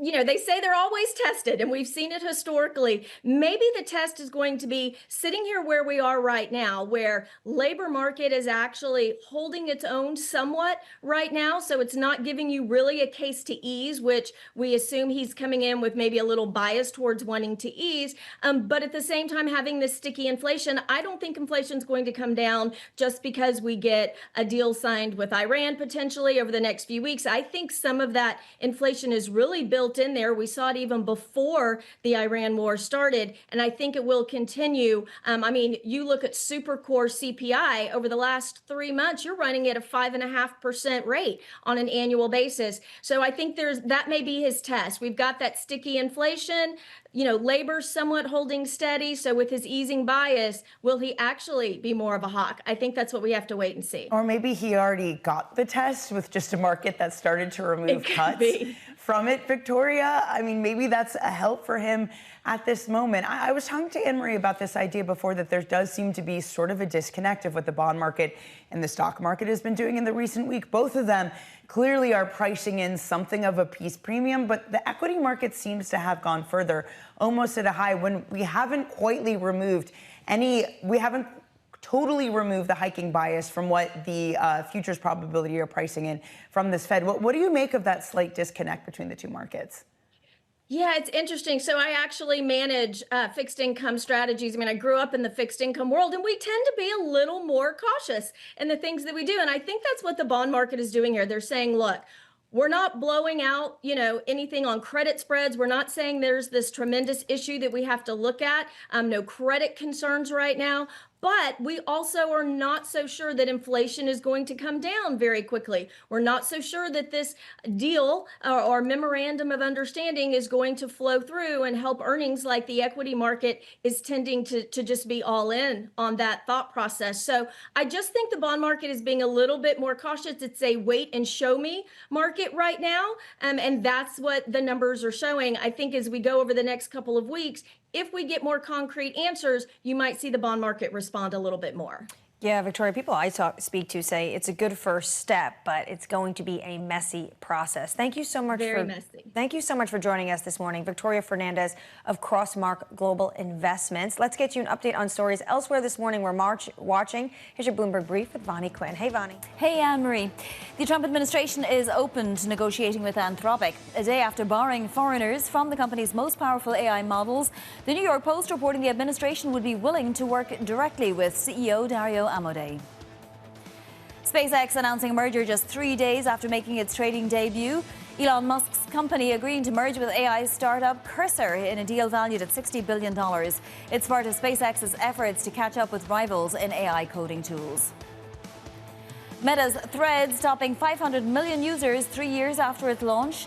Daily active users also increasing due in large part to its relationship with Meta's other popular apps, including Instagram, and its popularity with high-profile celebrities, including LeBron James, Spike Lee, and K-pop group BTS. That is your Bloomberg Brief. Anne-Marie. Thanks so much, Vonnie. I have a Threads account, but I've never actually, what do you call it? Tweeted, threaded? Threaded? I have no idea. I think I got one when it first started. I was like, oh. Because you got to get your handle, too. Yeah, exactly. I don't even know what mine is. I haven't looked at it. You know, when Instagram pops up, has an option that pops up, like, would you like to post to Threads? I never do. No. I ignore it. It's too many. Tweeting is enough, or Xing is enough. But yeah, I just checked. I was like, oh, I forgot I even have that. All right, well, I guess more people are signing up. Up next, a toll-free reopening. The strait is already partially open. The ships are starting to go out now. On Friday, it'll be completely open. We have an agreement where it's going to be open, and it's toll-free. Ariana Salvatore of Morgan Stanley joins us next. You're watching Bloomberg Surveillance.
Making money isn't about drowning in emotions.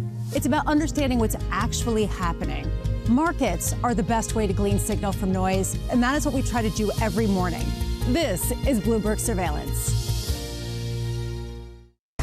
Trading day is about to start. And you're already looking for that edge. The opening trade brings you everything you need to know as markets open across Europe. Let's talk about the significant risk transfers to find space in their balance sheet. Hedging some of that risk. You could look at it the other way. Obviously, this stuff is risk-weighted. I would much rather be long than be short. We're in a kind of sweet spot. Very, very strong alignment. 3 revolutions in one. I'm Guy Johnson. I'm Anna Edwards. And I'm Tom McKenzie. This is your opening trade. Every trading day, only on Bloomberg. Asia is at the forefront of some of the world's biggest stories. And we're here, where the action starts in Sydney. And in Tokyo, get ahead as the global trading day begins. The Asia Trade, weekdays only on Bloomberg.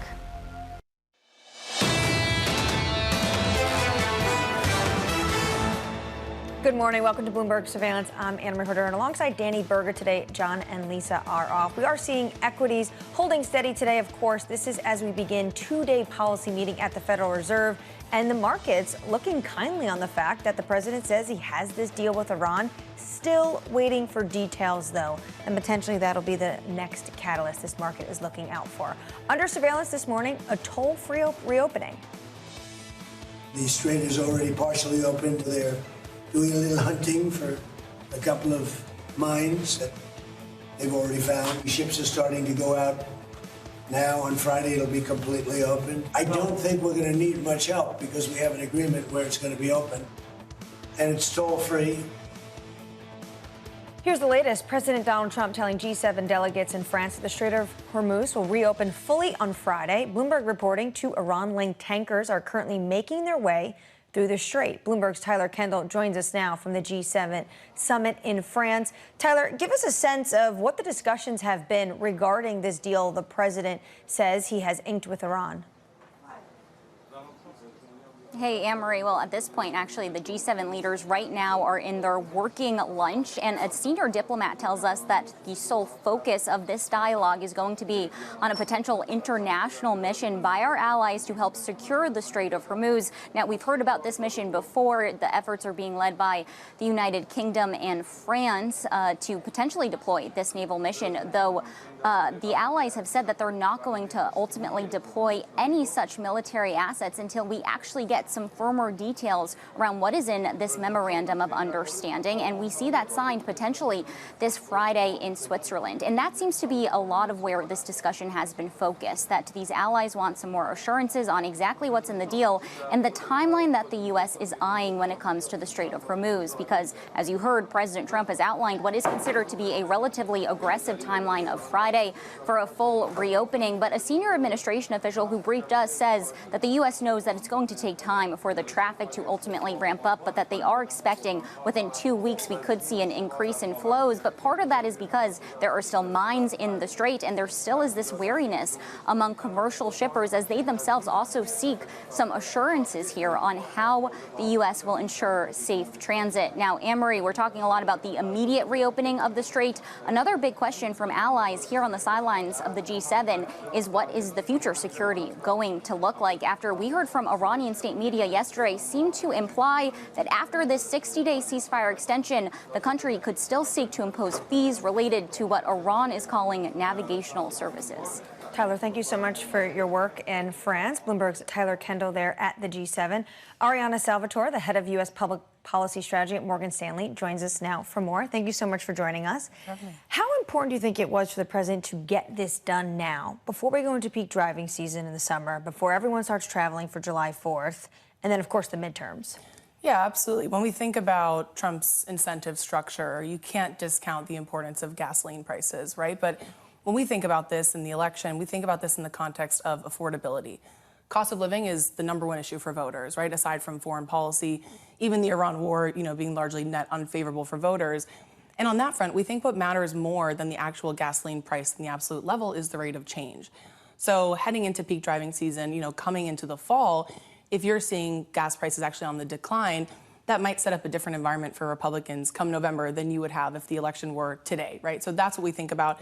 But again, it's one piece of the puzzle. We also think about things like consumer sentiment. we look at the generic ballot, we look at prediction markets. All of these are kind of painting the mosaic of what to expect. When you look at polling and you look at surveys, you see a consumer that's frustrated. At the same time, the data shows they've been relatively resilient. Right. How do you, square that circle? Yeah, so when we think about the consumer and the outlook there, our economists are forecasting a step down on a relative basis to last year, right? So just about 1.8%. That's still, okay levels. It's not as healthy as it was last year per se, but things aren't falling off a cliff. And I think that's, from a political perspective, the most important point to underscore, right? So this is not the type of environment that's going to necessitate another reconciliation package, some sort of direct relief to consumers, something like that. That's not really entering the conversations in Congress as far as we can tell for now.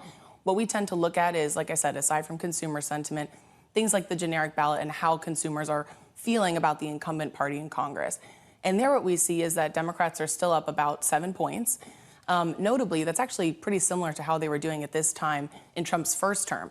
The key difference, of course, is that President Trump's approval rating is almost 10 points lower now than it was back then. So when I look a little bit deeper into that data, what you see is that there has been a big swing away from Democrats in terms of their favorability. So not just the approval rating of sitting lawmakers, but also the favorability of the party brand as a whole, right, relative to 2018.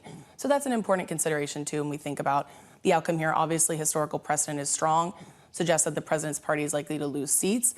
But I think that the outcomes here are still kind of uncertain when we think about it in that context. Well, I was going to say, and this is something you've noted as well, that prediction markets, specifically Polymarket, has an 83% odds that the Democrats take the House. How offsides is that then? So, I mean, look, the House and the Senate are completely different animals when we think about this. So if we look at the House, like I said, historical precedent is strong.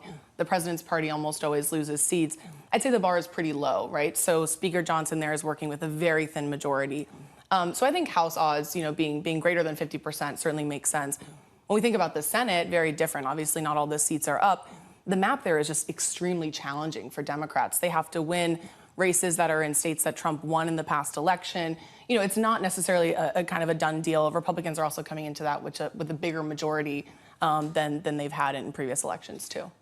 Again, something you point out, which I feel like is apt and not discussed enough, that a lot of the things that have mattered for this market, things like tariffs, are within the president's purview. Right. So how should investors think, if there is any sort of change, be it in the House or the Senate, how much it matters for markets?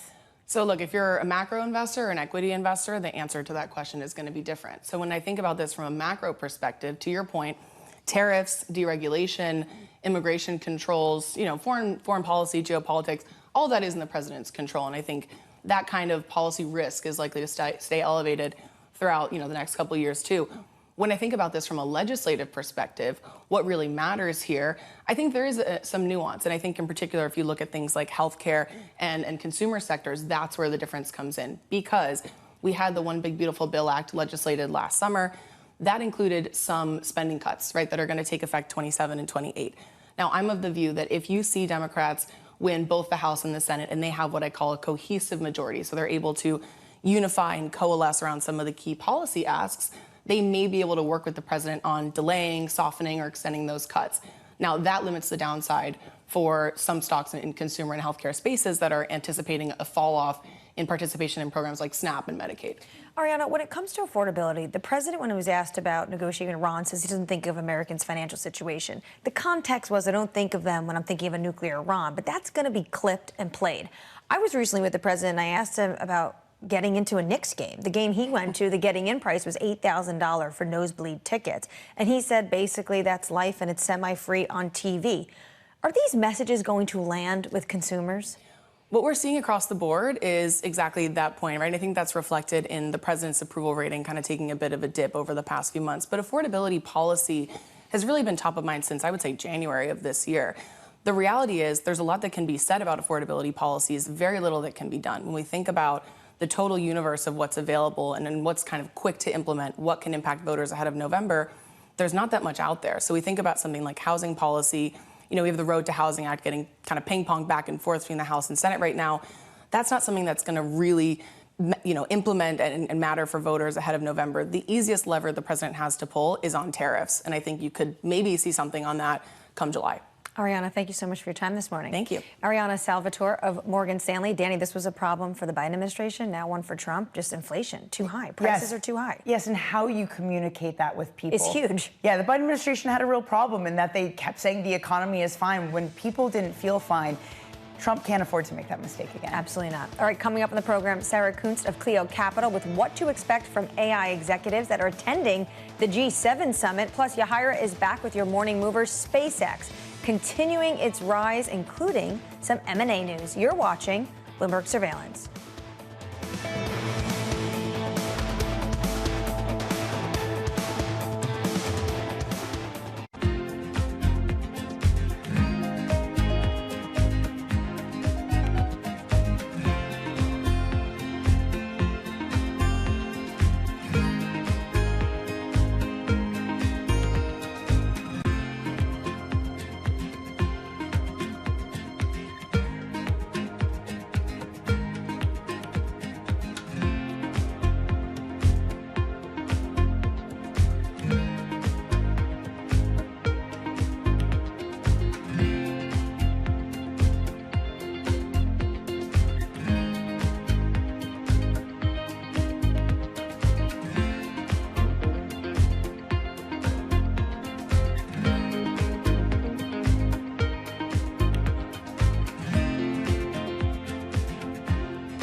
At 9:30 a.m., the market tells you what it's really thinking. We beat the drum to the opening bell. With deep analysis of the forces driving the price action. Focusing investors on what really matters. Where the money flows, which markets are changing. Conversations with players shaping the narrative. Innovative growth companies gravitate to NASDAQ. It's not just like, let's buy the Mag 7 or AI. That's a really compelling story. This is where your trading day begins. And this is Open Interest. Only on Bloomberg.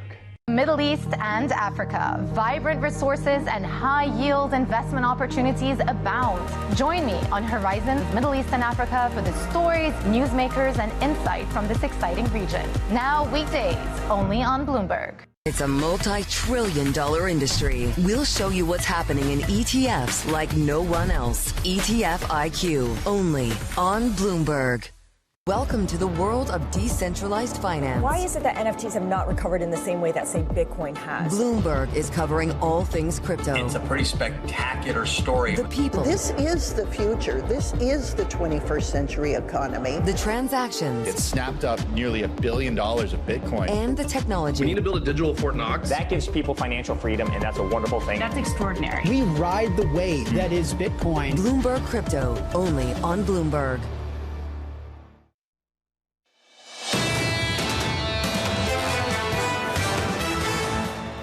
Very good morning to you. I'm Anne-Marie Hordern alongside Danny Berger. Jonathan and Lisa are off today. 2 hours away from the cash open. Equity markets are, of course, waiting for Kevin Warsh to speak. They'll have to wait one more day, but it does kick off his two-day policy meeting today. It's a brand new era at the Fed. S&P 500 futures are relatively flat, though we are still close to, of course, the all-time highs. When it comes to what's going on in the bond market, we do have yields lower this morning, of course, potentially giving a little bit of breathing room to Kevin Warsh, and then, of course, helping him out even more, and potentially the Fed could just look through this, is the oil price shock, because this board says it all. Not really a shock this morning. $78.20, Danny, on New York crude. Wow, and Brent crude at an $80 handle. It's coming down really rapidly.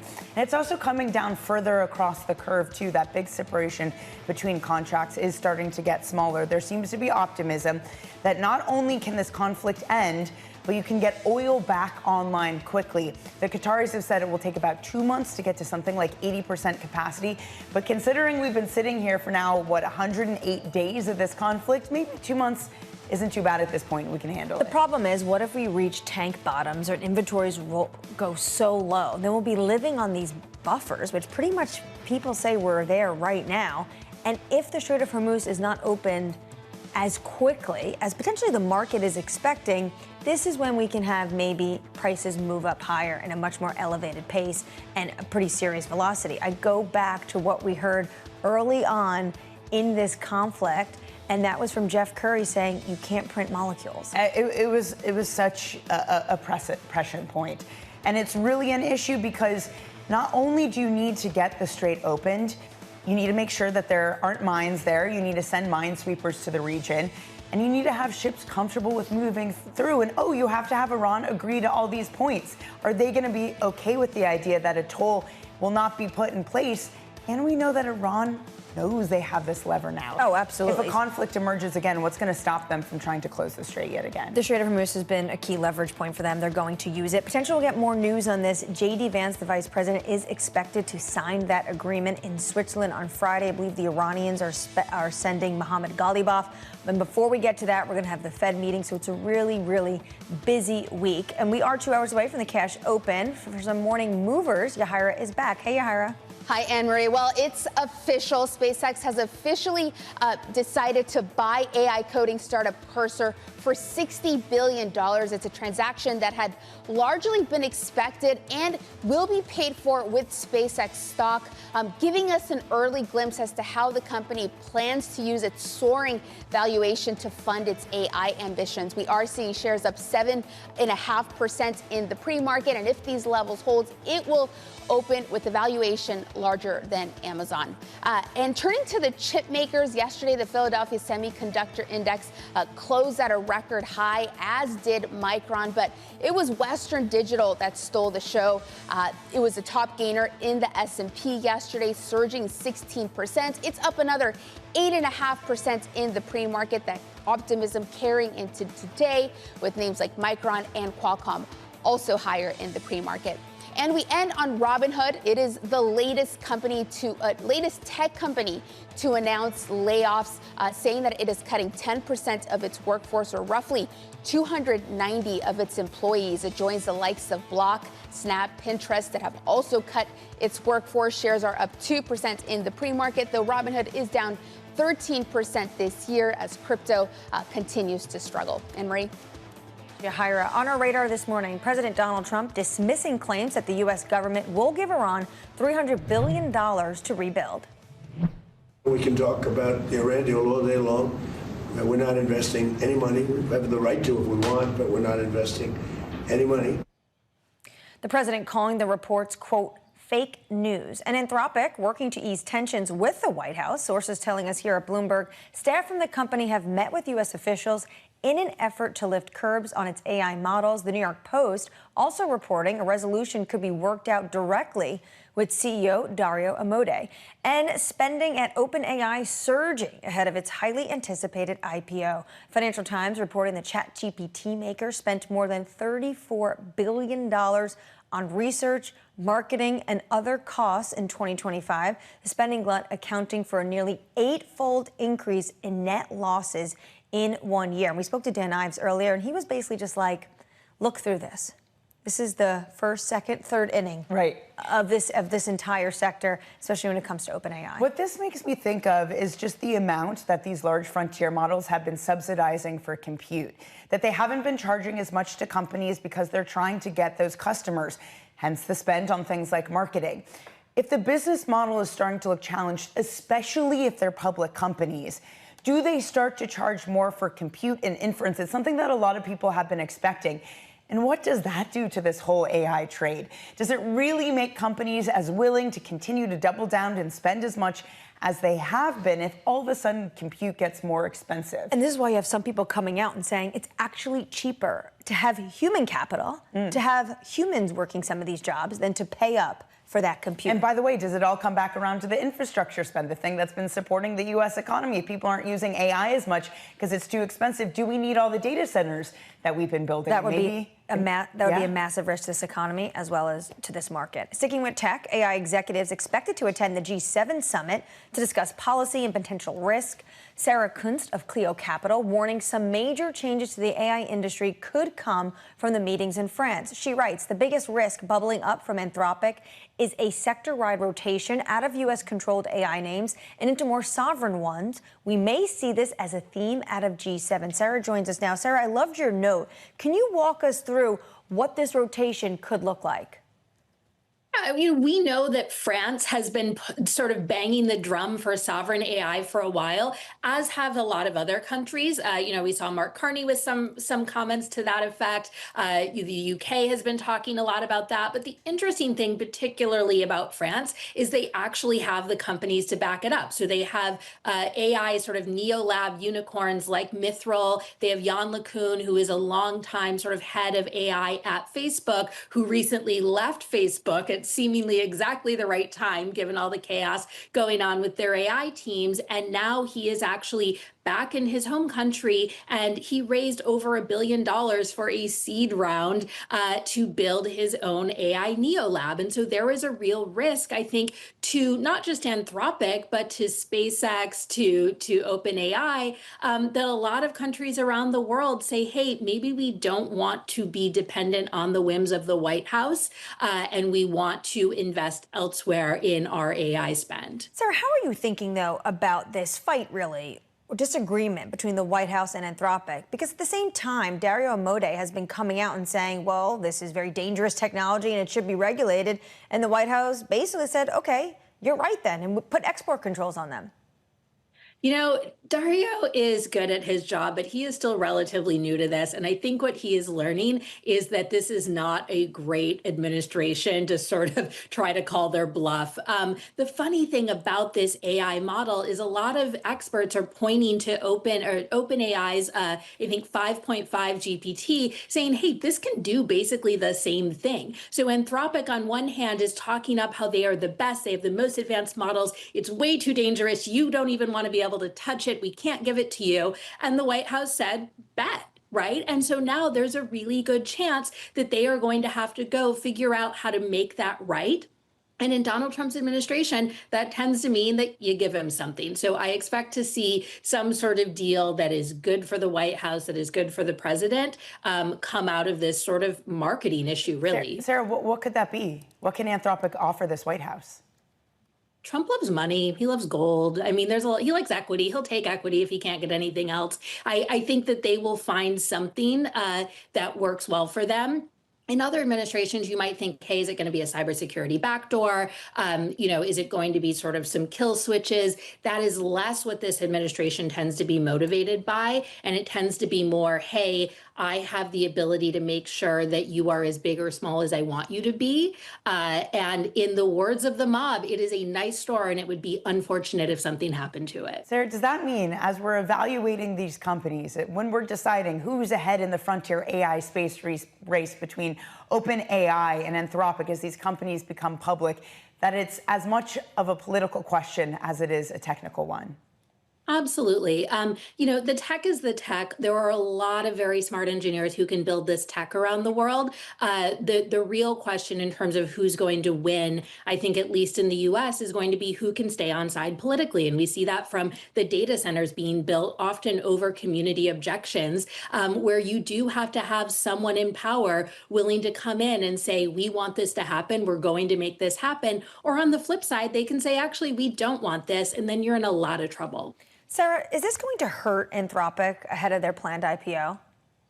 I don't think it's going to hurt them. I think that there are a lot of macro risk in general with these IPOs when you see how much money they're burning, how sort of unstable some of that revenue still is. Anthropic's a more enterprise-focused company, so their revenue is certainly more stable, and they spend less than OpenAI, and I think that that will play in their favor. I think if the SpaceX IPO continues to do what it has been doing, that will also be good for Anthropic. So I don't think that being in the news as having the most powerful, scariest AI in all of the land is going to be bad for them in the short term. I do think there are questions long term for what this does to their international business. They're still regarded as a supply chain risk, though, to the Department of Defense. Do you think, as the White House works this out with Dario, that the DoD reverses? I think that was a pretty political decision, and Dario's been pretty, candid about his views on that as well. And so, yeah, I think that if he is a great deal maker, we could see him come out of this with sort of everything he wants and needs to have a green light to that IPO. But I think that there's a lot of chapters sort of left to right in that book. You mentioned SpaceX. I just want to end on this because the SpaceX stock this morning is once again surging. Market cap, it's about to overtake Amazon today. But there's going to be a number of liquidity events, and Danny had run through them. Do we need to wait to really see where this stock levels off basically at the end of the year? Yeah, I mean, I think when you look at the sort of super unconventional liquidity events that happen very, very early, and we don't even know who, right? We don't know which institutions have the green light to get that early liquidity. That is not normal. We know that the way that they're going into the indexes so early is not at all what we normally see. And the reality is they're losing money and they don't make much money. Most of their sort of business plans are not yet feasible. One of the reasons why they bought Cursor. And so I think that if you haven't already bought into this stock at some single, double-digit billions years ago, this is probably not the time to do it. Sarah, thank you so much for joining us this morning. Sarah Kunst of Clio Capital. And to that point, where Elon Musk thinks he's going to be in terms of revenue by 2030 is so different, about $500 billion different where some analysts think they're going to be. I mean, the banks, I still go back to the banks putting a $29 trillion TAM on this company feels crazy, but they also think we're going to get like 10 million people to Mars too. So if we get and that, data centers. Yes, I mean the physics of getting data centers in space. We're talking to Sheila Kayaglu of Jefferies, who said that you need to be sending 27 rockets a day to space in order to make this reality. Like my puny little human brain can't comprehend how we're not there yet. But if you hear Jeff Bezos, Elon Musk talk about it, they say we will get there one day. Yeah, I mean, they're true visionaries. Maybe we do. Yeah. Let's get you an update on stories elsewhere right here on Earth. Here's your Bloomberg Brief with Vonnie Quinn. Hey, Vonnie. Hey, Anne-Marie. Well, the bulls cannot be broken, it seems. The Bank of America June Fund Manager Survey finding investors are, quote, steadfastly bullish, with 56% of surveyed investors saying AI stocks are still in the boom phase. And on the World Cup, Spain receiving the most support, with 22% expecting the European country to win.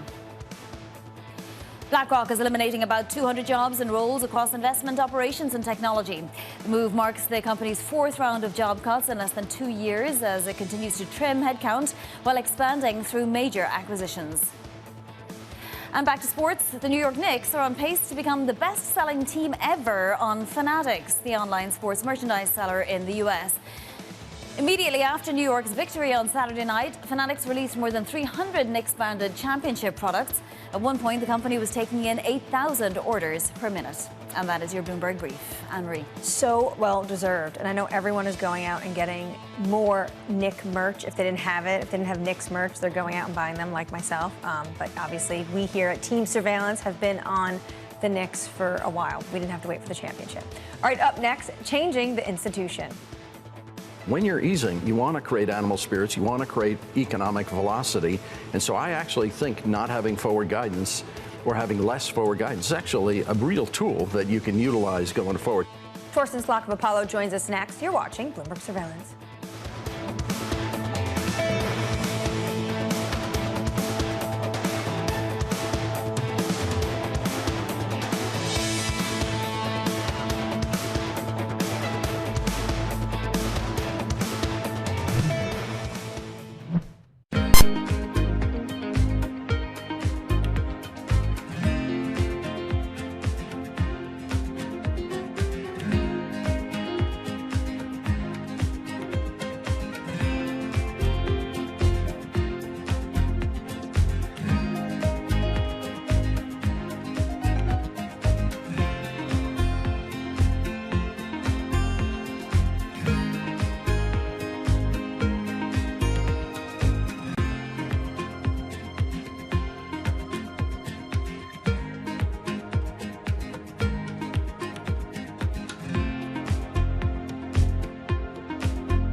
Look at the more successful economies in the region. The key to their success is continuity. But the way our constitution is written, it actually encourages a lack of continuity. And that's a problem. The term for local government is 3 years. When I first became a congressman, it takes you a few months to learn the business and to make your connections, to network, etc. If, for example, you are not particularly favored in the majority, passing a law in a year and a half is not that easy to do. After about a year and a half, you already hear that there's somebody in your district beginning to campaign and is going to oppose you in the next election. So you have to go back to your district to take care of that. And how much work do you get done?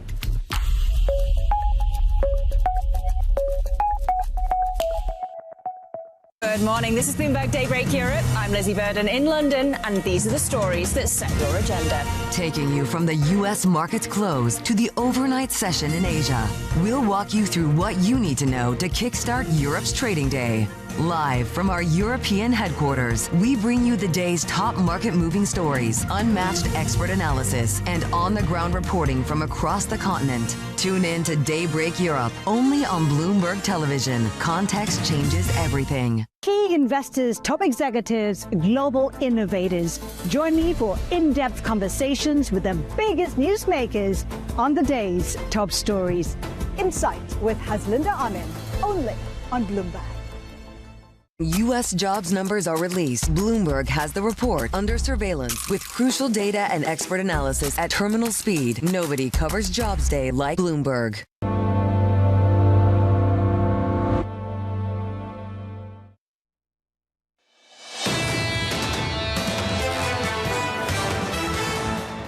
Good morning. Welcome to Bloomberg Surveillance. The Kevin Warsh era kicks off today. Equity markets actually waiting on the next catalyst for this market. They certainly liked the news out of the White House that they are close to this agreement with Iran. The president says the Strait of Hormuz will reopen in earnest on Friday. There's a little bit of skepticism, clearly, that how quickly you can get product really moving through the Strait of Hormuz. Remember, before this conflict, it was about 20 million barrels a day. The energy secretary told me they're now seeing 7 million barrels a day move. Although you have some oil executives pushing back and saying it's a little bit lower. So more news is needed on that front, as well as what to expect from the Fed. And that is under surveillance this morning, changing the institution. One of the beauties of what the Fed has is its voice. When you're easing, it's very different than you're tightening. When you're tightening, you want to be foreshadowing. When you're easing, you don't want that. You want to create animal spirits. You want to create economic velocity. And so I actually think not having forward guidance or having less forward guidance is actually a real tool that you can utilize going forward. Here's the latest. Investors awaiting Kevin Warsh's first meeting as Federal Reserve Chair. As roaring inflation adds to uncertainty over the direction of rates, Torsten Slok of Apollo writing, with geopolitical risks easing and Fed Chair Kevin Warsh focus on simplifying Fed communication, the number of words in the FOMC statement could move down to levels seen under Alan Greenspan. Torsten joins us now. Okay, so the statement comes out. Do I need to read it first or just do a quick word count? We certainly need to read it first, because the key issue here is, of course, what style of communication are we going to get? And in particular, what is the forward guidance? Is there any forward guidance? Is he going to say that we do not like forward guidance? This is still a very, very unclear area in terms of what is the communication style and what is Kevin Warsh going to do in terms of what is he going to say at the press conference. Former Fed Governor Betsy Duke was just on with us, and she was talking about how there could be a complete rewrite of the statement, not just a little tweak of the easing bias. Is that what you're expecting as well? I think that is something that we should expect as one of the outcomes. We just don't know. So that's the reason why the market, of course, has been used to having very well anchored expectations around the dot plot. The dot plot has been around now for 15 years almost. The ACP, meaning the forecast, has been around for almost 20 years. So most people in financial markets have grown up with very anchored expectations about the economic outlook and very anchored expectations about what the Fed will do. And this discussion about is there an anchor? Is there not an anchor? Of course, it's good to have an anchor in the sense that that's clear, then everyone knows where we're going. But at the same time, if the world changes, then it's not good to have an anchor. And this is the debate up on the scale, namely, do we want to have an anchor or do we not want to have an anchor that will give more flexibility to the FOMC? In this very moment, if we remove some of that and we remove some of the forward guidance, does that not, all things considered, make us a little bit more hawkish because we don't have that residual easing bias that had been there before? Yes, and that's particularly important if we begin to think about the discussion around rates, because Kevin Walsh has also been focusing on shrinking the balance sheet. And a compromise could potentially be that, well, we're not going to change much communication on rates, but maybe saying that the balance sheet will be smaller is implicitly also going to be a tightening of policy. So it all depends on where the committee stands and where they discuss today and what their outcomes is in terms of how should they communicate, how are they going to signal, to your point, Danny, that there is still some problems with inflation being too high. We still have a very strong labor market, which all argues for that the Fed should be tightening financial conditions. Do you think this is a Chair Warsh who will want to sort of galvanize a consensus as Powell had? And how challenging will that be, if so, if he does want to implement something, in his words, of a regime change for the Fed? Well, Kevin Walsh knows what he is doing, but I think what is a very important challenge, of course, for him is that if he wants any changes, basically he needs to have the other 11 members on the FOMC, the voting members, on board with whatever he wants to change. So that's why it must be clear also for him, he needs to get them on his side in terms of any decision making, because always decisions about not only rates, also about QE, QT, whatever needs to be changed in terms of policy. There are 12 voting members and they vote about what do they want to change, and therefore the number of dissents also potentially becomes important when we get the statement tomorrow. Do you think we get less Fed speak then with a Kevin Warsh as the Fed chair? Well, that's really challenging, because telling the regional Fed presidents that they're not allowed to talk more, even the governors that they're not allowed to talk more, that's just not possible. And given we have had a history now of a lot of communication, that means also the market has been putting more weight on the Fed chair. And I think the market will continue to put most weight on the Fed chair. And don't you think we've seen more of this robust debate and communication because of Steve Myron, who was a Trump appointee? So it would be pretty odd if Kevin Warsh came in and said, actually, stop talking as much. Yeah, because we've also had some, of course, to your point here, we have some quite diverging views in terms of the dot plot. And this is, of course, also why the dot plot creates sometimes a bit more confusion. Yes, it may be anchoring expectations, but the standard deviation of those expectations also get a lot of attention. In other words, how divergent are the views in terms of what's going to happen in the future? And we don't know which dot is the Fed chair dot. So that also makes it more complicated in terms of the dots coming out actually going to be helpful in the sense of anchoring expectations, or do they raise more questions about the uncertainty of what is the disagreement on the committee? There's also a debate right now whether or not Kevin Warsh puts a dot on the plot. Yeah, because he could also decide to, this would be highly unusual, of course, that we'll, of course, decide, he could decide to say, I'm not going to put in a dot. He could also decide to say, I'm not going to submit my CP forecast, meaning his forecast for where he thinks the economy is going. That would be pretty dramatic. So if the goal here for him, remember, the most important job for the Fed chair is really to create consensus about a decision. All books written by previous Fed chairs, they all emphasize that a key part of the job is to basically call around to all the voting FOMC members and also the non-voting members and say, what do you think should be the outcome of this meeting? What is your view? And try to come up with some solution and try to come up with some path where he can get a majority, and ideally a big majority for the decision that they're going to take. It's complicated, but does this week's news on Iran, a deal, a memorandum of understanding being signed on Friday, make things less complicated for Fed Chair Warsh? Absolutely, because one key issue was that inflation is still at roughly 3% in core PCE and core CPI. And the problem is when inflation is 3 and the Fed's target is 2, then now we have at least one good news is, of course, that we have energy prices coming down. But we still have a fairly strong economy, getting tailwinds from the AI boom, getting tailwinds from the one big beautiful bill. And we also at the same time have upward pressure on inflation from tariffs still hanging over and putting upward pressure, as several Fed posts have been suggesting. So the key answer to your question is he absolutely is helped. He's helped by the fact that energy prices are moving lower. Yeah, he's helped, but again, to your point, Torsten, there's inflation coming from other parts of this economy. So if he wants to lean more dovish, if he wants to kind of like fulfill the promise that he had been talking to from Trump, what parts of this economy can he point to say we can still get a cut this year? Yeah, and the double-edged sword is, of course, that when energy prices go down, then we spend less money on energy and we spend more money on something else. And given that literally all high-frequency indicators are still very strong data from the TSA, how many people travel in airplanes, still very strong data on the weekly data from Redbook on how many people are consuming stuff at Walmart and Target and TJ Maxx. And we also have still very strong data when it comes to hotel demand on a weekly basis. So there just is very little signs. There are no signs, essentially, at this point of the economy slowing down. So too high inflation, strong labor market, that argues, of course, for the Fed needs to move towards a more hawkish stance. Consumers are frustrated in polls and surveys, but resilient in the data. It's remarkable, but it's been a disconnect that has been going on for so long that I think people have started to really discount any sort of that survey data to say this doesn't matter because this is not what the consumer is actually doing. Torsten, thank you so much for your time this morning. Torsten Slok of Apollo. Coming up in the program, Julie Beal of Kane Anderson Rudnick, the president of Cisco, Jitu Patel, and Andrew Hollenhorst of Citi, as well as Catherine Rooney Vera of StoneX. You're watching Bloomberg Surveillance. Good morning.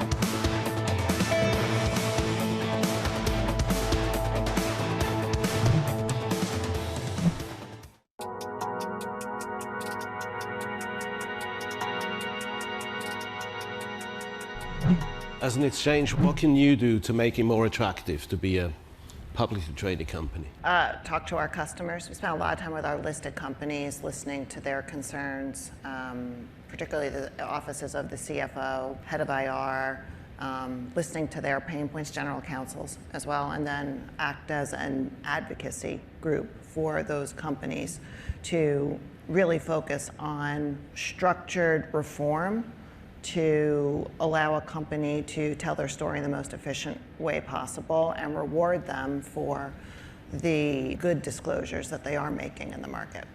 Is there any sort of financial innovation that you could drive to get more companies to list? Tokenization has come up. Well, we did announce our tokenization initiative earlier this year. We already built the technology, we've already done a variety of proof of concepts.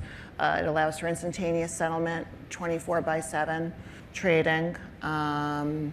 It importantly allows for the rights associated with a share to move into that electronic form, but is going to be a platform that runs in parallel to our more traditional exchanges.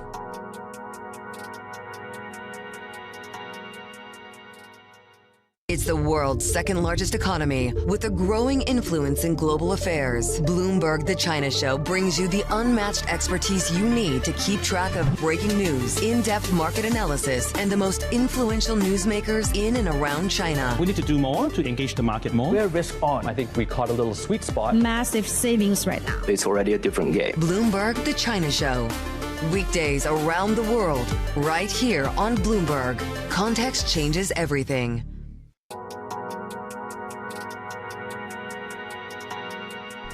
We should not deny that change is coming. And change is not coming just in data centers and AI.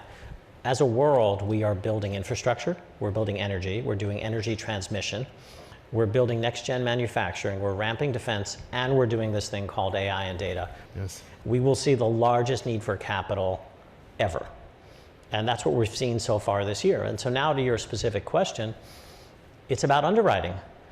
There are a number of very strong US tech companies who run diversified businesses, Amazon, Google, Microsoft, who are interested in seeing these centers built and are interested in not consolidating the debt on their balance sheet. And to the extent they are prepared to lend their credit, one can lend against those types of things and make sensible underwriting decisions.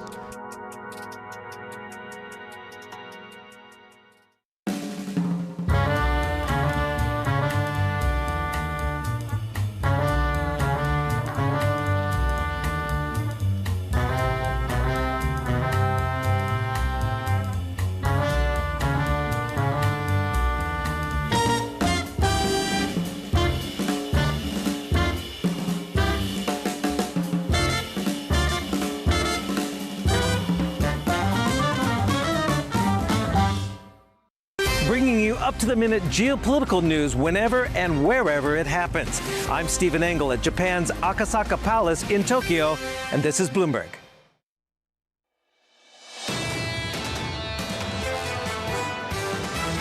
Risk appetite is completely alive and well. We're in an environment where liquidity is incredibly important. This market is still very dependent on the AI trade. We have a sector that's in the middle of a super cycle. The enthusiasm is hard to overlook right now. This is Bloomberg Surveillance with Jonathan Farrow, Lisa Abramowitz, and Anne-Marie Hordern.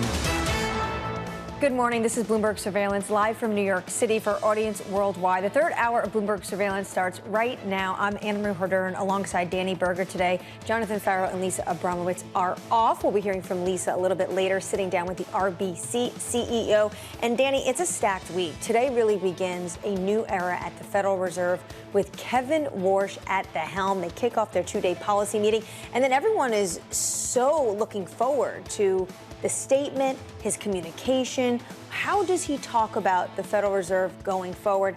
And all of this as we are waiting on more details on this deal. The president said he struck with Iran. That signing is going to be happening in Switzerland on Friday. And the president says the Strait of Hormuz will be reopening on Friday, maybe a soft launch. So if you're coming into this market on Monday, you get this huge boost from this idea that we're going to get a deal. But Anne-Marie, all the things that you're talking about, the calendar just leads to uncertainty. The risks remain. That conviction remains missing. Warsh could possibly be leaning hawkish. AI has started to become politicized. That's a problem for this market too. Plus, a wall of supply coming to this equity market in the form of issuance. There's still a lot of risk for this market. That maybe puts a ceiling just on how much we can rally and just how much of a peace dividend we can price in. Maybe potentially holding back more gains when it comes to what's going on in the equity market, but they don't seem to be looking at a ton of risks right now. You have futures relatively flat, but S&P yesterday just a percentage short of all-time highs. The NASDAQ yesterday up 3%. The AI trade continues. A lot of that probably boosted by, of course, what's going on in some of these AI names, especially SpaceX. And then, Danny, when you look at the oil market this morning, $78 when it comes to WTI. There are risks, though, in this market that you've been pointing to, that executives have been pointing to when it comes to the physical market. And this story getting a readership spike across the terminal.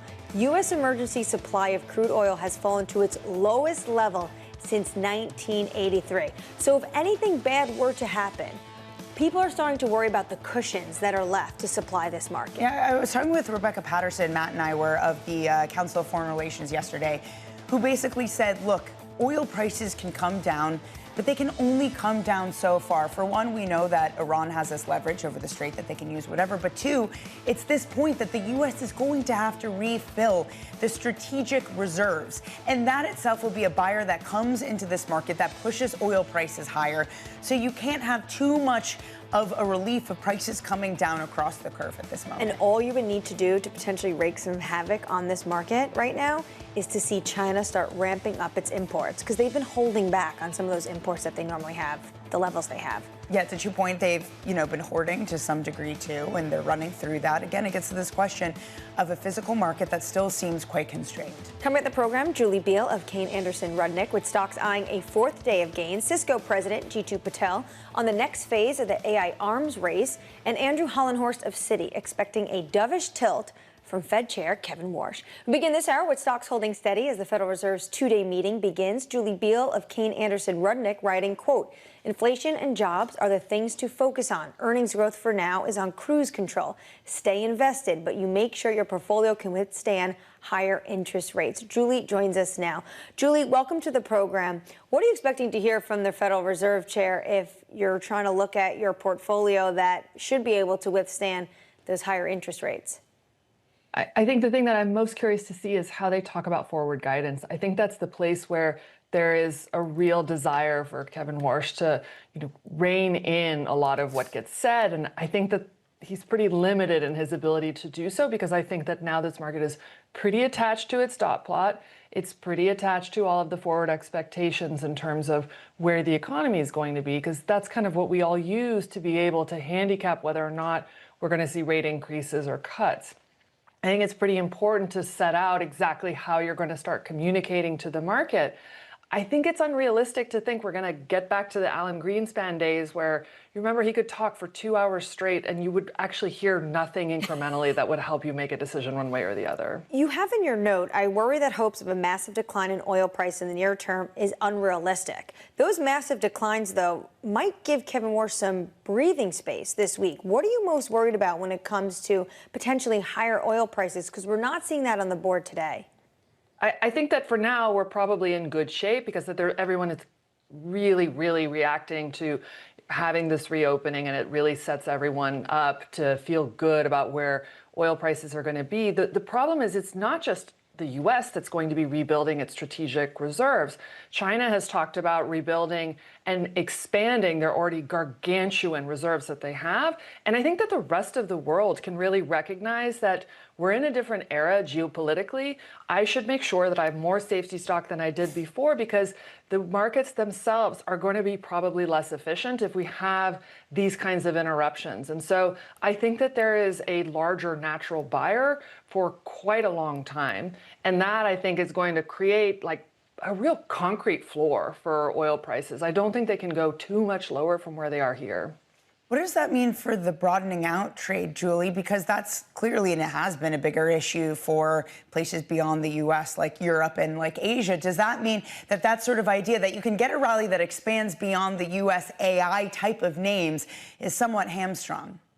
I agree. I think that it creates a challenge for a lot of these businesses, particularly outside of the U.S.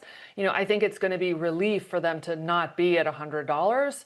But I do think that it creates some challenges for the broader market, for industries that are really dependent on oil prices. So, you know, and I also think that part of the struggle is that it really takes time for these things to filter through. I hear President Trump talking about the strait reopening as soon as Friday, but I think we all know insurance companies are not that keen to send ships through or be the first one.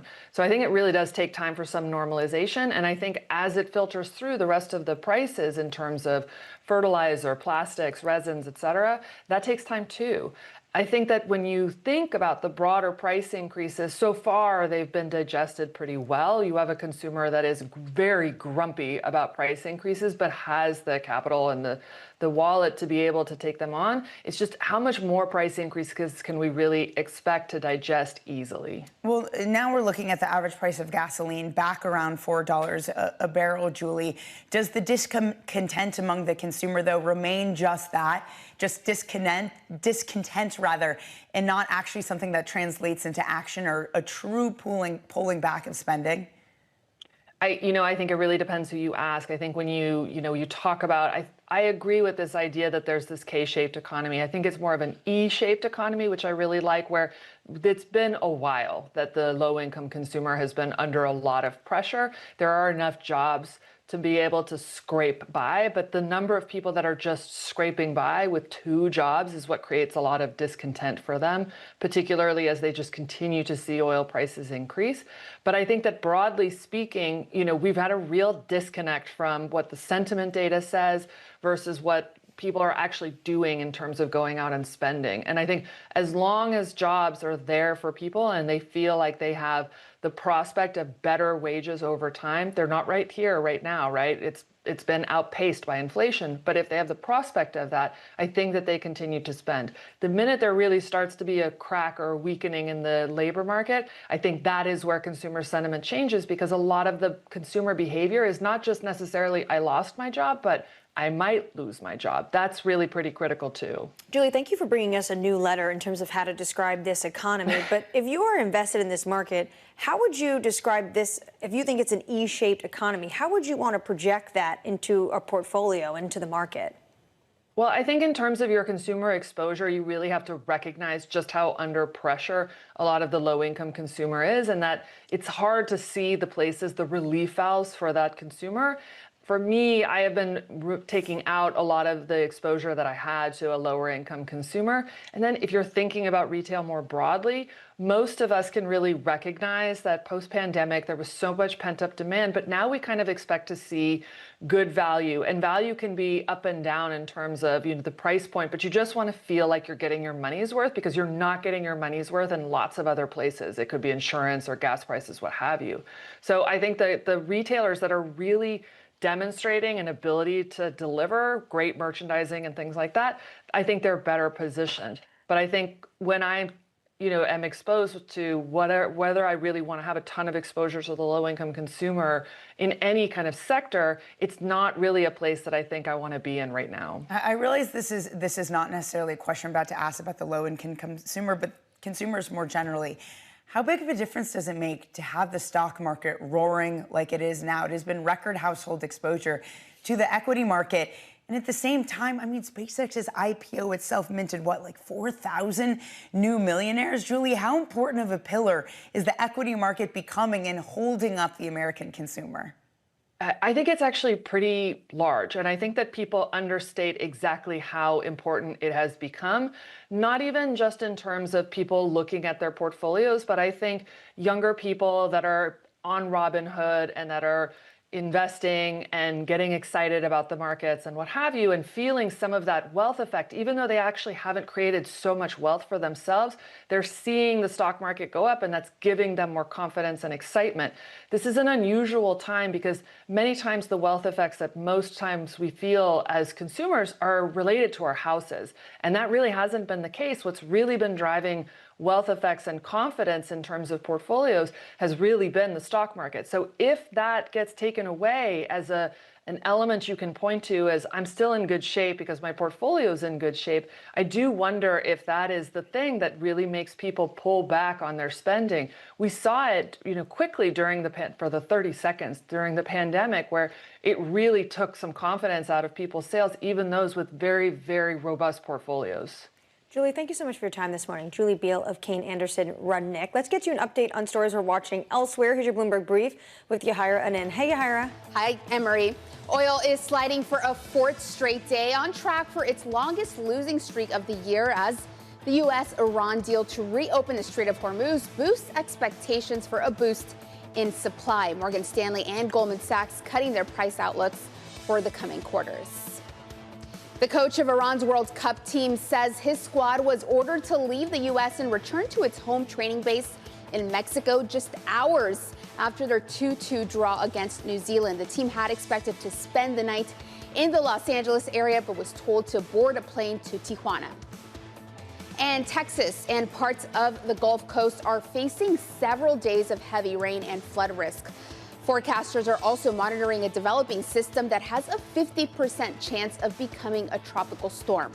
Texas Governor Greg Abbott has issued a disaster declaration for 101 counties, including the Houston and Austin areas. That's your Bloomberg Brief. Emery. Thank you so much, Yahira. Up next, the morning calls, plus Cisco President Jeetu Patel on navigating the next phase of AI adoption. That's next. You're watching Bloomberg Surveillance.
At a time when policy in Washington is driving Wall Street, we draw a distinction between the rhetoric and the action, bringing you market-moving guests and original reporting.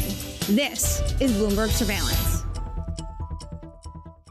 Technology is embedded in every aspect of our lives, and that revolution is playing out in real time. From finance to defense tech, AI to entertainment, from the road to the stars. Bloomberg is bringing you the stories of companies and people that are pushing tech to new frontiers, and the politics reshaping global tech markets. I'm Ed Ludlow, live in San Francisco, and this is Bloomberg Tech. Every weekday, only on Bloomberg Television. When news breaks, a redhead across the Bloomberg terminal. Bloomberg has you covered. Trump's global tariffs are struck down by the U.S. Supreme Court. For all the context and clarity you need. There's going to be now tons of tariff headlines until midterm elections. Hear it first on Bloomberg.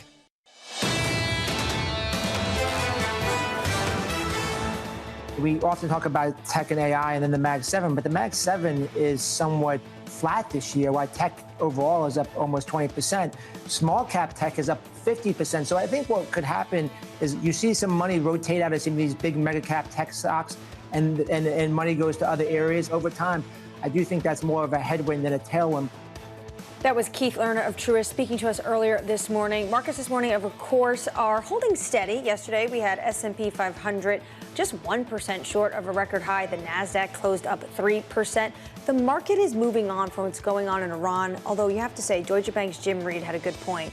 Potentially, we're just waiting for a little bit more details as well when it comes to this agreement. The president said the Strait of Hormuz is going to open up on Friday. A lot of people are skeptical when it comes to that.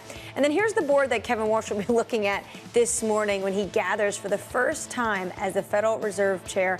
Danny, yields just a little bit lower, maybe giving him a little bit more breathing space. Yeah, because there had been this conversation that the bond market is already testing Chair Warsh before he comes in by sending yields higher. We were something around 4.5%. Now we move back to 4.44. It's not a complete relief rally yet because, to your point, Anne-Marie, there still are a lot of uncertainties. But if we have something of a deal, it certainly does give him more room to at least just pause. Maybe we still get a removal of the easing bias. Maybe to former Fed official Betsy Duke's point, you still have something that's more of a hawkish Kevin Warsh.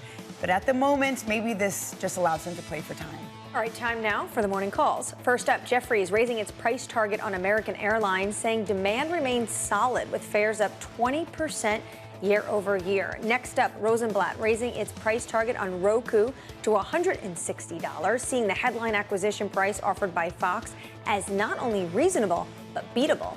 And finally, Wolf Research upgrading Palantir to peer perform after resuming coverage, saying the company has the best product market fit of any enterprise software maker in the market today. And Danny, what did Dan Ives say is the Jalen Brunson of AI right now? He said it is Palantir. He said it's Palantir, and software right now would be the Wemby. The Wemby trade. All right, AI adoption facing a harsh reality check. A new report from Cisco finding 61% of organizations are holding back on increasing scale until there's greater confidence in security. Cisco President and Chief Product Officer Jeetu Patel joins us now. Jeetu, thank you so much for your time this morning. If that's a key challenge and right now for the AI trade, how do we get past that, given it's moving so quickly? Firstly, thank you for having me on the show, Anne-Marie. And if you think about AI and what's happening right now, we are moving from this era of chatbots, which were largely human-driven, to agents, which are largely machine-driven, where agents are going to conduct tasks and jobs for us almost fully autonomously. And so this kind of notion of making sure that security is really a big part of it, because you want to trust delegation to the agent, gets to be increasingly more and more important. And as these models get more and more powerful, organizations are kind of thinking about what do they need to do to feel safe and secure as they trust these workflows to these agents. So that it's a normal course of maturity for these different technologies, but you are seeing a fair amount of emphasis around safety and security being at the center of the discussion right now. What does it mean for you and Cisco to be a part of Project Glasswing? Of course, you're working with Anthropic, OpenAI, some of the most advanced models, and being able to test them before adversaries do. Yeah, so one of the things that happened a few months ago was Anthropic came out with a very powerful model called Mythos, and they invited about 11 or 12 companies to go out and participate in this initiative called Project Glasswing. And it was a really good step forward, because what they did was they invited certain critical infrastructure companies to participate in seeing what Glasswing could do to go out and identify vulnerabilities in the infrastructure before they made it open to the general public. And so we were one of those companies, because we have such a massive footprint. And it's actually been tremendous. We have a great partnership with Anthropic, and we actually continued to make sure that we identified areas which could be exposure points for customers and actually started to patch them. And one of the other things we've done is built technology where this notion of patching infrastructure is really hard, because you have to bring down your system. So what we've done is also build technologies that can give you the interim stopgap while you have patched. So we've got this new technology called Live Protect that allows you to make sure that while you are in this window where the vulnerability is announced and you've patched, we can also make sure that we have this kind of interim step where you can provide a shield so that you as an organization, minutes from the time that a vulnerability is announced, are still feeling safe and secure and don't have to wait for 45 days before a patch typically gets applied. So. Well, Jeetu, presumably you don't have access to that most powerful model anymore, considering what's happening with the White House and with Anthropic. How big of a blow is this just for the advancement of AI? I mean, as a business, be it Cisco or any other enterprise, surely you're not going to adopt a model and try to implement it if you know there's a risk that just one day the switch gets turned off. So what we do have is access to the previous model from Mythos 4, and then that we continue to keep working with them. And I think it's really important for the private sector and the public sector over here to partner pretty closely, because these are issues of national security. These are issues of critical infrastructure. So, you know, the public and private sector have to continue to partner up and make sure that they're educating each other, and we're learning as we go along, because these are kind of times that no one's navigated before. There's such a profound impact of AI globally at this point in time that you want to make sure that these models that are out are safe and secure for people to use. The other thing we're navigating right now and businesses are navigating, as Citrini Research put it, moving from an era of token maxing to token panic, just the sheer cost of compute.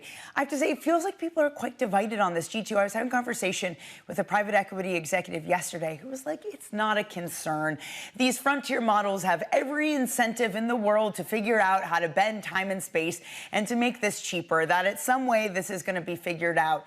Should we be concerned about the cost right now? Is this a real issue for enterprises to try to navigate? So the way I think about this is there's three phases on how you actually start to use these models. The first phase, AI, using AI is like riding a bicycle. The first time you get on it, you're not good at it. So first you have to get familiar with it, then you have to get good at it, and then you get efficient with it. The problem is, while you're getting familiar and good, you're actually incurring costs of tokens. So there is a cost of tokens that is actually, in some cases, can sometimes get to be prohibitive because these agents start working. And so what I think is going to be really important for most organizations is to get really both efficient and secure at generating tokens and the use of tokens. And so it's not something that you can take lightly, because there is a cost run-up that could happen. But on the other hand, this is not a reason to kind of pull back and not use AI, because AI is going to be so foundational to the way that companies operate in the future that you just have to get efficient with it. And the way that we've done it is we've actually got tooling in place where you can, and we make this available as a product to the market as well for tokenomics, where you can say, is the infrastructure working at a utilization rate that's going to be strong enough? Are the agents behaving in a way that you want them to behave, and have they started to go awry? And if they haven't started consuming way too many tokens, how can you intercept that? And then making sure that you have a constant pulse and are observing the cost of tokens on an ongoing basis. These are kind of tools and apparatus that will actually continue to start getting built up over time as the industry matures. So this isn't something that I would panic over, but this is something that I would definitely be paying a lot of attention to. Jeetu, should we be panicking over this factoid in your research? A single agentic task generates 450% more traffic than a human doing the equivalent work? So this is a really interesting statistic, because what's happening right now is you're seeing that we are entering into a networking supercycle. These agents, Anne-Marie, work 7/24, and they're constantly kind of, they're very consumptive on their capacity to consume infrastructure, and specifically network bandwidth. And so what we have to do is, what you're starting to see is, because of this very high consumptive behavior, you're seeing very, very different models that are starting to emerge. When I say models, I mean very different ways that people are starting to operate. Up until now, inferencing has only happened in the data center. What you're now starting to see is inferencing is going to be everywhere. In fact, what you're seeing is people have a new category of computing that's starting to emerge, which is called desk-side computing, where you might actually be sitting as a human with your laptop on your desk, but on the side you might have a Mac Mini, or you might have a NVIDIA PC or an AMD PC that just has these agents running. That's for the agents. And the reason that that's happening is because token costs are high, and you're starting to see a tremendous amount of kind of distribution of inference costs all over. G2, thank you so much for your time this morning. Cisco President G2 Patel. Coming at the program, Andrew Hollenhorst of Citi on how the Fed could still cut rates this year.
Welcome to Bloomberg This Weekend. I'm David Gura. I'm Lisa Mateo. And I'm Christina Raffini. We're tracking breaking news today from Wall Street to Washington. Let's start overseas. The sector is really propelling this deal forward. Yeah, the hope is this will open up new markets and provide some additional liquidity. Of course, now they're going to have competitors. We got a big week coming up in politics. Earnings season is underway. We're going to get some key reports. Everything you need to know before the markets open on Monday. Introducing Bloomberg This Weekend, bringing a little Bloomberg into your weekend routine. Guys, buckle up. Good morning. This is Bloomberg Surveillance. Welcome back to the opening trade. It's Bloomberg Money. This is the Asia trade. This is Wall Street Week. Welcome to Balance of Power. You're watching Bloomberg Deals. Welcome to Bloomberg This Weekend. This is Bloomberg Television. Join me each week on Wall Street Week for stories of capitalism from business, markets, economics, tech, and climate. More than what you need to know, it's what you need to think about. The trading day is about to start. And you're already looking for that edge. The opening trade brings you everything you need to know as markets open across Europe. Let's talk about the significant risk transfers to find space in their balance sheet. Hedging some of that risk. You could look at it the other way. Obviously, this stuff is risk-weighted. I would much rather be long than be short. We're in a kind of sweet spot. Very, very strong alignment. 3 revolutions in one. I'm Guy Johnson. I'm Anna Edwards. And I'm Tom McKenzie. This is your opening trade. Every trading day, only on Bloomberg.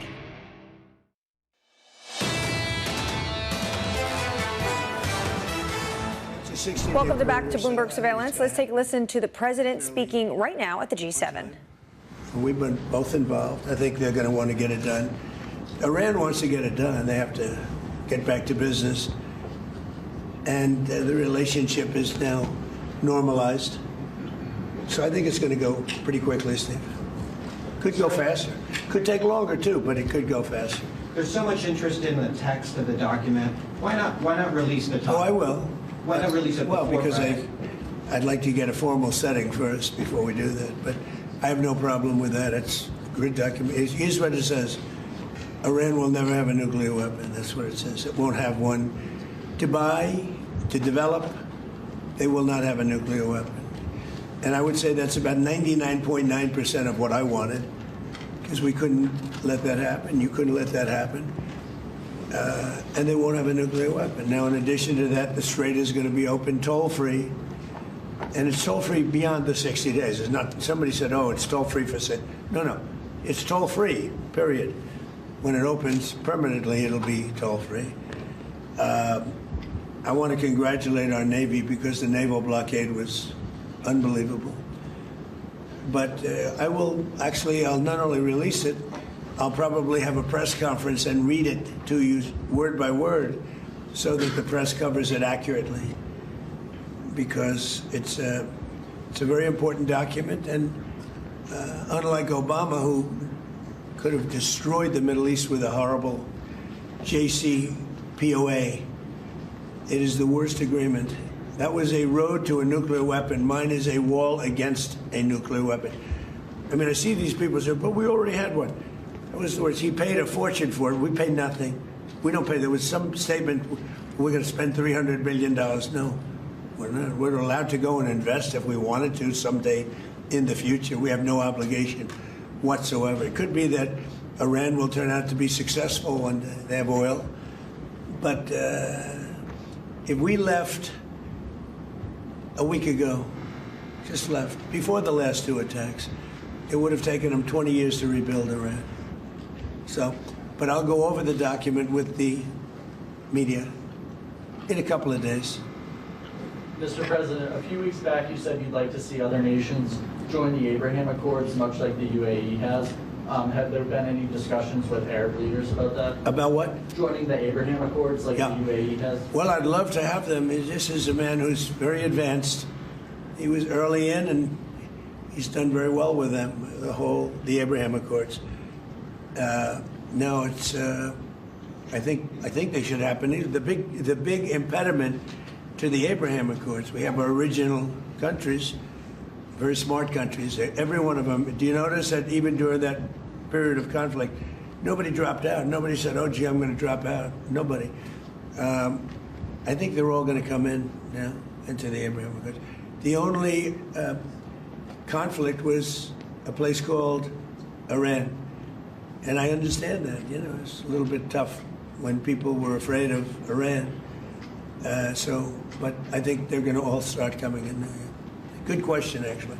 Mr. President, what do you say to Republicans like Senator Lindsey Graham, who is skeptical of the MOU? Lindsey is skeptical? Yes. I'll have to talk to Lindsey. He'll be in big trouble.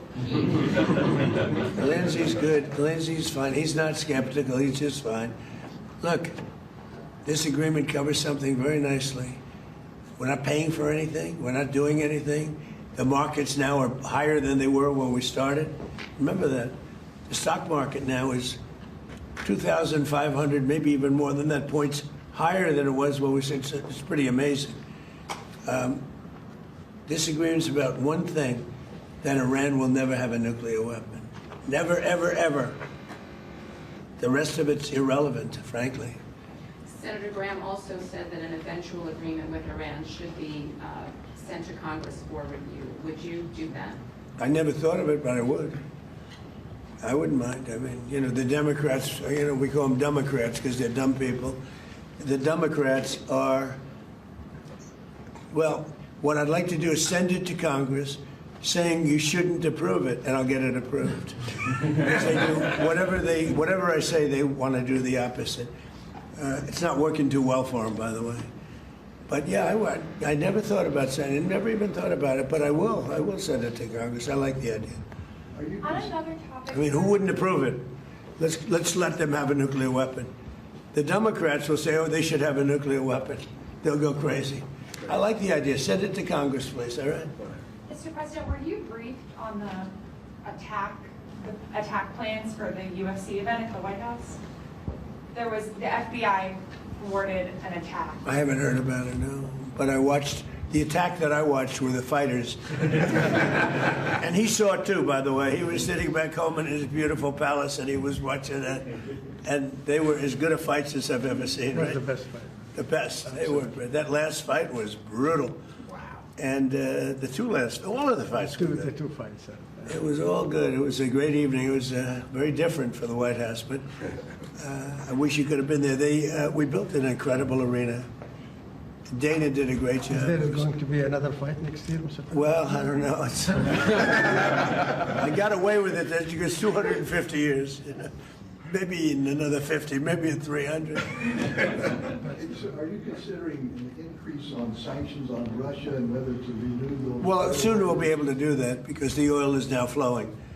So we took sanctions off because obviously we're not looking to impede the oil. So we're in a position to do that soon. Let them lapse. Yeah, at some point. Mr. President, I have a question. Yes. Regarding this. What a nice-looking person. Is he from your country? Yeah. Is he from your country? Absolutely. No, he's got such a nice way about him. My people are so mean. Look at him, handsome guy. Can put him. Be careful. No, I can put him in a movie right now. Go ahead. Mr. President, how can we make sure that Strait Hormuz is lasting open for lasting and navigation in the future? Have a United States with a strong president. It's the only way you can do it, I guess, when you think we have all the agreements you want. The agreements for bad people don't mean anything. Look, we were the ones that blockaded the sheet. They blockaded it, and we then said, well, we blockaded it for them, so they didn't get any oil. You're going to need to have, and this is true with a lot of things, if you have a strong president of the United States, a lot of good things can happen. You know? You know that better than anybody, right? Absolutely. You know it better than anybody. Stability of the Middle East. Can you talk a little bit more about the plan for the enriched uranium that is in the mountains? Yeah, we do. We'll take it. Has Iran said they would welcome the U.S. coming in? How specific is it? Iran will be just fine. What's happening is that at an appropriate time, there's no rush at all. We have cameras from space on it. We know everybody that goes there, which is like nobody. The B-2 bombers hit it. The entire mountain collapsed inside it. It's a very tough excavation. Nobody else can do it but us and probably China. They have the equipment. We have the equipment. We're in no rush, but we get it, and when we get it, we'll destroy it. Is that part of We're not looking to take it. We're looking to destroy it. We have plenty of it. Tell the Versailles dinner tomorrow night. What prompted you to go to that? The dinner tomorrow night in Versailles. So, well, I'm a fan of beautiful places. And I was leaving in the afternoon, and then the French president, who happens to be a very nice man, invited me to dinner at Versailles. And Versailles is not a gold leaf. Versailles is the real deal. And I said, I'd like to do it. I mean, you know, all it means is that I get home later in the evening, meaning early in the morning, and I'm not a big sleeper anyway. I'll be in the Oval Office I won't lose any time in the Oval Office. So I have to say this, our country is doing really well. We're doing better than we've ever done as a country. The stock market's the highest, everything's the highest. 401ks are the highest they've ever been by 25%. And we're doing really well. And now you're going to see prices coming down. You know, when I took over, prices were very high. We had the worst inflation in the history of our country. Prices were high, eggs were high, bacon was high, everything was high. And the first question I got asked, what about affordability? I did a news conference one day after I took over, and these people said, what about affordability? I said, I didn't cause it, but I'm bringing it down. And now with the fuel going way down, you saw it yesterday, it went down $6, $7. With fuel going down, as goes fuel, so goes everything. I've always seen that, right? Fuel, you're in a very good business because as goes fuel, so goes everything. Fuel is dropping. It's now in the 70s per barrel. And I think we'll get it down. When I was in Iowa, and we had great victories in Iowa. And when I left, I noticed in a gas station, $1.85 a gallon. That's where we were. It's a little bit higher generally, but I saw two stations, $1.85, one had $1.91. And, you know, we're going to get around those levels. So very honored. Thank you very much, everybody. Thank you, President. Thank you. That was the President of the United States speaking alongside UAE leader Mohammed bin Zayed. And he was ending there, Danny, talking about how oil prices are in the 70s. And we have seen this morning Brent crude drop below $80 a barrel, something we have not seen since March. And we have New York crude now trading even lower, down nearly 5% this morning, $76.96. Of course, this is the president continuously talks about the Strait of Hormuz opening shortly, this deal to be signed, a memorandum of understanding on Friday.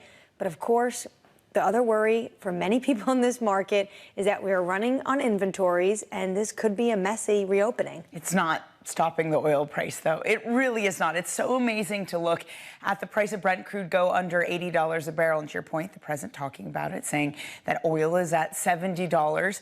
But will he face this disconnect of where he talks about the economy doing well, oil prices coming in, 401ks higher than they've ever been, and still a populace that feels discontent, and worried about affordability? For now, though, it's a president that clearly they're taking a victory lap on this idea that we will get a memorandum of understanding signed on Friday. Absolutely. Andrew Hollenhorst of Citigroup is joining us right now, and he writes, Chair Warsh can make a dovish case at this week's FOMC, leaving eventual rate cuts on the table.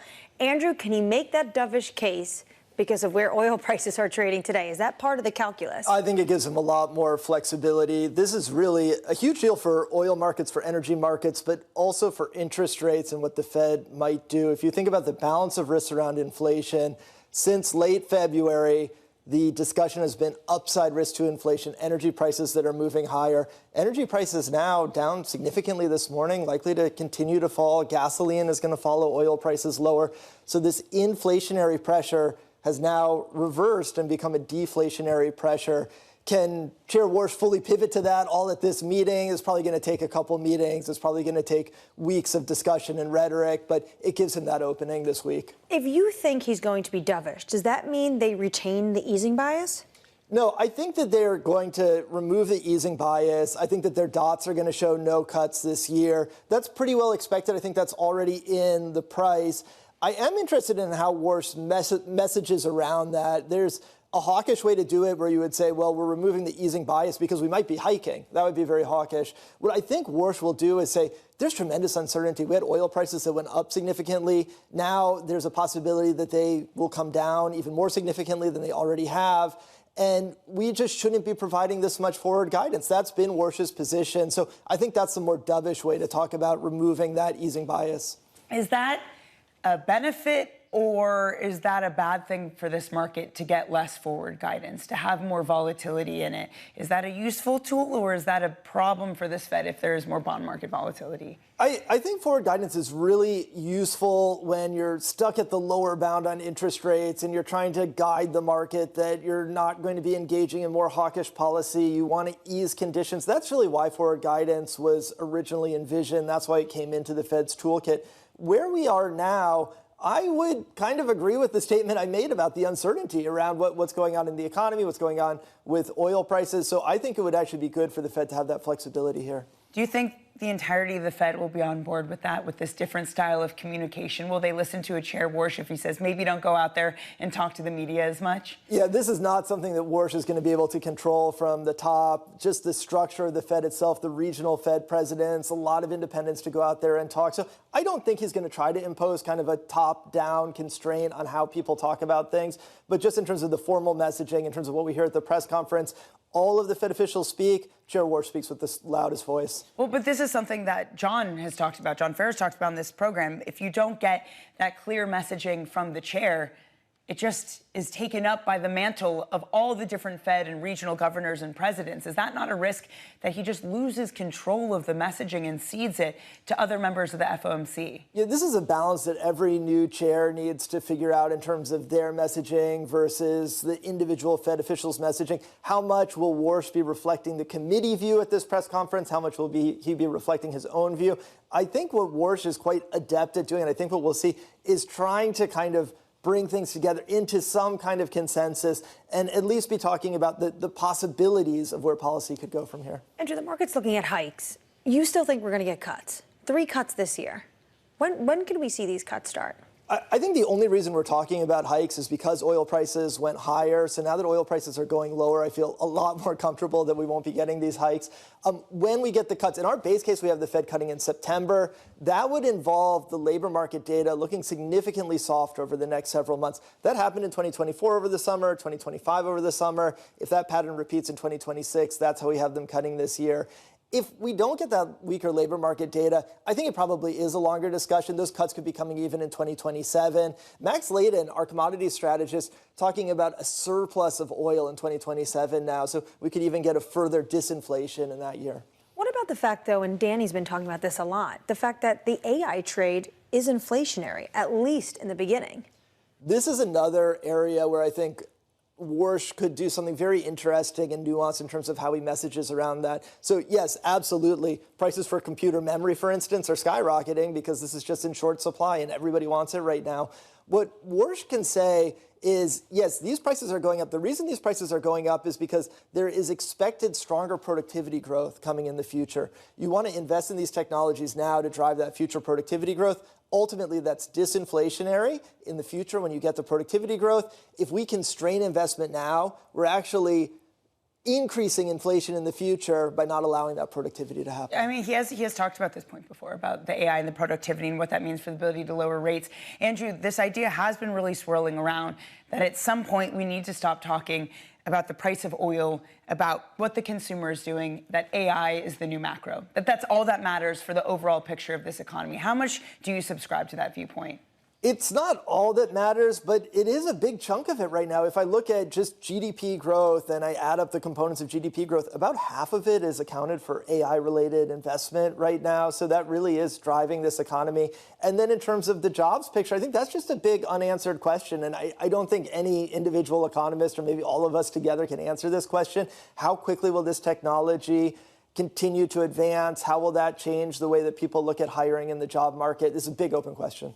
Andrew, thank you so much for your time this morning. We look forward to seeing your analysis following Kevin Warsh's first meeting. Andrew Hollenhorst there of Citi. Up next on the program, Catherine Rooney-Vera of StoneX Group on what rising valuations mean for the equity rally. You're watching Bloomberg Surveillance.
Anything we do in Africa is going to be more risky than the U.S.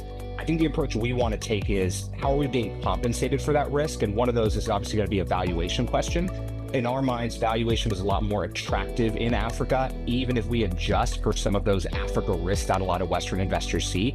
So yes, in a lot of ways, you take some of those models that, as I said, might be more asset medium or asset heavy. There might be some more inherent risks. However, if we're saying we're adding some risk because of that kind of model, but we're now solving a core problem as opposed to maybe a nice to have solution in Africa, that might actually offset it. Where if you're solving something that people really absolutely need and can't live without, in a way that then that's a lot less risky. So again, we'd encourage investors to have a less binary view. In other words, the US isn't risky, Africa is risky. That's going to lead to a lot of complications down the road.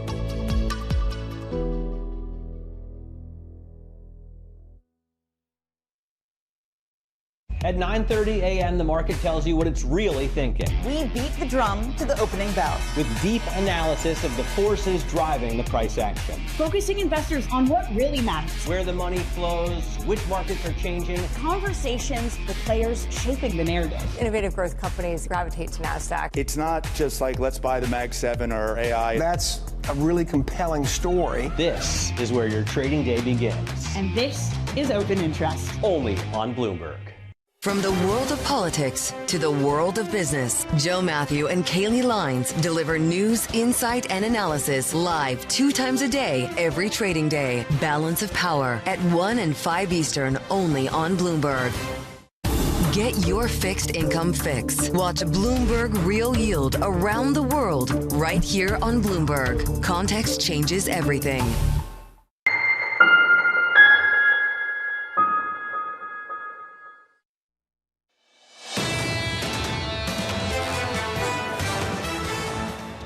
The market, of course, has been used to having very well anchored expectations around the dot plot. It may be anchoring expectations, but the standard deviation of those expectations also get a lot of attention. We don't know which dot is the Fed chair dot, so that also makes it more complicated.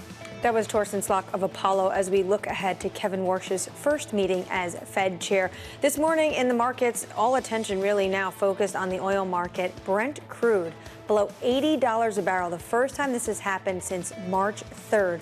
Of course, this is even as the Strait of Hormuz is closed. The president said it will reopen on Friday. But Danny, it's pretty staggering to see this, given the fact that we also have another headline about the U.S. emergency supply of crude. The SPR has fallen to its lowest level since 1983. So it's shocking that we see just crude falling so much this morning, and New York crude with a $77 handle. Right, because you're going to have an automatic buyer for this. You're going to have the need to refill these stockpiles. I will say, though, Michael Ball from our MLive team made a really interesting point, and that is maybe demand is not as high as we thought it was. That maybe was much lower, that you have China, their ability to turn around and not use fossil fuels, that has been enough. So if the demand level is actually much lower than we thought, if we get this rally, maybe it could really pick up steam. He says that maybe the fair price of oil is something between $40 and $50. Well, we're going to have to see exactly how quickly we will get product moving through the Strait of Hormuz. Stocks this morning hovering near record highs following a tech-fueled rally. Catherine Rooney-Vera of StoneX writing, the valuation math works only if earnings keep rising or Treasury yields fall. Catherine joins us now. Well, Catherine, which one do you think it's going to be? We do have yields a little bit lower this morning, potentially the market breathing a little bit of a sigh of relief that potentially we're at the end of the road here when it comes to conflict in Iran. Yeah, hi. I'm not bearish. I think it's still a bull market and earnings are still growing. And that's the basis of this rally. And that's a good thing. But the market is extrapolating, I think, first quarter spectacular earnings of 28% through the year over year through the rest of this year when we really do have a lot of headwinds. Equities near record highs in a time that I truly believe, Anne-Marie, the Fed tomorrow is going to be pulling the rug out from the easing bias. So when you have a Fed that's not going to cut, but I've been calling this since January, the real risk is a hike. I think that's going to happen this year. Combine that with equity risk premium, which is effectively zero versus the 10-year Treasury, then you have forward earnings yield now sitting at parity with the 10-year.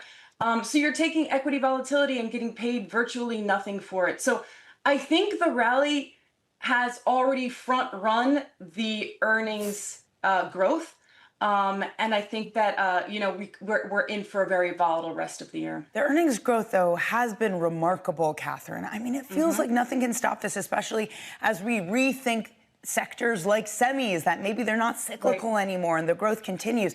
Why can't we continue to get that type of earnings growth upgrade to help power this equity market forward? Well, since the end of the first quarter, Danny, analysts have raised their expectations for S&P earnings for the rest of the year nearly 10%, and the index has risen more than that. So investors have already paid up for the stream of earnings that they're expecting. So you need to get earnings that continue to surprise to the upside in the face of a market that I think is going to increasingly price in what I think is very likely going to be potentially more than one rate hike. My team member, John Hilsenrath, does a survey of former Fed officials. And out of approximately 32 of them, the overwhelming majority expect 50 basis points in rate hikes this year. There's only one former Fed official that's expecting a rate cut. So, I think that I agree with Andrew from Citi that, if we get a rate cut, it's only because we get unemployment moving materially higher. We're not seeing that. We're seeing unemployment remain very low. And that's a coincidence and it supports my view, which I've held since the beginning of the year, which is that the real risk here is not stagflation. The real risk is overheating of the U.S. economy. We have multiple quarters of economic growth above potential, with a 6% fiscal deficit, with the consumer remaining remarkably strong. I think it's a long shot to call for a rate cut this year. Catherine, thank you so much for your time this morning. Catherine Rooney-Vera of StoneX Group. Of course, Danny, market's divided. Citi saying 3 cuts potentially this year. Market's pricing in a hike. Catherine says Fed officials say hike too. Yeah, correct. This bond market still has a way to go to price out anything like that, even though we have this deal potentially in hand. Danny, thank you so much for joining me. Lisa will be back tomorrow. Jonathan will be off. Coming up at 10:30 a.m. You don't want to miss this conversation. Lisa sitting down with the RBC CEO.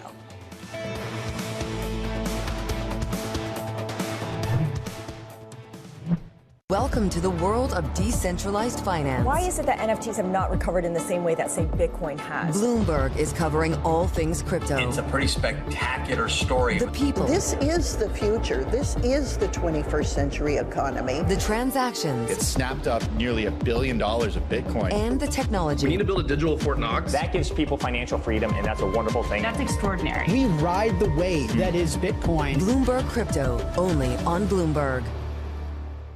World's most powerful investors don't ring a bell. They quietly reshape entire industries. This is the money shaping the world. The Dealmaker Playbook, where power and billions of dollars change hands every day. From private equity and credit to venture capital and M&A, we bring you the inside scoop on the biggest deals and debates, plus exclusive conversations with finance's ultimate insiders. Great scoop on this. You've been reporting about an activist investor coming up and trying to shake things up. What's the latest? We've been hearing that there was going to be an activist at some point. The question was who? There is a convergence of technology and national security. The United States is a big country.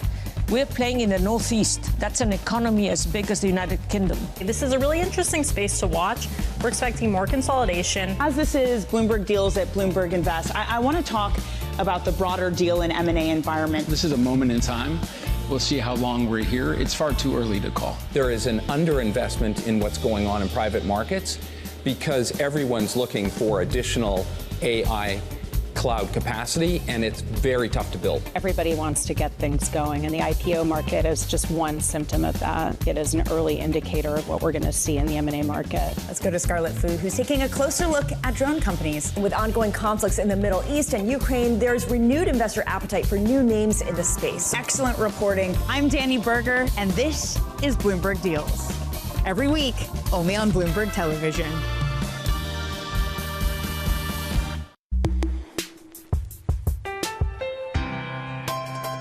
My old mentor, Roger Staubach, who told me when I transitioned, football will never leave you, but you need to leave it. Wow.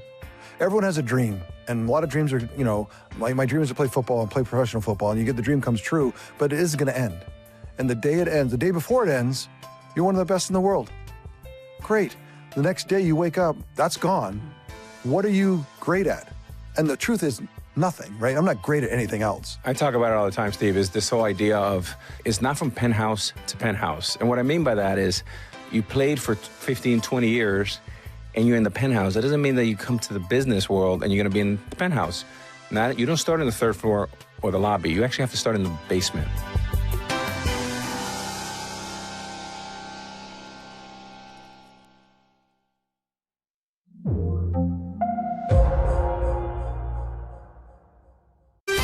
Bringing you the latest geopolitical news whenever and wherever it happens. I'm David Gura on the Salar de Uyuni in Bolivia, and this is Bloomberg. SpaceX going to overtake Amazon today. 30 minutes till the start of the cash trade. I'm Matt Miller. And I'm Danny Berger. Bloomberg Open Interest starts right now.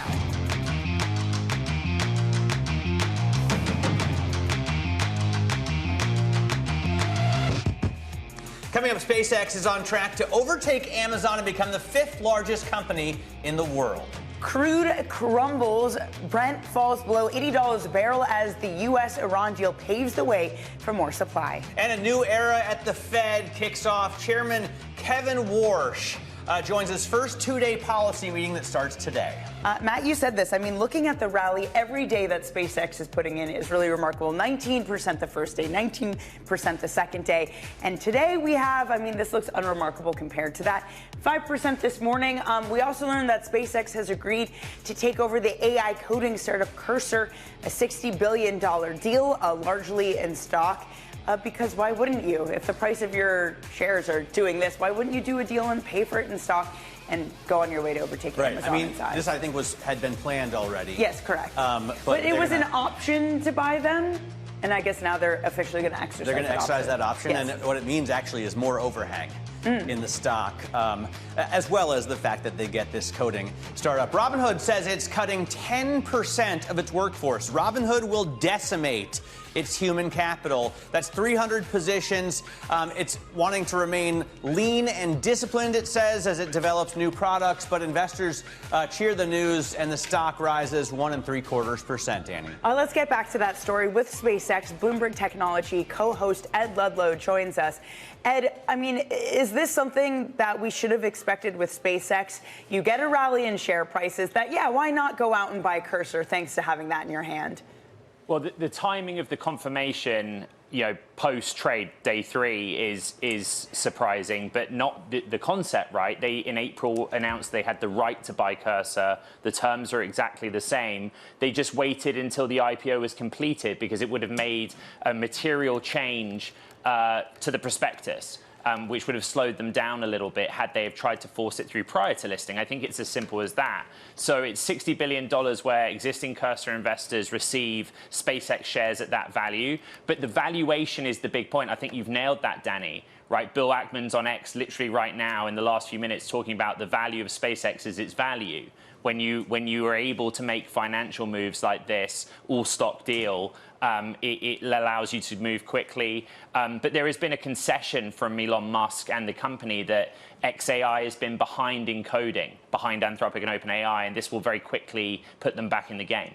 Anthropic has its own issues, as we know, after the government cut its Fable model, its Mythos, consumer-facing Mythos model. What do we know about the talks to get those tools back into the hands of consumers? Because its valuation is built on its ability to sell these products worldwide, right? Yeah, so the talks took place in the last 24 hours, but they were between technical staff at Anthropic and administration officials, right? So I don't know that this is like Anthropic leadership with the president himself, who, of course, is in Europe for the G7. It was a pretty terse statement that the company puts out, but they've had a number of virtual meetings prior to the session that was happening in DC yesterday, and they're trying to basically explain to one another what the confusion is, like whether there is a technical risk on the guardrails for those models, which is what we discussed on the show yesterday. But as it stands, there is no sort of big move forward to making Fable 5 and Mythos 5 available again. Have you been able, by the way, to jailbreak it? Did you have a try? No. Ed? You know what's interesting? Like my coding competence is not there. I wouldn't be able to. But I guess for a lot of people, they would be if they were to use one of the coding tools, right? And the jailbreak, it can come in many forms, but it's basically an ability to go around the guardrails, to make the model do something that the guardrails specifically are trying to prevent it doing, which in Mythos' case historically has been cybersecurity use case, but there are others out there. But no, I'm a fair weather vibe coder for sure. Ed, thank you very much for joining us. Bloomberg Tech co-host Ed Ludlow. Robinhood elsewhere says that it's cutting 10% of its workforce. That amounts to 300 positions. The firm says the purpose of the cuts are to maintain a high-performance culture as it develops new products. Joining us now is Bloomberg finance reporter Catherine Doherty. It's not just Robinhood, it's BlackRock, too, that's cutting another 200 jobs. I was just doing a quick word search. I didn't see AI, any mentioned anywhere when they were talking about these job cuts for either company? No, both of these companies are talking about this trimming. This is not a cull. As really maintaining discipline is a word that I think is being repeated from both firms. And it's about the future, thinking about being leaner. And as you mentioned, for Robinhood, they're calling out their new product development. So this is all about a culture that, interestingly enough, they want to be perceived as I mentioned, leaner, right, more efficient. But if you are an employee, I'm sure that even a 1% cut, these 200 people, it's going to be felt in the culture. 1% to 200 people, that's the BlackRock cut. So they're cutting 1%. That looks like a trim to me. Yes. Taking out 10% of your workforce, I feel like you could get some muscle with that fat. For the 300 people, that's right. That's absolutely right. And as you mentioned, for BlackRock, that 1%, very small percentage overall, it's also something that is becoming very much a trend. They've done that twice before a year ago. This seems to be something that they're just going to instill going forward. For Robinhood, this is something that I think is the testing point. We'll see if they will have future cuts of this magnitude. Maybe they will be smaller. Maybe it will actually not be enough. I think this is kind of the start of what they're hoping will set the stage for, again, a more leaner company moving forward. All right, Catherine, thanks very much. Bloomberg finance reporter Catherine Doherty on the job cuts at Robinhood as well as BlackRock. Now let's get to commodities because Brent is dropping. It fell below $80 a barrel for the first time since March as the U.S. and Iran prepare to sign an interim peace agreement in Geneva on Friday. You can see it's bounced back up a little bit, but holding around there. Yesterday, Infrastructure Capital Advisors CEO Jay Hatfield said he sees oil heading even lower. Obviously, oil prices were horrible for inflation. We think we'll quickly get to 70. We're a little bit skeptical that they'll actually agree in 60 days, but the strait will be reopened. Oil will be flowing very fast, we think, because of this production. So we get below 70. All right, so President Trump achieving at least some of his stated goals, the drop of oil. We see rates coming down as well. Let's get to the G7 summit in Evian, France. Bloomberg Washington correspondent Tyler Kendall is there. And Tyler, the president seemed this morning in a long press conference to be taking somewhat of a victory lap before the signing on Friday.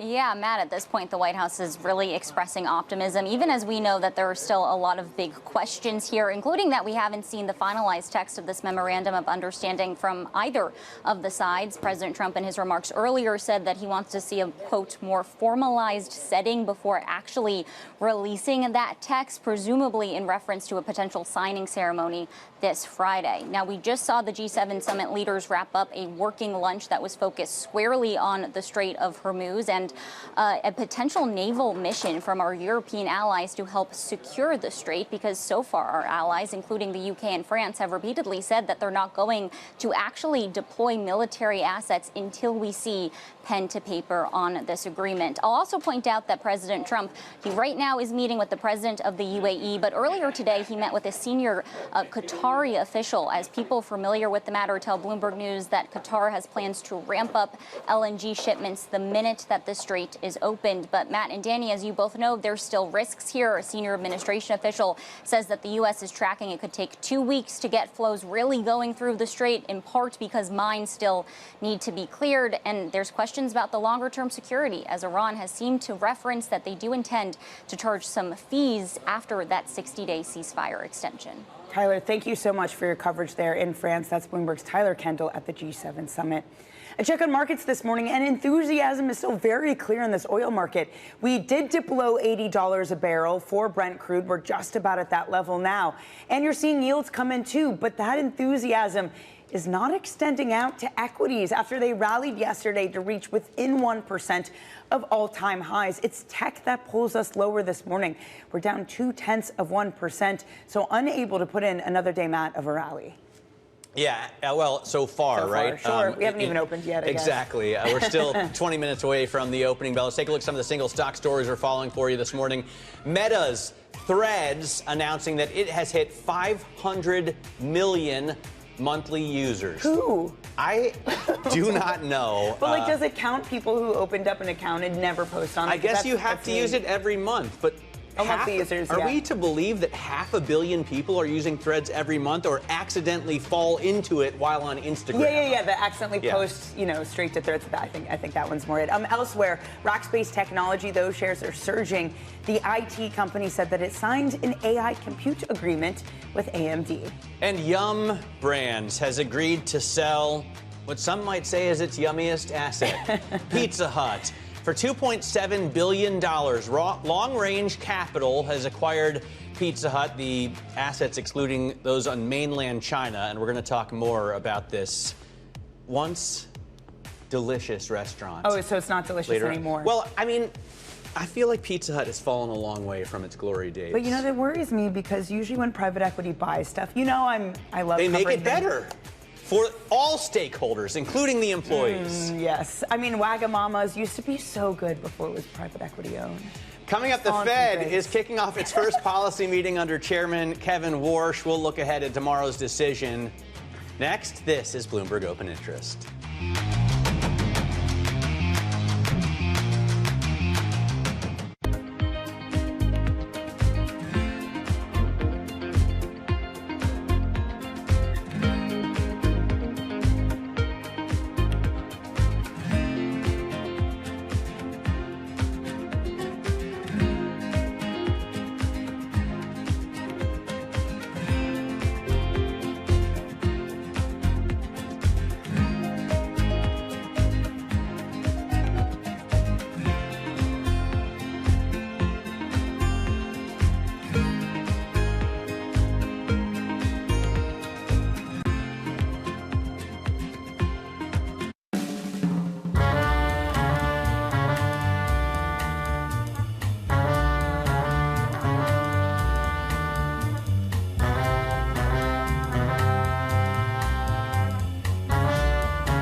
Look at the more successful economies in the region.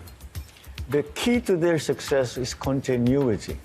But the way our Constitution is written, it actually encourages a lack of continuity. And that's a problem. The terms for local government is 3 years. When I first became a congressman, it takes you a few months to learn the business and to make your connections, to network, etc. If, for example, you are not particularly favored in the majority, passing a law in a year and a half is not that easy to do.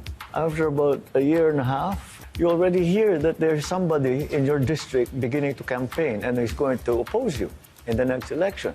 So you have to go back to your district to take care of that. And how much work do you get done?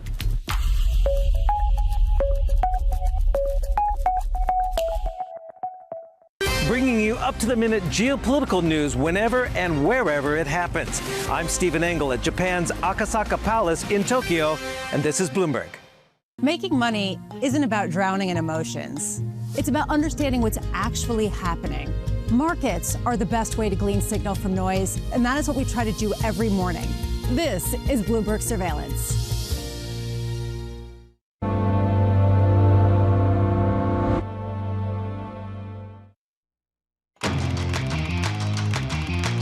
We did it. Let's get now to high interest, what's making headlines around the world. One of the World Cup's biggest upsets is also one of Polymarket's biggest losses. A trader bet nearly $1.1 million on heavily favored Spain. He saw that wager wiped out after the underdog Cabo Verde denied Spain the win and battled to a stunning draw. That means it was a tie, by the way. That's soccer. The richest people on Earth just had their biggest payday ever. The world's 500 richest people added a record $336 billion in a single day yesterday, pushing their combined wealth to over $13 trillion. Elon Musk led the surge as newly public SpaceX jumped 20% again, lifting his net worth to $1.27 trillion and widening the gap between the ultra-wealthy and everybody else. But obviously, it's not like money he can just use, right? The Fed kicks off its first meeting under Chair Kevin Warsh. The central bank is widely expected to keep rates on hold tomorrow, with the spotlight on Warsh's news conference as he signals a major shift in how the central bank talks to markets. He wants fewer speeches, less forecasting, and potentially, I should say, less forward guidance and potentially fewer press conferences. Apollo's Torsten Slok says we could see a rewrite of the FOMC statement. He spoke on surveillance. We just don't know. So that's the reason why the market, of course, has been used to having very well anchored expectations around the dot plot. The dot plot has been around now for 15 years almost. The SEP, meaning the forecast, has been around for almost 20 years. So most people in financial markets have grown up with very anchored expectations about the economic outlook and very anchored expectations about what the Fed will do. Joining us now is Michael McKee, Bloomberg's international economics and policy correspondent. Before we get to the communication we might get from Warsh, we have to assess the current economic picture. Maybe it gets a helping hand from lower oil prices. We also had data this morning. What have we been seeing, Mike? Well, the data are backward looking, but they do make the case that they can't do anything tomorrow. We got two disappointing numbers this morning. Import prices come in up 1.9% after a revised higher 2% in April. Year-over-year basis, 6.7%. That's the highest since the post-COVID inflation in 2022. Housing starts, look at that, down 15.4%. Some of that weather, but a lot of that is builders being more cautious, just not knowing what's going to happen with interest rates. Building permits also falling 0.7%. So Kevin Warsh comes into office with an economy that is hanging in there, but certainly not breaking out of the walls. What is Kevin Warsh going to do? Well, that's the big question tomorrow. There's no change in rates, and the bias is, as Matt said, likely to be dropped. A bias for lower rates likely to be dropped. No cuts in the dots is what's expected. But will there be no dot for Warsh? Warsh has said he doesn't like the dots. He doesn't want to submit a dot.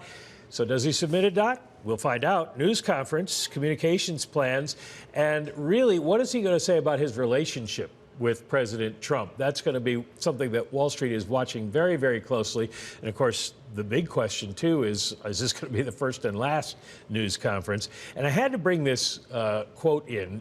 John Cochran is an economist out at the Hoover Institution, close friend of and worked very closely with Kevin Warsh. And he noted that Kevin Warsh is the dog who caught the car. I say that with great affection and sympathy, he says, because now Warsh has wanted to be Fed chair for a long time. But now what does he do with it now that he's got it? He'll probably still have a good time, I imagine, while he's there. By the way, I made a distinction earlier that I wonder if you caught on to. He's going to, or he wants to, maybe stop forward guidance or slow it down or change forward guidance, but not forecasting, right? Because yesterday, Jay Hatfield on this program told us he wants to do more forecasting rather than look at data dependency as a way to guide rates. Yeah, well, what he has said is that he wants to change forecasting. He's indicated he doesn't think the Fed's model of the economy, FERBUS, as it's known, is any good anymore, and that needs to be changed, and they need to incorporate more private sector data, et cetera, et cetera. But yes, if you're not going to use data dependency, not looking backwards, you got to have something to look forward. So we may get a change in the summary of economic projections, but the idea of putting out what they think the economy is going to do is probably not going to change. Or maybe they don't put it out. I mean, maybe they make a forecast, obviously, for themselves, and then keep it close to the vest. Well, they could do that. In the Greenspan years, until things really started to change with communications, they used to put what they thought was going to happen or options for what was likely to happen in a general term in the Monetary Policy Report, the book that's released when they do the Humphrey Hawkins testimony, which we haven't had this year. And, maybe they just go back to that. I mean, does it make a difference for this Fed to have a market that isn't pre-warned? I mean, there is this idea that you do that when you're kind of like stuck at the lower bound. We're not that right now. How necessary is it to have a bond market that isn't volatile on a decision, that you like very much so broadcast exactly what you're thinking and where you're going? Well, are you at the Fed or are you on a trading desk? If you're on a trading desk, as we know, they want to know to the minute what you're going to do. But that's a habit that has developed over the last 30 years since we've had all of this additional openness. The feeling used to be that it was better to surprise the markets because you keep them on their toes and they're more accurate price setters. Then the Bernanke came along and said it's better if we sort of give them guidance because then they put that into interest rates ahead of us. We don't have to push them. It's already there. They're doing half the work for us. Now we have to see. Kevin Warsh doesn't seem to like that idea. We have to see if he changes it. Transparency is so woke. You know, we don't need quarterly reporting. Mike McKee, thank you very much for joining us. Don't miss our special coverage of the Fed decision kicking off tomorrow at 1:30 p.m. New York time. Now, coming up, Yum Brands is selling its struggling Pizza Hut division. We'll talk about that restaurant and private equity picking it up next. This is Open Interest.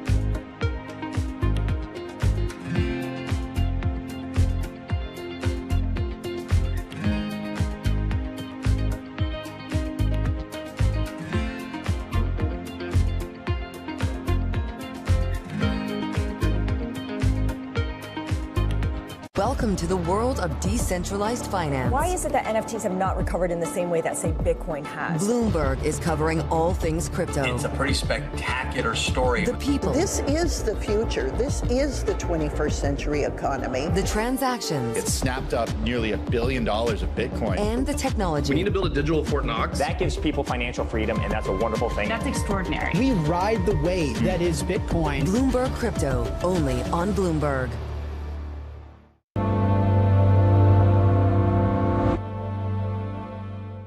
U.S. jobs numbers are released. Bloomberg has the report under surveillance with crucial data and expert analysis at terminal speed. Nobody covers Jobs Day like Bloomberg. When news breaks, a redhead across the Bloomberg terminal. Bloomberg has you covered. Trump's global tariffs are struck down by the U.S. Supreme Court. For all the context and clarity you need. There's going to be now tons of tariff headlines until midterm elections. Hear it first on Bloomberg.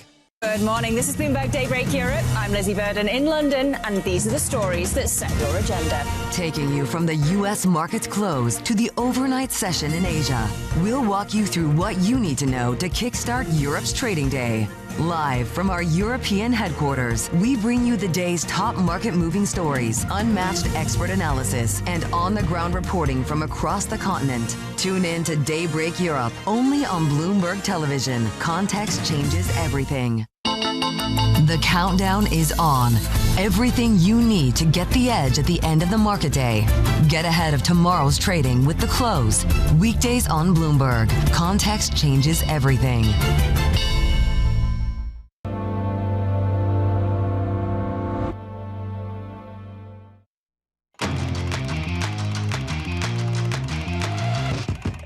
Shares of Yum Brands rising in the pre-market. The company is selling its struggling Pizza Hut chain for $2.7 billion to a private equity firm.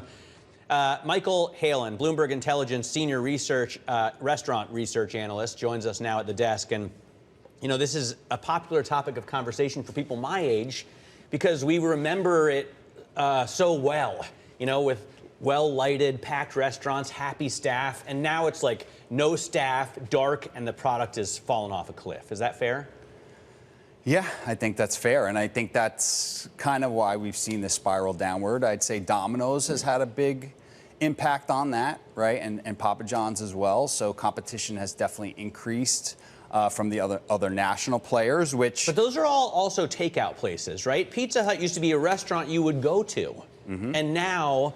I wouldn't bring my family there, you know? Well, sit-down restaurants in general have also, the competition for sit-down occasions has also increased mightily, right? And so now Pizza Hut is stuck with these huge footprint stores here in the U.S., you know, especially without the volume to justify them, right? And they're doing more to-go orders and things of that nature. And so, profitability has really declined for the franchisees, and so they haven't been reinvesting in the business. So PE buys this. The firm is called Long Range Capital, which I'm going to be honest, I hadn't heard of before. And just looking at what they own, so they own 24 Hour Fitness. They own a funeral products and services provider, a maker of synthetic diamonds for mining. They also own a ski resort in Kitzbühel. This doesn't scream to me, hey, we're the guys to turn around the struggling Pizza Hut.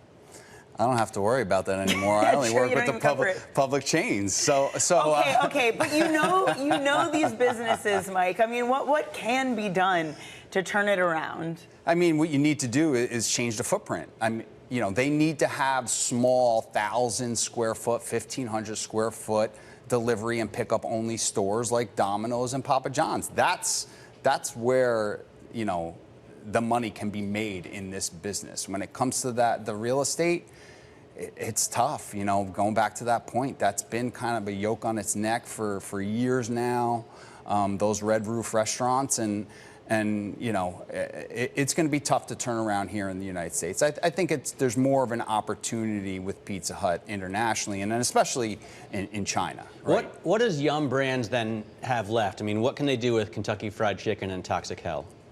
So, listen, KFC and Taco Bell are their two twin growth engines. Taco Bell's an absolute machine, right? They're gold standard in QSR, right? Tons of talent have come out of that organization. Best in class in terms of marketing, absolute machine. KFC internationally, unit growth is very, very strong, been very, very strong for years, has done very well internationally. Now their U.S. turnaround is starting to show some signs of life. And so what they have remaining is a company that's going to grow faster than it had. Margins are going to expand.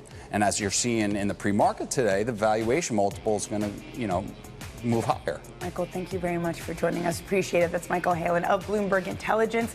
Coming up, we're going to start our trading day with Abby Yoder, U.S. equity strategist at J.P. Morgan Private Bank.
World's most powerful investors don't ring a bell. They quietly reshape entire industries. This is the money shaping the world. The Dealmaker Playbook, where power and billions of dollars change hands every day. From private equity and credit to venture capital and M&A, we bring you the inside scoop on the biggest deals and debates, plus exclusive conversations with finance's ultimate insiders. Great scoop on this. You've been reporting about an activist investor coming up and trying to shake things up. What's the latest? We've been hearing that there was going to be an activist at some point. The question was who? There is a convergence of technology and national security. The United States is a big country. We're playing in the Northeast. That's an economy as big as the United Kingdom. This is a really interesting space to watch. We're expecting more consolidation. As this is Bloomberg Deals at Bloomberg Invest, I want to talk about the broader deal and M&A environment. This is a moment in time.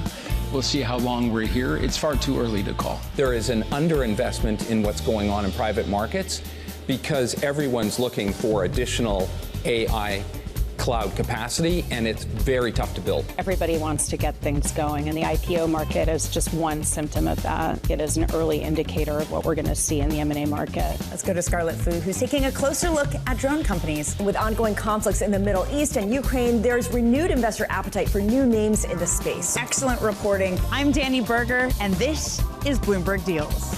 Every week, only on Bloomberg Television. What is going to be the consequence for U.S. markets? We are seeing modest gains across European equity markets. Take a look at how we're faring when it comes to Asian markets. Bringing you up-to-the-minute political news whenever and wherever it happens. I'm Tyler Kendall in Washington, and this is Bloomberg.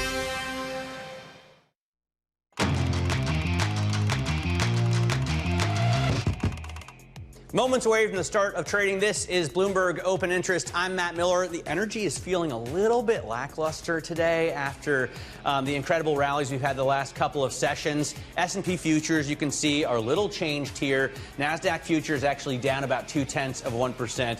The Dow Jones Industrial Average futures are climbing. On the New York Stock Exchange, we got PSEG ringing the opening bell, celebrating the armpit of America, New Jersey.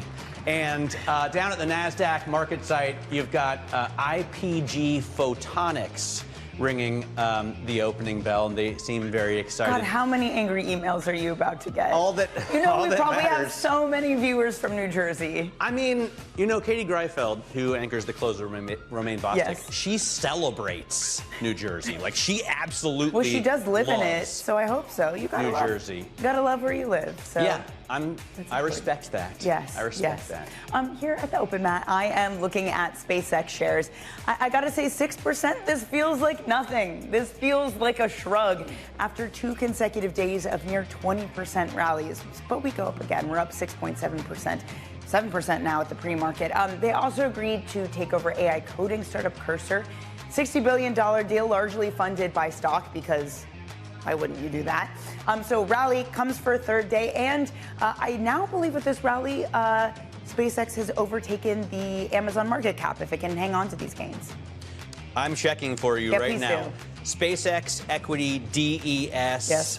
Looking at, yes, $2.719 trillion, and Amazon currently at $2.653 trillion. go. So good call, Danny Berger. Robinhood says it's cutting 10% of its workforce. It's going to fire or reduce 300 positions to remain, quote, lean and disciplined as it develops new products. And those shares continue to rise, now up more than 3% in the cash trade to over $100 a share. So investors like the idea of a lean, mean machine over at Robinhood. By the way, Bank America's latest fund manager survey finding that investors believe the AI stock rally has more room to run, with a majority of respondents describing the current stage of the AI cycle as a boom. Let's get the view from Abby Yoder, U.S. equity strategist at J.P. Morgan Private Bank. Abby, so the idea, I guess, from this survey is that it's not irrational exuberance or euphoria that's not justified. This is built on something solid. Do you agree? I do agree. And it's funny because when you read that, I was like, oh, what do they mean? Like, what is this relative to? But relative to euphoria, right? Like, it's not based on fundamentals. When you look at what happened with 1Q earnings, it really was spectacular. Even ex the Mag 7, tech grew earnings 50% year over year. That hasn't happened since coming out of a recession, since the global financial crisis, right? So really, really strong fundamentals. And the issue and why, 3.5 years into this tech cycle, we're still at kind of the building phase is because we're so supply constrained. And now that those supply constraints are broadening into other parts of the market beyond just the traditional like GPU semiconductors to things like memory and hardware, like optoelectronics. And that's where you're seeing a lot of that price action. By the way, you just said Mag 7. I was thinking, like, when are we going to stop talking about Mag 7? No one talks about Netflix anymore. I know this had been a useful moniker for this market to be like, this is the thing leading us higher.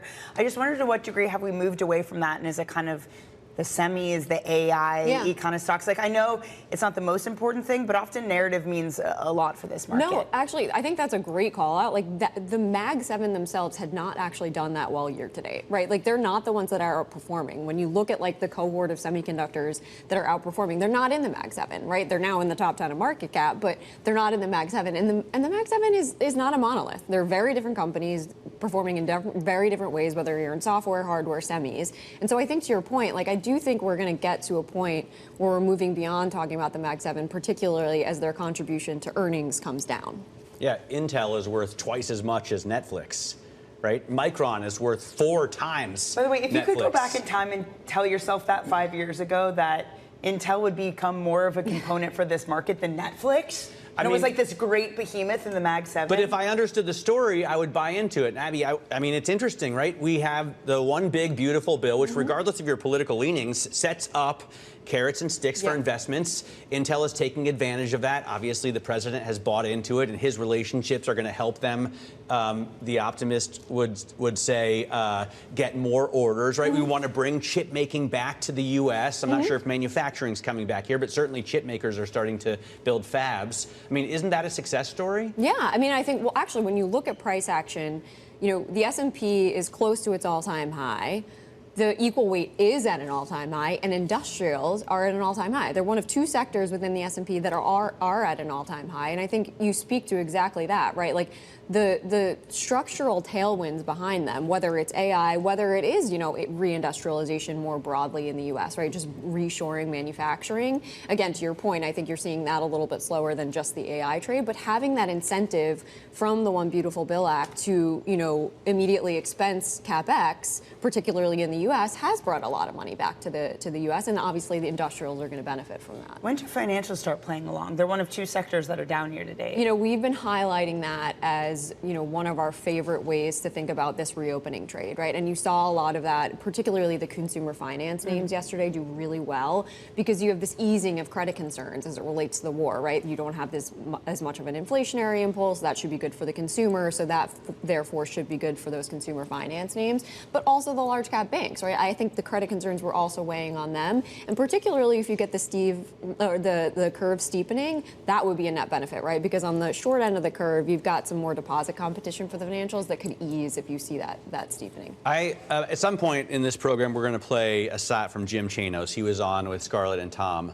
Friday, and he made the point that during the dot-com sort of CapEx era, companies were recording 30% increases in earnings because everyone was spending to lay fiber, right? But then the following year, companies were recording 40% drops in earnings as those orders went away. Are you not concerned that we're over-investing here and like aren't going to see the return on investment beyond, you know, the hyperscalers after this? No, well, I think what was very different back then is that they were laying all of these dark fibers, but the demand wasn't, like the supply was there, right? And the demand was not in excess of that. At the moment, because, and this is like because of strategic decisions that, you know, the country has made over the last 30 to 40 years to not prioritize reindustrialization or industrialization, that we just don't have the capacity to really meet the needs of this AI build out, right? Or just electrification generally speaking, right? So it's been decades of this move towards towards services, basically. And so you can't just turn that around, right? Like that doesn't take 1 year, 2 years, that takes multiple years. And we're coming up against just a very, very strong demand story where we can't meet that supply. Abby, we're going to have to leave it there. Thank you so much for joining this morning. Really great to see you, Abby Yoder of JP Morgan Private Bank. About 8 minutes into your trading day, let's get a check on kind of an uneven market. It's the small caps doing well. It's the industrials. Abby was pointing this out before. Kind of everything except the AI darlings. If we look at MOV on your screen, which that is not, that is. It's, again, not necessarily the AI winners. Some of it is doing okay, but it feels to be kind of this like broadening out with the equal weighted measure of the S&P doing better. You do have one of the chip makers leading gains, Western Digital, followed by Micron, JP Morgan. So financial is doing well. So chip makers, yes, check, those are doing well. But on the downside, NVIDIA, not doing well, down 1 1/3%. And just given its weight in the S&P, it's detracting about 8 points to the S&P 500. We are up about 0.1%. Microsoft, Broadcom, Tesla, Apple. So some big tech names not having a good day, which is why tech is one of the losers of today's session, as is energy. That's not surprising considering the price of oil drops for yet another day. And at the top, again, industrials is up there, financials, utilities, so more cyclical type sectors having a pretty good day for an overall gain of about 0.1% for your S&P this morning, Matt. The breadth is so strong. It's like 4 to 1 in terms of gainers. Yeah, but I mean, because the big stuff like NVIDIA is down, it's, you know, we're still barely up right now. Fair point. Coming up, Jefferies analyst David Katz talks sports betting as platforms see a high influx in bets during the World Cup, much of which will be held in beautiful and sunny New Jersey. This is Bloomberg Open Interest.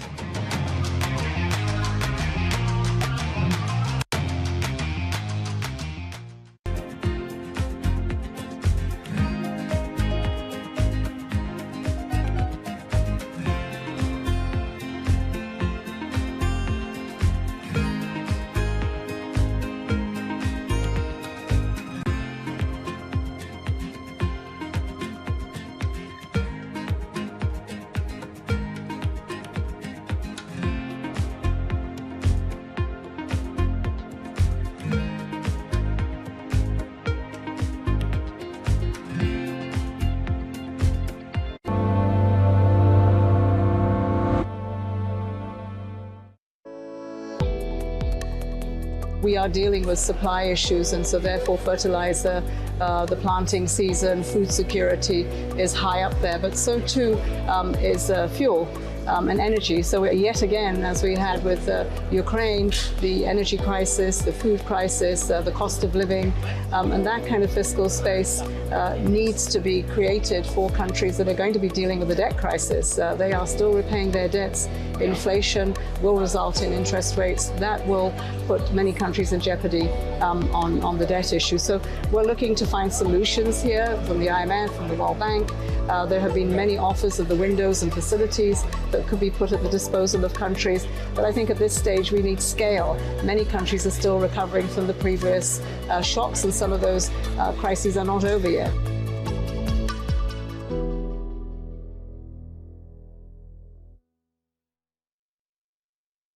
At 9:30 a.m., the market tells you what it's really thinking. We beat the drum to the opening bell. With deep analysis of the forces driving the price action. Focusing investors on what really matters. Where the money flows, which markets are changing. Conversations with players shaping the narrative. Innovative growth companies gravitate to NASDAQ. It's not just like, let's buy the Mag 7 or AI. That's a really compelling story. This is where your trading day begins. And this is Open Interest. Only on Bloomberg. It's a multi-trillion-dollar industry. We'll show you what's happening in ETFs like no one else. ETF IQ, only on Bloomberg. Good morning. This is Bloomberg Surveillance. Welcome back to the opening trade. It's Bloomberg Money. This is the Asia Trade. This is Wall Street Week. Welcome to Balance of Power. You're watching Bloomberg Deals. Welcome to Bloomberg This Weekend. This is Bloomberg Television. Trading day is about to start. And you're already looking for that edge. The opening trade brings you everything you need to know as markets open across Europe. Let's talk about significant risk transfers to find space in their balance sheet. Hedging some of that risk. You could look at it the other way. Obviously, this stuff is risk-weighted. I would much rather be long than be short. We're in a kind of sweet spot. Very, very strong alignment. 3 revolutions in one. I'm Guy Johnson. I'm Anna Edwards. And I'm Tom McKenzie. This is your opening trade.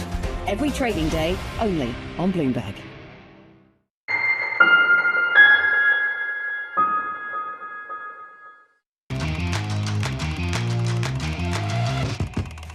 Quick check on markets here. We're looking at an S&P that is up only 0.1% despite very positive breadth. The NASDAQ down 0.1, and the Dow gaining 362 points to 52,033. Time now for our top calls. Some of the analyst action in focus this morning. First up, BTIG is downgrading Fannie Mae and Freddie Mac, saying it's still unclear when the mortgage giants could be freed from government control. The firm doesn't expect the issue to be a priority for the Trump administration anytime soon, so investors may need to wait for meaningful progress. Next up, Wolf Research is upgrading Palantir, saying its AI platform is turning interest in artificial intelligence into, I should say, real-world adoption. So we were just talking with Abby Yoder about that. Nonetheless, Palantir down 1.4%. Finally, Wall Street is turning cautious on Roku after Fox's $22 billion acquisition. Wedbush, JP Morgan, Piper Sandler, and Evercore ISI all cutting their ratings. Moffett-Nathanson says combining Roku and Tubi could make Fox one of the largest streaming players in the U.S. Interesting thoughts there, but the stock down again today, 0.75%. Annie? Elsewhere in the world of entertainment, the World Cup, which, by the way, has been pretty great if you've been watching the matches. It's expected to drive as much as $10 billion in betting volume, according to Bernstein analysts. The massive scale of betting on display yesterday was clear when a trader lost $1 million on a polymarket bet for tournament favorite Spain to win against Cabo Verde. The unevenly ranked teams tied. I think Cabo Verde is 61 places below Spain. Joining us now is David Katz, analyst at Jefferies. He's at the Jefferies Annual Consumer Conference in Nantucket. And we, David, are needlessly jealous of you because you're in Nantucket right now. Well, we're in New York, but putting that aside, I mean, look, these stories of losing $1 million on a single bet over the World Cup, are these things good or are they bad for the platform? Because it seems like we're entering this phase from like the hobbyist to mass adoption to now maybe scrutiny. Thank you for having me on. I appreciate the opportunity to join from the Jefferies Consumer Conference here in Nantucket. Been going on for many years.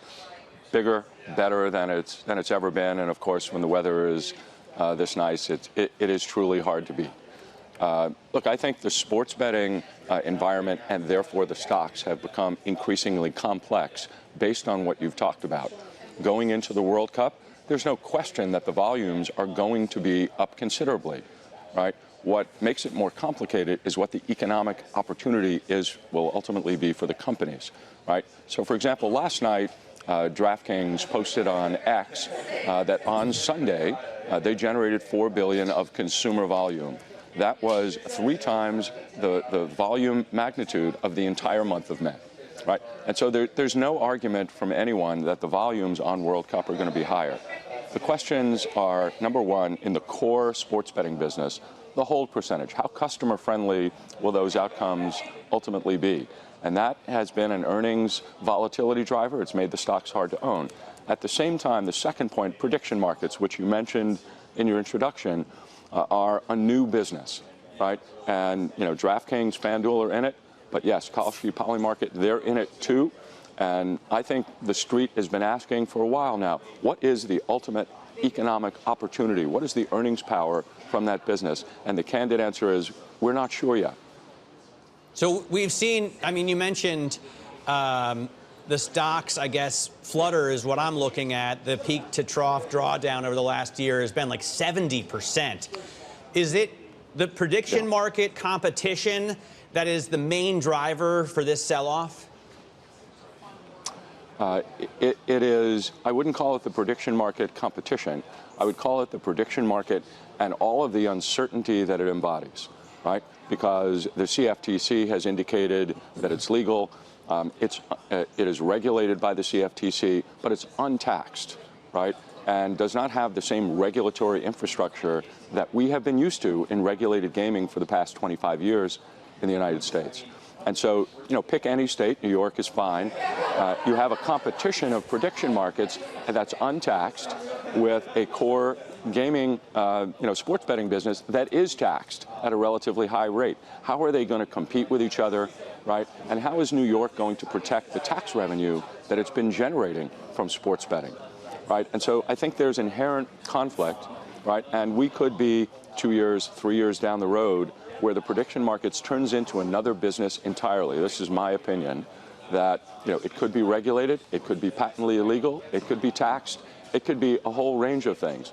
And so, you know, we approve of DraftKings spending the limited $200 or $300 million and using its scale to launch a prediction markets business, but we want to make sure that its earnings power 3, 4, 5 years down the road is really going to be compelling before they spend more.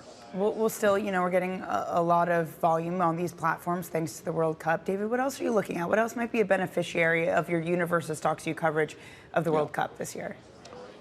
The easiest stock to own, and frankly the most productive within this universe, has been RSI, Rush Street Interactive.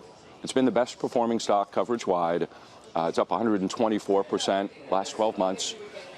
It was an outperformer in 24. Outperformer through this period of time. Now, they have a Latin American exposure in Colombia, Peru, Mexico, where they can compete and compete effectively. It's 24% of their total revenues now, and at higher profitability than their U.S. business. They're extraordinarily disciplined. The management's up here talking with investors this week on how they're going to continue to grow their top line and grow their bottom line along the way. It's been a much, much more peaceful stock to own and cover. David, great to get some time with you. Really appreciate you joining us. David Katz there of Jefferies, coming to us from the Jefferies Annual Consumer Conference in Nantucket, talking about the effect of the World Cup on these companies, these gaming companies, and then the businesses other than exactly what you would expect from the World Cup, more betting. Coming up, SpaceX passes Amazon to become the world's 5th most valuable company. This is Bloomberg Open Interest.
world's business and financial news whenever and wherever it happens.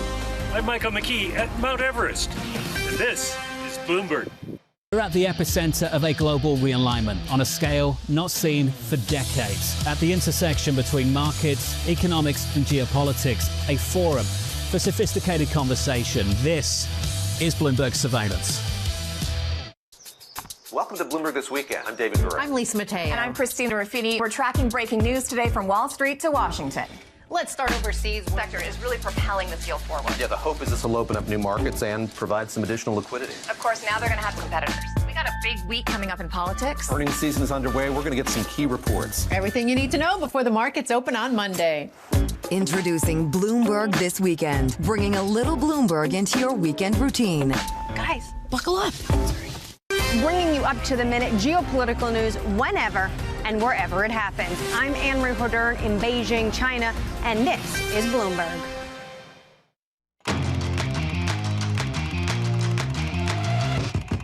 This is Bloomberg Open Interest. I'm Matt Miller. Check on stocks as we head into the next hour here. S&P 500 gaining 0.1%, and the NASDAQ has now flipped from losses to gains. It's very little changed, but at least it's green there. You can see the Russell and the Dow doing much better. Look at the 10-year yield. Continues to come down, although yesterday when we spoke it was right here, but it had gone back up and come down. 445 the level on the 10-year Treasury. Brent crude coming down 3% to 80.71, and at one point today it had crossed below $80 a barrel. So that's a tailwind for stocks. This is a headwind. Nvidia falling 1.25%, a headwind for obviously Nvidia, but also the indexes on which it's listed. And if that doesn't turn around, you're unlikely to see massive gains. Yum Brands is up 2% as it sells Pizza Hut. Rackspace up 14%. So a big gain for Rackspace and a loss for AMD at 1%. Another chip maker down. Robinhood, as it plans to cut 10% of its workforce, still gaining, but only 0.4%, and SpaceX another 13% the gain there. So SpaceX now worth more than $2.7 trillion, Danny, and that's more than Amazon. Yeah, it's a rally that goes on for a third day after rallying 19% in 2 consecutive sessions. Let's discuss with Bloomberg Intelligence head of global tech research, Mandeep Singh. Mandeep, are we seeing anything like true price discovery in SpaceX right now? When you look at that, are you like, oh yeah, this is a market that's really figuring out its worth? Or is it just, okay, there's some mechanical buying happening from indexes right now? I mean, we knew it going into the IPO with the thin float they have. You know, there will be that supply-demand mismatch when it comes to the IPO, and that's precisely what we are seeing right now. The momentum is up. I mean, they haven't even reported a quarter, and people have bid up the stock 40%. So, you know, surpassing Amazon, which is a $150 billion AWS business, compared to SpaceX, which just signed 2 compute deals worth $25 billion. I mean, it just goes to show, like, you can't discuss rationality here. It's more about, you know, future and what people perceive of SpaceX. Yeah. When they do report a quarter, yeah, what kind of numbers would make you more bullish? You know, what would they have to do to say, I think this stock is worth even more than $2.7 trillion? I mean, for me, the SpaceX story is really about orbital compute and their ability to do things differently compared to, you know, the cloud companies that are running terrestrial data centers and, you know, have created $150 billion businesses by setting up terrestrial data centers. So, I mean, it'll certainly be different, right? Orbital compute has to be far smaller. They can't ship 500 acres of satellites up there. They right? can't, but... And also, how do you repair? You got to send a space shuttle every time you need to get somebody to reconnect a wire? So the reusability is a huge deal, and that's why they talked extensively about Starship, which can send up to 100 tons of payload. Not yet, right? Not yet, so far, what have they got so far in dummy payload? Like 30 tons, maybe? Yeah, and they have done that multiple times with Falcon. So that's the promise. If they can deliver on that promise and show the path, I mean, we know companies get bid up in the market just because of the growth prospects. And that's what I think everyone is anticipating, the ones who are buying the stock at this price. You're not just buying space technology, you're buying AI too with XAI, and they announced today that they're buying Cursor. I think they had 30 days to decide whether they wanted to buy it. And they're like, nope, we've made our decision now. What do you make of the fact of the timing and the fact that they pulled the trigger to buy Cursor? Yeah, when your stock is trading at 50 times the ARR, buying a company at 15 times the ARR make a ton of sense with an all-stock deal. So the timing is perfect in terms of their IPO going well and then closing the deal in the first 30 days. And look, Cursor is a great asset in terms of the coding agent market. So the promise over there is their own model, Grok, will improve because of the Cursor acquisition. And that could happen fairly quickly in a 3 to 6 month time frame. So in addition to the $4 billion run rate that Cursor has, which will show up in the XAI revenue numbers, it's really about the training side of XAI that could improve because of that Cursor acquisition. Mandeep, great having you on the program. I'd say when I have to push back a little on SpaceX, right? Because my job, I feel like as a journalist, is to be skeptical. But when I make derogatory comments about New Jersey, I'm only kidding. We gotta move on. I was just joking. Of course. And Mandeep, I mean, you're a happy New Jersey resident, so we love having you on here. Mandeep Singh of Bloomberg Intelligence. Coming up in the next hour, Cameron Dawson of New Edge Wealth joins us on earnings expectations. Don't miss it.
You don't think the court was hurt by the perception that it was a political decision? The court's always hurt, it seems to me, if we look political.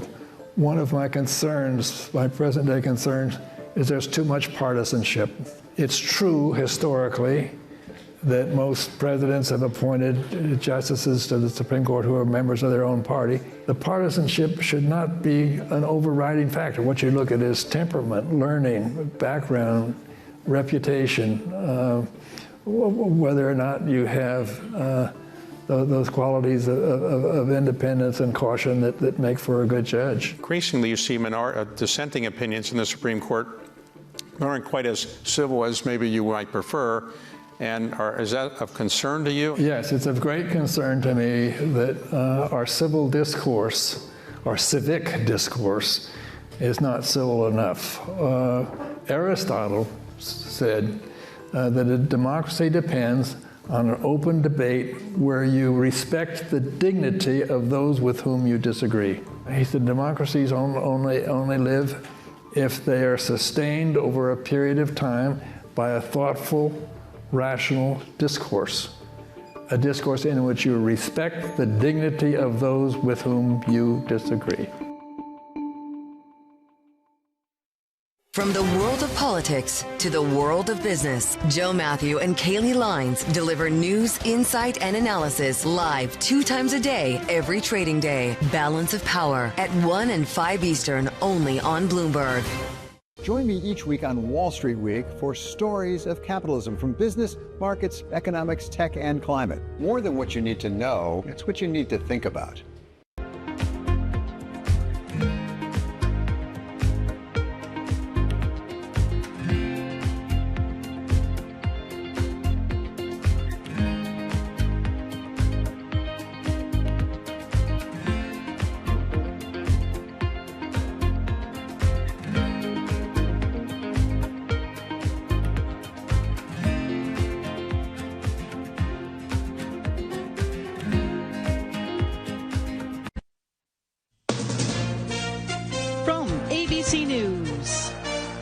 Sherry Preston.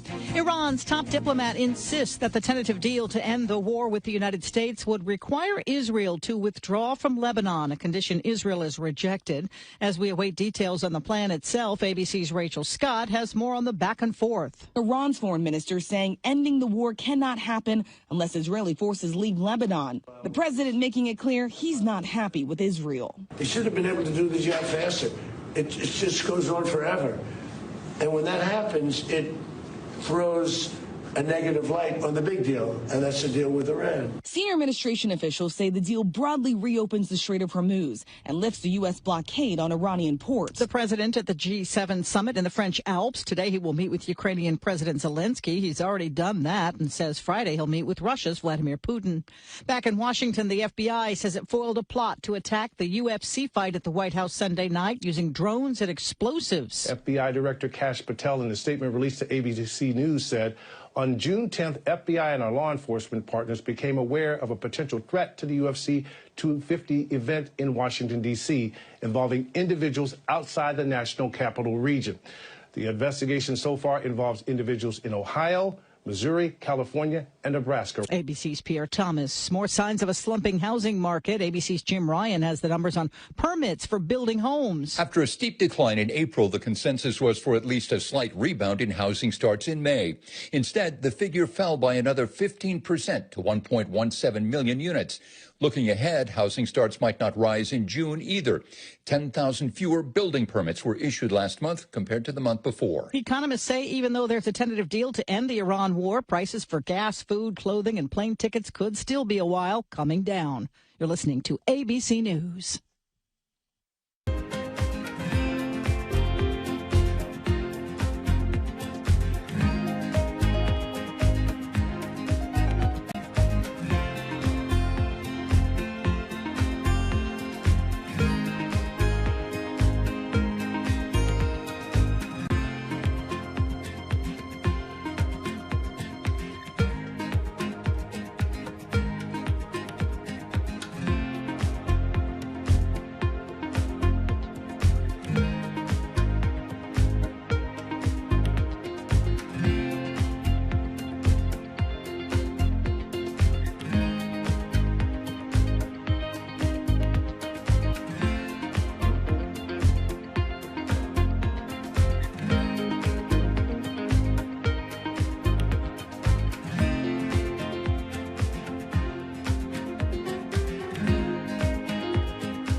It'll be some time before we know the cause of Monday's B-52 crash at Edwards Air Force Base in California that left 8 people dead. Officials say the B-52 Stratofortress was supporting a test for a radar modernization program. Officials say those on board were a mixed crew of military and civilians supporting the test mission.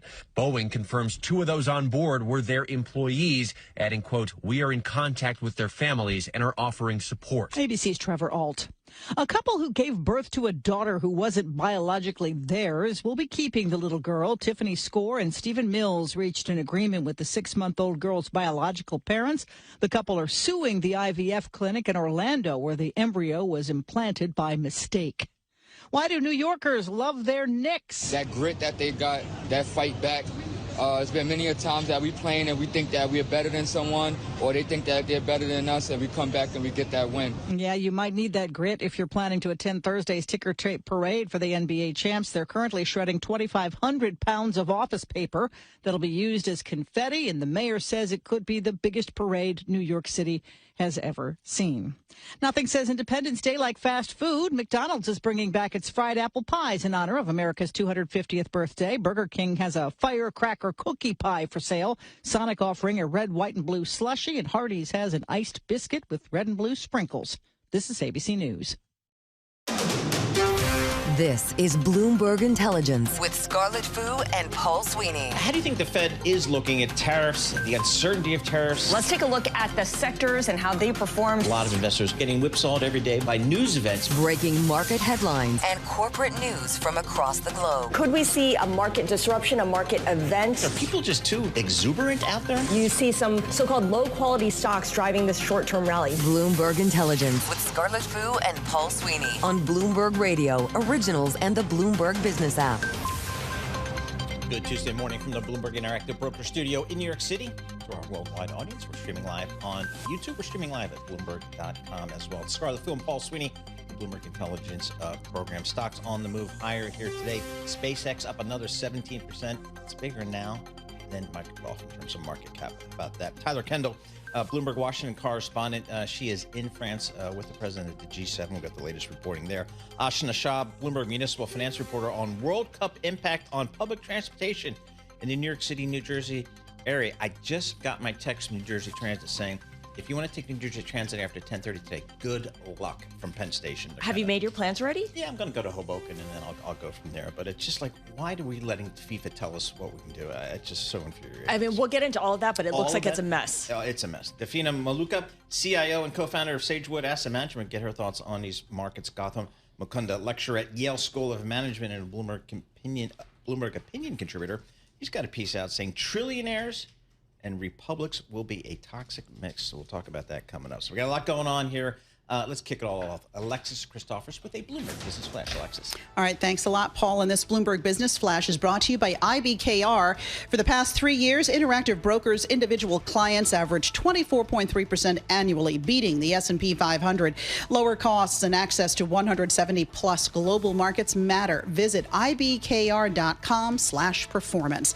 Stocks are mostly higher. The Dow, the star of the day, in record territory, up more than 300 points at 51,973. The S&P 500 is flat, and the NASDAQ composite up about 45 points. All of this 1 day ahead of the Federal Reserve's interest rate decision under new chair Kevin Warsh. And of course, as traders wait for the U.S. to sign a peace deal with Iran Friday that promises to reopen the Strait of Hormuz. That has oil prices continuing to slide. And briefly today, we had Brent below $80 a barrel. Oil prices now at a 3-month low. Brent at $80.62 a barrel, down 3%. West Texas Intermediate down nearly 4% at $77.74 a barrel. And as you can imagine, energy-related stocks are lower. Occidental Petroleum, Halliburton, and Chevron coming under pressure here this morning. But shares of SpaceX continuing to gain altitude, now up 13%, extending gains since its record initial public offering, and now putting SpaceX on track to overtake Amazon as the 5th largest publicly traded company in the world. Yum Brands in the news today. The company is selling its Pizza Hut division for $2.7 billion to focus on its KFC and Taco Bell chains. The private equity firm Long Range Capital will buy Pizza Hut, excluding China, for $1.5 billion. Yum China Holdings will buy the rest for $1.2 billion. And that is your Bloomberg Business Flash. Paul and Scarlett. You know, there's a new Taco Bell, Lexington, between 57 and 58. Oh, really? It's outstanding. Oh, you've been? Oh, yeah. You're darn right. I'm a You know what? Separate story for another time, but they're coming out with new menu items at KFC, and they're going to redesign a bunch of stores. Okay. All right. So there you go. A lot going on there. Is Colonel Sanders still so it's funny, ambassador? Even with all of the, revamping, the bucket is still there, and Colonel Sanders not going anywhere. Okay, very good. Classic. Yep. All right, Alexis, thank you so much. Appreciate that. Scarlett Fu and Paul Sweeney, we're live here in our Bloomberg Interactive Broker Studio, streaming live on YouTube as well. We got some stocks moving a little bit higher here today. Let's take a look at some of the stocks on the move today. We can do that with Bloomberg's Judy LaGrue. Judy, what are you looking at? Good morning, Paul. First and foremost, I'm looking at Dave & Buster's, ticker PLAY. The stock is down as much as 16%. It's its biggest drop since September. And this is coming as the company is reporting comparable sales for the first quarter that missed Wall Street estimates. Analysts at Benchmark Research changed their rating from buy to hold. An analyst said that there's not enough evidence that exists to support the company's confidence that these sales will turn positive for the rest of the year. Other analysts shared this negativity amid really just a consumer weakness and the headwinds that come as a result of that. Never been to a Dave & Buster's. Well, it's been a while since you had young kids. Yes. So there you go. I mean, still good for adults. I mean, definitely. The adults who are there on their own, I kind of question. This is true. That's a separate story. It's got to be a group thing. You cannot just be wandering. Yeah, I got to wonder. All right, let's move on to some tech names. Of course. Second is Western Digital, ticker WDC. The stock is up by as much as 12% in trading today. It's currently trading at an all-time high. There are a number of reasons for this activity. Rudy. First and foremost, Western Digital is cleaning up its balance sheet by retiring convertible debt. And analysts at Evercore really are noticing this deleveraging, and they're saying that this gives the company more flexibility in buying back stock and paying dividends while simultaneously benefiting from AI and cloud storage demand. Morgan Stanley also raised its price target on the company to $650 from $488. And this is implying a 15% increase from the last closing price. And really for Morgan Stanley analysts, the focus is that the stock is very much undervalued by investors, that there's a growing shortage of hard disk drives, and that's set to see a really big price increase and an increase in demand in the coming years. So definitely confidence there. SpaceX, what's the latest there? Sure. SpaceX is, we're seeing the stock is up by as much as 17% in intraday trading. That is ticker SPX. And also, Bloomberg just reported that SpaceX has formally agreed to take over Cursor, an AI coding startup, at $60 billion. So a lot of news coming out about SpaceX, and, again, very much an interesting stock to keep an eye on for us. Hope Cursor got the stock at $135 a share. Yeah? As opposed to where we are today. All right. Nice trade. I don't know. We'll see. All right. Thank you so much, Judy LaGrue. Judy is our Bloomberg equities reporter. And for more conversations like this, be sure to subscribe to our Stock Movers Reports. Listen for 5-minute audio reports on the biggest winners and losers in the stock market. You can subscribe to Stock Movers on Apple Podcasts, Spotify, or anywhere you listen. All right. We have to talk about what's going on with this peace deal, interim peace deal, or peace deal, however you want to call it. We don't have any published text for it, but it's coming, and it's definitely moving markets. Yes. I mean, we see oil prices, again, extending their declines. WTI now trading at $77 a barrel. Tyler Kendall is traveling with the president. She joins us remotely from France in a town that I can't pronounce. Evian. I'm like the water. Like the water. Okay. Evian Nah, don't even go there. Okay. All right. Maybe Tyler can help us out there. Is really bad. Okay, we're just going to avoid bad French right now. Tyler, tell us what we need to know about this signing ceremony that is supposed to take place on Friday. Is that still on schedule?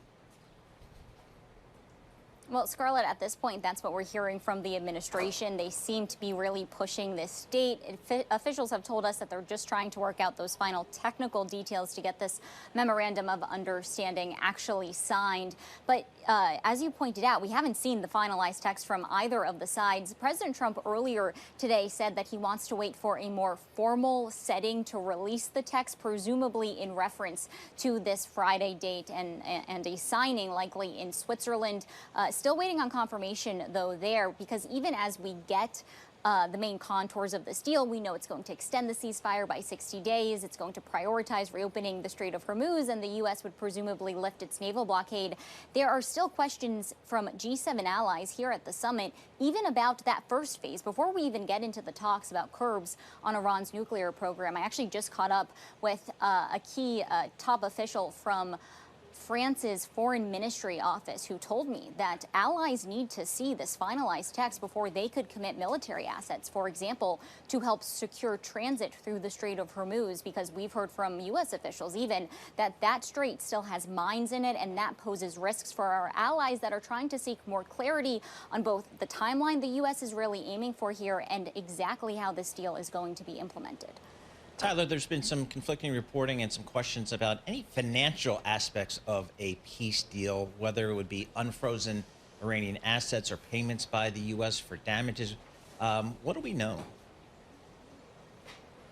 So the one thing that's been consistent is that the U.S. says that any sort of financial relief is going to be conditioned on whether or not Iran upholds its end of the deal, whether that means in response to reopening the strait or in response to curbs on its nuclear program at this point also remains unclear. The administration has previously floated that this could be through a few different options. Last week, a senior administration official told us reporters ahead of us flying here that sanctions relief as well as an unfreezing of assets would be on the table. Then we got news that potentially we could see this $300 billion fund that Iran could use for payment in order to help rebuild the country. I also asked this French official about this, where this money would be coming from. At this point, that is also still unclear, though it doesn't appear evident that our European allies would be contributing to it, or the conversation about that hasn't quite started just yet.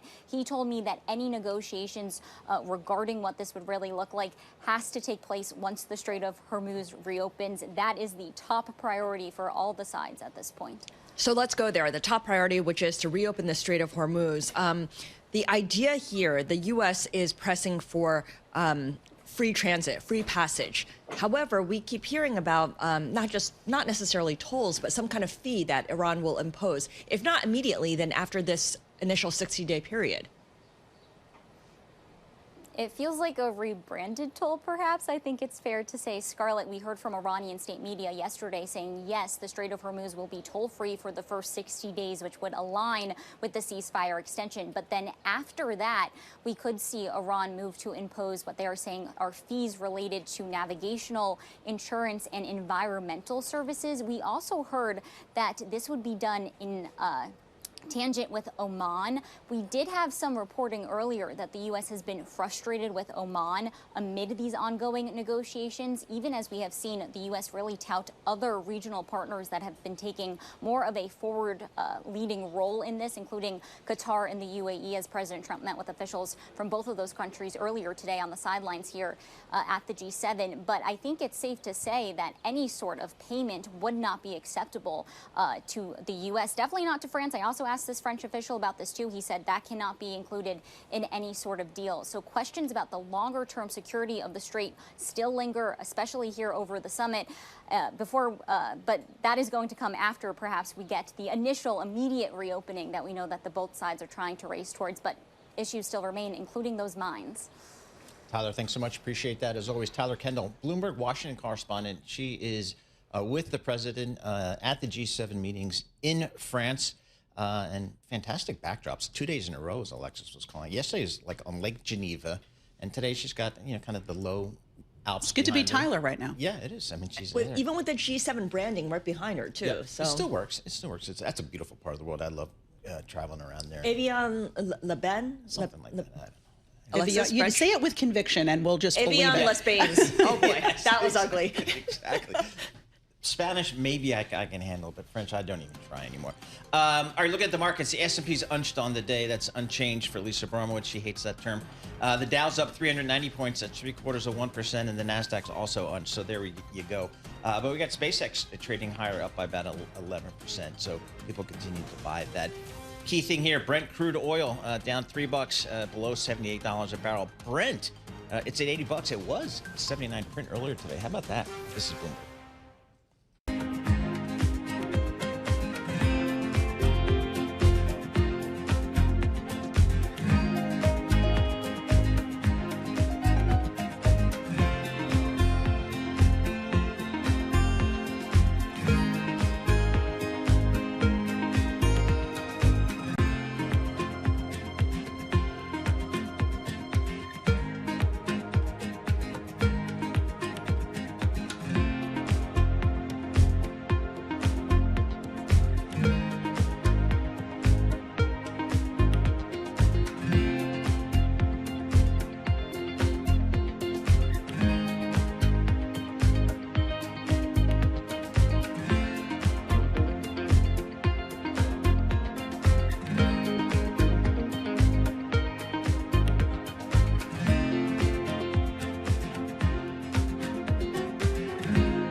Markets, headlines, and breaking news 24 hours a day at Bloomberg.com, Bloomberg Television, and the Bloomberg Business app. This is a Bloomberg Business Flash.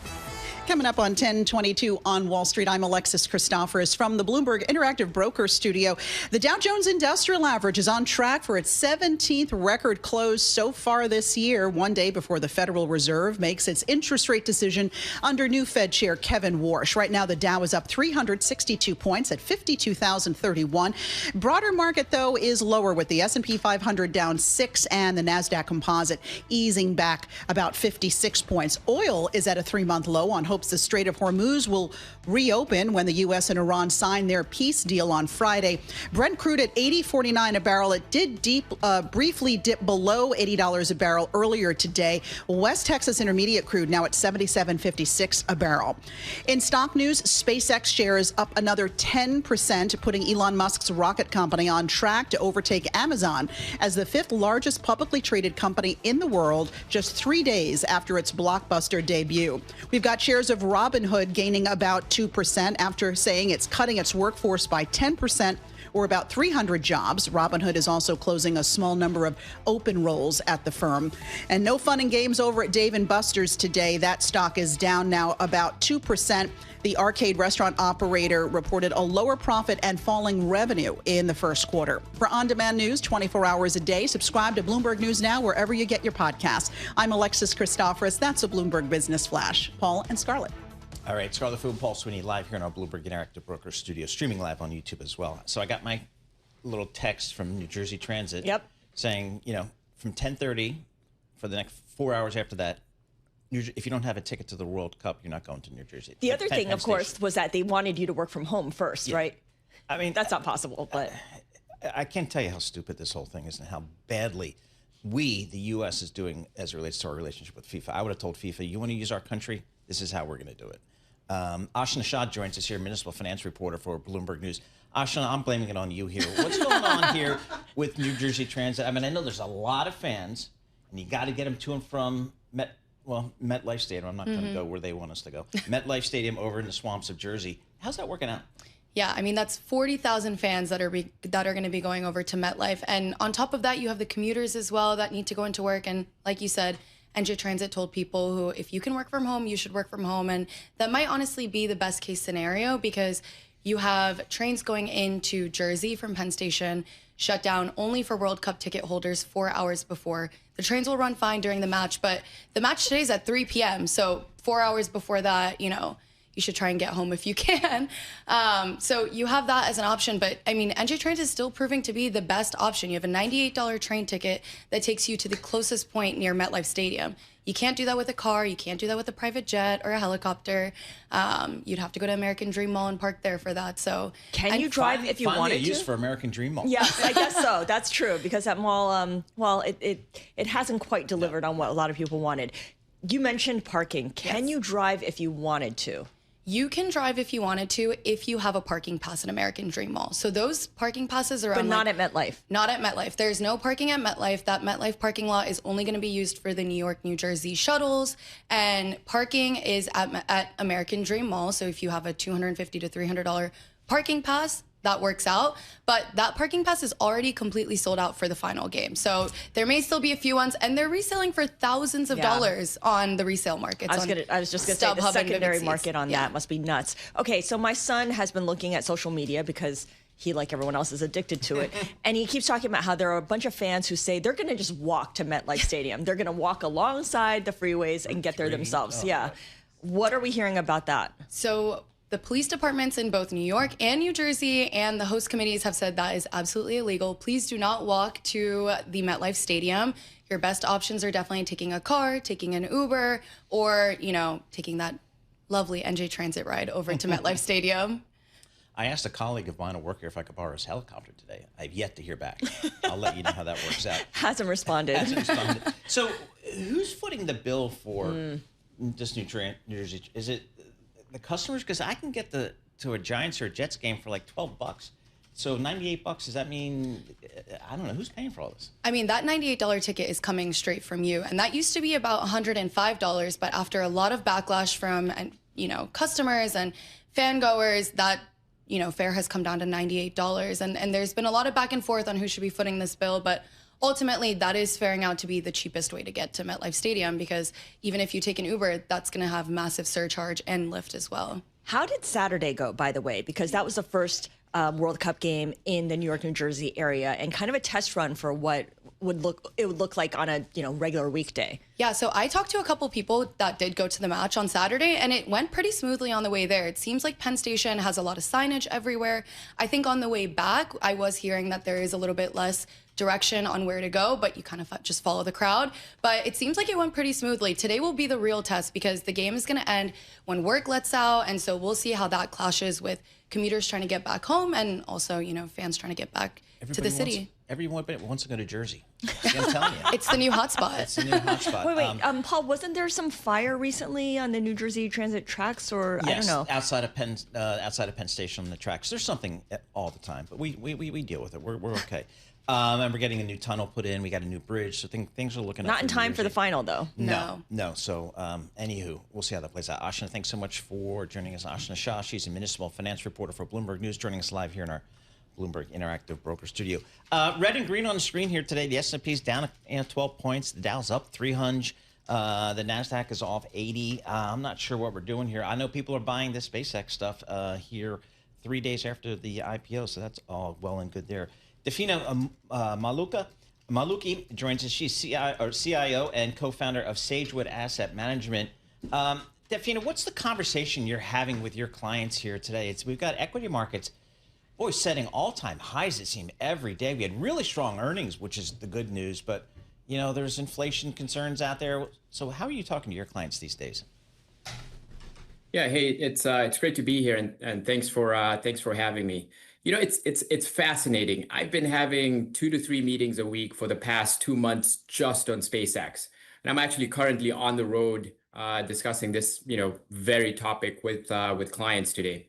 As you know, there's just been a significant amount of wealth that's been created in the U.S. Over $35 trillion for the top 10% of the population, going back to the pandemic. And a lot of that wealth is actually held in private companies like SpaceX, like Anthropic, and so on and so forth. And these companies are actually going public today. And so, clients have this opportunity to be really thoughtful about how they effectively diversify out of these concentrated, pockets of wealth into the market in a tax neutral way. Now that the U.S. and Iran have come to some kind of agreement, at least in principle, no deal has been signed just yet. That's supposed to be on Friday once we get the text.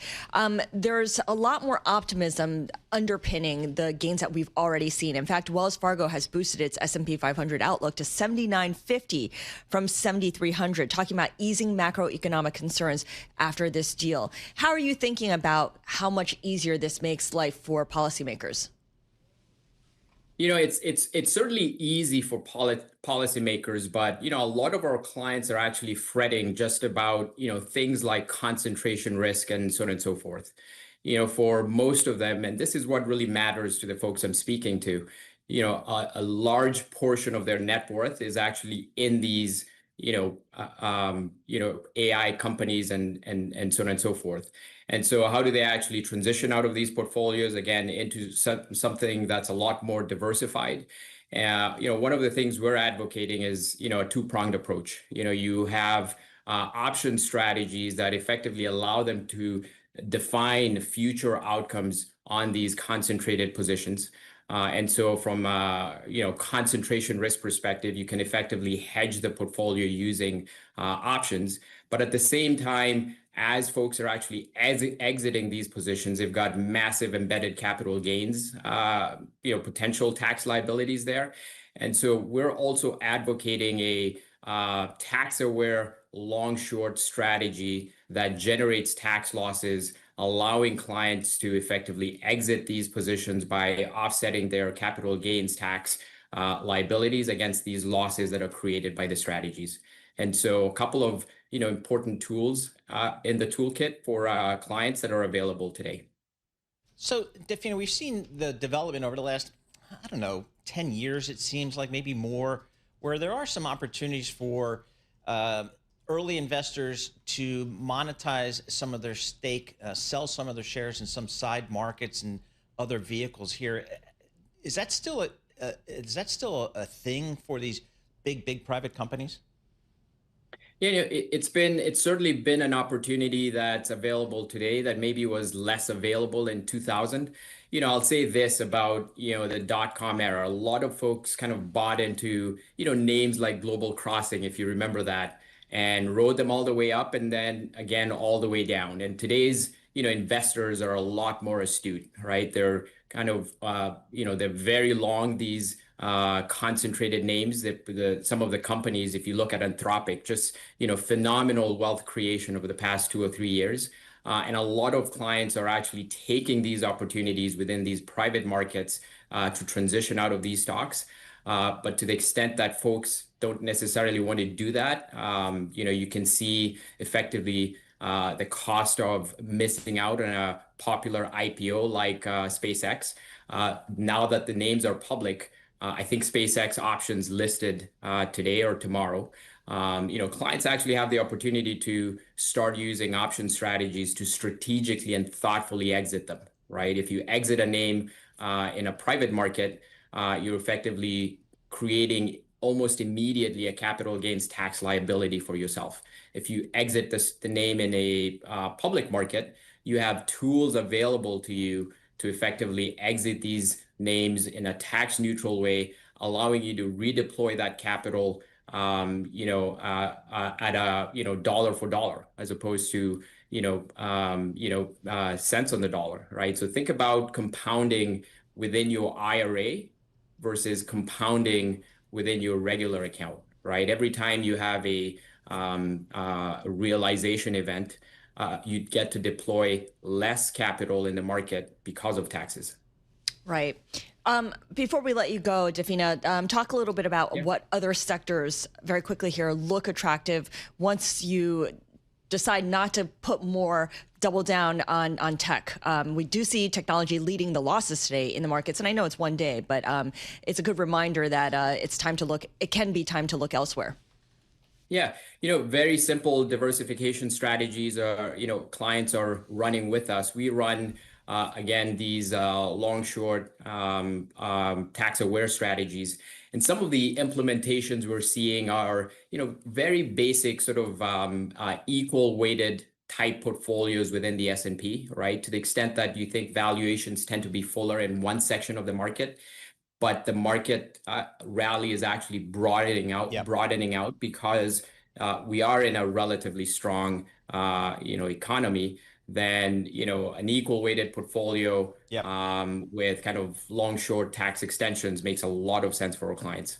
Dafina, thank you so much for joining us. Really appreciate it. Dafina Maluki, CIO and co-founder of Sagewood Asset Management, talking about some of the alternative investments and strategies, tax strategies and options and strategies around some of these large positions that a lot of people have with these big private companies.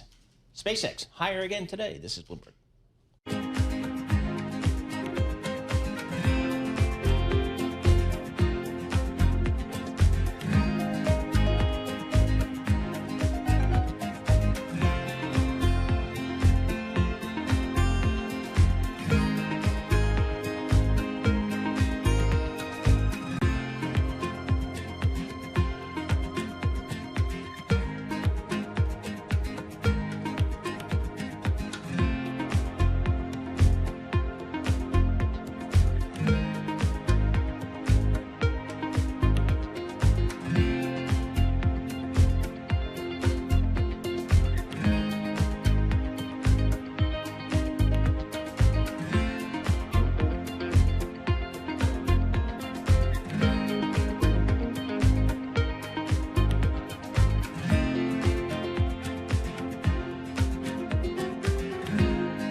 markets, headlines, and breaking news 24 hours a day at Bloomberg.com, Bloomberg Television, and the Bloomberg Business app. This is a Bloomberg Business Flash. From the Bloomberg Interactive Broker Studio, I'm Alexis Christoforous. Stocks are mixed, and oil is at a 3-month low in anticipation of the U.S. signing a peace deal Friday with Iran that promises to open the Strait of Hormuz. The S&P 500 is down 8 points, but the Dow Jones Industrial Average is climbing 363 points in record territory now at 52,037. NASDAQ Composite is slipping about 72 points right now. We've got Brent crude down nearly 4% at $80 a barrel. Briefly earlier, it dipped below $80 a barrel. WTI crude down 4.5% at $77 a barrel. We've got shares of SpaceX rallying 9%, extending gains since its record IPO. The market value of Elon Musk's rocket and AI company is nearly $3 trillion. This is roughly $300 billion higher than Amazon's and about $20 billion more than Microsoft's. Shares of Huntsman Corporation plunging 18%. The company announced an all-stock merger of equals with its chemical peer Olin. Shares of Olin down 6.5%. And Netflix lost out, we know, on Warner Brothers Discovery to Paramount Skydance, and now Semaphore reports the streaming giant lost out to Fox in its pursuit of Roku. Netflix is also reportedly one of a number of companies interested in buying Lionsgate. For on-demand news 24 hours a day, subscribe to Bloomberg News Now wherever you get your podcasts. I'm Alexis Christoforous. That's a Bloomberg Business Flash. Paul and Scarlett. All right, Alexis, thank you so much. Appreciate that. Scarlett Fu and Paul Sweeney live here in our Bloomberg Interactive Broker Studio, streaming live on YouTube as well. One of my favorite functions on the Bloomberg terminal is Rich Go, R-I-C-H. It's the best accounting for the wealth of the wealthiest folks out there. The methodology is outstanding. The data is outstanding. Elon Musk is number one. 1.3, no, let's go exact here. $1.273 trillion. Number one. Number two is Larry Page at $313 billion. Just to give you he just so outpaces everyone else. It's laughable. Year to date, he's up $650 billion. That's representing the public markup and value of SpaceX here. So the question is, a trillionaire. I mean, what are we doing here? What's the impact here? Gautam Mukunda, he thinks about this stuff. He's a lecturer at the Yale School of Management, and he's a Bloomberg opinion contributor. Gautam, when you think Elon, you think about that wealth, and again, number two is $300 billion, and he's at $1.3 trillion. Put that in perspective. How do you think about that? I mean, just imagine being the second wealthiest man in the world and thinking, "Wow, I'm $1 trillion behind." You got to feel for him, really. It seems awful. So, what does it mean for policy? What does it mean for influence? I don't know. The numbers here are getting just extraordinary. Yeah, and I think we have to layer in that the big difference between the gargantuan wealth of today's sort of wealthiest people and the equivalent 100 years ago in the Gilded Age, when you had people with about the same level of GDP, is back then there were profound normative constraints about you could not be seen to use your wealth to just sort of like drown the political system. However much political influence they had, there were limitations about what you could do, and you were sort of expected to give money to charity and things like that. All of those things have apparently fallen by the wayside. So the easiest way to think about the level of Elon Musk's political power, even apart from his work with the administration, is in Ohio, the most expensive Senate race of all time, the two campaigns combined spent about $115 million. So that's a lot of money. So that is about less than 1% of a day-to-day random fluctuation in Elon Musk's net worth. So he can spend more money than two Senate campaigns combined, the most powerful, most expensive Senate campaign in history, about as casually as you or I buy a cup of coffee or a soda. If you are a politician and you're thinking about what political stances you should take or how you should shape government action, if that's not top of your mind, you should get out of the business. Okay, well, you've given us a lot to think about here. And one thing that I did like about your column is that you point out these mega billionaires. And I think according to Rich Go, there's maybe like 20 odd people who are worth at least $100 billion. So let's just call them the mega billionaires and one trillionaire. They run companies, they own companies, and those companies employ a lot of people. And a lot of those people reach out to you for advice. And as you put it, the conversation always goes like this. These are people who have accomplished a lot of things and they're very successful at what they do, but right now they're struggling in this company that they work for. Why is that, and what do you tell them?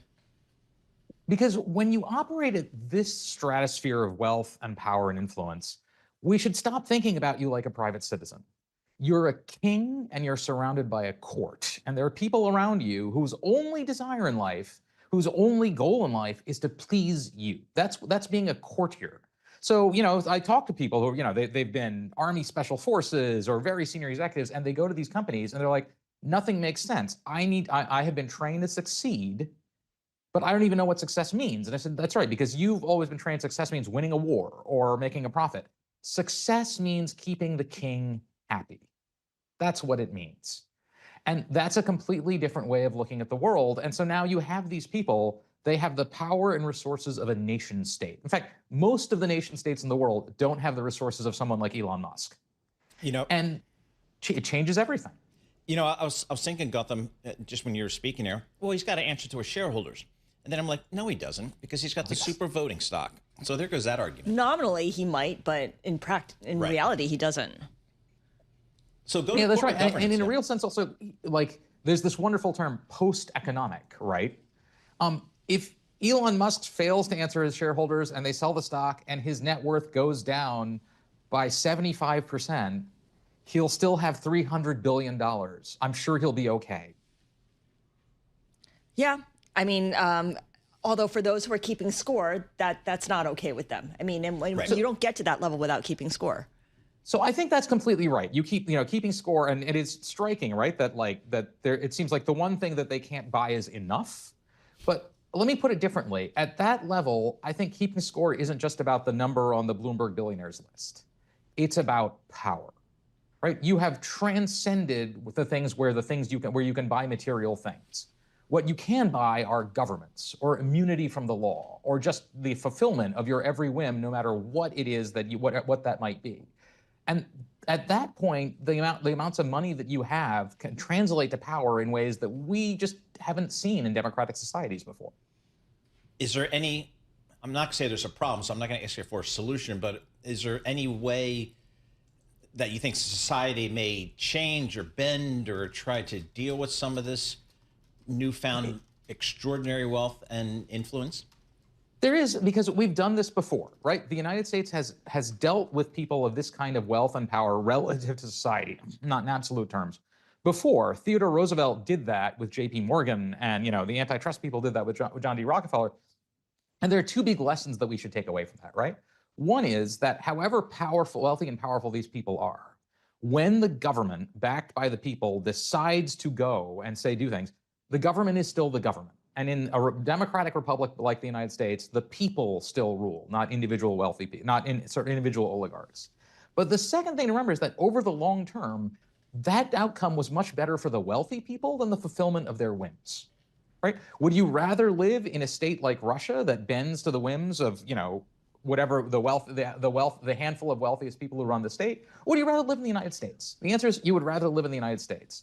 Hard as it is to hear, right? Constraints can be good for you even if you're a trillionaire. And democratic constraints aren't just good for the whole of society. They'll end up being good for the wealthiest members of it, too. Gotham, have you gotten any feedback on writing this column? I'm wondering if any readers have reached out to you and what they've said.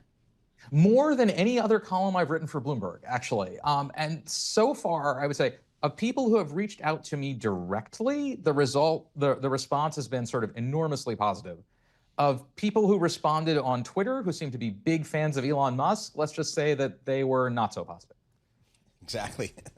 But I the think Musk army. Yeah, and they're buying the stock again today, so good for Mr. They're riding the Musk. coattails. They're already part of the court, using Gotham's metaphor there. Yeah, so, but again, I think we knew that with this IPO, that when Elon walked in the door, what you were really buying was his vision. So, yeah. Gotham, thank you so much for joining us. Gotham Mukunda, he's a lecturer at the Yale School of Management, and he is a Bloomberg opinion, I underline opinion, contributor for Bloomberg News. He's up there in Boston.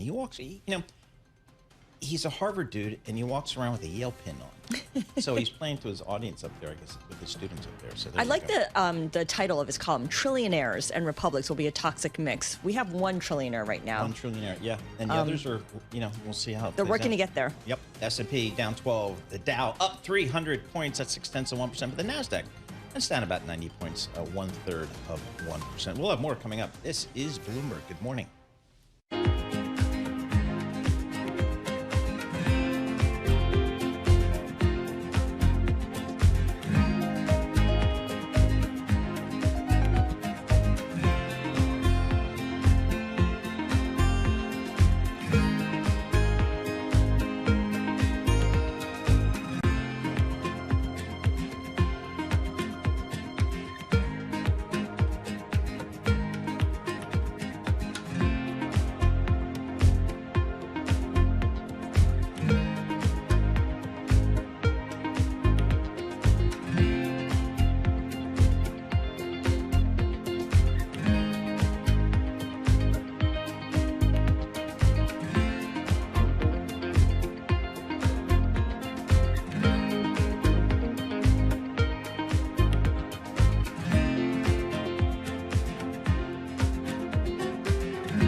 This is Bloomberg Intelligence with Scarlett Fu and Paul Sweeney on Bloomberg Radio. All right, Scarlett Fu, Paul Sweeney. We are live here in our Bloomberg Interactive Brokers studio. We're streaming on YouTube as well. Let's talk a little retail here. We just got through a lot of the earnings from the retailers. They always kind of bring up the rear of their different calendars here. Bloomberg Intelligence, they got a survey looking at Prime Day deals, and there's a lot to talk about there. I want to talk about how AI influences how we shop. Who do we talk to about that? We talked to Poonam Goyal. She covers all the e-commerce and the retailers for Bloomberg Intelligence. Poonam, I know you have a new survey out here. What did you find here? What were you looking to find? People are still interested in deals and shopping Amazon's Prime Day, which comes earlier this year. It comes in June versus July last year. So part of 2Q, not 3Q, in terms of their financials. I think what we found just confirmed what we believed, which is that more than ever, deals matter today, especially in the face of rising inflation where you have tariffs and higher gas prices. Consumers are looking to find ways to stretch their dollars, and more are looking to shop on Prime Day than last year. This is a dumb question, but I'm going to ask it anyway. It's called Prime Day, and Amazon has that Prime loyalty program. But do people who shop Prime Day, are they all Prime members, or is there a significant number that actually has not signed on to the program yet and will do so because of these offers? No dumb question, but the answer is Prime Day is for Prime members. So to take advantage of the deals, you have to be a Prime member. So Amazon does have over 200 million Prime members around the world that will be taking advantage of these deals, but it is also a time where many people sign up for deals that don't have the membership. Some of them sign up to take advantage of the deals and cancel, and many of them do stay on. In fact, in our survey, that was one of the questions we asked is, do you have a Prime membership? And if not, are you planning to get one? And the answer was very consistent with last year, that there is a select group of respondents that plan to get the Prime membership and hold it indefinitely. So just growing that Prime member base, which is always a key win for Amazon. All right, yesterday I pulled a John Tucker. I said, you know what? I need a power washer for my back patio.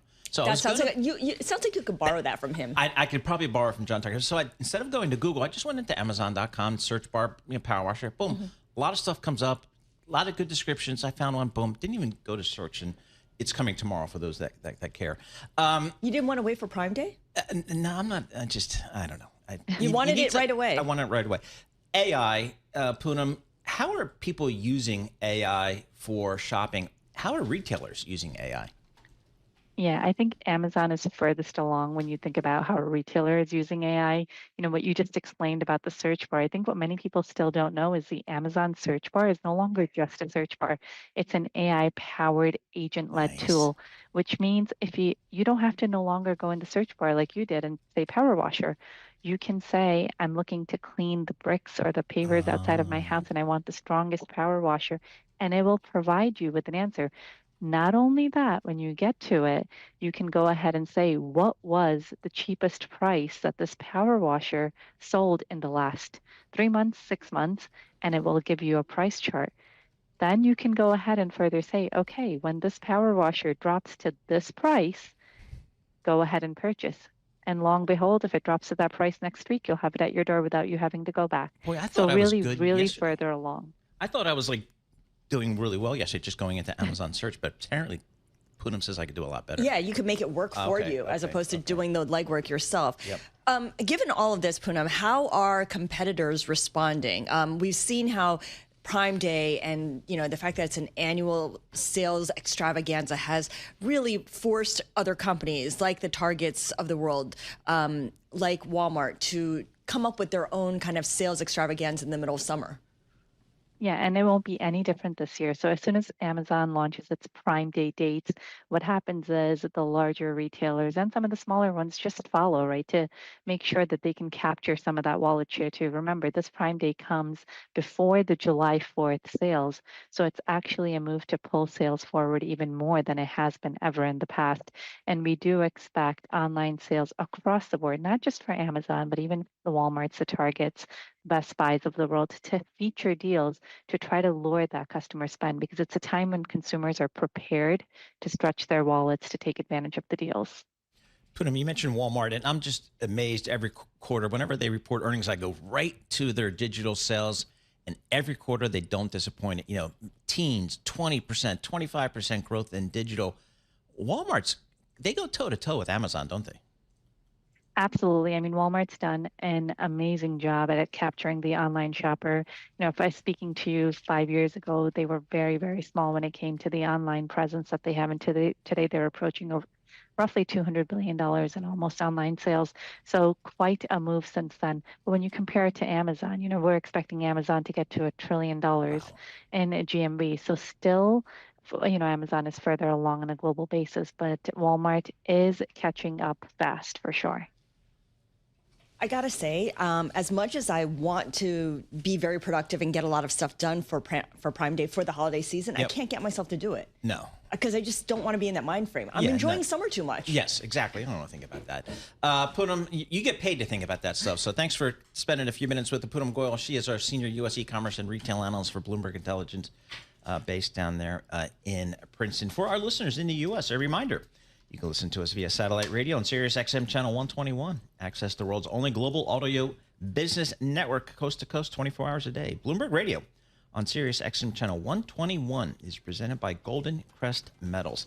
Stay tuned for the latest market news and industry research. The next hour of Bloomberg Intelligence starts in just moments. We got red and green on the screen here. The S&P's down 17 points. That's not nothing. The Dow's up 350, but the NASDAQ is down 125 points. No real direction out there. The VIX, it is quiescent, as Tom Keene would say, sitting right at 16. Market's not too worried. This is Bloomberg.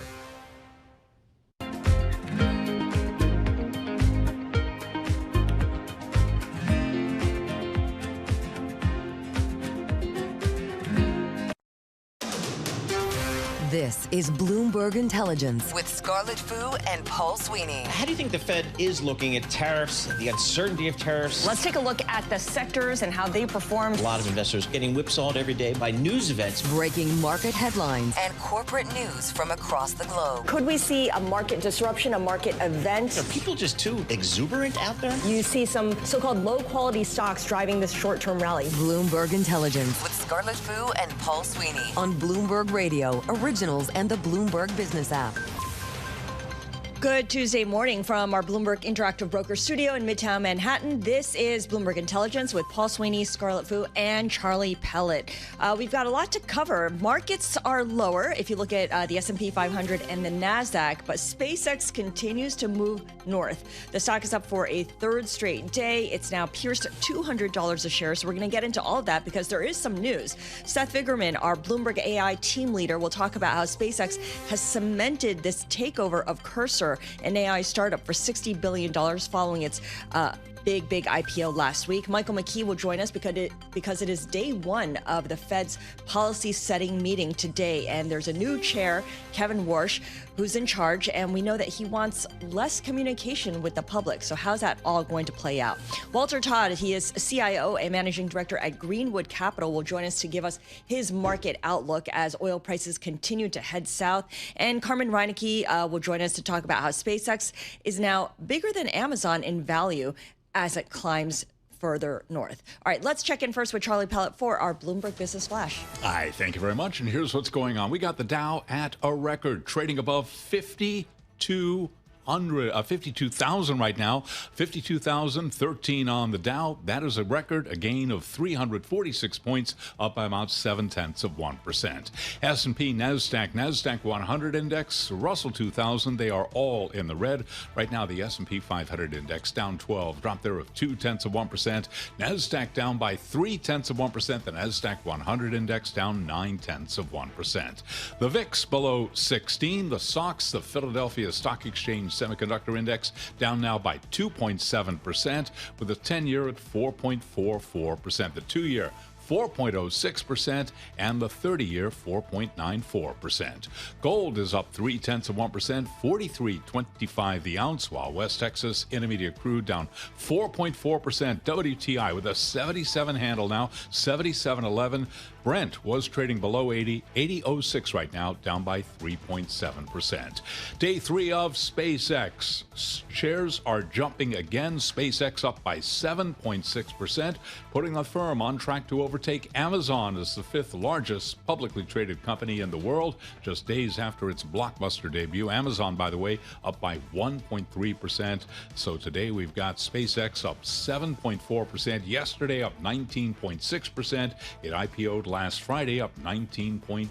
Dafina Maluki is CIO and co-founder of Sagewood Asset Management, and he was a guest last hour right here on Bloomberg Intelligence. There's just been a significant amount of wealth that's been created in the U.S. Over $35 trillion for the top 10% of the population going back to the pandemic. And a lot of that wealth is actually held in private companies like SpaceX, like Anthropic, and so on and so forth. Dafina Maluki of Sagewood Asset Management, and again, SpaceX up by 7.6%. And as we have been reporting, SpaceX has formally agreed to take over Cursor in a deal that values the AI coding startup at $60 billion. And of course, our SpaceX coverage will continue right here on Bloomberg Intelligence. For on-demand news 24 hours a day, subscribe to Bloomberg News Now wherever you get your podcast. I'm Charlie Pellet, and that is a Bloomberg Business Flash.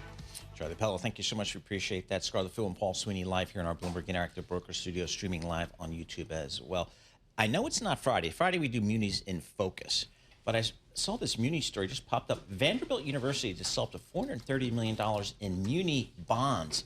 How cool is that? So apparently they've been expanding their presence in Nashville, but they also bought an art school in San Francisco that's closing down that's right. in 2027. So that's going to give them a physical presence in that tech hub of San Francisco. And there's a lot of schools from the East Coast that do that. I see that driving around. And San Vanderbilt has really risen in profile of late. I mean, I know it's very much a known quantity in the South, but it's really taken on the Ivy Leagues for prominence and attracting a lot of applicants. Yeah, the last time we were down in Nashville for a remote, I did spend some time on that campus, and it is just awesome there. So good news and Bank of America is running that deal. I always look to see who the bankers are, who's getting paid. All right, let's see who's making money here today on the market. We got red and green on the screen. Let's take a look at some of the stocks on the move today. We're joined by Judy LaGrue. Judy, what are you looking at today? Good morning, Paul. I'm looking at SpaceX, ticker SPCX.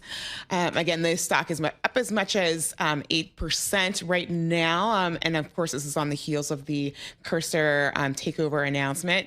But one thing I noticed in my research here is that our equities team noted that SpaceX is up, yes, but space-linked names are down today. So space infrastructure firm Redwire, ticker RDW, is down about 8%. Spacecraft maker Firefly Aerospace, ticker FLY, is now down about 7%. So again, really interesting movement. That's what I'm looking at for sure. All right, of course, we have to keep our eye on that one because it's been a straight shot up since, someone even say taking off like a rocket since its IPO. Right. All right, let's stay in the tech space. What else do you have? Sure, Rackspace Technology, ticker RXT. The stock is up currently right now at about 11%. It's up as much as 21% in trading today. The company did two things, right? One, finalized a deal to use chips from Advanced Micro Devices in its data centers. So that's a really big deal for them. And second, the company approved a 15% cut of its global workforce. So they're expecting to realize as much as $85 million in annual savings from this move. So I'm definitely looking at that company as well. All right, one more. Sure. Netflix, and I find this story to be really fascinating here. The news came out, well, first, ticker NFLX, that is Netflix, and the stock is down by as much as 4% in trading today. And this is coming off the heels of a Semaphore report that Netflix lost out to Fox to buy Roku. And also, according to Semaphore, Netflix is one of a number of companies interested in buying Lionsgate. So again, all of this movement is really looking at, this downward movement for Netflix. Interesting, given that Netflix didn't get too far with its last M&A effort either. No, they're not. I mean, it got far, but it ended up not becoming the buyer. They're very disciplined, I have to admit. They don't go crazy for these things. But they're definitely on the outlook for something. They're on the outlook for stuff, and why not? Right. They got a great stock value, and They can borrow whatever they need to borrow. Judy LeGroux, thank you so much. Appreciate that. For more conversations like this, subscribe to our Stock Movers Reports. Listen for 5-minute audio reports on the biggest winners and losers in the stock market. Subscribe to Stock Movers on Apple Podcasts, Spotify, or anywhere you listen. Lost in all this SpaceX discussion is that they made a $60 billion M&A trade today. And it's like you don't even talk about it. Well, partly because they had indicated before their IPO that this was something that they acquired the rights for. So now they've just kind of pulled the trigger on it. All right, let's talk to somebody. It's his job to know what's going on with this stuff. Seth Fiegerman, Bloomberg AI team leader. I didn't know we had an AI team leader, but we do, and it's Seth. That's awesome. What is Cursor, and why did SpaceX buy it? Sure. Cursor is one of the leading startups that focuses on AI coding. So basically building AI tools that streamline the process of writing and debugging code. You know, it's one of the fastest growing startups in terms of its revenue run rate, but it also faces a lot of competition with the likes of OpenAI and Anthropic, but it has historically been quite beloved by coders in Silicon Valley. I should say historically, this is really, you know, a 3 or 4 year old company that just got bought for $60 billion. So quick turnaround.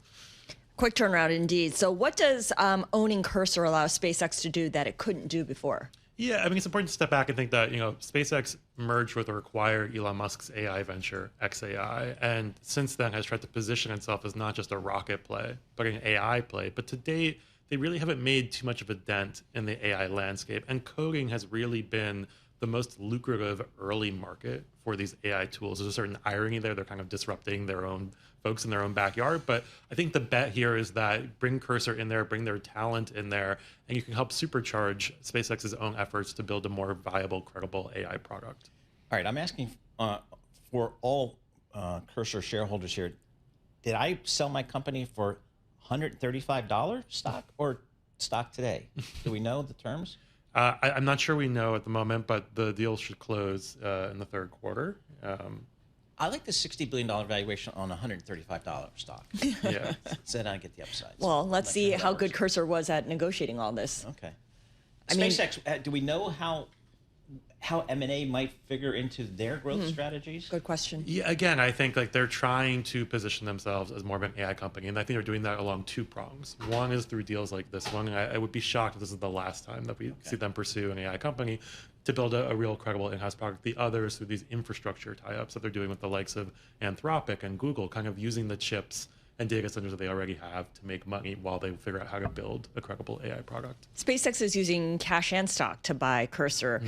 If they're going to be buying more companies, are we going to see SpaceX taking on debt as well? You know, selling bonds, for instance?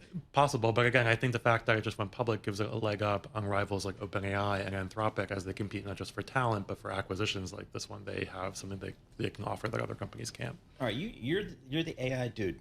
Where are we on that spectrum of let's spend money to now let's really see what we're getting in return for that money? I think we're still in the spend money. Okay. But I will say what we are starting to see is companies, OpenAI, Anthropic, are thinking about how much they're charging for this stuff across different spectrums. That includes sort of getting rid of this all-you-can-eat model where we just kind of charge you a flat fee and then you kind of use as much AI as you want. Now they're starting to charge based on the usage that you do, or maybe they'll charge more money for premium subscription.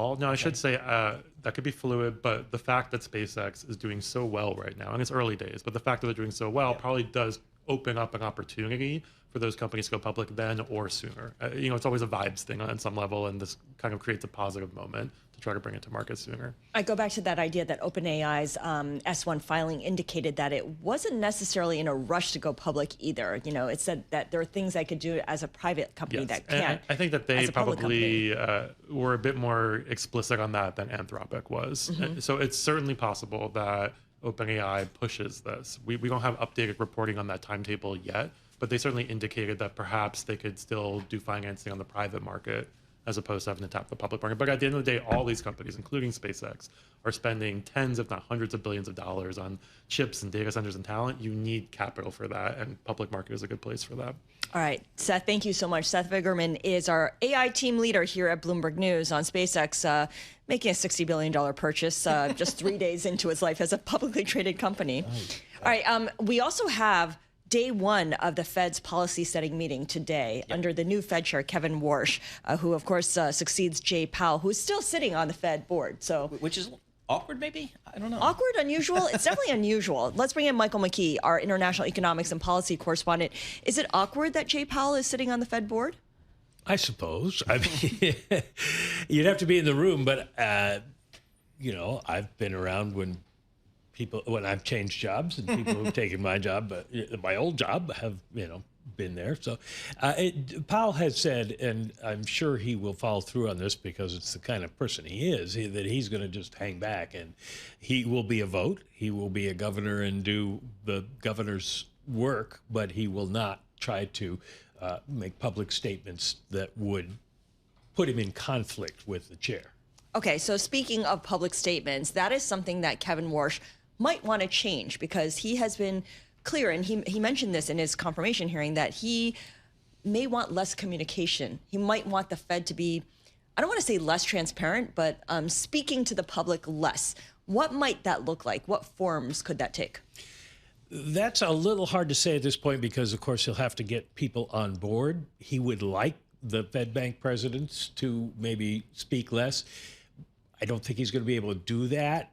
Fed bank presidents have always spoken in public. It's just that now with modern communications, it's much easier to flash their comments around the world. The governors maybe will tighten things up a little bit. One thing that Kevin has told me he wanted to do was have communications focused on a particular area, if that's something that's important. For example, if they decide to redo the communications policy, then they would talk more about the communications policy as a unified group than they would monetary policy. But we'll have to see how that goes. They can change the statement. Statement's been changed many, many times. Sometimes it's very long, sometimes it's very short. So that's certainly something that could change. Dot plot may go away eventually. Kevin is no fan. You know, that's one thing I'm not going to criticize him for. It'll be very interesting tomorrow to see if he even submits a dot, since he says he doesn't believe in the dot plot. And they may tweak the summary of economic projections as well, give it a little less forward guidance-y and a little more, you know, just here's a kind of an outline of where we see the economy going. DOTS, one of my favorite functions on the Bloomberg terminal. Yeah, but it might be obsolete. I know, it might become obsolete. The poor person who invented DOTS Go, I feel sorry for that person. So again, tomorrow, is there going to be a change in, you expect there to be a change in your day tomorrow, which is go down to DC, release at 2 o'clock, press conference at 2:30. Any change to that cadence, do you think? No, I don't think so tomorrow. They've told us we're going to have the news conference, so we're expecting the same as what we have seen. Now, obviously, it's going to be one of the first questions that he's asked if he doesn't make it in his statement. Are you going to continue press conferences? He has said he would like to see fewer press conferences only when there is something to say. Now, the problem with that, of course, is how do you do that without saying you're going to have something to say, which will move markets? Yes. Because it's not like everybody just would show up accidentally on the day. Then the question is, does he change the way he does press conferences? Does he just read a statement? Does he take fewer questions or more questions? Or, you know, how does this all work?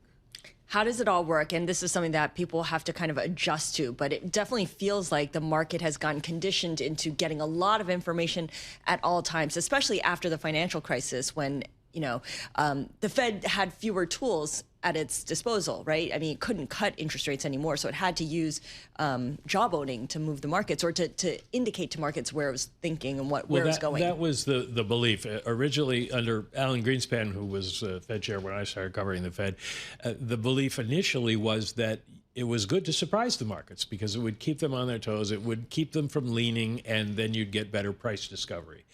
The situation changed around the financial crisis time when Ben Bernanke became chairman, and his view was if you guided the markets, then they would put that information into their trading, and it would be reflected in monetary policy. It would be reflected in the bond market before monetary policy had to make a change, and so they're doing part of the work for you. And Warsh seems to disagree with that view. So we'll see how he thinks it should be handled, and then whether he can convince anybody else to go along with it. All right, Mike, thanks so much. Appreciate it. Michael McKee, international economics and policy correspondent, Bloomberg News, joining us here in studio. He'll be heading down to D.C. Tonight, tomorrow? Tonight. He goes down tonight, and he flies. He won't take the Acela train. Well, that's a good idea, given what's happening today. That is probably a good idea. Yeah. We'll have more coming up. Yeah. You tell me for.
Markets, headlines, and breaking news 24 hours a day at Bloomberg.com, Bloomberg Television, and the Bloomberg Business app. This is a Bloomberg Business Flash. It's 11:20 on Wall Street. We do check markets all day long here at Bloomberg, looking at records right now on the Dow Jones Industrial Average. Right now, the Dow is up another 362 points, up 0.7%. S&P, NASDAQ, they are both in the red, and this Bloomberg Business Flash is brought to you by gold, Crest Metals. Inflation, tariffs, and volatility have some investors turning to gold for stability. To get a free gold and silver info guide and learn how to add metals to your IRA or 401k tax and penalty free, go to goldandcrestmetals.com/guide, goldandcrestmetals.com/guide. S&P down 17 to 75.37, drop there of 0.2%. Nasdaq Composite Index down 0.4%. The Nasdaq 100 Index lower now by 1%. The SOX, the Philadelphia Stock Exchange Semiconductor Index, it is down by 2.9%, and the VIX now trading below 16. We've got the 10-year at 4.44%, the 2-year 4.05%, the 30-year 4.9%.